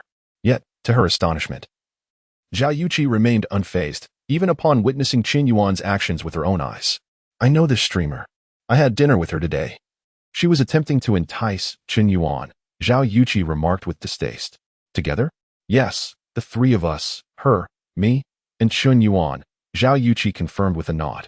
At this revelation, Wu Xiaofei was left utterly speechless, her expression frozen in disbelief. Was this truly the most beautiful girl from the literature department she knew?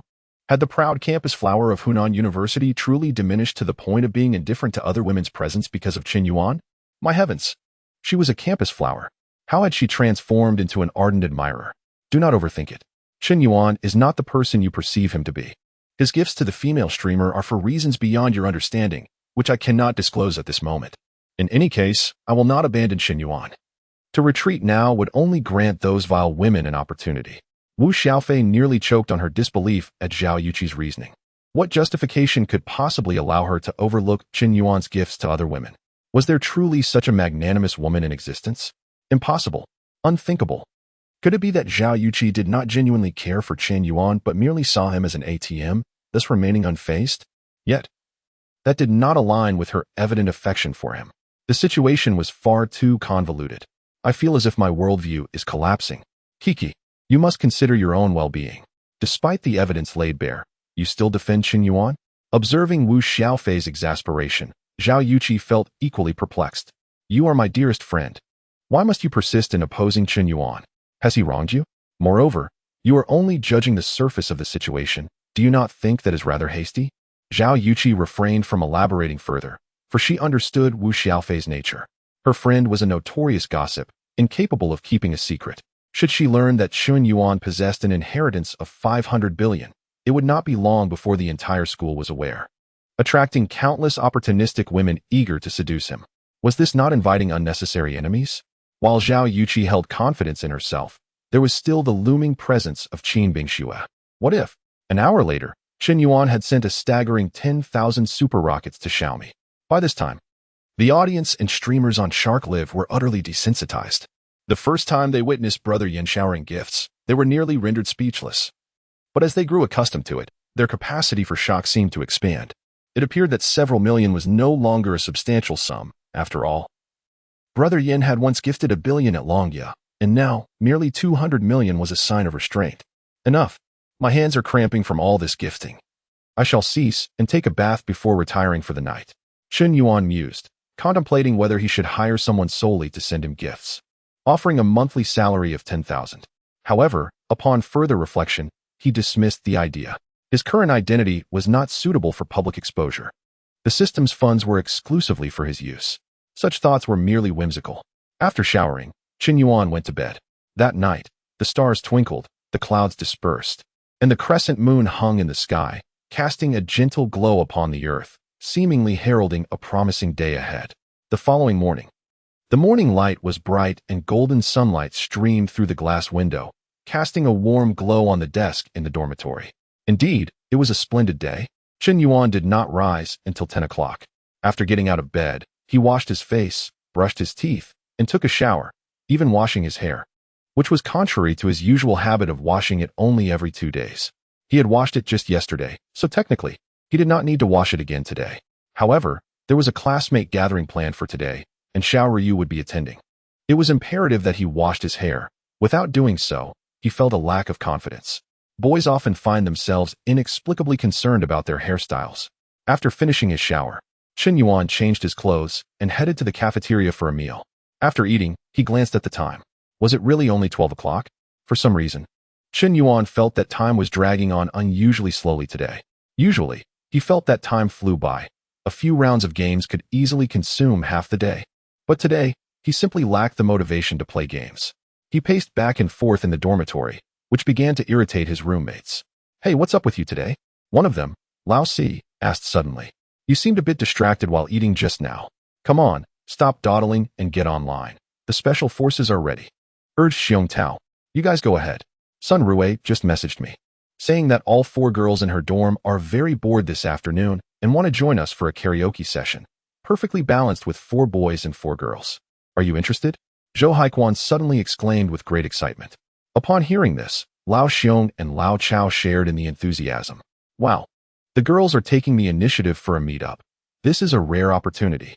Besides Sun Rui and Lin Shutong, that Li Xiaoling isn't bad either, right? What's the name of the other one?" Xiong Tao said with a sly grin. "I don't know the other one. I think she's a bit chubby. I haven't really paid attention, but Li Xiaoling is indeed a good option. Let's do it. Quickly message Sun Rui and let her know we accept," Xiong Tao urged excitedly, seemingly disregarding Qin Yuan's opinion. "Wait a minute, I can't go today. I have other commitments this afternoon," Qin Yuan interjected. "All right then." Zhou Haikuan nodded and began composing a message. "Hey, Xiao Rui, Qin Yuan can't make it today, but the other roommates are available. Let's go to Happy Space for karaoke. It's not far. Why don't we meet up first and discuss it?" After editing the message, Zhou Haikuan sent it without delay. The response came swiftly. "Qin Yuan can't go? Then forget it. Today's event is cancelled. Don't. Just because Qin Yuan can't make it doesn't mean we can't have fun. I'm not in the mood. I suddenly don't want to go karaoke anymore." Zhou Haikuan was left bewildered by Sun Rui's message. What happened? Why the sudden change of heart? "Lao Zhou, what's going on?" "I've changed my shoes and am ready to go." "Well, Sun Rui just said the event is cancelled." Zhou Haikuan replied awkwardly. "What's the deal? Wasn't she the one who invited you?" "Qin Yuan isn't going, so the girls in her dorm don't want to come out." Zhou Haikuan shrugged helplessly. Life can be so lonely and desolate. Watching the girl he liked fall for his buddy while he could do nothing about it. Could this really be blamed on Qin Yuan? Clearly, Qin Yuan had never intended to compete with him for Sun Rui. Yet Sun Rui seemed to prefer Qin Yuan, using him as a stepping stone to get closer to Qin Yuan. He had considered deleting Sun Rui from his contacts, but he couldn't bring himself to do it. He felt inexplicably like a backup option for Sun Rui, perhaps not even that. "I see. Lin Shutong is in her dorm, and it seems Sun Rui is also." Lao Chao glanced at Qin Yuan, not finishing his thought, mindful of Zhou Haichuan's feelings. Ahem. This meetup is likely orchestrated by Lin Shutong to reconcile with Lao Si. And if he doesn't go, the event will surely be off. Lao Chao shook his head, clearly seeing the situation. "Yuan Ge, can I still call you that? For the happiness of the brothers, you should sacrifice a little for yourself. Plus, going to sing with the girls isn't a loss." Xiong Tao suddenly addressed him as Yuan Ge. He was willing to go all out for the sake of chasing girls. "Calling me Yuan you won't help. I truly have something important today." Qin Yuan waved his hand decisively, remaining unmoved. "Yuan Yi, are you truly so heartless? If I end up single, you'll be responsible. By the way, what time is your commitment this afternoon?" 5 o'clock. 5 o'clock. Why the rush? It's barely past 12, just agree to it. Once the girls from Sun Rui's dorm come out, you can leave by 4. Don't you understand what time management means? Xiong Tao's words suddenly illuminated the room. Time management really seemed feasible. It's quite normal to schedule 2 events in a day. I've heard of some impressive individuals who can juggle 5 or 6 events without issue. Taogu is right. It's just about managing your time. As long as you get the girls from Sun Rue's dorm to come out, you'll have accomplished your task, and after that, you can go wherever you wish. Yuan Gu, the happiness of our lives depends on you. Lao Chao concurred. All right then, I'll leave by 4 at the latest. Chen Yuan pondered. Happy Space KTV was not far from Juzhou Hotel, only a 20-minute taxi ride. The high school reunion was at 5 in the afternoon. He had plenty of time. Okay, Lao Zhou, make another attempt. Without needing Xiong Tao to remind him, Zhou Haikuan began messaging Sun Rue again. Xiao Rue, Chen Yuan has agreed to come out. Let us meet at the school gate. What do you think? In the girls' dormitory, Sun Rue, holding her phone, suddenly perked up upon reading Zhou Haichuan's message. Previously disinterested, she now beamed with excitement. Shutong, Chen Yuan agreed to come. How about that? I'm quite resourceful. Since you couldn't get Chen Yuan to come out, let us work through his roommates. My plan isn't flawed. As long as we get him out, everything else will fall into place. Sun Rue smiled broadly, clearly eager to help Lin Shutong win over Chen Yuan. However, her other roommate, Li Xiaoling, felt something was amiss. Why are you so excited about helping Lin Shutong get Chen Yuan? What is so special about him? How can he cause such a drastic change in attitudes from both Lin Shutong and Sun Rue? Did Chen Yuan truly agree to come? Thank you, Xiao Rue. I knew you were the best. To help me win back Chen Yuan, you even risked your charm to entice Zhou Haikuan. I don't know how to repay you. Lin Shutong expressed her profound gratitude. Although she sensed that Sun Rue was overly invested in this matter, she didn't question anything. After all, their 3-year friendship meant Xiao Rue would never betray her by trying to seduce Chen Yuan, right? Around 1:30, Chen Yuan and 3 of his roommates arrived at the school gate, waiting a full 20 minutes. Finally, Lin Shutong, Sun Rue, Li Xiaoling, and Wang Wanwan arrived, albeit late. Chen Yuan couldn't fathom why girls were so fond of being tardy. They had agreed to meet at 1:30, yet they arrived 20 minutes late. This irritated Chen Yuan immensely. He didn't expect them to arrive early, but arriving on time was the least he could ask. It seemed as if being on time or early would somehow embarrass the girls. I'm so sorry, Chen Yuan, we're late. We were caught up in makeup and changing clothes. It took longer than expected. You're not upset, are you? Lin Shutong cautiously inquired. After a week apart, she noticed that Chen Yuan seemed taller, more robust, and even more handsome. Although he still wore casual clothes, his confidence and sunshine-like demeanor made him stand out remarkably. Lin Shutong's heart raced. Chen Yuan was increasingly resembling the Prince Charming she had always envisioned, not only wealthy but also possessing the looks, physique, and charisma that she adored. How had she been so blind before? Abandoning Chen Yuan, have you set your sights on that scoundrel Huang Junkai? I'm not angry. I've grown accustomed to your tardiness. If one day you were to arrive on time, that would be the true surprise. Chen Yuan spoke in a cold tone, seemingly disinterested in entangling himself further with Lin Shutong. How can you be so uncouth? As a gentleman, what's the issue with waiting for a mere 20 minutes? Your impatience is truly unbecoming. I've never encountered such a discourteous man. Li Xiaoling launched into a tirade. She was not well acquainted with Chen Yuan and was unaware of his circumstances, only knowing that he had pursued Lin Shutong for 3 years and that she had likely wronged him in some manner. Regardless, she thought, he is still a woman. She has already made amends and apologized. What more does he want? From her perspective, Chen Yuan's behavior was utterly excessive, and with his shabby attire, he had little to commend him aside from a hint of charm. Xiaoling, please don't be like this. We indeed erred by being late. Chen Yuan, I apologize on behalf of Xiaoling. She did not intend any disrespect. As soon as Sun Rue uttered these words, Li Xiaoling was taken aback. In her memory, Sun Rue was not one to reason so amicably. She had once been unapologetic for keeping a male companion waiting for an hour. Now, after a mere 20 minutes, she offered an apology? How peculiar. The atmosphere grew somewhat tense, but Li Xiaoling remained unconvinced. A man who had spent 3 years as a sycophant could hardly amount to anything substantial. He was merely somewhat handsome. Can good looks suffice to sustain oneself? 20 minutes later, the group arrived at the Happy Space KTV. Just as they stepped out of the taxi, a blue Maserati pulled up, revealing a striking young man. Wow, how handsome. I wonder when my boyfriend will be able to afford such a luxury vehicle. He only drives a Benz 350, Li Xiaoling exclaimed, clearly attempting to showcase her own superiority. At that moment, a refined young man descended from the Maserati. He stood approximately 182 meters tall, slender, and exceptionally fair. Even more so than most women. He exuded an air of scholarly refinement, leaving a first impression that he was an educated young man, reminiscent of the current national idol, Kuan, both belonging to the category of youthful charm.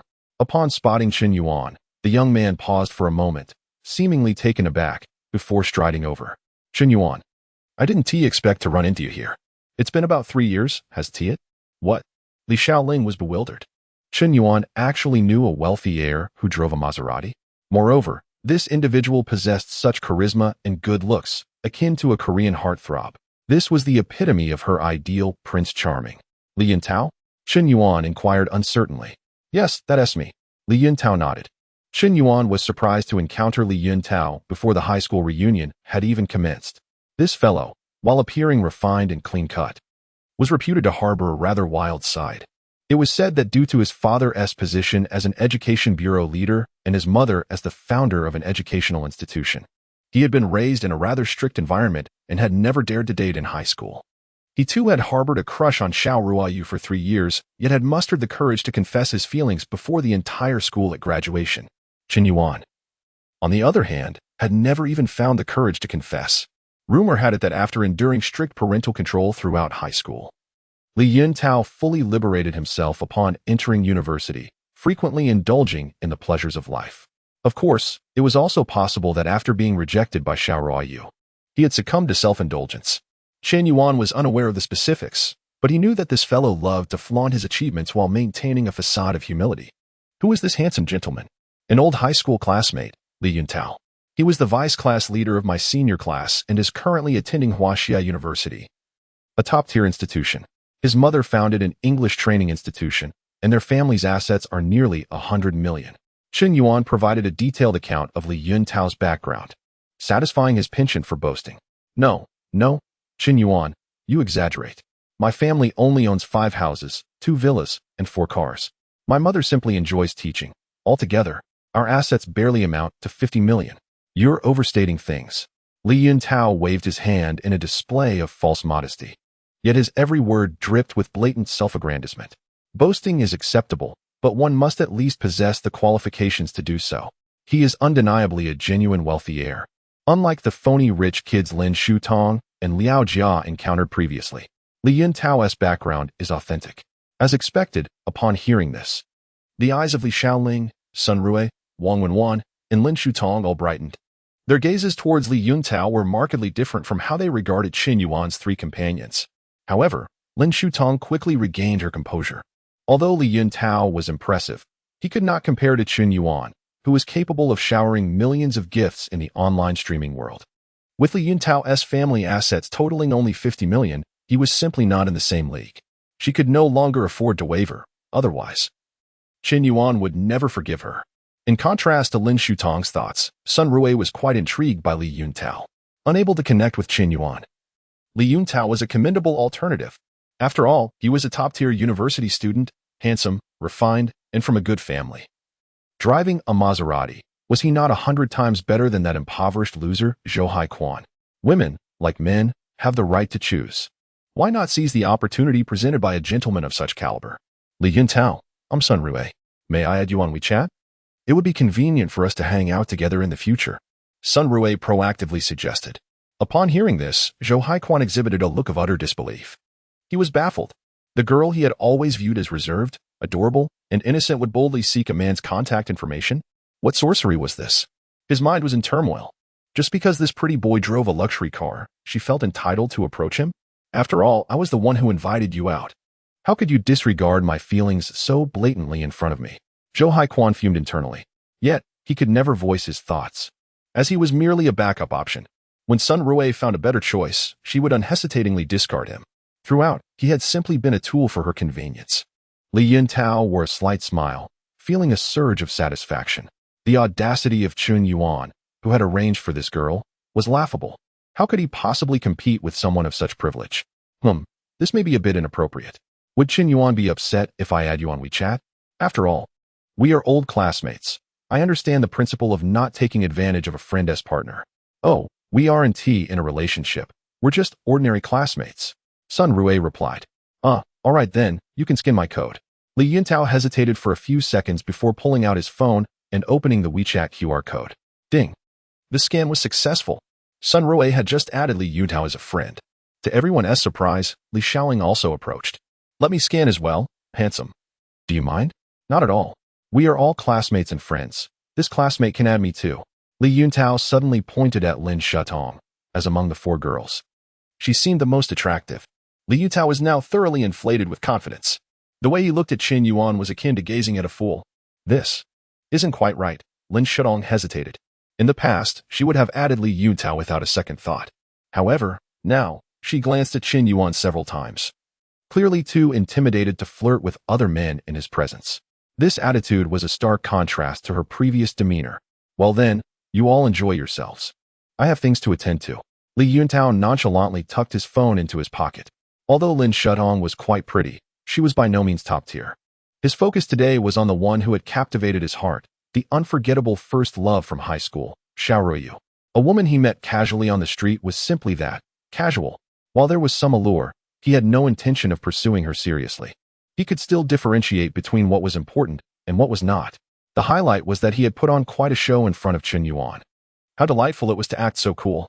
Qin Yuan must still be in a daze, right? And those 3 clowns with him had nothing to say while he flirted with their girls. Haha. With a smug expression, Li Yuntao slid into his Maserati, started the engine, and drove away. Goodbye, handsome. See you, Taoge. Sun Rui and Li Xiaoling waved enthusiastically. Damn it. Why is it that when others are called Tao, I'm also called Tao, yet there is such a stark difference? Xiang Tao mused to himself. He initially had some feelings for Li Xiaoling, but now realized that not only did she have a boyfriend, but she was also flirting with Li Yuntao. What a shameless woman. Enjoying what she had while eyeing something else. But it didn't matter. The more of a cat a woman was, the more he liked her. Mutual cattishness. Unlike Zhou Hequan, Xiang Tao was essentially a player. Over 3 years in college, he had changed girlfriends more than 20 times. Sometimes even juggling 2 or 3 at once. Otherwise, how could he excel in time management? Although Xiang Tao's family was wealthy enough to be considered a rich second generation, he had some money and was quite the smooth talker with a thick skin. He often approached girls, his core philosophy in wooing being, cast a wide net. Focus on the catch, welcome all, and the more, the merrier. Since he couldn't pursue quality, he compensated with quantity. In his freshman year, he had once juggled 4 relationships simultaneously. After a mishap, he became more discreet. On the surface, he appeared to be a novice, but in reality, he was a master. He often claimed that his first love had hurt him, which drove him to seek out and flirt with numerous girls. His experience in courting was extensive, and many of the techniques Qin Yuan learned were from him. Xiang Tao once stated, dating is a matter of probability. If you pursue 1 goddess, you become her devoted admirer. If you pursue 100, they all become your admirers. Quantity can lead to quality. When the number of girls on your WeChat exceeds 500, you won't lack for a girlfriend, even if you're broke or a loser. A thick skin can conquer all. He had also said that a guy should pursue several girls at once to alleviate inner anxiety. If you focus on just one, you become overly concerned about her responses. If she doesn't reply, you wonder if she is uninterested or if you said the wrong thing, leading you to incessantly message her. This only annoys her further. However, if you pursue several, not only do you increase your chances of success, but you also avoid anxiety because if one girl ignores you, you can flirt with another. This way, you remain calm. If a girl doesn't respond, you remain composed and mature, which ironically makes her more inclined to like you. Hence, simultaneously pursuing several girls truly alleviates psychological pressure and allows you to maintain enthusiasm for one girl for a longer time, thus increasing your chances of winning her over. Qin Yuan had previously disagreed with such CAD philosophy, but now found some truth in it. The less you care about a girl's opinion of you, the better you seem to perform. Of course, CADs ultimately hurt themselves and others. No matter how sophisticated your tactics, they cannot alter the potential for failure. The truth cannot be concealed forever. The most conventional strategy for boys is to pursue several girls at once. If any girl shows interest, you commit to her and sever ties with the others. This approach alleviates anxiety while increasing the likelihood of success without the risk of failure. It is entirely reasonable and legal. Just as girls seek backup options, they prefer to choose the best. So genuine. Xiang Tao's interest in shameless women stemmed from the fact that they could play one another without any sense of responsibility, feeling no guilt over a breakup. 10 minutes later, the group of 8 booked a large KTV room. Xiang Tao seemed to have entered his element. He animated the atmosphere in the KTV room, singing passionately, and occasionally joking with a few girls, seemingly unfazed by the earlier events. Zhou Haikuan, however, remained silent, clearly affected by Sun Rui's earlier behavior. Old Zhou, don't take it too seriously. Men should be magnanimous. As long as you can get Sun Rui to your room tonight, everything you've invested so far will be worth it. After we finish singing, we can watch a movie and then grab a late-night snack, naturally leading to some drinks. By the end of the day, it should work out. After finishing a song, Xiong Tao approached Zhou Haikuan and whispered, "Is it really possible? Isn't it a bit too soon?" "Too soon? You've been pursuing Sun Rui for months. Isn't that fast? Do you believe I can win over Li Xiaoling tonight?" Xiong Tao declared confidently. "Don't boast. She has a boyfriend and is interested in that rich second-generation guy driving the Maserati. You think you can win her over in one day?" Zhou Haikuan expressed skepticism.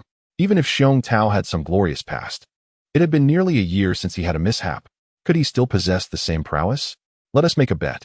If I win her over today, you have to bring me breakfast every day for a month. Are you in? And if you don't win her over, then I'll bring you breakfast. Deal." "You said it yourself." Zhou Haikuan felt he was already on the winning side. Although Sun Rui had humiliated him earlier, at least he would win a month's worth of breakfast. Could it be that Xiong Tao noticed my distress and intentionally bet against himself to lift my spirits? What a good brother.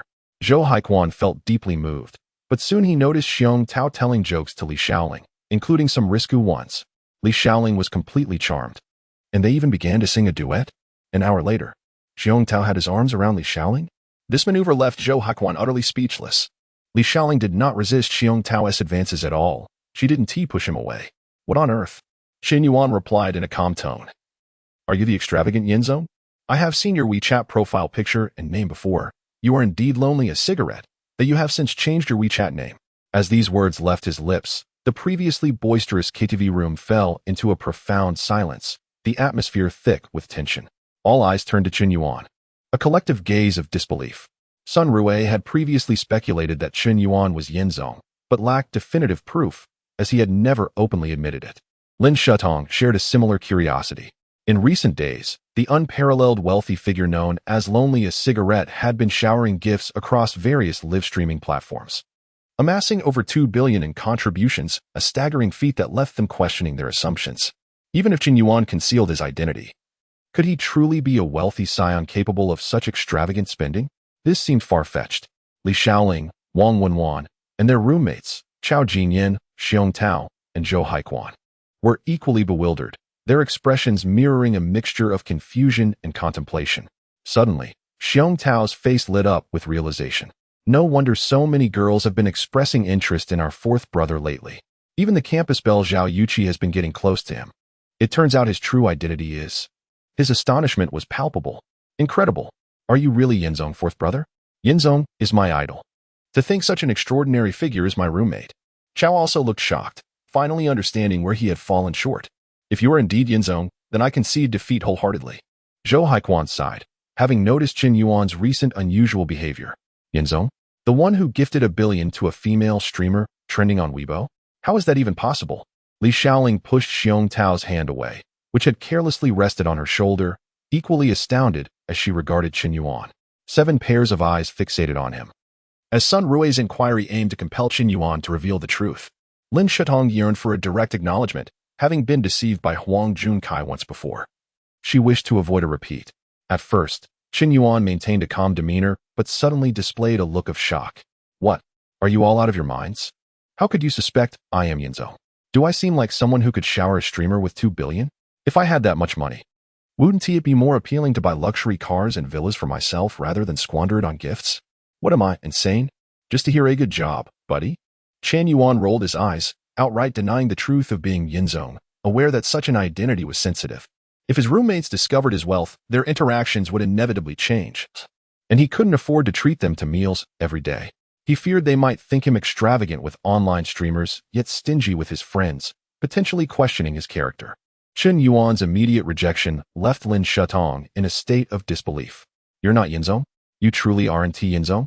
she asked incredulously, her expression shifting to one of disappointment. "I assure you, I am not Yinzong. I am Qin Yuan, an ordinary junior. Recently, my family underwent a relocation, which is why I have a bit of money. However, I may have exaggerated a little, The properties we received are in the suburbs, worth only a few $100,000 each, totaling perhaps 3 to 5 million at most. Chen Yuan raised his hands in a gesture of surrender, fully revealing his situation. I can believe this, thought Xiong Tao, as he had known Chen Yuan for 3 years and recognized his frugality. He wouldn't even spend 200 on a meal, let alone give 2 billion to a streamer.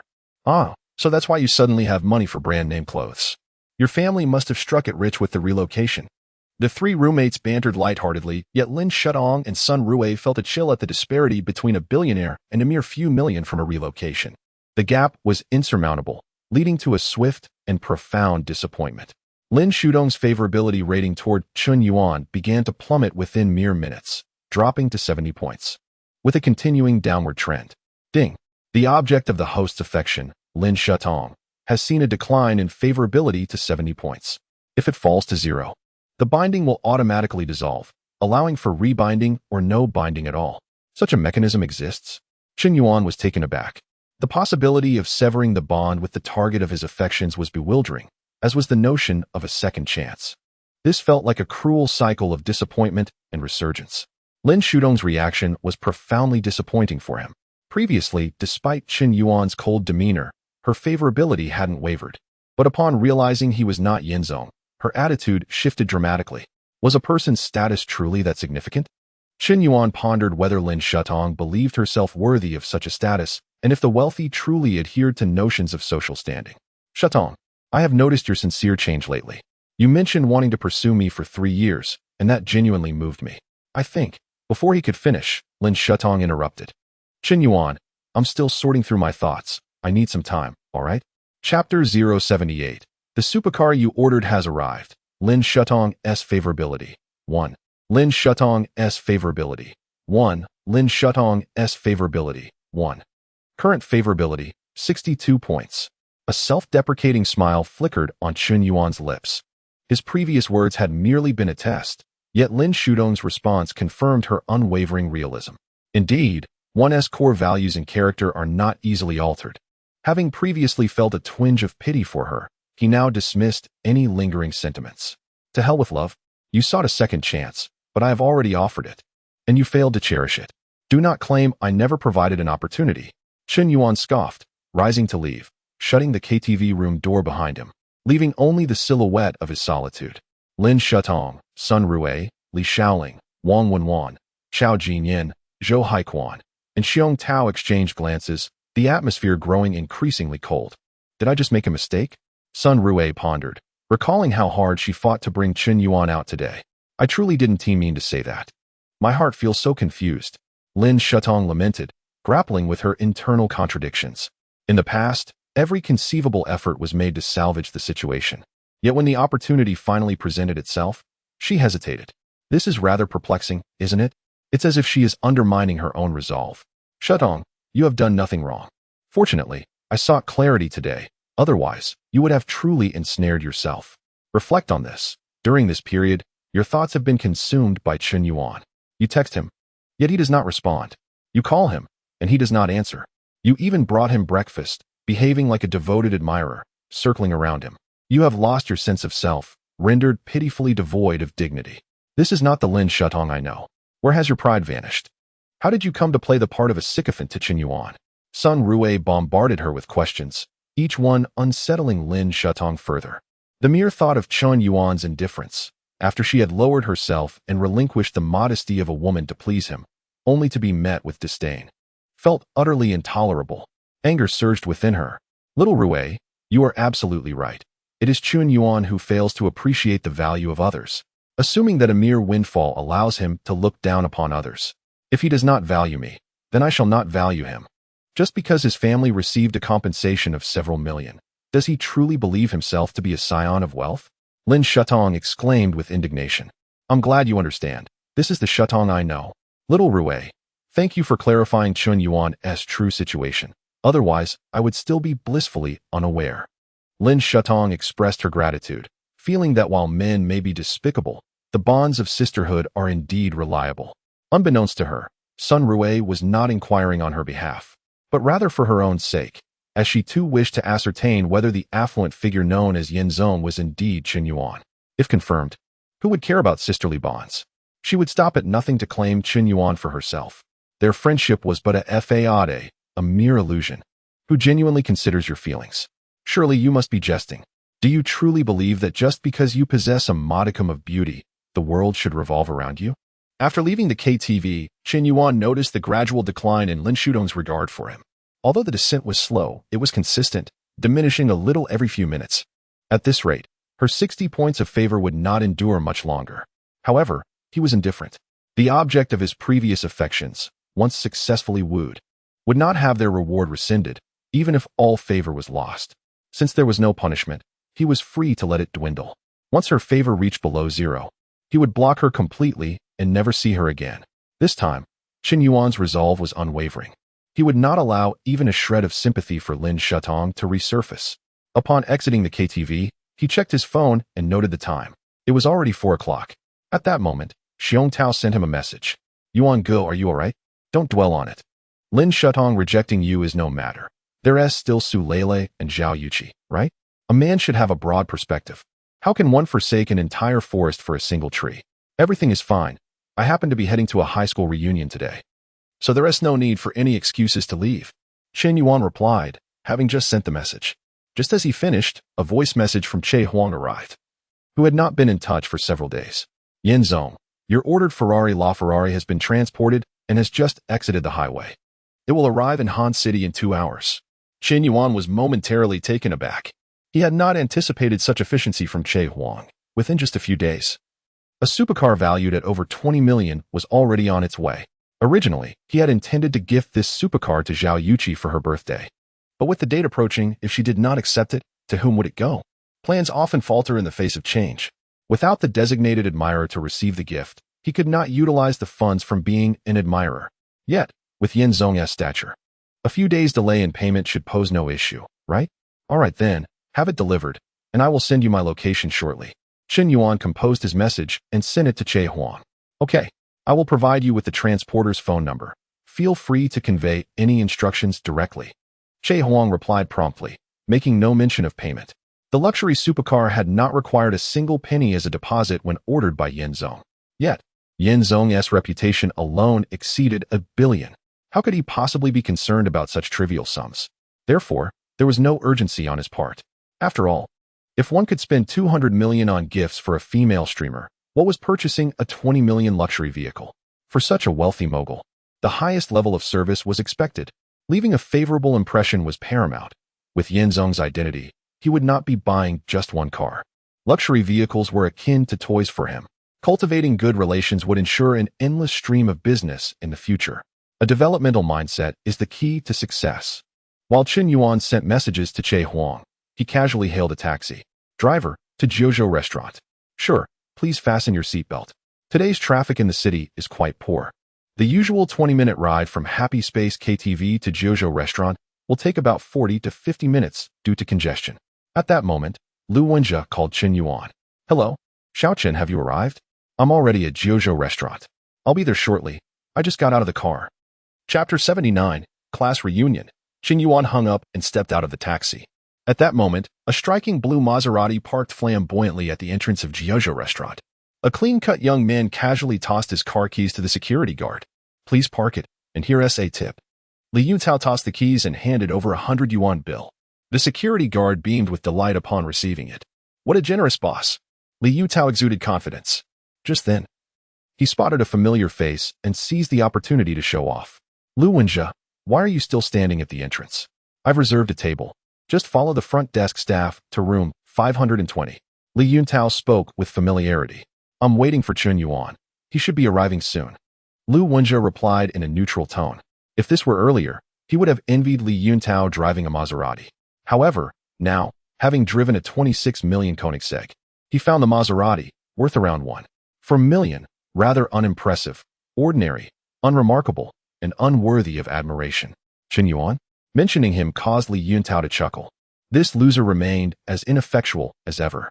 When they encountered each other at noon, the girl he had invited had even taken the initiative to add him on WeChat, which was utterly amusing.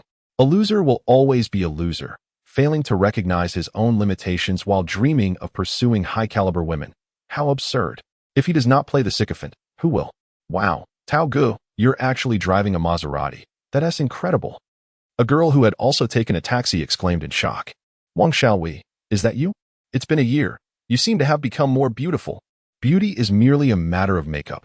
I cannot compare to your goddess, Xiaoruoyu. Wang Xiaowei teased. By this time, the security guard had parked the Maserati in the hotel's designated area and returned the keys to Li Yuntao. Hey, who is that? He looks quite familiar. Wang Xiaowei pointed at a man wearing a counterfeit t-shirt. Isn't that Qin Yuan? You don't recognize him? Wow, he is Qin Yuan. He seems to have become quite handsome, and he has grown taller. It's been 3 years since high school graduation, and he hasn't attended a single reunion. I can't believe he actually came this time. Wang Xiaowei exclaimed in astonishment. Before long, Qin Yuan had approached them. Xiao Qin, your outfit today seems rather casual. Why did you come in a t-shirt and shorts? Lu Wenjia inquired. It's no big deal. It's just a class reunion, not a meeting with any important leaders. We can keep it casual. Qin Yuan patted Lu Wenjia on the shoulder, and the two of them, with their arms draped over each other, resembled close friends. Are you not aware that Xiaoruoyu is coming today? Can't we make it a bit more exciting? Lu Wenjia whispered into Qin Yuan's ear. I think it's already quite exciting. Besides, if someone is handsome enough, Xiaoruoyu will surely be attracted to them. If Li Yuntao were not already taken, he would have had her. Qin Yuan shook his head. Though he was reluctant to admit it, Li Yuntao was indeed slightly more handsome than him. Qin Yuan's looks could only be classified as a notable classmate, while Li Yuntao was viewed as a campus heartthrob by many girls. With his refined demeanor, fair complexion, and elegant presence in a white shirt, he exuded the aura of a charming senior, perhaps influenced by the Korean wave and idol dramas. Many girls now favored fair-skinned and youthful-looking boys, and Li Yuntao fit that description perfectly. If they were to star in a drama, Qin Yuan would be cast as the second male lead, while Li Yuntao would take the lead role. That was the distinction. Although the second male lead was also quite handsome, he simply lacked the initial allure that Li Yuntao possessed, which was frustrating. Moreover, Li Yuntao's background, family status, and the school he attended were all superior to Qin Yuan's, rendering Qin Yuan even less significant in comparison. However, he was not anxious. This was merely the beginning. Let Li Yuntao revel in his moment of glory. Did he not relish being the center of attention? Qin Yuan would grant him this opportunity, hoping he would not disappoint. Soon, Li Yuntao, Wang Xiaowei, Qin Yuan, and Lu Wenjia entered the hotel private room almost in unison. The room was spacious and luxurious, capable of accommodating 20 to 30 people. Although their high school class had 50 to 60 individuals, it was already commendable to gather a dozen or so for a reunion. Some had moved to different cities, others had not continued their studies, and some had enrolled in vocational colleges. They had all pursued different paths in life, with some even disappearing completely from one's world, as if they had never existed. This time, the rumor of Xiaoruoyu's attendance had drawn over 20 people together, with boys making up 60% and girls 40%. Upon entering the room, Qin Yuan found that 13 people had already arrived. Their faces were both familiar and strange. Familiar, as they were all his classmates from high school, evoking a natural sense of warmth upon meeting. Strange, because 3 years apart had resulted in significant changes, and he could hardly recognize a few of them, especially those who had little presence in class. Oh, Vice Monitor, you've finally arrived. I heard you're driving a Maserati now. Impressive, exclaimed a sharp-featured boy upon spotting Li Yuntao. Qin Yuan recalled his name was Wang Wei, one of the boys in class who had a penchant for analyzing Japanese art films. Oh please, it's not even my own money. Nothing to boast about. Li Yuntao humbly waved his hand. Afterward, he tossed the Maserati car keys onto the dining table, making them quite conspicuous. He then produced a box of Zhonghua cigarettes, offering them around. Some classmates smoked while others abstained. The boys exchanged boasts while the girls chatted about cosmetics, clothing, bags, lipsticks, hairstyles, and nails, or reminisced about the past. How someone had once placed chalk dust in the class monitor's teacup or let the air out of the math teacher's bicycle tire. Or how they had sneaked out to a cyber CAF at midnight and got bitten by a dog. It all conjured vivid images and a sense of nostalgia, though in truth, it bore little significance. Following the usual script, conversations shifted from the past to the present. When discussing the present, some individuals began to flaunt their accomplishments. Although they had yet to graduate, it was essential to talk about their future paths. What majors were they pursuing? How was the job market? What were their plans for buying houses and cars? How would they establish themselves in large cities? Should they pursue further studies or enter the workforce? Should they work for a company or venture into entrepreneurship? Approaching their senior year, each student harbored some degree of anxiety. In this gathering, the most envied individual was undoubtedly Lin Fan. He owned a villa, a luxury car, and his mother's educational institution was steadily increasing its profits, likely to surpass $1 billion in assets within a few years. His father's extensive network, stemming from his role as an educational bureau leader and former principal, made him immensely influential. With such connections, Lin Fan needed to do little to stand at the pinnacle that many others aspired to reach through a lifetime of labor. During high school, no one paid him special attention due to his favorable family background, but now, as they approached adulthood, the importance of social circles became evident. Thus, many flocked around Lin Fan, showering him with flattery and adoration, creating an atmosphere that felt both awkward and insincere. Of course, there were those who remained aloof, scattered in corners of the room, engrossed in their phones, like Chun Yuan and Lu Wenjia. Hey, I noticed Lin Fan has become increasingly arrogant. So what if he drives a Maserati? It's nothing impressive. If only you could borrow a Koenigsegg to really show off, Lu Wenjia suggested. There is no need. Borrowing someone else's car feels pointless. Once we earn our own money, we'll buy our own cars. Chun Yuan shook his head. He found the notion of borrowing a car to flaunt rather lowly and inconsistent with his own demeanor and identity. By the way, I still haven't clarified how you've come to know so many wealthy second-generation individuals. Are you hiding something from me? Lu Wenjia asked suspiciously. Although their time together had diminished since entering university, Lu Wenjia still sought Chun Yuan every couple of months for drinks, discussions about life, aspirations, and girls. However, ever since Chun Yuan had showcased his impressive network of connections, Lu Wenjia was left bewildered. I'm actually a second-generation rich kid myself. No more pretending. I'm done with being low-key, Chun Yuan teased. You're just boasting. Lu Wenjia responded skeptically, preparing to inquire further when several classmates entered the room. Four girls walked in, led by Liao Jia. The moment her gaze met Lu Wenjia's, she immediately lowered her head, her expression exceedingly awkward. Lu Wenjia wore a similarly complex expression. The second to enter was the class monitor, Jean Minjing, a cheerful girl. Although not particularly attractive, her cheerful demeanor and warm smile endeared her to her classmates. She was the one who organized this reunion. The third girl was someone Chun Yuan could not recall the name of, though she was also quite beautiful and stylishly dressed. Compared to Liao Jia, her looks were equally impressive, but Chun Yuan had no recollection of her and suspected she might have undergone cosmetic surgery. Class monitor, who is this beautiful girl? She doesn't seem to be from our class. Wang Wei, with his sharp features, was the first to inquire. Who says she isn't from our class? This is Lu Wen.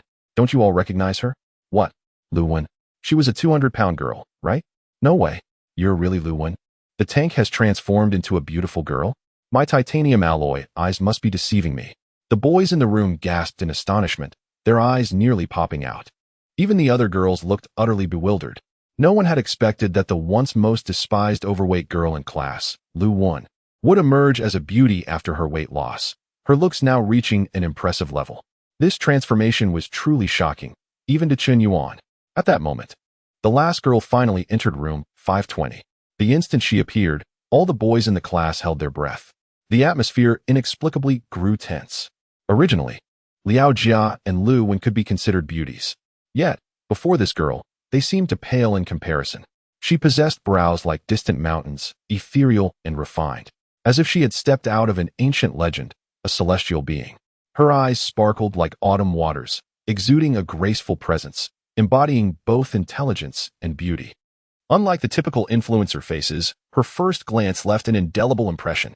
Before encountering Xiao Ruoyu, one might not have realized that such stunning women existed in reality. In quiet moments, she resembled a delicate flower reflected in water, and in motion, she appeared like a slender willow swaying in the breeze.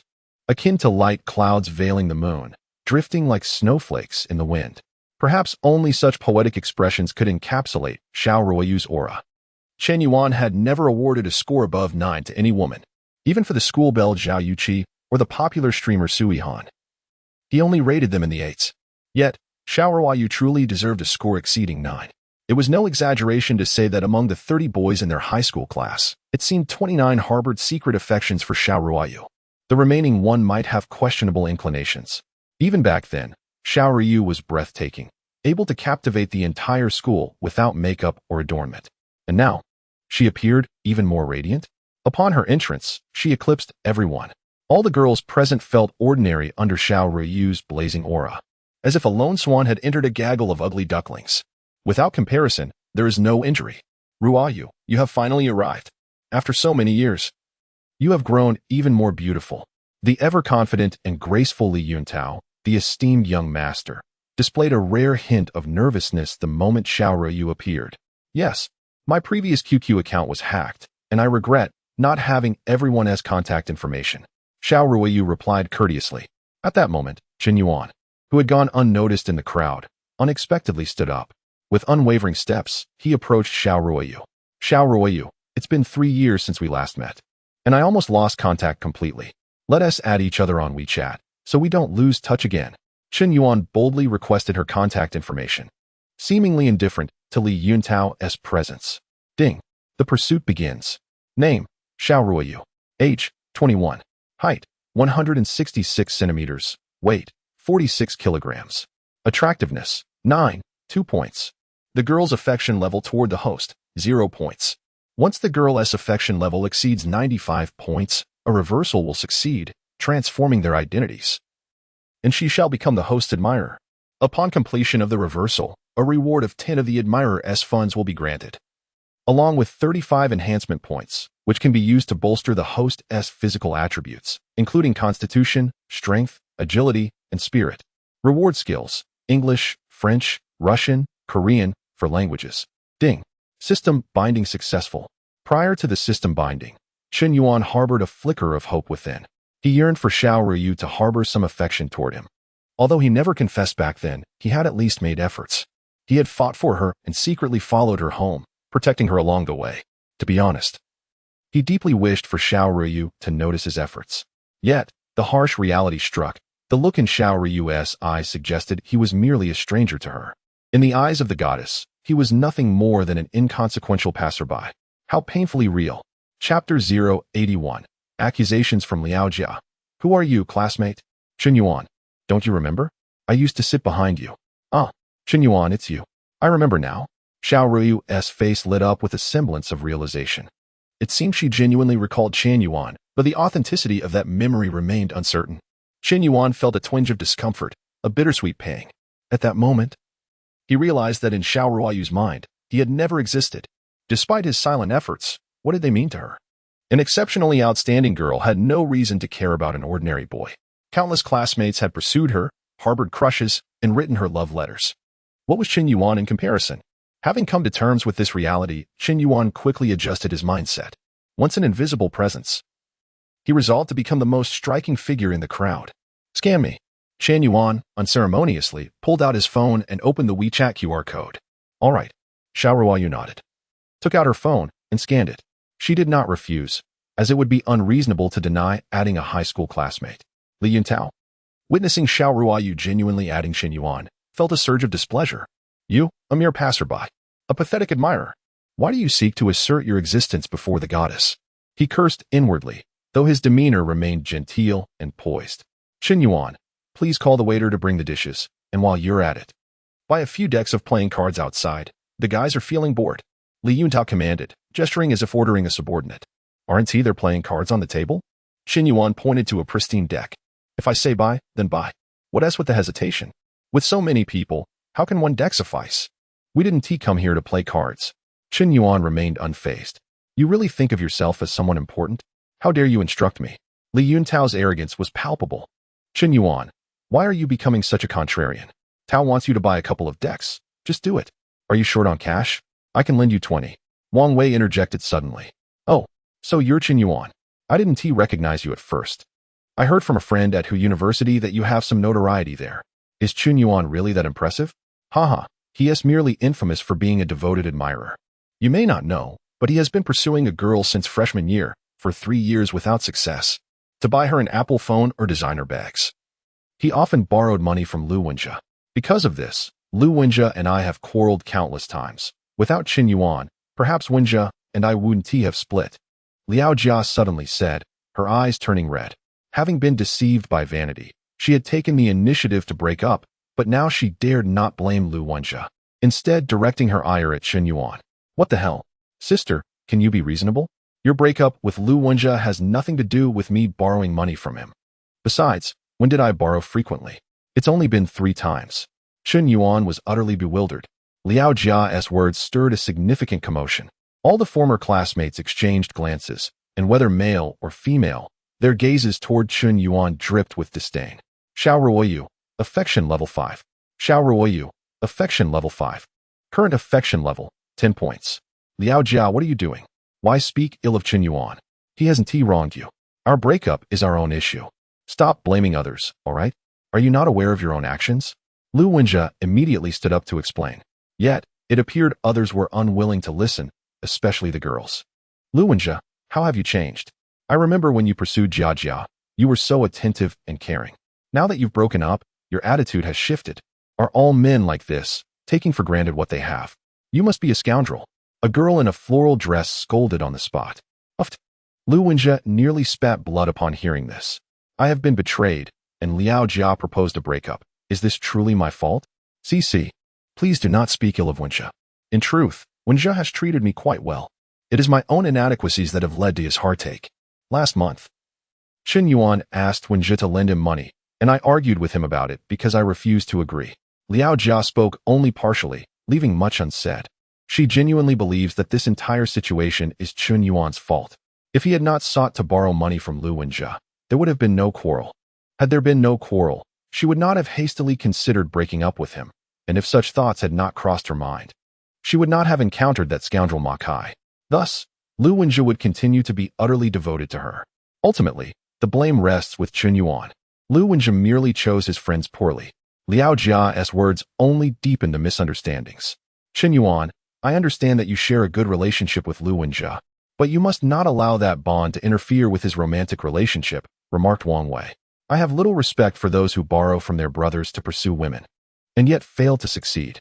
If you cannot afford expensive gifts, do not pretend to be someone you are not. It is one thing to be a sycophant, but to drag down a friend is unacceptable. Enough said. Such individuals have no shame. Waves of mockery and discourse filled the air, making the atmosphere exceedingly awkward. Among the loudest mockers were the sycophants who had just been praising Li Yutao. They openly derided Chen Yuan, showing no regard for their classmates' feelings. Chen Yuan, I say, if you truly need money, you could come to me. Why must you make things difficult for Lu Wenjia, thereby causing strife between him and his partner? Li Yutao feigned righteousness, appearing eager to assist any classmate in distress. Observing Chen Yuan being criticized by Liao Jia, ridiculed by classmates, and scorned by the girls, Li Yutao felt a sense of satisfaction. This moment of ostentation was utterly perfect. He utilized Chen Yuan's disgrace to highlight his own nobility. All while in the presence of Xiao Ruoyu, letting you know your place. You seem unaware of how to write the character for death. At that moment, Lu Wenjia, who had endured in silence, could no longer hold back. Liao Jia, enough is enough. Why is it that when you err, you never seek accountability within yourself, but instead shift the blame? I once indulged you, loved you, and even when you were at fault, I refrained from lecturing you. You claimed not to appreciate grandiloquence, so I shall not preach. I have taken the initiative to apologize, to soothe you. Regardless of whose fault it is, I have always bowed first. For I am a man. I believed you would grasp my magnanimity, that you would recognize my forbearance. Yet, you truly believe I am at fault? It is your relentless pressure that has eroded my principles and boundaries as a man. I admit my foolishness, but it was you who initiated the breakup. You who first betrayed me. Chen Yuan's request for money was not the cause of our quarrel, and he does intend to repay. It is your insatiable greed and avarice that led to this. How dare you speak ill of my friend? Who do you think you are? The final words were nearly a roar. Lu Wenjia had been feeling deeply stifled during this time. After their last breakup, he had said nothing, merely leaving in silence. Yet, a feeling of frustration had been festering within him, and now he finally unleashed his pent-up emotions. A person's patience has its limits. Must honest individuals always be bullied? You hold yourself in far too high regard. Liao Jia was taken aback. Lu Wenjia had never raised his voice at her before. Now, he was denouncing her over Chen Yuan? She sensed the once submissive Lu Wenjia had vanished, seemingly irretrievable. Was it possible that Liao Jia had indeed wronged him? Lu Wenjia was a man of honor, willing to forsake a woman for the sake of his brotherhood. But was Chen Yuan truly worthy of such loyalty? Chen Yuan, equally startled, glanced at Lu Wenjia, surprised by his newfound assertiveness. This display of solidarity was commendable. Perhaps it was best to refrain from further discussion of personal matters today. After all, it had been a long time since they had gathered, and they should not allow the atmosphere to become so tense. The class monitor, Jean Minjing, stepped forward. She possessed high emotional intelligence and could connect with nearly every classmate. With her intervention, the atmosphere in the room softened slightly. Yintao, I've heard you've been doing quite well lately. It seems you are filming short videos? Jean Minjing queried. It's just all right. Aside from my studies, I do some part-time video shooting. I've been at it for about 6 months and have amassed over 200,000 followers. Li Yutao smiled broadly at Xiao Ruoyu, seamlessly entering his mode of ostentation. While he would usually hesitate to boast, given that Jean Minjing had asked, it felt natural to share. You have such a large following? I thought you were just starting. With that many followers, you must be earning quite a bit, she continued. It's not much, really. I earn about tens of thousands a month, just pocket money. Though my family could support me, as a man, I can't keep relying on them. I'm genuinely uninterested in the education sector. I plan to start my own media studio and eventually grow it into a company capable of producing films and television series. Li Yuntao began to boast extravagantly. His self-revealed income left most classmates, especially the female ones, wide-eyed with astonishment, including Liao Jia. Many of their old classmates were confused about their futures, unsure if they could even secure a job paying 5,000 a month post-graduation. Yet here was Li Yuntao, a wealthy heir, earning tens of thousands from short videos and live streaming, all while still in his junior year. The disparity was infuriating. Yuntao, I won't say much more. I'll follow your lead in the future. When you start your company, you must remember your little brother. Wang Wei eagerly chimed in. Certainly. As classmates, I will help whenever I can. Li Yuntao exuded confidence, feeling increasingly at ease. He sensed Xiao Ru's gaze upon him, filled with admiration. Indeed, only successful men could captivate the attention of goddesses. Merely being a wealthy heir was insufficient. One needed their own career. A mere spendthrift heir pales in comparison to a capable one with ambition. The two convey entirely different impressions. Soon, the servers began to bring out the dishes. The 20-some classmates gathered around a long rectangular table measuring 10 meters by 6 meters. Sitting together, they felt no sense of crowding. Chen Yuan maintained a positive demeanor and a hearty appetite, seemingly unfazed by the earlier mockery, as he indulged in the feast. One might think that, given a shred of dignity, he would feel unable to eat. Yet Chen Yuan disregarded all disdain and ridicule, displaying an audacity that was almost shocking.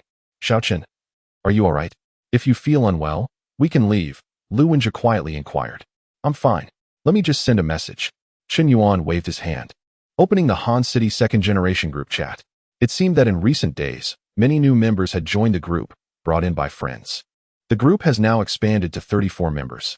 Each second-generation individual possesses their own distinct social circle. When they wish to boast, they claim to be part of the same group as Yin, asserting that the group leader is none other than Yin himself. Consequently, many express a desire to join the group. Yan's reputation and standing are indisputable at this point. Chen Yuan, in his capacity as group leader, tags everyone and sends out a message. I want to show off. Gather at the Jiuzhou Grand Hotel. As soon as this message is dispatched, the entire second-generation group erupts with excitement. Wow, Yin has summoned us. Who on earth dares to offend Yin? Jiuzhou Grand Hotel? Wait a minute, I'm nearby. I can get there in 20 minutes. Quick, brothers, let us show our stuff. Yin has spoken, we must not disappoint. After sending the message, Chen Yuan continues to enjoy his meal. Li Yutao sits at the center, directing the conversation with fervor, already embodying the demeanor of a leader. Tao, let me toast to you. You're the most successful among us. Even before graduation, you're making tens of thousands a month. Only you could achieve such a feat. Yuntao was once the school heartthrob, and his aura remains undiminished. Incredible. With looks, a good family background, and personal capability, he's a top student from a prestigious university. Truly remarkable. Liao Ji's best friend, Gu Sisi, blushes as she speaks. If it weren't for her knowledge of Li Yuntao's affection for Xiao Ruoyu, she would have already succumbed to her feelings. Considering Li Yuntao's current success, everyone's gaze inevitably shifts to Xiao Ruoyu, who had previously rejected him. One wonders if she now feels regret. However, Xiao Ruoyu remains composed, unfazed by Li Yuntao's income. Her calmness is genuine, having encountered individuals earning millions, even billions. She finds a monthly income of tens of thousands quite ordinary. Perspective shapes one's ambitions and aspirations. With a different social circle, her encounters have been with exceptionally accomplished individuals. Coming from an extraordinary family, she is also fluent in 5 languages, having spent a year studying abroad in England during her sophomore year. She has mingled with elite returnees from prestigious universities and attended gatherings of prominent figures. Li Yuntao can only boast among classmates. If it were a competition, there would be thousands of young talents in Han City surpassing him. Xiao Ryu certainly has no reason to regard him with special favor. After a few drinks, Li Yuntao begins to feel a bit tipsy. Ryu, actually, I have never forgotten about you all these years. Just as he prepares to launch into a heartfelt confession, a boy in the corner, wearing black-rimmed glasses, suddenly exclaims with excitement, "Wow, Xiaomi is dining at Jiuzhou Hotel. And she's live-streaming." The glasses-wearing boy, Zhang Chao, is a bit of a recluse, unable to resist glancing at his phone during dinner to watch female streamers. "Xiaomi, the #1 dancer on Shark?" A boy exclaims in astonishment. "She is really in Han City? Of course. You don't know how popular she is." Last night, Yin sent her over 10,000 gifts, and her popularity is still skyrocketing today, with over 5 million viewers. Let us hurry to see her. I'm also a fan of Xiaomi. I might even get a photo. Another boy chimes in. I'm not a fan of Xiaomi. I'm a fan of Yin. Who's the real deal? You might not know, but Yin is currently in Han City. He is the leader of the elite second-generation group. Just yesterday, a friend mentioned he might bring me into the group, and who knows, maybe I'll get to dine with Yin. Li Yuntao continues to boast, trying to embellish his own image. Upon hearing this, Chen Yuan nearly spits out his food. Are you really using my name to show off? Yin himself is right in front of you. Aren't you embarrassed? Chen Yuan glances at Li Yuntao with amusement. However, he truly hadn't anticipated Xiaomi would dine at Jiuzhou Hotel and live stream.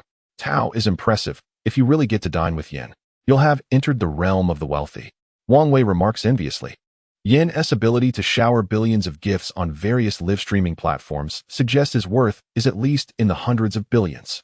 A multitude of classmates begins to speculate. Li Yuntao believes his status has been elevated yet again. Chen Yuan muses, is dining with me really a ticket into high society? Is that the standard? He had previously pondered how to navigate into the so-called elite circles and realizes he is perceived as part of that world. By the way, I know this streamer, Xiaomi. We met at an event in Modu. We are from the same circle, so to speak. Li Yuntao smirks, revealing his self-assured smile. Today is indeed fortuitous. The few prominent streamers he knows include Xiaomi, and now, by chance, he encounters the #1 dancer on Shark, an opportunity to showcase his connections. Thus, a throng of boys and girls rushes out of the private room 520. Upon reaching the hotel lobby, they indeed spot a stylishly dressed, alluring girl, approximately 1.7 meters tall, holding a selfie stick. She is undeniably beautiful. Though she is slightly taller than Xiao Ryu, her appearance and aura are somewhat less striking. Yet she certainly qualifies as a top beauty. Additionally, her status as a super popular female streamer with millions of male fans enhances her appeal. Following several rounds of substantial gifts from Yin, her follower count is nearing 10 million, marking her emergence as a phenomenon in the streaming world. Xiaomi, can I take a photo with you? I'm your fan, and I have a level 7 fan badge. Zhang Chao excitedly approaches her, visibly nervous. Of course. Xiaomi smiles warmly, readily agreeing. Popular streamers often encounter requests for photos during outdoor live streams, and she is accustomed to it. Thank you, Xiaomi. I will continue to support you. And I'll send you gifts later. Zhang Chao promises earnestly. Thank you for the gifts. Xiaomi laughs, displaying a friendly demeanor. I'm also a fan of Xiaomi. Although I don't have a fan badge, I'll get one later. Can I take a photo with you? Another boy asks eagerly. Absolutely. Thus, a group of male classmates enthusiastically gathers around Xiaomi for photos. Li Yuntao smiles slightly, casually strolling towards her with hands in his pockets. Just as he prepares to greet her, Xiaomi suddenly spots a man who elicits a delightful surprise, instantly revealing a sweet, bashful smile. Li Yuntao mistakenly believes she is looking at him. However, Xiaomi walked past him as if she had completely disregarded his existence. It was a blatant disregard. Li Yuntao's expression stiffened, feeling a bit embarrassed. Just moments ago, he had boasted in front of all his classmates about knowing Xiaomi. Yet now, she treated him like mere air. It was undeniably awkward. He immediately turned to chase after her, eager to salvage his dignity. But he soon realized that Xiaomi had approached Chen Yuan. She displayed a shy and adorable demeanor, saying, "Brother Chen Yuan, I had wanted to invite you out for dinner today, but I was worried you might be busy. I can't believe we ran into each other by chance. What a coincidence." Her tone was flirtatious, and the way she looked at Chen Yuan resembled that of a devoted admirer. The admiration and respect in her eyes were unmistakably genuine. Li Yuntao was dumbfounded, utterly bewildered. What was Xiaomier? A massively popular streamer with millions of fans, known as the goddess of otaku culture, the dream girl of countless admirers. And Chen Yuan, merely a worthless individual. A nobody who had to borrow money from friends just to woo girls, and still failed miserably. How could such a lowly person elicit such shyness from the illustrious Xiaomier? What on earth was happening? Li Wei, Liao Jia, Du Cixi, Jin Minjing, Lu Wen, and others were equally taken aback. Even Xiao Ruiyu, who had initially seemed indifferent, revealed a hint of surprise. Did Chen Yuan possess some extraordinary quality? What a coincidence. I didn't expect to see you here today. My high school classmates are gathering. Chen Yuan smiled and shrugged. Are these all your high school classmates? Why didn't you say so earlier? Li Yuntao interjected. How did you come to know Xiaomier? Li Yuntao's curiosity took over. I'm also a fan of hers. When she visited Hansheng yesterday, I happened to be at the airport, and by chance, we chatted a lot, and even had a meal together, Chen Yuan replied nonchalantly, as if recounting an ordinary occurrence. In his eyes, it was indeed a commonplace event, not worthy of excessive pride. However, to Li Yuntao, it sounded like Chen Yuan was putting on airs. Just a nobody who coincidentally had a meal with a big streamer thought he could act impressive in front of him? He must have lost touch with reality. Oh, I remember now. We met before in Magic City at the ACG convention. Xiaomier exclaimed. Oh, now that you mention it. You do look somewhat familiar. What is your name again? Hearing this, Li Yuntao nearly spat blood. He had intended to flaunt his impressive connections, only to find that Xiaomier didn't even remember his name. That was quite the blow. With so many classmates watching, couldn't she leave him a bit of face? Haha. Xiaomier, you're really humorous. Li Yuntao cleverly tried to ease the awkward atmosphere. Now that dinner is over and it's still early. How about we go sing karaoke? Li Wei suggested suddenly. Typically, after a meal, classmates would go to sing, shouting until the early hours, drinking, chatting, and snacking. Under the dim lights, the formerly unfamiliar feelings would quickly heat up. A couple of pairs might exchange glances, perhaps rekindling old flames, and then, amidst the fire of passion, engage in some indescribable activities. This was the rhythm everyone anticipated. It wasn't just the boys thinking this. Some girls shared the same sentiment. After all, youth was fleeting. If they didn't indulge now, when would they? All right, let us go. It's only a 20-minute drive to happy space. Let us gather at the entrance shortly. I drove here and can fit 3 or 4 people. Ruayu, why don't you ride with me? Li Yuntao turned to Xiao Ruayu. Sure. Xiao Ruayu nodded gently, not declining. Class leader, Gu Cixi, Liao Jia, you all can join me in the car. 3 in the back shouldn't be too cramped. Li Yuntao's Maserati wasn't just a 2-seater sports car. It was a luxurious sedan with 4 seats. Sports cars were flashy, but sedans were generally more practical. A little squeeze in the back for 3 people was certainly manageable. Xiaomier quietly observed from behind Chen Yuan. She could tell that this group seemed completely unaware of Chen Yuan's true identity. Otherwise, how could a nobody like Li Yuntao be giving orders here? Yet, since Chen Yuan hadn't revealed anything, Xiaomier felt it best not to say more. The enigmatic Mr. Yen remained as low-key as ever. Soon, the group exited the Jiuzhou Hotel. Beep. Li Yuntao pressed the car key, and a striking Maserati Quattroporte flashed its lights twice. Wow, you drive a Maserati Quattroporte? That model starts at over 1.6 million. Even the base model costs at least 1.4 million. Damn, I'm planning to buy a Civic in 10 years. And here's Li Yuntao driving a Maserati. I really have nothing to say. Why isn't my dad Ma Yun? Forget about Ma Yun, if only Mr. Yin could be my father, I'd change my surname immediately. Although some classmates had already seen the trident key in Li Yuntao's hand. Witnessing him drive the Maserati still shocked them. Back in high school, they hadn't seen anything particularly impressive about Li Yuntao. Just a handsome face, decent grades, and a little more pocket money. But now, 3 years later, they finally realized that from the very beginning, they had been at a disadvantage. Perhaps in the future, the gap between them would only widen, ultimately leading them to become people from completely different worlds. It was a sobering thought. Sometimes, the world itself is inherently unfair. Watching the envious gazes of his classmates, Li Yuntao felt he had finally regained some of the dignity he had lost. A smile crept back onto his lips as he gentlemanly opened the passenger door for Xiao Ruiyu, placing a hand above her head to prevent any accidental bumps. This gesture, in the eyes of the girls, was simply charming and dashing. Yuntao has such attention to detail. I envy Xiaoruoyu. Why have I never had a boy treat me like this? Is it because I'm not pretty enough to deserve love? A plain-looking female classmate sighed. Just as Xiaoryu was about to get in the car, a tow truck suddenly pulled up in front of the Jiuzhou Hotel. Two tow truck workers stepped down. Of course, the tow truck wasn't the main focus. What caught everyone's attention was that the truck was transporting a Ferrari supercar. That Ferrari looked so cool. It must cost around 4 to 5 million. Wait, this isn't just any Ferrari. This is the LaFerrari, a super luxury car worth over 20 million. Wow. Is that really a LaFerrari? My goodness. What kind of incredible person can afford such a car? The staff responsible for the towing pulled out a phone and made a call. Just then, Qin Yuan's phone rang. Hello, boss, where are you? The car has been delivered to the address you specified. Please come and sign for it. All right. Qin Yuan nodded. The next moment, he calmly walked toward the towing staff. Under the watchful eyes of all his classmates, he said nonchalantly, "This car is mine. Please unload it." "Certainly, boss. Please sign here. Additionally, we need you to send a message to our superiors to confirm receipt of the goods. Otherwise, if there's a mistake in delivery, it would be catastrophic for me and my family," the middle-aged tow truck driver said with utmost respect. All right. Qin Yuan gestured and promptly sent a message to the car king. The vehicle has been received. After a 2-day test drive, I will proceed with the payment.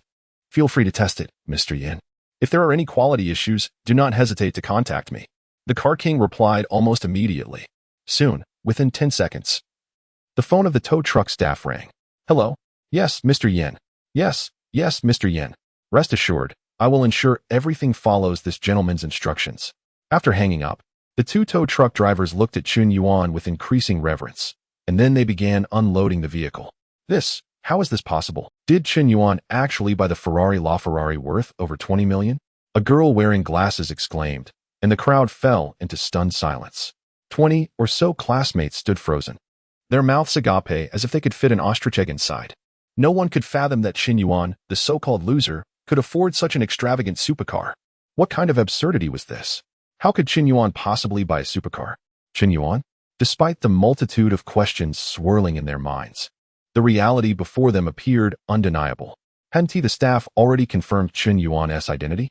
Li Yuntao's expression suddenly contorted, resembling someone who had just tasted something foul. He had arrived at the class reunion in a Maserati, intending to show off, even hoping to impress the goddess Xiaoruyu. But just at that critical moment, Qin Yuan, the unexpected underdog, made a stunning comeback. The Maserati costing over 160,000 was utterly incomparable to the 220 million LaFerrari. Just a fraction of the latter's price eclipsed his entire vehicle. Yet, he could not comprehend how Qin Yuan could afford such a luxury car. The image of a loser who had been chasing after others in vain. When did he become so formidable? I understand now. I finally get it, Qin Yuan. Do you really think everyone is a fool? You intend to use the same trick twice? Once is enough. Twice becomes too far-fetched. Liao Jia remarked with a cold smirk. What? Jia, what are you talking about? Is Qin Yuan acting? Class leader Jin Minjing asked, perplexed. Indeed, a few days ago, after breaking up with Lu Wenjia, he employed the same strategy. Although the display was extravagant and the luxury cars were real, I absolutely do not believe he could afford such an expensive vehicle. I even sent a friend to Lu Wenjia's hometown to investigate. He is not a super rich heir at all. It's all just a ruse. Do you think that by putting on a grand show, you can convince us you're wealthy? Wake up. Why deceive yourself? Liao Jia spoke with evident disdain. Everyone knew that Lu Wenjia and Qin Yuan were the best of friends. Lu had a straightforward character, devoid of deceitful tricks, and would never think to flaunt wealth with borrowed luxury cars. Therefore, this cunning plan had to originate from Qin Yuan. If he could orchestrate such a scheme for Lu Wenjia, he could surely do it for himself. Thus, it all seemed to be a charade. To leave a lasting impression on Xiaoruoyu, he was willing to spend a fortune to feign opulence. Yet, the truth remained.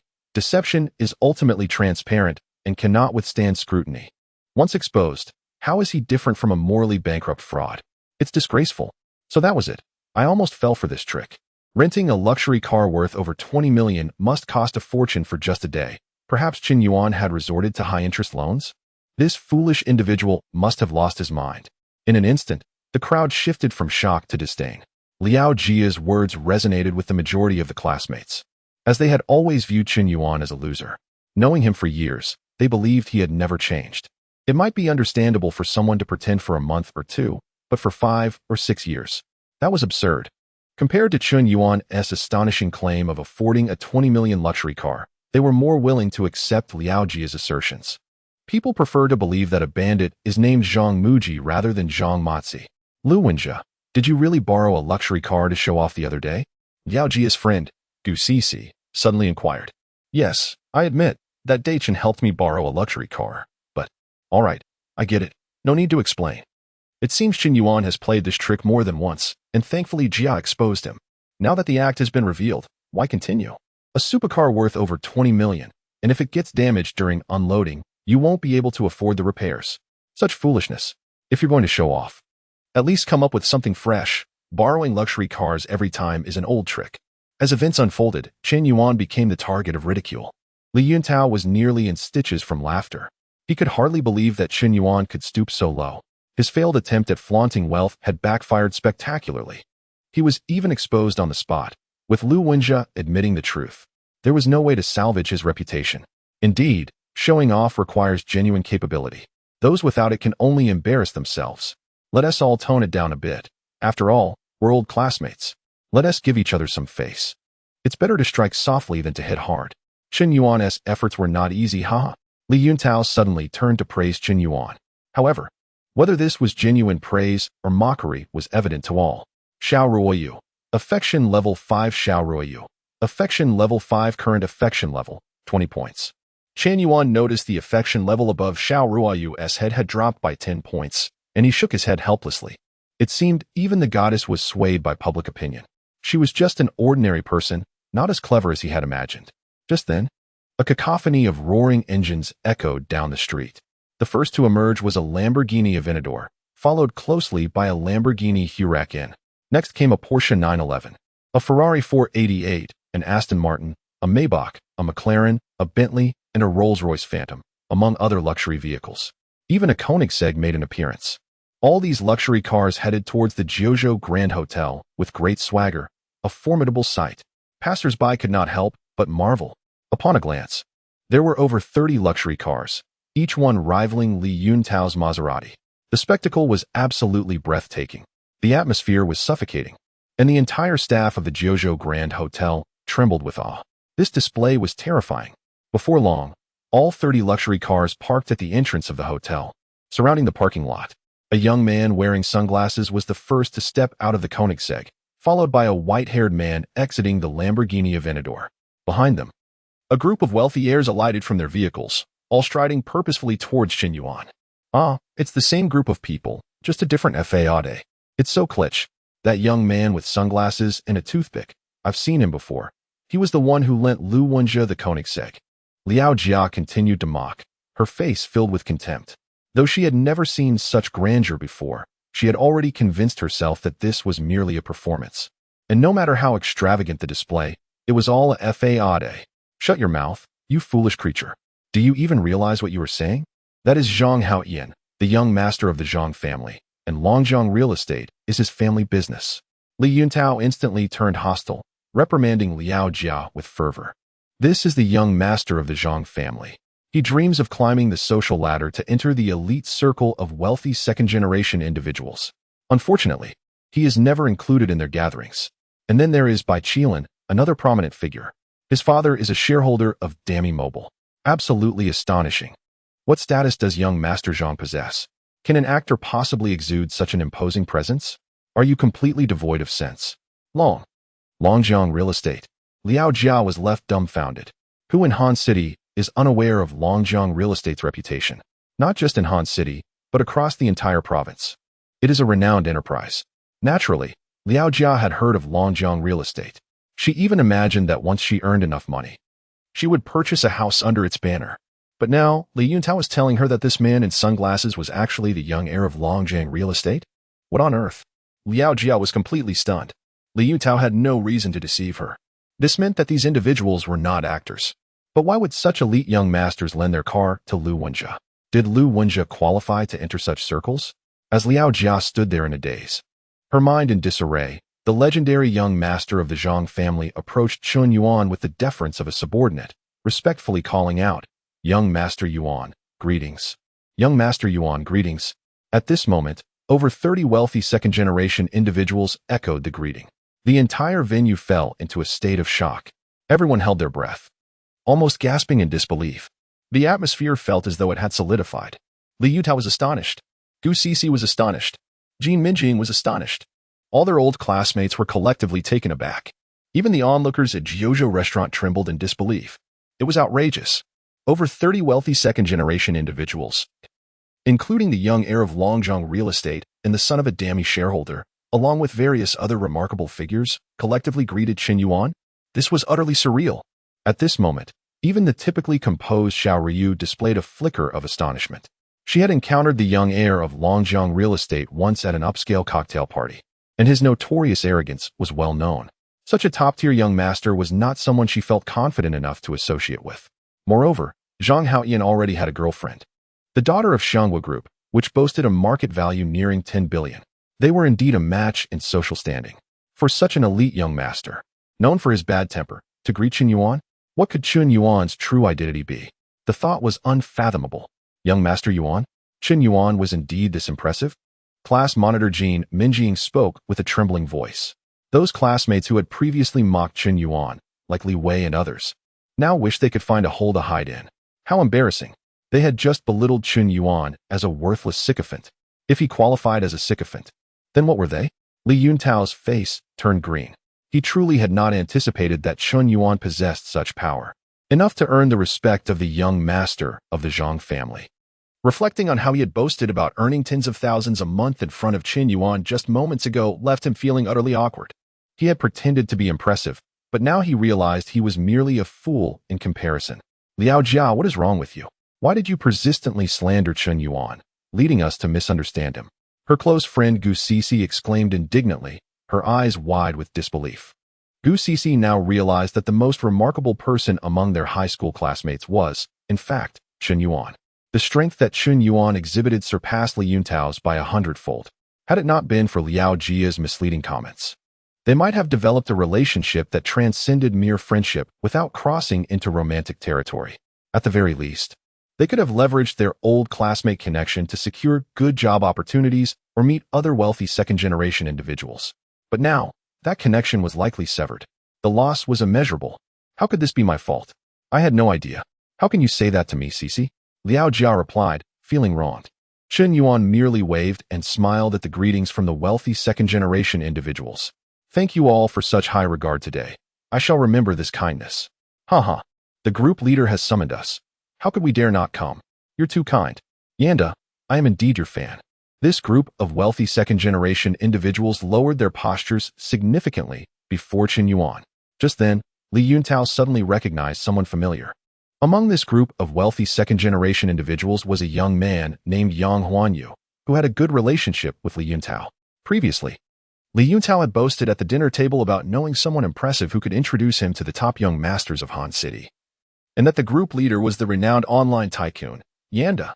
Now, Yang Huanyu was present, and many other remarkable wealthy second-generation individuals had also arrived.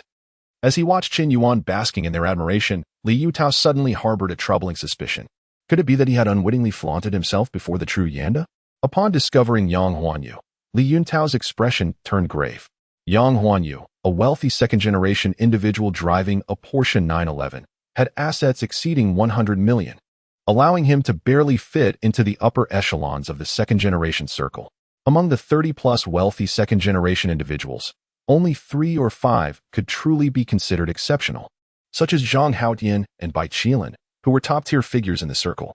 Yang Huanyu felt uneasy upon seeing Li Yuntao. Brother Yang, could Qin Yuan's true identity be that mysterious individual? Li Yuntao's forehead began to bead with cold sweat as he hesitated to voice his thoughts. Could it be that the person who had flaunted himself in front of Yanda was you? Yang Huanyu was taken aback. He had thought it was someone truly impressive who dared to act boldly before Yanda, a figure respected even by the young masters of the Zhang and by families. Little did he know it was merely Li Yuntao. Have you lost your mind? How could you think you could compete with Yanda? Your family's entire wealth wouldn't even cover a day's worth of gifts for him. Li Yuntao felt his legs weaken, nearly collapsing to the ground. Losing face was one thing. He could simply avoid interacting with these classmates in the future. However, offending Yanda was a serious matter. Who would have thought that his downtrodden classmate was actually the tycoon known as Yanda? This was utterly absurd. You're finished, truly finished. Don't say I lack loyalty. From now on, don't mention that you know me. Yang Huanyu hastily distanced himself. No, brother Yang, I now realize my mistake. How was I to know he was Yanda? Li Yuntao exclaimed in a panic. Yang Huanyu wanted to break ties with him. If others in their circle learned of this, they would likely do the same. How could he possibly survive that? Don't tell me you regret it now. You need to apologize to Yanda directly, beg for forgiveness, and flatter him. Yang Huanyu advised. Do I really have to apologize? I don't think I did anything wrong, Li Yuntao replied, struggling with his pride. If Yanda were someone else, a powerful figure he did not know, he would have immediately rushed over to apologize. But this person happened to be Chen Yuan, which created a psychological barrier. In his mind, Chen Yuan had always been a mere sycophant, a worthless individual. Apologizing to someone he deemed worthless? That felt more unbearable than eating excrement. How did things turn out like this?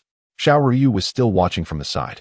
If he rushed over to ingratiate himself with Chen Yuan now, wouldn't that completely ruin his reputation? This was difficult. It is truly overwhelming. I will never act pretentiously again. Li Yuntao wrestled with his inner turmoil.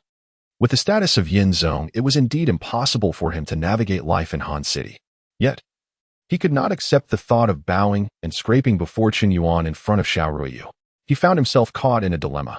Xiao Ruyu and Li Yuntao were within 5 steps of each other. Thus, she overheard their conversation. Yin Zong? Chen Yuan was the lavish magnate known for spending over 2 billion on various online streaming platforms. No wonder so many wealthy heirs revered him. And why the streamer Xiaomi looked at Chen Yuan as if he were a deity. It turned out this fellow had concealed his true self so deeply. Consequently, Liao Jia's previous slander against Chen Yuan was utterly baseless. With this newfound understanding, Xiao Ruiyu's impression of Chen Yuan underwent a significant transformation. The way Chen Yuan was currently surrounded by admiration and radiance appeared undeniably charming. Unlike Li Yuntao, Chen Yuan was composed and mature, boasting impressive capabilities without boasting. He let his actions speak for themselves. This embodied the true essence of a formidable figure. How could one of her former classmates be so exceptional? Yet she had little recollection of him. As Xiao Ruyu painstakingly recalled her high school memories, she realized she truly could not remember. Chen Yuan, oblivious to Xiao Ruiyu's thoughts, was only aware that her fondness for him was steadily increasing. Xiao Ruiyu, affection level 20. Xiao Ruiyu, affection level 20. Xiao Ruiyu, affection level 20. Current affection level, 40 points. This unexpected turnaround saw Xiao Ruyu's affection soar from 20 to 40 points. Chen Yuan felt that today's developments were indeed worthwhile. His gaze wandered toward Xiao Ruyu, and as luck would have it, she glanced back at him. Their eyes locked for a full 3 seconds. Xiao Ruyu blinked her large eyes, unflinchingly maintaining eye contact. Could there be a spark here? For the first time, the goddess he admired in high school was scrutinizing him with such significance, stirring a flutter of excitement within Chen Yuan. However, he quickly composed himself. He was no longer a novice, capable of rationally viewing situations without succumbing to impulsive emotions, even though Xiao Ruiyu was his former crush. Her actions today still left Chen Yuan feeling somewhat disappointed. Previously, Xiao Ruiyu's affection for him stood at 20 points, but due to this reversal of fortune, it rose to a solid 40 points. Throughout this process, Chen Yuan had never exchanged a word with Xiao Ruiyu. Yet, reality dictated that external influences could sway even the most beautiful goddess, rated at a stunning 9. 2. Into the realm, perhaps human nature was simply this way. Her beauty did not render her exceptional, just another mundane individual. Where are all the ethereal beings untouched by the world? Nevertheless, one must still put on a brave face. Chen Yuan adjusted his mindset. At this moment, he began to comprehend that there are no true goddesses in the world, just regular people. It is only because one elevates them so high that they seem unattainable. If viewed with a calm heart, they are merely ordinary individuals. While Chen Yuan reflected deeply, 2 staff members responsible for delivering the car had already unloaded the Ferrari LaFerrari from the tow truck. The earlier spectacle had left them momentarily dazed. 10 minutes later, they finally regained their composure. Boss, the car has been delivered. For payment, please contact our superior directly. Here are your car keys. The staff respectfully handed the keys to Chen Yuan. At last, they witnessed what it truly meant to make a grand end. No wonder someone capable of affording a supercar worth over 20 million would command such presence. Chen Yuan accepted the keys, and at that moment, the once indecisive Li Yuntao resolved to lower his pride. With arduous steps, he approached Chen Yuan, took a deep breath, bent at the waist, and bowed at a 90-degree angle. Qin Yuan, I. Li Yuntao struggled to articulate flattering words, but they lodged in his throat, rendering him speechless. Li Yuntao, what are you doing? We are old classmates, no need for such formalities. Qin Yuan patted his shoulder, clearly unconcerned about the pretentious display he had just witnessed. The earlier mockery had not left a mark on him. Perhaps he had grown immune to ridicule over time. There was no reason to harbor resentment towards Li Yuntao. How could the defiant Li Yuntao bow to Qin Yuan? Is Qin Yuan truly that impressive? Li Wei exclaimed in astonishment. Can't you see for yourself? This spectacle speaks volumes beyond mere words. Their former classmate had been exceedingly low-key over the past 5 to 6 years, and no one had discerned his true identity. A wave of shock coursed through the classmates, and they found Li Yuntao's predicament somewhat amusing. They had initially believed him to be a braggart, only to discover he was merely a junior. Moments ago, he had been barking orders at Qin Yuan as if he were a subordinate, and now he was bowing in deference. However, this fellow knew how to discern the moment, adeptly adapting his demeanor. Lao Lu, let us get in the car. Everyone, the gathering will conclude here for now. I have matters to attend to, so enjoy yourselves. Qin Yuan waved at Lu Wenxia, inviting him to take the passenger seat in the LaFerrari. Subsequently, he took the driver's seat. Truth be told, it was his first time driving such a supercar, and he felt a twinge of nervousness. Moreover, he had just recently obtained his driver's license and was still somewhat unaccustomed to driving. However, with his mental acuity bolstered to 15 points, his ability to learn had become remarkably sharp. After just a couple of tries, he felt at ease behind the wheel. The entire process took less than 5 minutes. In truth, driving a supercar was not vastly different from operating a regular training vehicle. Except the one he was piloting could purchase 200 training cars. Class monitor, are we still going to karaoke tonight? Gu Cece asked Jean Minjing with a hint of disinterest. Why don't you ask everyone for their opinions? I, too, find it somewhat lackluster. Jean Minjing shook her head. After witnessing such a grand display, who could still muster the enthusiasm to sing? Moreover, with Qin Yuan absent, their desire to attend had waned significantly. At that moment, Li Yuntao stepped back. Ruoyu, let us get in the car. Sorry, Yuntao, I'm feeling a bit unwell today and won't be joining for karaoke. It seems everyone lacks enthusiasm. Let us call it a day. Xiao Ruyu shook her head, seemingly unwilling to ride with Li Yun. Even if Qin Yuan had not invited her into his car, she did not wish to create unnecessary misunderstandings. Then where are you headed, Ruoyu? Allow me to take you home. Li Yuntao pressed on, seemingly unwilling to relent. Really, there's no need. My family's chauffeur is here to pick me up. As soon as Xiao Ruyu finished speaking, a luxurious Bentley rolled up, with a female driver behind the wheel. Miss, please get in. All right, Mei Jie, classmates. Let's gather again sometime. Xiao Ruoyu waved her farewells and entered the Bentley, which Mei Jie promptly drove away. The group of classmates exchanged glances, momentarily stunned. What? Xiao Ruoyu's family drives a Bentley? Wow, I always thought her family was quite well off, but I didn't realize they were this wealthy, driving a Bentley. So, Xiao Ruoyu is a true heiress. Perhaps her family is even wealthier than Li Yuntao's. Li Wei, Gu Cece, Liao Jia, Zhang Chao, and Jean Minjing were left utterly speechless. What on earth was happening today? Why had so many wealthy heirs suddenly emerged among their classmates, each more impressive than the last? After Xiao Ruoyu departed, they were left in bewilderment. This group of wealthy second-generation elites finally took notice of the stunningly beautiful girl. They glanced at the smoke emanating from the LaFerrari, and it seemed as if a realization dawned upon them. Today, the enigmatic figure, known as Smoke General, was clearly putting on a show, not merely to overshadow Li Yuntao, but perhaps to impress this extraordinarily attractive young lady. Zhang Haotian, while watching Xiao Ruoyu get into the car, stole several glances at her. This girl seemed somewhat familiar. She appeared to be the daughter of the Xiao family. He recalled having encountered her once at a gala. Indeed, she was strikingly beautiful and exuded an air of sophistication that left a lasting impression. However, it seemed the Xiao family had recently fallen on hard times. Zhang Haotian shook his head in a mix of disbelief and pity, commenting that his sorrow stemmed not from the Xiao family's predicament, but from the fact that such a beautiful girl was beyond his reach. Being a wealthy heir was proving to be quite frustrating for him. After all, the heiress of the Tomato Group was far too formidable for him to dare to flirt with anyone else.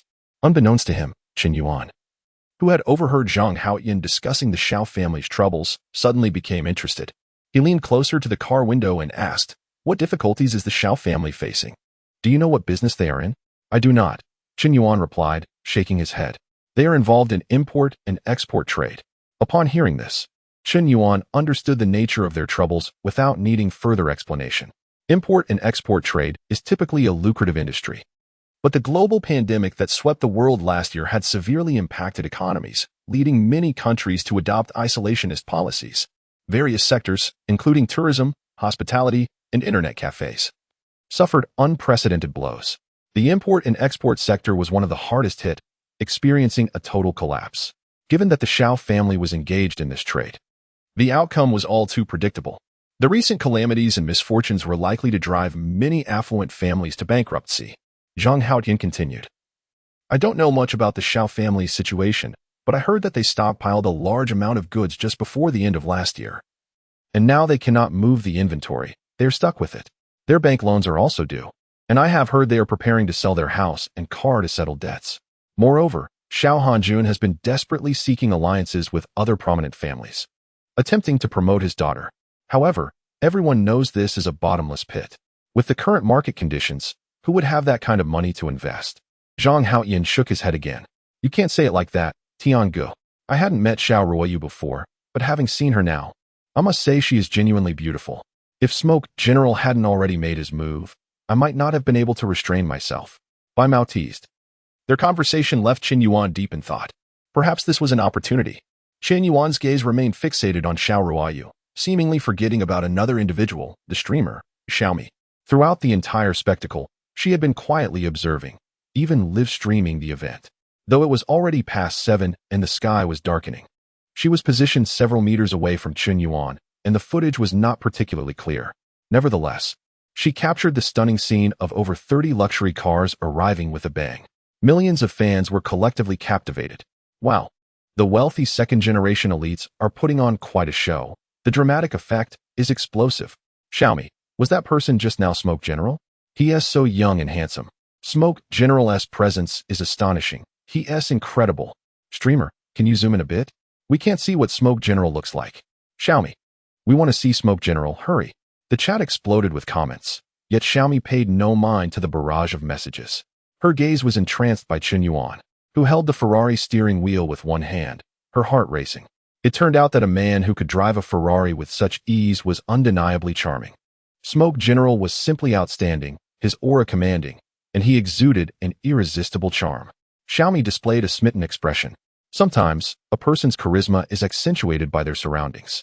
When viewed alone, they might seem merely attractive but not breathtakingly so. However, against the backdrop of 30 affluent heirs arriving in luxury cars, Smoke General's commanding presence was magnified, making him undeniably captivating. Xiaomi was instantly smitten. Her affinity for Chen Yuan had already been high, and now it surged uncontrollably. Current affinity level with target, 95 points. Ding. The system detected that Xiaomi, the fifth target, had successfully surpassed 95 points in affinity towards the host. Congratulations to the host for achieving a reversal. Ding. The fifth target has spent a total of 31,200,000 on gifts, rewarding the host with 3,120,000. Ding. Xiaomi has officially converted into the host's loyal admirer, granting an additional 25 enhancement points. Ding. Reward skill, mastery of dance. Name, Chen Yuan. Age, 21. Height, 180 centimeters. Weight, 67 kilograms. Strength, 19. Constitution, 19. Spirit, 15. Agility, 14. Adult peak level is 10. Status, very healthy. Enhancement points, 25. Please choose the direction of enhancement. As Chen Yuan discussed the Xiao family with Zhang Haotian, a series of system notifications suddenly echoed in his mind, leaving him bewildered. He turned to glance back and noticed a female streamer gazing at him with an infatuated expression. He had never anticipated such an unexpected delight. Was this perhaps the result of trying to cultivate a flower that fails to bloom, while inadvertently nurturing a willow that flourishes? All of Chen Yuan's efforts today were aimed at garnering Xiao Ruoyu's admiration. It was not solely about increasing his affinity, but also about rectifying the regrets of his high school years. He was determined not to remain a humble admirer, nor to secretly harbor feelings for someone. He aspired to be the most dashing figure on the street. Yet, unexpectedly, His actions did not win over Xiao Ruoyu to the extent he hoped, but instead led to a successful turnaround with Xiaomi. The rewards for winning over Xiaomi were substantial, over 3 million in rebates alone, along with 25 enhancement points. Ding! Construction Bank reminds you that your account ending in 7687 has received a deposit of 3,120,000. Current balance, 3,621, 410. Seeing the bank deposit of over 3 million, Chen Yuan was overjoyed. Finally, he had some money. The feeling of receiving over 3 million was even more exhilarating than when he spent 200 million. Gifting to the female streamer had initially excited him, but after that, it felt rather mundane. Spending 200 million felt similar to giving away free glow sticks. However, this 3 million was different. It was in his private account. His own money, allowing him to purchase anything he desired. Perhaps he could buy a new computer, the top configuration, or maybe a house near the school for convenience when bringing girls over. He should definitely consider getting a new car as well. Chen Yuan had modest aspirations. He didn't require a luxury vehicle. A $30,000 SUV would suffice. Around 8 o'clock in the evening, over 30 luxury cars gradually departed from the Jiuzhou Grand Hotel. A few who hadn't dined opted to grab a meal there. Chen Yuan drove, preparing to take Lu Wenjie back to Wuhan University. Along the way, Lu Wenjie was bursting with curiosity, his mind filled with questions. Xiaochen, did you ever consider me a brother? After all these years, I only now learn about your impressive identity? Don't say you didn't know. I was just as oblivious. Chen Yuan replied with a helpless sigh. What do you mean? To be completely honest with you, one day I unexpectedly acquired a system that grants me limitless wealth. Now, Xiaochen, I am not jesting. After all these years of brotherhood, could you refrain from being dismissive? For over a decade, I have shared my innermost thoughts with you, yet you cannot even divulge your true family circumstances? This behavior is genuinely hurtful. Lu Wenjie's expression turned somber, seemingly genuinely upset. Consider this from another perspective. You confide in a brother, treating him as your closest friend, revealing everything, even your moments of betrayal. Yet, he has consistently concealed the truth from you for over a decade. Can you fathom the pain? Does it not sting? Such actions are indeed disheartening. Chen Yuan was rendered speechless. Am I to fabricate tales simply because you refuse to believe my honesty? Very well. The truth is, I was unaware of my status as a wealthy heir until recently when my father unexpectedly revealed our affluence and bestowed upon me a bank card worth billions, permitting me to spend at will. Chen Yuan spoke this absurdity, finding even himself skeptical of such a flimsy excuse. To his surprise, Lu Wenjie seemed to buy into it. So that is how it is. I heard that Principal Wang, while studying abroad, was oblivious to his family's wealth. It was only upon returning home that he discovered his father was a tycoon, after which he began mingling with internet celebrities. It appears your situation aligns closely. Lu Wenjie nodded in understanding. If Chen Yuan were indeed in such a predicament, he could not be blamed for his ignorance of his family's circumstances. It was not a deliberate concealment. Chen Yuan rolled his eyes. You do not believe my honesty, yet you accept my fabricated story? With your intellect, how did you gain admission to Wuhan University? Ding dong. Just as Chen Yuan's thoughts spiraled into sarcastic musings, a message popped up on his WeChat. Lao Lu, I'm driving. Could you respond to a message for me? Lu Wenjie took the phone, glancing at the WeChat message, and was instantly bewildered. Xiao Ruoyu has initiated a conversation with you. What did she say? Hello, Chen Yuan. Just 6 simple characters. Lu Wenjie earnestly articulated. This message was rather ordinary, brief, and commonplace, devoid of any deeper meaning, merely a polite greeting. Yet, Chen Yuan felt a wave of inexplicable excitement. Clearly, the content of the message was second. The fact that it was initiated by Xiao Ruoyu lent it a unique significance. Please reply on my behalf, Chen Yuan declared, his gaze fixed ahead while internally exhilarated, maintaining an air of calm composure. After all, he bore the title of Master Yan. It was crucial not to appear too pedestrian. How could he uphold his dignity and charisma otherwise? I'm not particularly adept at conversing with females, Lu Wenjie confessed. Liao Jia previously remarked that I possess low emotional intelligence and am a straightforward man, often leading conversations to a standstill. Fear not, just engage in casual chat. If it flops, I won't hold you accountable, Chen Yuan suggested as he, too, was uncertain about how to converse with Xiao Ruoyu. It felt as though 1,000 words were bottled up inside him, yet he could articulate none. Is casual chat acceptable? Perhaps I could say something like Ruoyu. You look splendid today. Suit yourself. Upon receiving Chen Yuan's consent, Lu Wenjie swiftly typed a response to Xiao Ruoyu.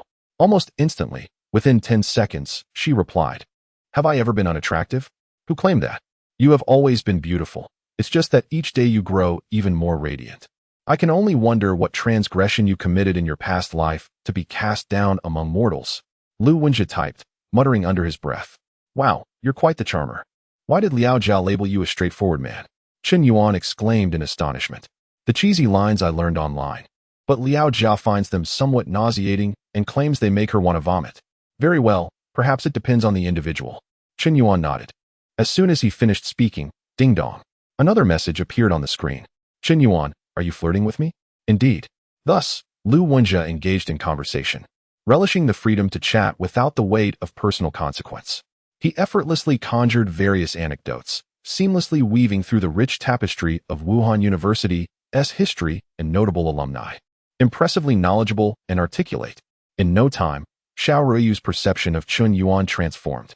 She realized this young man was not merely talented and handsome, but also possessed a wealth of knowledge, even regarding a school that was not his own.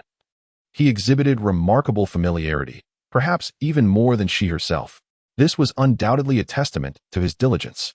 Momentarily, Xiao Ruiyu's admiration for Xiao Ruiyu, favorability 5 Xiao Ruiyu, favorability 5 Xiao Ruiyu, favorability 5 current favorability, 55 points. Wow, Lao Lu, you truly possess a talent for conversation. Who claimed you were a straightforward man? Your flirting skills surpass mine by leaps and bounds. Is that truly the case? I merely engaged in casual conversation. I never anticipated Xiao Ruiyu would be so approachable. She actually has quite a bit to say. Many men assume that the more beautiful a woman is, the more aloof and difficult she is to pursue. However, this is often a misconception.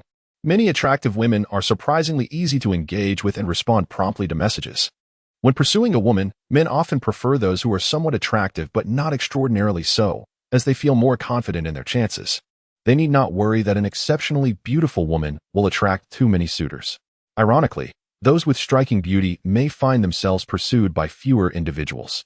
This creates a peculiar social dynamic where women of average attractiveness often exhibit inflated egos, while stunning women tend to be more accessible. Of course, nothing is absolute.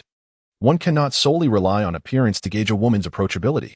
Lu Wenjia, buoyed by Chen Yuan's approval, began to embrace his newfound confidence. "Xiao Chen, it seems you have quite a multitude of unread messages. Goodness.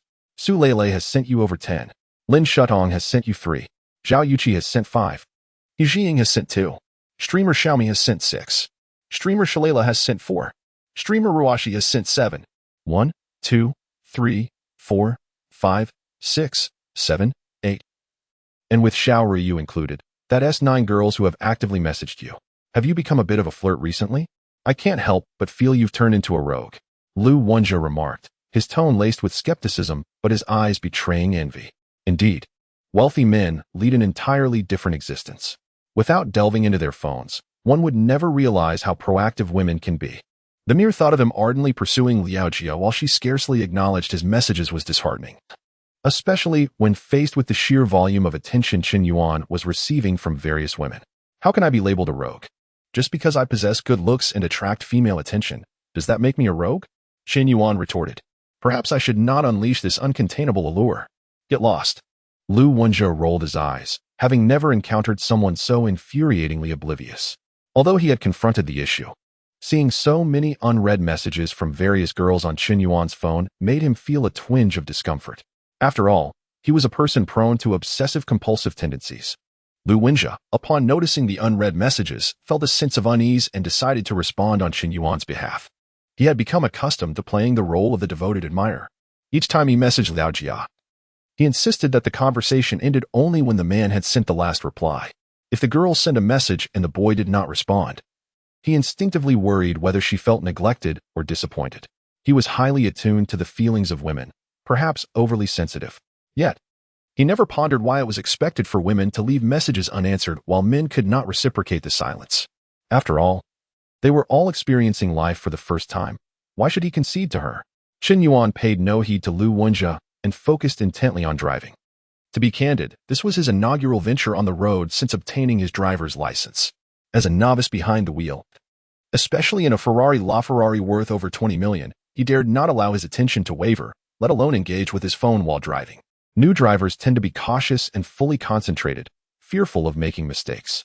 Half an hour later, he dropped Lu Wenjia off at Wuhan University and then drove back to his own school. During this time, Chen Yuan's WeChat notifications buzzed incessantly, yet he remained indifferent. Approximately 40 minutes later, he returned to Hunan University, parked his sports car in a nearby underground garage, and walked back to his dormitory. It was already 9:30 in the evening. The west back gate of Hunan University was a bustling hub where students frequented for meals, late-night snacks, fruit, and shopping. Chen Yuan often traversed this route. As he passed through the back gate, an unexpected turn of events unfolded. A group of young men, brandishing steel pipes and wooden sticks, their mouths curled around cigarettes, approached him menacingly. Among them were students from the physical education department and local delinquents, numbering over 20. Chen Yuan's expression darkened as he recognized a familiar face within the crowd, Li Yang. He never anticipated the situation would escalate to this extent. Li Yang harbored resentment towards Chen Yuan due to the incident involving He Jiying. Feeling publicly humiliated and repeatedly insulted, he could not swallow his anger. Young men often act impulsively, especially those filled with youthful vigor. He had no desire to contemplate the consequences. If he did not confront Chen Yuan, he would feel like a coward for life. Having waited for Chen Yuan for 3 long hours, he finally saw him. Chen Yuan, you dog. You've finally shown up. Aren't you quite the fighter? Aren't you impressive? Today, I've gathered my brothers. Do you dare take on 20 of us? Li Yang bellowed, brandishing his steel pipe at Chen Yuan, who was now surrounded by the group. In truth, given Chen Yuan's current physical condition, he could handle 5 or 6 opponents without much trouble. 10 would be pushing it, and facing 20 was a lost cause. Moreover, these individuals were armed, leaving Chen Yuan with little choice but to face a brutal beating alone. Had this been a few days prior, he might have panicked. However, today he felt oddly amused. Just moments ago, he had gained 25 enhancement points, and now they had come knocking on his door? You may not understand what true despair is, Chen Yuan mused, a faint smile playing on his lips. He mentally commanded the system, enhance my physical attributes by 10 points, my strength by 10 points, and my agility by 5 points. With a notification chime, the system initiated the enhancement process. In an instant, a familiar warmth surged through his body, awakening explosive strength within him. His muscles became even more formidable, radiating power from within. Name: Chen Yuan. Age: 21. Height: 181 centimeters. Weight: 68 kilograms. Strength: 29. Constitution: 29. Spirit: 15. Agility: 19. Status: extremely robust. Enhancement points: 0. What's wrong? Cat got your tongue? Have you lost your bravado? Li Yang mocked, his confidence swelling. The group surrounding Chen Yuan mirrored his disdain, each one exuding an air of arrogance, steel pipes in hand, clearly intending to strike. They needed but a signal from Li Yang to commence their assault. Faced with Li Yang's threats and fury, Chen Yuan exhibited no signs of fear. Instead, he sighed deeply, tossing aside the fried rice he had just purchased, and gazed up at the sky, as if the shimmering stars were his true aspiration. Li Yang, it's not too late to reconsider, he stated evenly, yet his words dripped with a disdain that suggested he considered the 20 of them inconsequential. You're courting death, Li Yang shouted, his temper flaring. At that moment, He Jiying rushed in from the crowd. Having just received a call from her roommate about Li Yang's intentions to ambush Chen Yuan, she hurried over. Upon witnessing the tense standoff, she was taken aback. Li Yang, upon seeing her, felt his anger ignite further. Get out of the way. This is a man's affair. Li Yang, do you understand the consequences of gathering for a brawl? You could be expelled from school. He Jiying admonished loudly. Don't threaten me. Even now, you still defend that dog, you fickle woman. Today, I will make him pay right in front of you.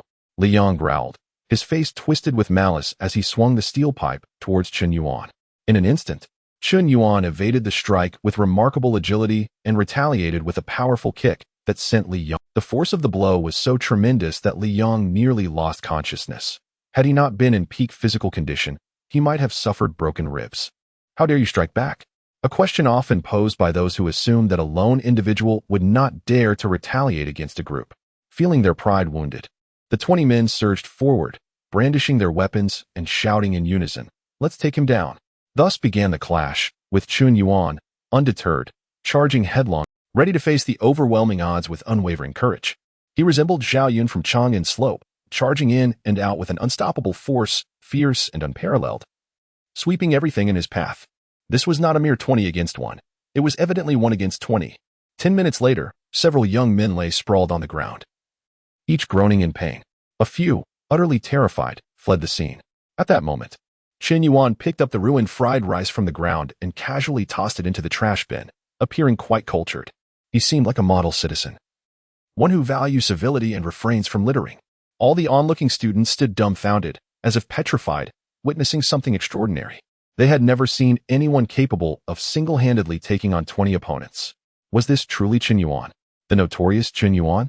Suddenly, it dawned on them why Zhao Yuqi admired him so much. From this day forth, Chen Yuan would become my idol. One girl gushed, covering her face in awe. Why? Oh, why did it turn out this way? Li Yong clutched his stomach in agony, unable to fathom the reality before him. 3 years ago, Chen Yuan was a mere nobody, someone he could easily humiliate. Now, 3 years later, Chen Yuan had triumphed in a sprinting competition against him, embarrassed him in front of others, and even bested him in a duel. Today, he had assembled 20 brothers for revenge. Who could have imagined that not one of them could defeat Chen Yuan? What sorcery was this? How could one person be so formidable? How did he transform from a mere underdog to an extraordinary man in such a short span? He simply could not believe it. It defied logic. At that moment, Chen Yuan approached Li Yong with a cold demeanor, crouched down, and patted his shoulder. Don't trouble me again. We're classmates. There is no need to escalate matters. You might not realize that when I kicked you just now, I held back a bit. Otherwise, you would be heading to the hospital. Chen Yuan spoke with sincerity. He truly had not exerted his full strength, fearing the consequences of causing serious injury. You. Li Yong's face turned ashen, trembling in disbelief. He could not accept that Chen Yuan had grown so immensely powerful, and had even shown restraint. Chen Yuan departed quietly, having come and gone without a trace. He waved his sleeve, leaving no cloud behind. Throughout, he had not uttered a single boastful or arrogant remark, nor had he mocked Li Yong as a victor. There was simply no need. His prowess was ingrained in his very being, and his aura of superiority had already intimidated the entire crowd. Excessive words would only tarnish his cool and composed image. From this day forth, perhaps the seemingly ordinary name of Chen Yuan would become a legend at Lake University.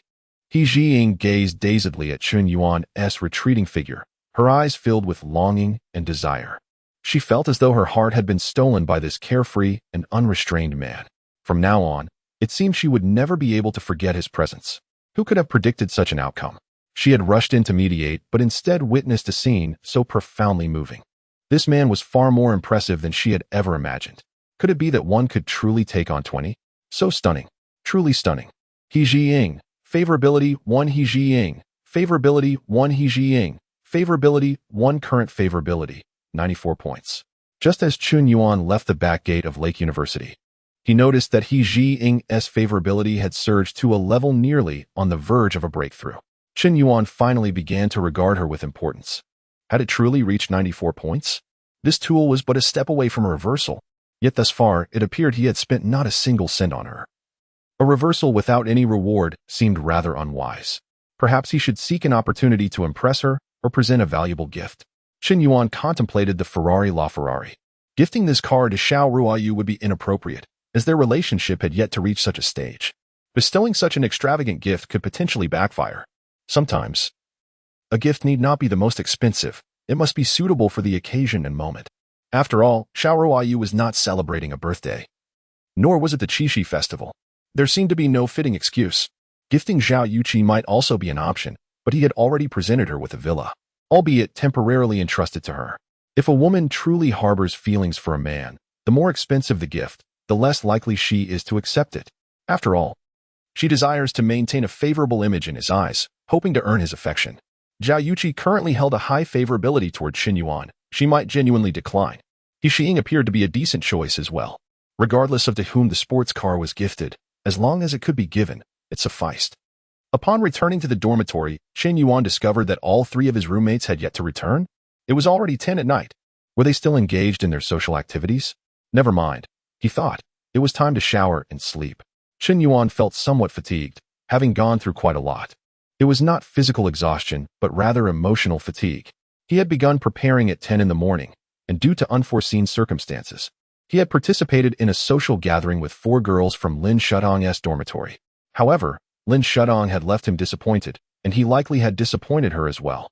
At 4 in the afternoon, he had moved on to a reunion with high school classmates, where he had managed to make an impression on Xiao Ruoyu. Little did he expect to unexpectedly reverse the situation with Xiao Mier. Just when he thought things had settled down, he was confronted once more upon returning to campus. He merely wished to live a low-key life at school, playing the role of a sycophant while seeking potential targets. Yet a series of events had thwarted his efforts to remain inconspicuous. After all, his prowess did not permit it. Chapter 093. A conversation with Xiao Ryu's mother. At 11:30, roommates Lao Chao and Lao Zhou stumbled back to the dormitory, supporting each other. Both inebriated and discussing girls, yet there was no sign of Xiong Tao. This fellow had previously been known for his late nights. But after a tumultuous experience a year ago, he had seemed to have mended his ways. Perhaps he was now deterred by Chen Yuan's strength. Chen Yuan paid little mind, as he was already exhausted and lacked the energy to concern himself with others' matters. His phone still had numerous unread WeChat messages. Chen Yuan opened WeChat and sent a unified goodnight message to all the girls. This included Xiao Ruoyu, as it was merely a collective message and didn't cost him anything. In the past, he would have agonized over sending a simple goodnight to his crush. But now it felt casual. After all, he had numerous beautiful friends on WeChat, instilling him with confidence. Indeed, when a man's acquaintances include high-quality women, his confidence seems to flourish. Women possess a mysterious ability to bestow confidence upon men.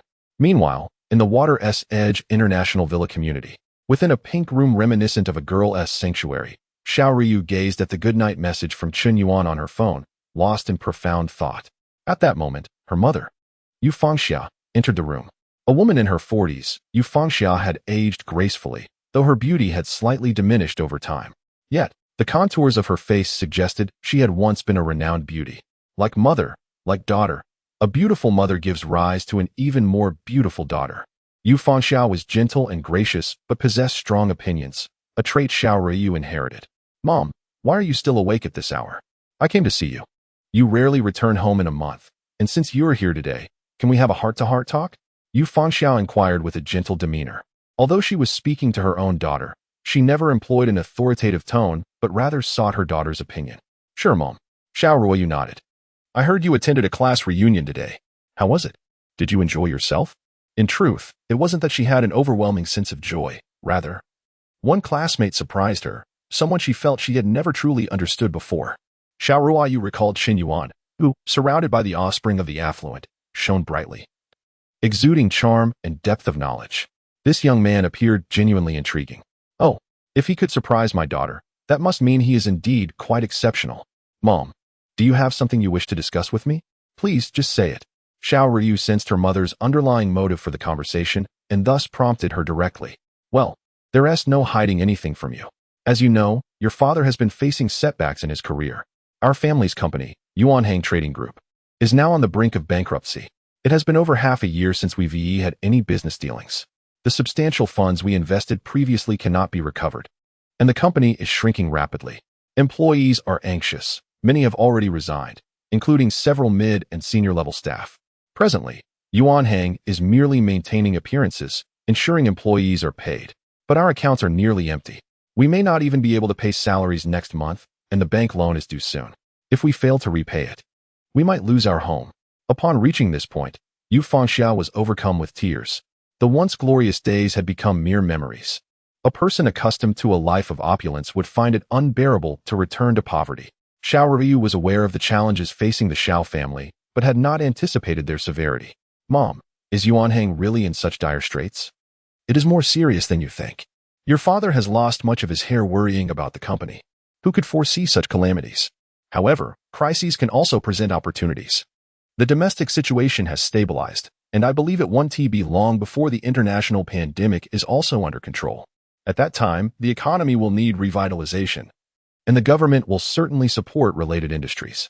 If we can hold on, the Xiao family may not only avert bankruptcy, but possibly even achieve greater glory than before. Having conveyed so much, Yu Fangxia seemed to have imparted a message that Xiao Ryu partially grasped.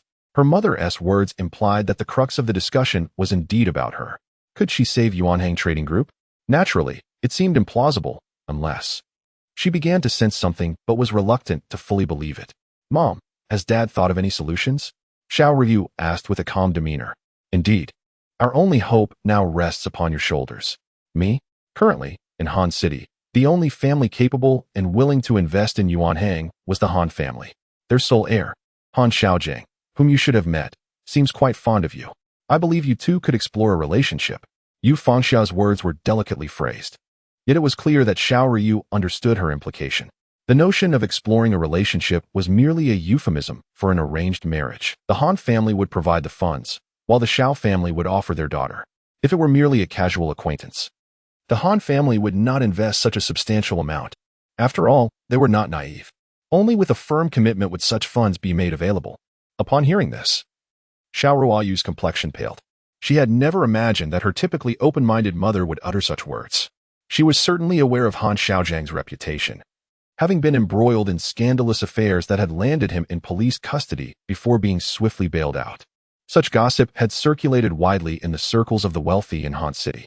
Among the affluent young men, many indulged in frivolous pursuits. But to be caught in such a manner was undeniably disgraceful. Xiao Ryu found it utterly unacceptable. Mom, do you truly know what kind of person Han Xiaojing is? She asked incredulously. Xiao Ruoyu, some rumors should not be taken at face value. Yu Haven T interacted with him closely. So how can you be certain he is as they say? Your father has already arranged for you to meet with the Han family heir tomorrow. I do not wish to pressure you, but please do not outright refuse without having met him. You know how many people your father has had to plead with for this opportunity. Yu Fangxiao's tone was gentle, laced with a hint of desperation. Xiao Ruoyu was at a loss for how to decline. She was, after all, speaking with her mother. Often, one can refuse a direct order with ease. But it is far more challenging to reject a subtle plea. The more amiable the request, the harder it becomes to deny. Though reluctant, the words she wished to say could not find their way to her lips. Mom, please stop. I agree to meet Han Xiaojing. I knew you would be understanding. Xiao Ruoyu, your father and I have invested so much in your upbringing. Your brother is about to enter university, and if our family goes bankrupt, he may struggle to find a partner. Yu Fangxiao sighed. Although they shared the same parents, the differences between the siblings were striking. Elder sister Xiao Ruoyu consistently ranked first in her class, requiring no concern from their parents. In stark contrast, younger brother Xiao Ruhan had been tutored by numerous teachers, yet struggled to improve academically, even associating with unsavory characters. With the college entrance examination just concluded, and the scores yet to be released, it was likely Xiao Ruhan would not even qualify for a second-tier university. In the past, the Xiao family's affluence could have allowed them to send him abroad, where he might have attended some obscure university and returned as an overseas graduate. But given the current situation, such plans were now fraught with peril. The world was chaotic, and sending him abroad could jeopardize his very life. If Xiao Ruhan failed to improve, then the Xiao family could not afford to falter. They must leave him a legacy. Xiao Ryu remained silent, pondering her younger brother, whom she wished to avoid discussing. In a bid to help him with his studies, she had even enlisted a college friend as a tutor, only for him to misbehave with her friend, resulting in a fallout between them. Consequently, she had to move out of their dormitory to rent a place of her own. Every family has its struggles. To outsiders, the Xiao family might appear prosperous, but who could fathom the underlying hardships? Life is rarely fair, yet it is equally impartial. Whether rich or poor, virtuous or wicked, everyone bears their burdens. Mom, I'm going to bed now. You should also rest early. All right, I want to keep you. I'll go check on Xiao Wan. After her mother departed, Xiao Ryu retrieved her phone and opened Chen Yuan's chat window. She contemplated what to say, but hesitated. Ultimately, she sent him a simple message. Good night. She wondered if Chen Yuan would respond, but after waiting for 10 minutes without a reply, she put her phone down, turned off the light, and closed her eyes, uncertain if she would find sleep that night. This night, the moon hung bright amidst the sparse stars. July was approaching, bringing with it the heat of summer. It wouldn't be long before summer vacation began. Zhao Yuqi's birthday was on June 25th, and today was the 23rd. When Chen Yuan awoke that morning, he was drenched in sweat, his face greasy. He wondered which of his roommates had turned off the air conditioning while they slept. Was this a plot to suffocate him? Such occurrences were not uncommon in dormitory life. While it was often enjoyable to spend time together, trivial disputes inevitably arose. Some preferred to sleep without air conditioning, fearing the cold, while others were sensitive to heat. They had quarreled multiple times over the issue of air conditioning during the night. Chen Yuan did not wish to dwell on such matters, choosing instead to seize the opportunity to find a residence. Naturally, one might inquire, does Chen Yuan not already possess a villa? Although it is registered under Zhao Yuqi's name, he could still reside there. Indeed, the villa was purchased by him, and he could inhabit it. However, the Jiangjing Villa community is somewhat distanced from Huda University, requiring at least a 40-minute drive. Utilizing public transport, including transfers, could extend the journey to over an hour. The 2-hour round trip proved rather inconvenient. Adjacent to Huda, there exists a newly developed community called Qinyuan, with entirely new residences. It is mere minutes away from the university, allowing for a short walk of no more than 10 minutes to reach the campus. The proximity to public transport is also a significant advantage, making it exceptionally convenient. This qualifies as a quintessential school district property, indeed the most central one.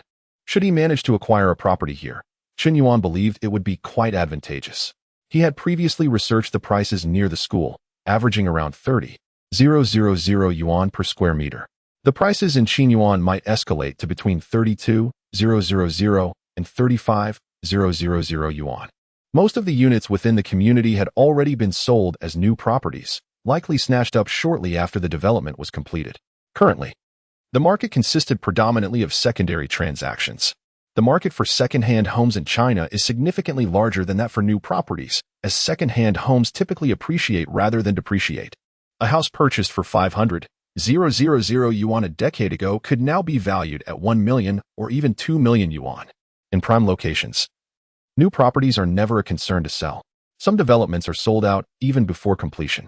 Qinyuan possessed over 3 million yuan, just enough to purchase a unit of approximately 100 square meters. However, he remained indecisive about whether to buy or rent. With his phone in hand, he perused listings in the real estate market. At that moment, Xiong Tao, dragging his weary frame, finally returned to the dormitory. His eyes bore the marks of fatigue, revealing his exhaustion. "What happened to you, Lao Xiong?" Qinyuan exclaimed. "Don't even mention it." Li Shaoling's desires were overwhelming. "I couldn't resist. Lao Zhou, I lost the bet, and now I owe a month's worth of breakfasts." Upon hearing this, Qinyuan was nearly astounded. In just one day, this fellow had managed to win over Li Shaoling? Incredible. Are today's women so open, or am I simply too conservative? I've flirted with so many girls, yet we remain in ambiguous territories. How could you establish a substantial relationship in just a day? Xiong Tao's return to the dating scene was indeed formidable. Zhou Haichuan's expression reflected his dismay, nearly leading to an explosion of frustration. He had presumed Xiong Tao's wager was out of camaraderie, an attempt to uplift his spirits after realizing Sun Rui viewed him merely as a backup. To his surprise, that was not the case. Yesterday, he had watched helplessly as Xiong Tao and Li Shaoling entered a city hotel, while he himself was chastised by Sun Rui for making a similar request. In the end, he had to play the role of the devoted admirer, escorting her back to the female dormitory. With his heart bruised, how could Xiong Tao still bring up the wager? Could he not show a shred of sympathy? Was it necessary to kick someone when they were down? It was infuriating. Lao Xiong, Li Shaoling is not a docile woman. She has a boyfriend. Don't you mind? Chao Jinyan interjected. What is there to mind? I never considered her my girlfriend.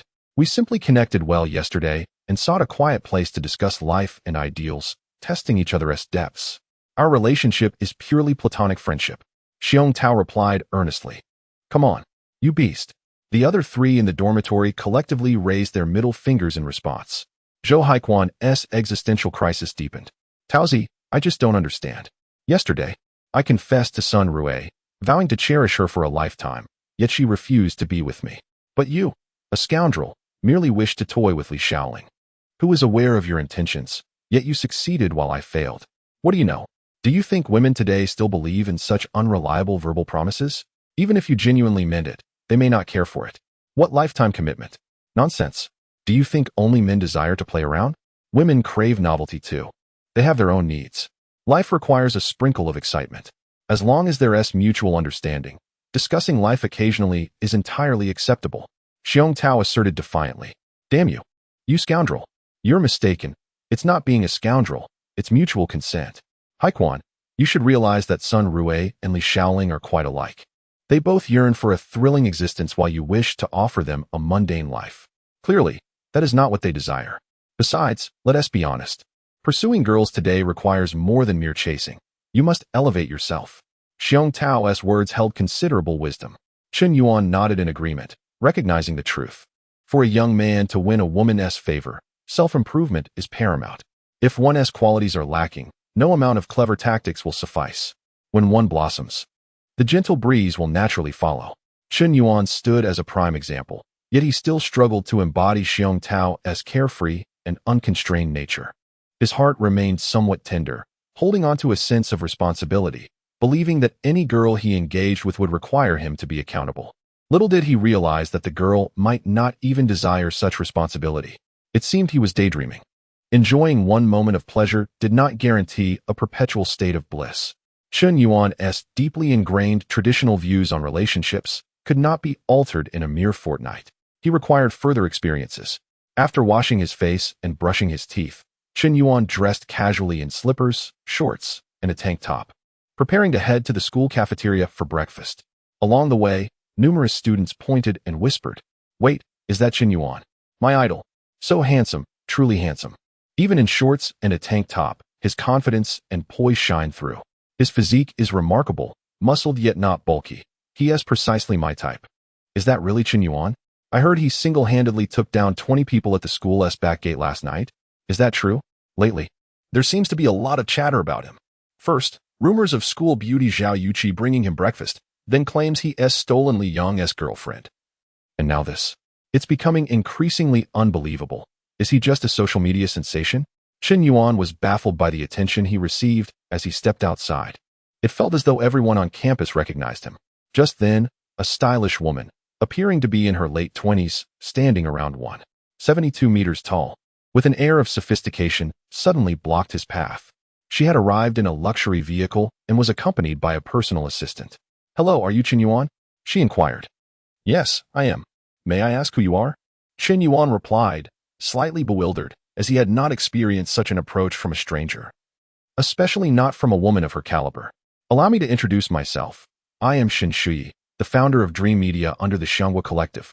I see great potential in you as a social media influencer and would like to offer you a contract with my company with an annual salary of 3 million yuan. Would you be interested in considering this opportunity?" What? Chen Yuan was once again taken aback. He had never anticipated that a talent agency would seek him out specifically to sign him as a social media influencer, let alone with an annual salary of 3 million yuan. This situation seemed both unexpected and yet somehow plausible. During this period, the videos of the running man have continued to thrive on the Douyin platform, establishing him as an undeniable internet sensation, albeit one whose face remains obscured. Given his popularity, it was only a matter of time before someone would uncover his true identity. After a considerable amount of investigation and revelations from the original video creator, an entertainment agency finally set its sights on Chen Yuan. Thanks to the original creator's disclosures, the public learned that the running man was, in fact, a student at Hunan University, and with this information, pinpointing Chen Yuan became a trivial task. Eventually, after a period of brewing intrigue, Chen Yuan's identity was ultimately revealed. It seemed he could no longer maintain a low profile at school. Chen Yuan shook his head, stating, "I'm sorry, but I have other matters to attend to. I am not particularly interested in becoming an internet celebrity." His response left Shen Shui somewhat astonished. As an ordinary student, he had decisively turned down an annual salary of 3 million. This was utterly inconceivable. In today's world, finding a job after graduation is no easy feat. A fresh graduate earning 10,000 a month is indeed a rarity. An annual salary of 3 million translates to at least 20,000 a month. How could he possibly refuse such an offer? "Chen Yuan, I believe you should reconsider. Our company is reputable and not one of those unscrupulous agencies that deceive people. We have successfully promoted numerous internet stars, such as the recently ascendant Chi-Chi on Douyin. She garnered 1 million in gifts shortly after her debut. If you join our company, I can assure you that your achievements will rival hers." Upon hearing this, Chen Yuan fell into contemplation. "Are you referring to Zhao Yuqi, the one everyone knows? I've certainly heard of the esteemed Yin Zong. Indeed, Zhao Yuqi is the belle of your school, so it's only natural that you've heard of her. Moreover, I must inform you that our company has a formidable background and collaborates with the illustrious Yin Zong. Otherwise, he wouldn't have showered Chi-Chi with such extravagant gifts. If you join us, a brilliant future awaits you," Shen Shui asserted earnestly. Chen Yuan rolled his eyes in disbelief, thinking, "This is truly ridiculous. You think I would be easily swayed by your earnest demeanor? You could have chosen any other figure, yet you chose to invoke Yin Zong to bolster your argument. Are you attempting to amuse me? I truly do not wish to become an internet celebrity, so I suggest you seek someone else. Chen Yuan politely declined, fully aware of the dubious nature of such agencies. They often exaggerate their capabilities, luring individuals in with grand promises only to leave them disappointed. It's reminiscent of those rental agencies that showcase picturesque images online only to reveal subpar accommodations upon inquiry. One must either settle for something lesser or expend more resources for something of higher quality. It's all a fade. Shen Shui was taken aback by Chen Yuan's response. Despite reaching this critical juncture, he still refused her offer. Chen Yuan, is it the salary that discontent you, or do you have other concerns? Please feel free to voice them. If it's merely a salary issue, I can increase the signing fee to $350,000 a year. Additionally, you could consider a profit-sharing agreement, which would impose no constraints on you, allowing you to enjoy all the company benefits, including reasonable tax avoidance. Despite her attempts to entice him, Chen Yuan remained resolute. I truly have pressing matters to attend to. Let us speak another time. His impatience was palpable as he turned away. Though Shen Shui possessed an exquisite beauty and exuded the aura of a commanding CEO, her persuasive skills were not enough to win him over. Undeterred, Shen Shui continued to follow him, believing he must have something urgent to attend to. To her surprise, Chen Yuan made his way to the school cafeteria, ordering 2 servings of soup dumplings, a bowl of hot dry noodles, a bowl of black rice porridge, 2 fried dough sticks, a scallion pancake, and a bowl of rice noodles, a veritable feast for one. He leisurely began to eat, showing no sign of urgency whatsoever. Chen Yuan, were you in such a rush just to have breakfast in the cafeteria? Shen Shui asked, suppressing her irritation. Of course, people are made of iron, and meals are made of steel. One cannot skip a meal without feeling famished. Is there anything more important than eating? Chen Yuan replied nonchalantly, devouring a soup dumpling while providing a half-hearted response. Shen Shui was furious. She had never encountered a young man like him. As a successful businesswoman who had built her empire from the ground up at the tender age of 20, accumulating wealth in the tens of millions over the course of 8 years, she was accustomed to wielding her beauty and charisma to navigate the male-dominated business world effortlessly. She had encountered a myriad of individuals, successful entrepreneurs, affluent heirs, naive youngsters, and the most ordinary of students. In her understanding, a young man like Chen Yuan, who had recently gained notoriety online, should have a mindset reflective of his newfound fame. Offering a signing bonus of $3 million should have easily swayed him. Yet, the reality was far from her expectations. What infuriated her most was Chen Yuan's blatant disregard for her attractiveness. Typically, young men are enamored with captivating women like herself. A few exchanged words would often leave them blushing. Why was this one so different? Was he an unwaveringly straight man? Or perhaps suffering from a severe case of male chauvinism? Or was he simply afflicted with a condition that rendered him unable to appreciate beauty? Frustration boiled within her. Chen Yuan, however, was not afflicted with any such condition. He had simply grown weary of the numerous beautiful women he had encountered recently. In comparison, Shen Shui's beauty paled against that of Xiao Ryu and Zhao Yuqi, leaving her unimpressive in his eyes. After all, once one has gazed upon the grandeur of Mount Everest, how can one be awed by the height of K2? Chen Yuan, do you not think your behavior lacks respect? I am sincerely offering you an annual salary exceeding $3 million to join our agency. If you find this amount unsatisfactory, you are welcome to express your concerns. Why maintain such a dismissive attitude? Shen Shui questioned, her tone authoritative. Am I being dismissive? I believe I have been quite courteous. Chen Yuan chuckled. You parade around claiming affiliation with Yan Zong, attempting to deceive others? I have not exposed your ruse, granting you considerable face. Yet you persist? Do you believe that your beauty grants you immunity from criticism? Ding. The system activation alert sounded in his mind. Name, Shen Shui. Age, 28. Height, 172 centimeters. Weight, 54 kilograms. Beauty score, 8. 0. Her favorability towards the host, 60 points. Binding relationship established. Should her favorability exceed 95 points, a reversal of roles will occur, transforming her into the host's admirer. Upon successful reversal, a reward of 10 of the admirer's fund will be granted, along with 20 enhancement points, which can be used to augment the host's physical attributes, including strength, constitution, agility, and spirit. Upon hearing the system's announcement, Chen Yuan was perplexed. Is it really possible to bind an admirer like this? I never intended to pursue Shen Shui. Could it be that the binding mechanism is random? Or does it activate whenever I interact with any woman scoring above 7, 6 in beauty? If that is the case, Binding or not may not matter, as it incurs no loss. However, I do worry about the potential of binding a friend's partner inadvertently. That would be quite inappropriate. Or perhaps I should advise my friends to avoid dating exceptionally attractive women. Why am I even entertaining such peculiar thoughts? As Chen Yuan's thoughts drifted further away, Shen Shuyi's assistant could no longer contain himself. What makes you so special? Do you really consider yourself important?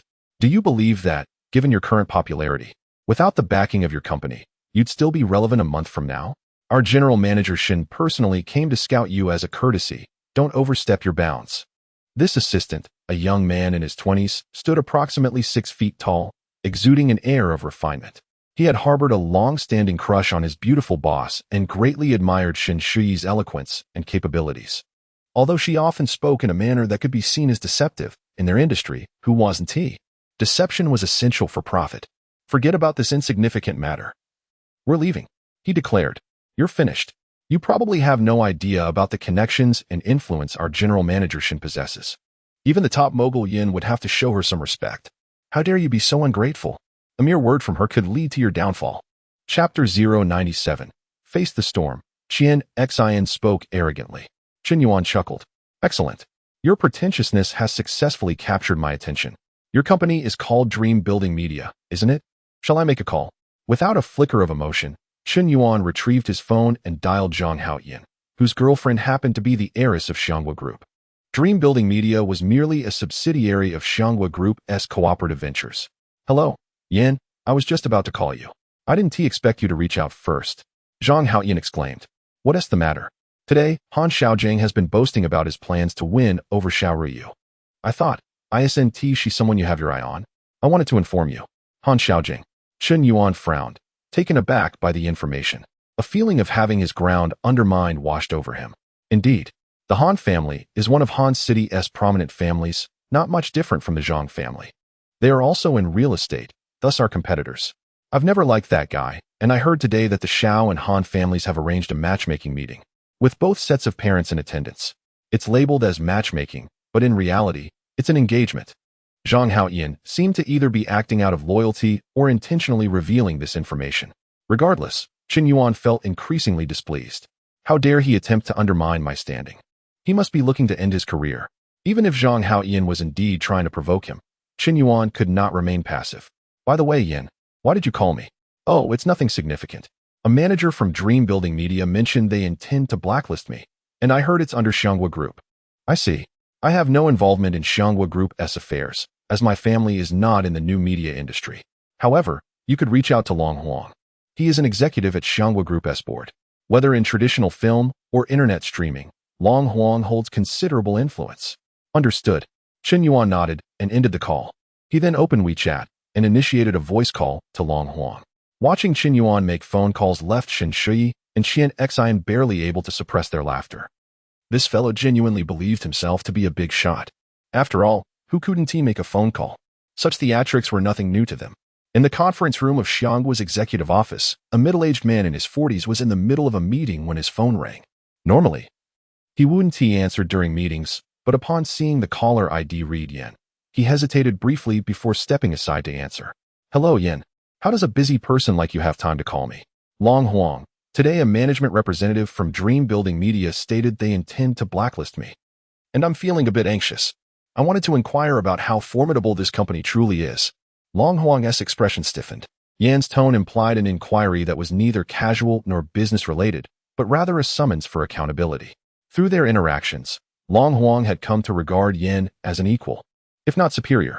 Not to mention, Yan had tipped over $2 billion in gifts to female streamers and exhibited immense generosity in real life, gifting a villa worth $60 million and recently purchasing a luxury car for over $20 million.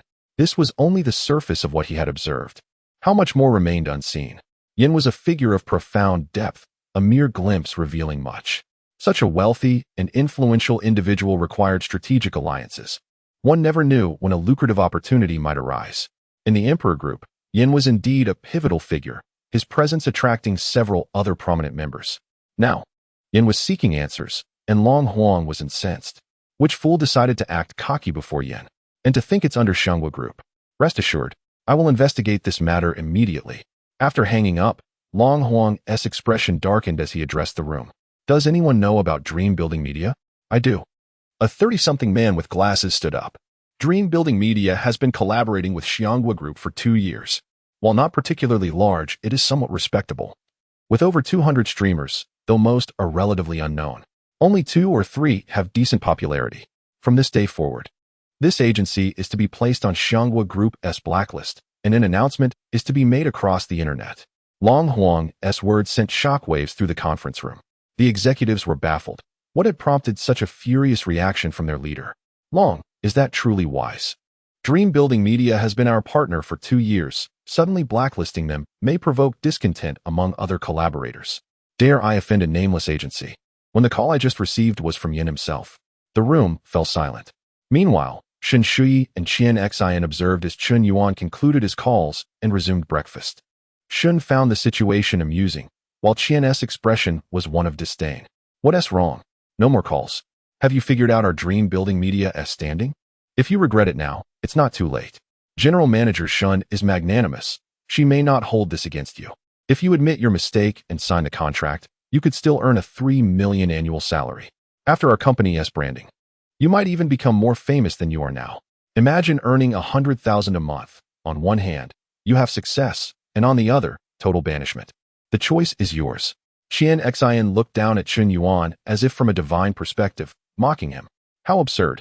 As if a mere agency could elevate you to the heavens. If you're truly that remarkable, why resort to poaching talent?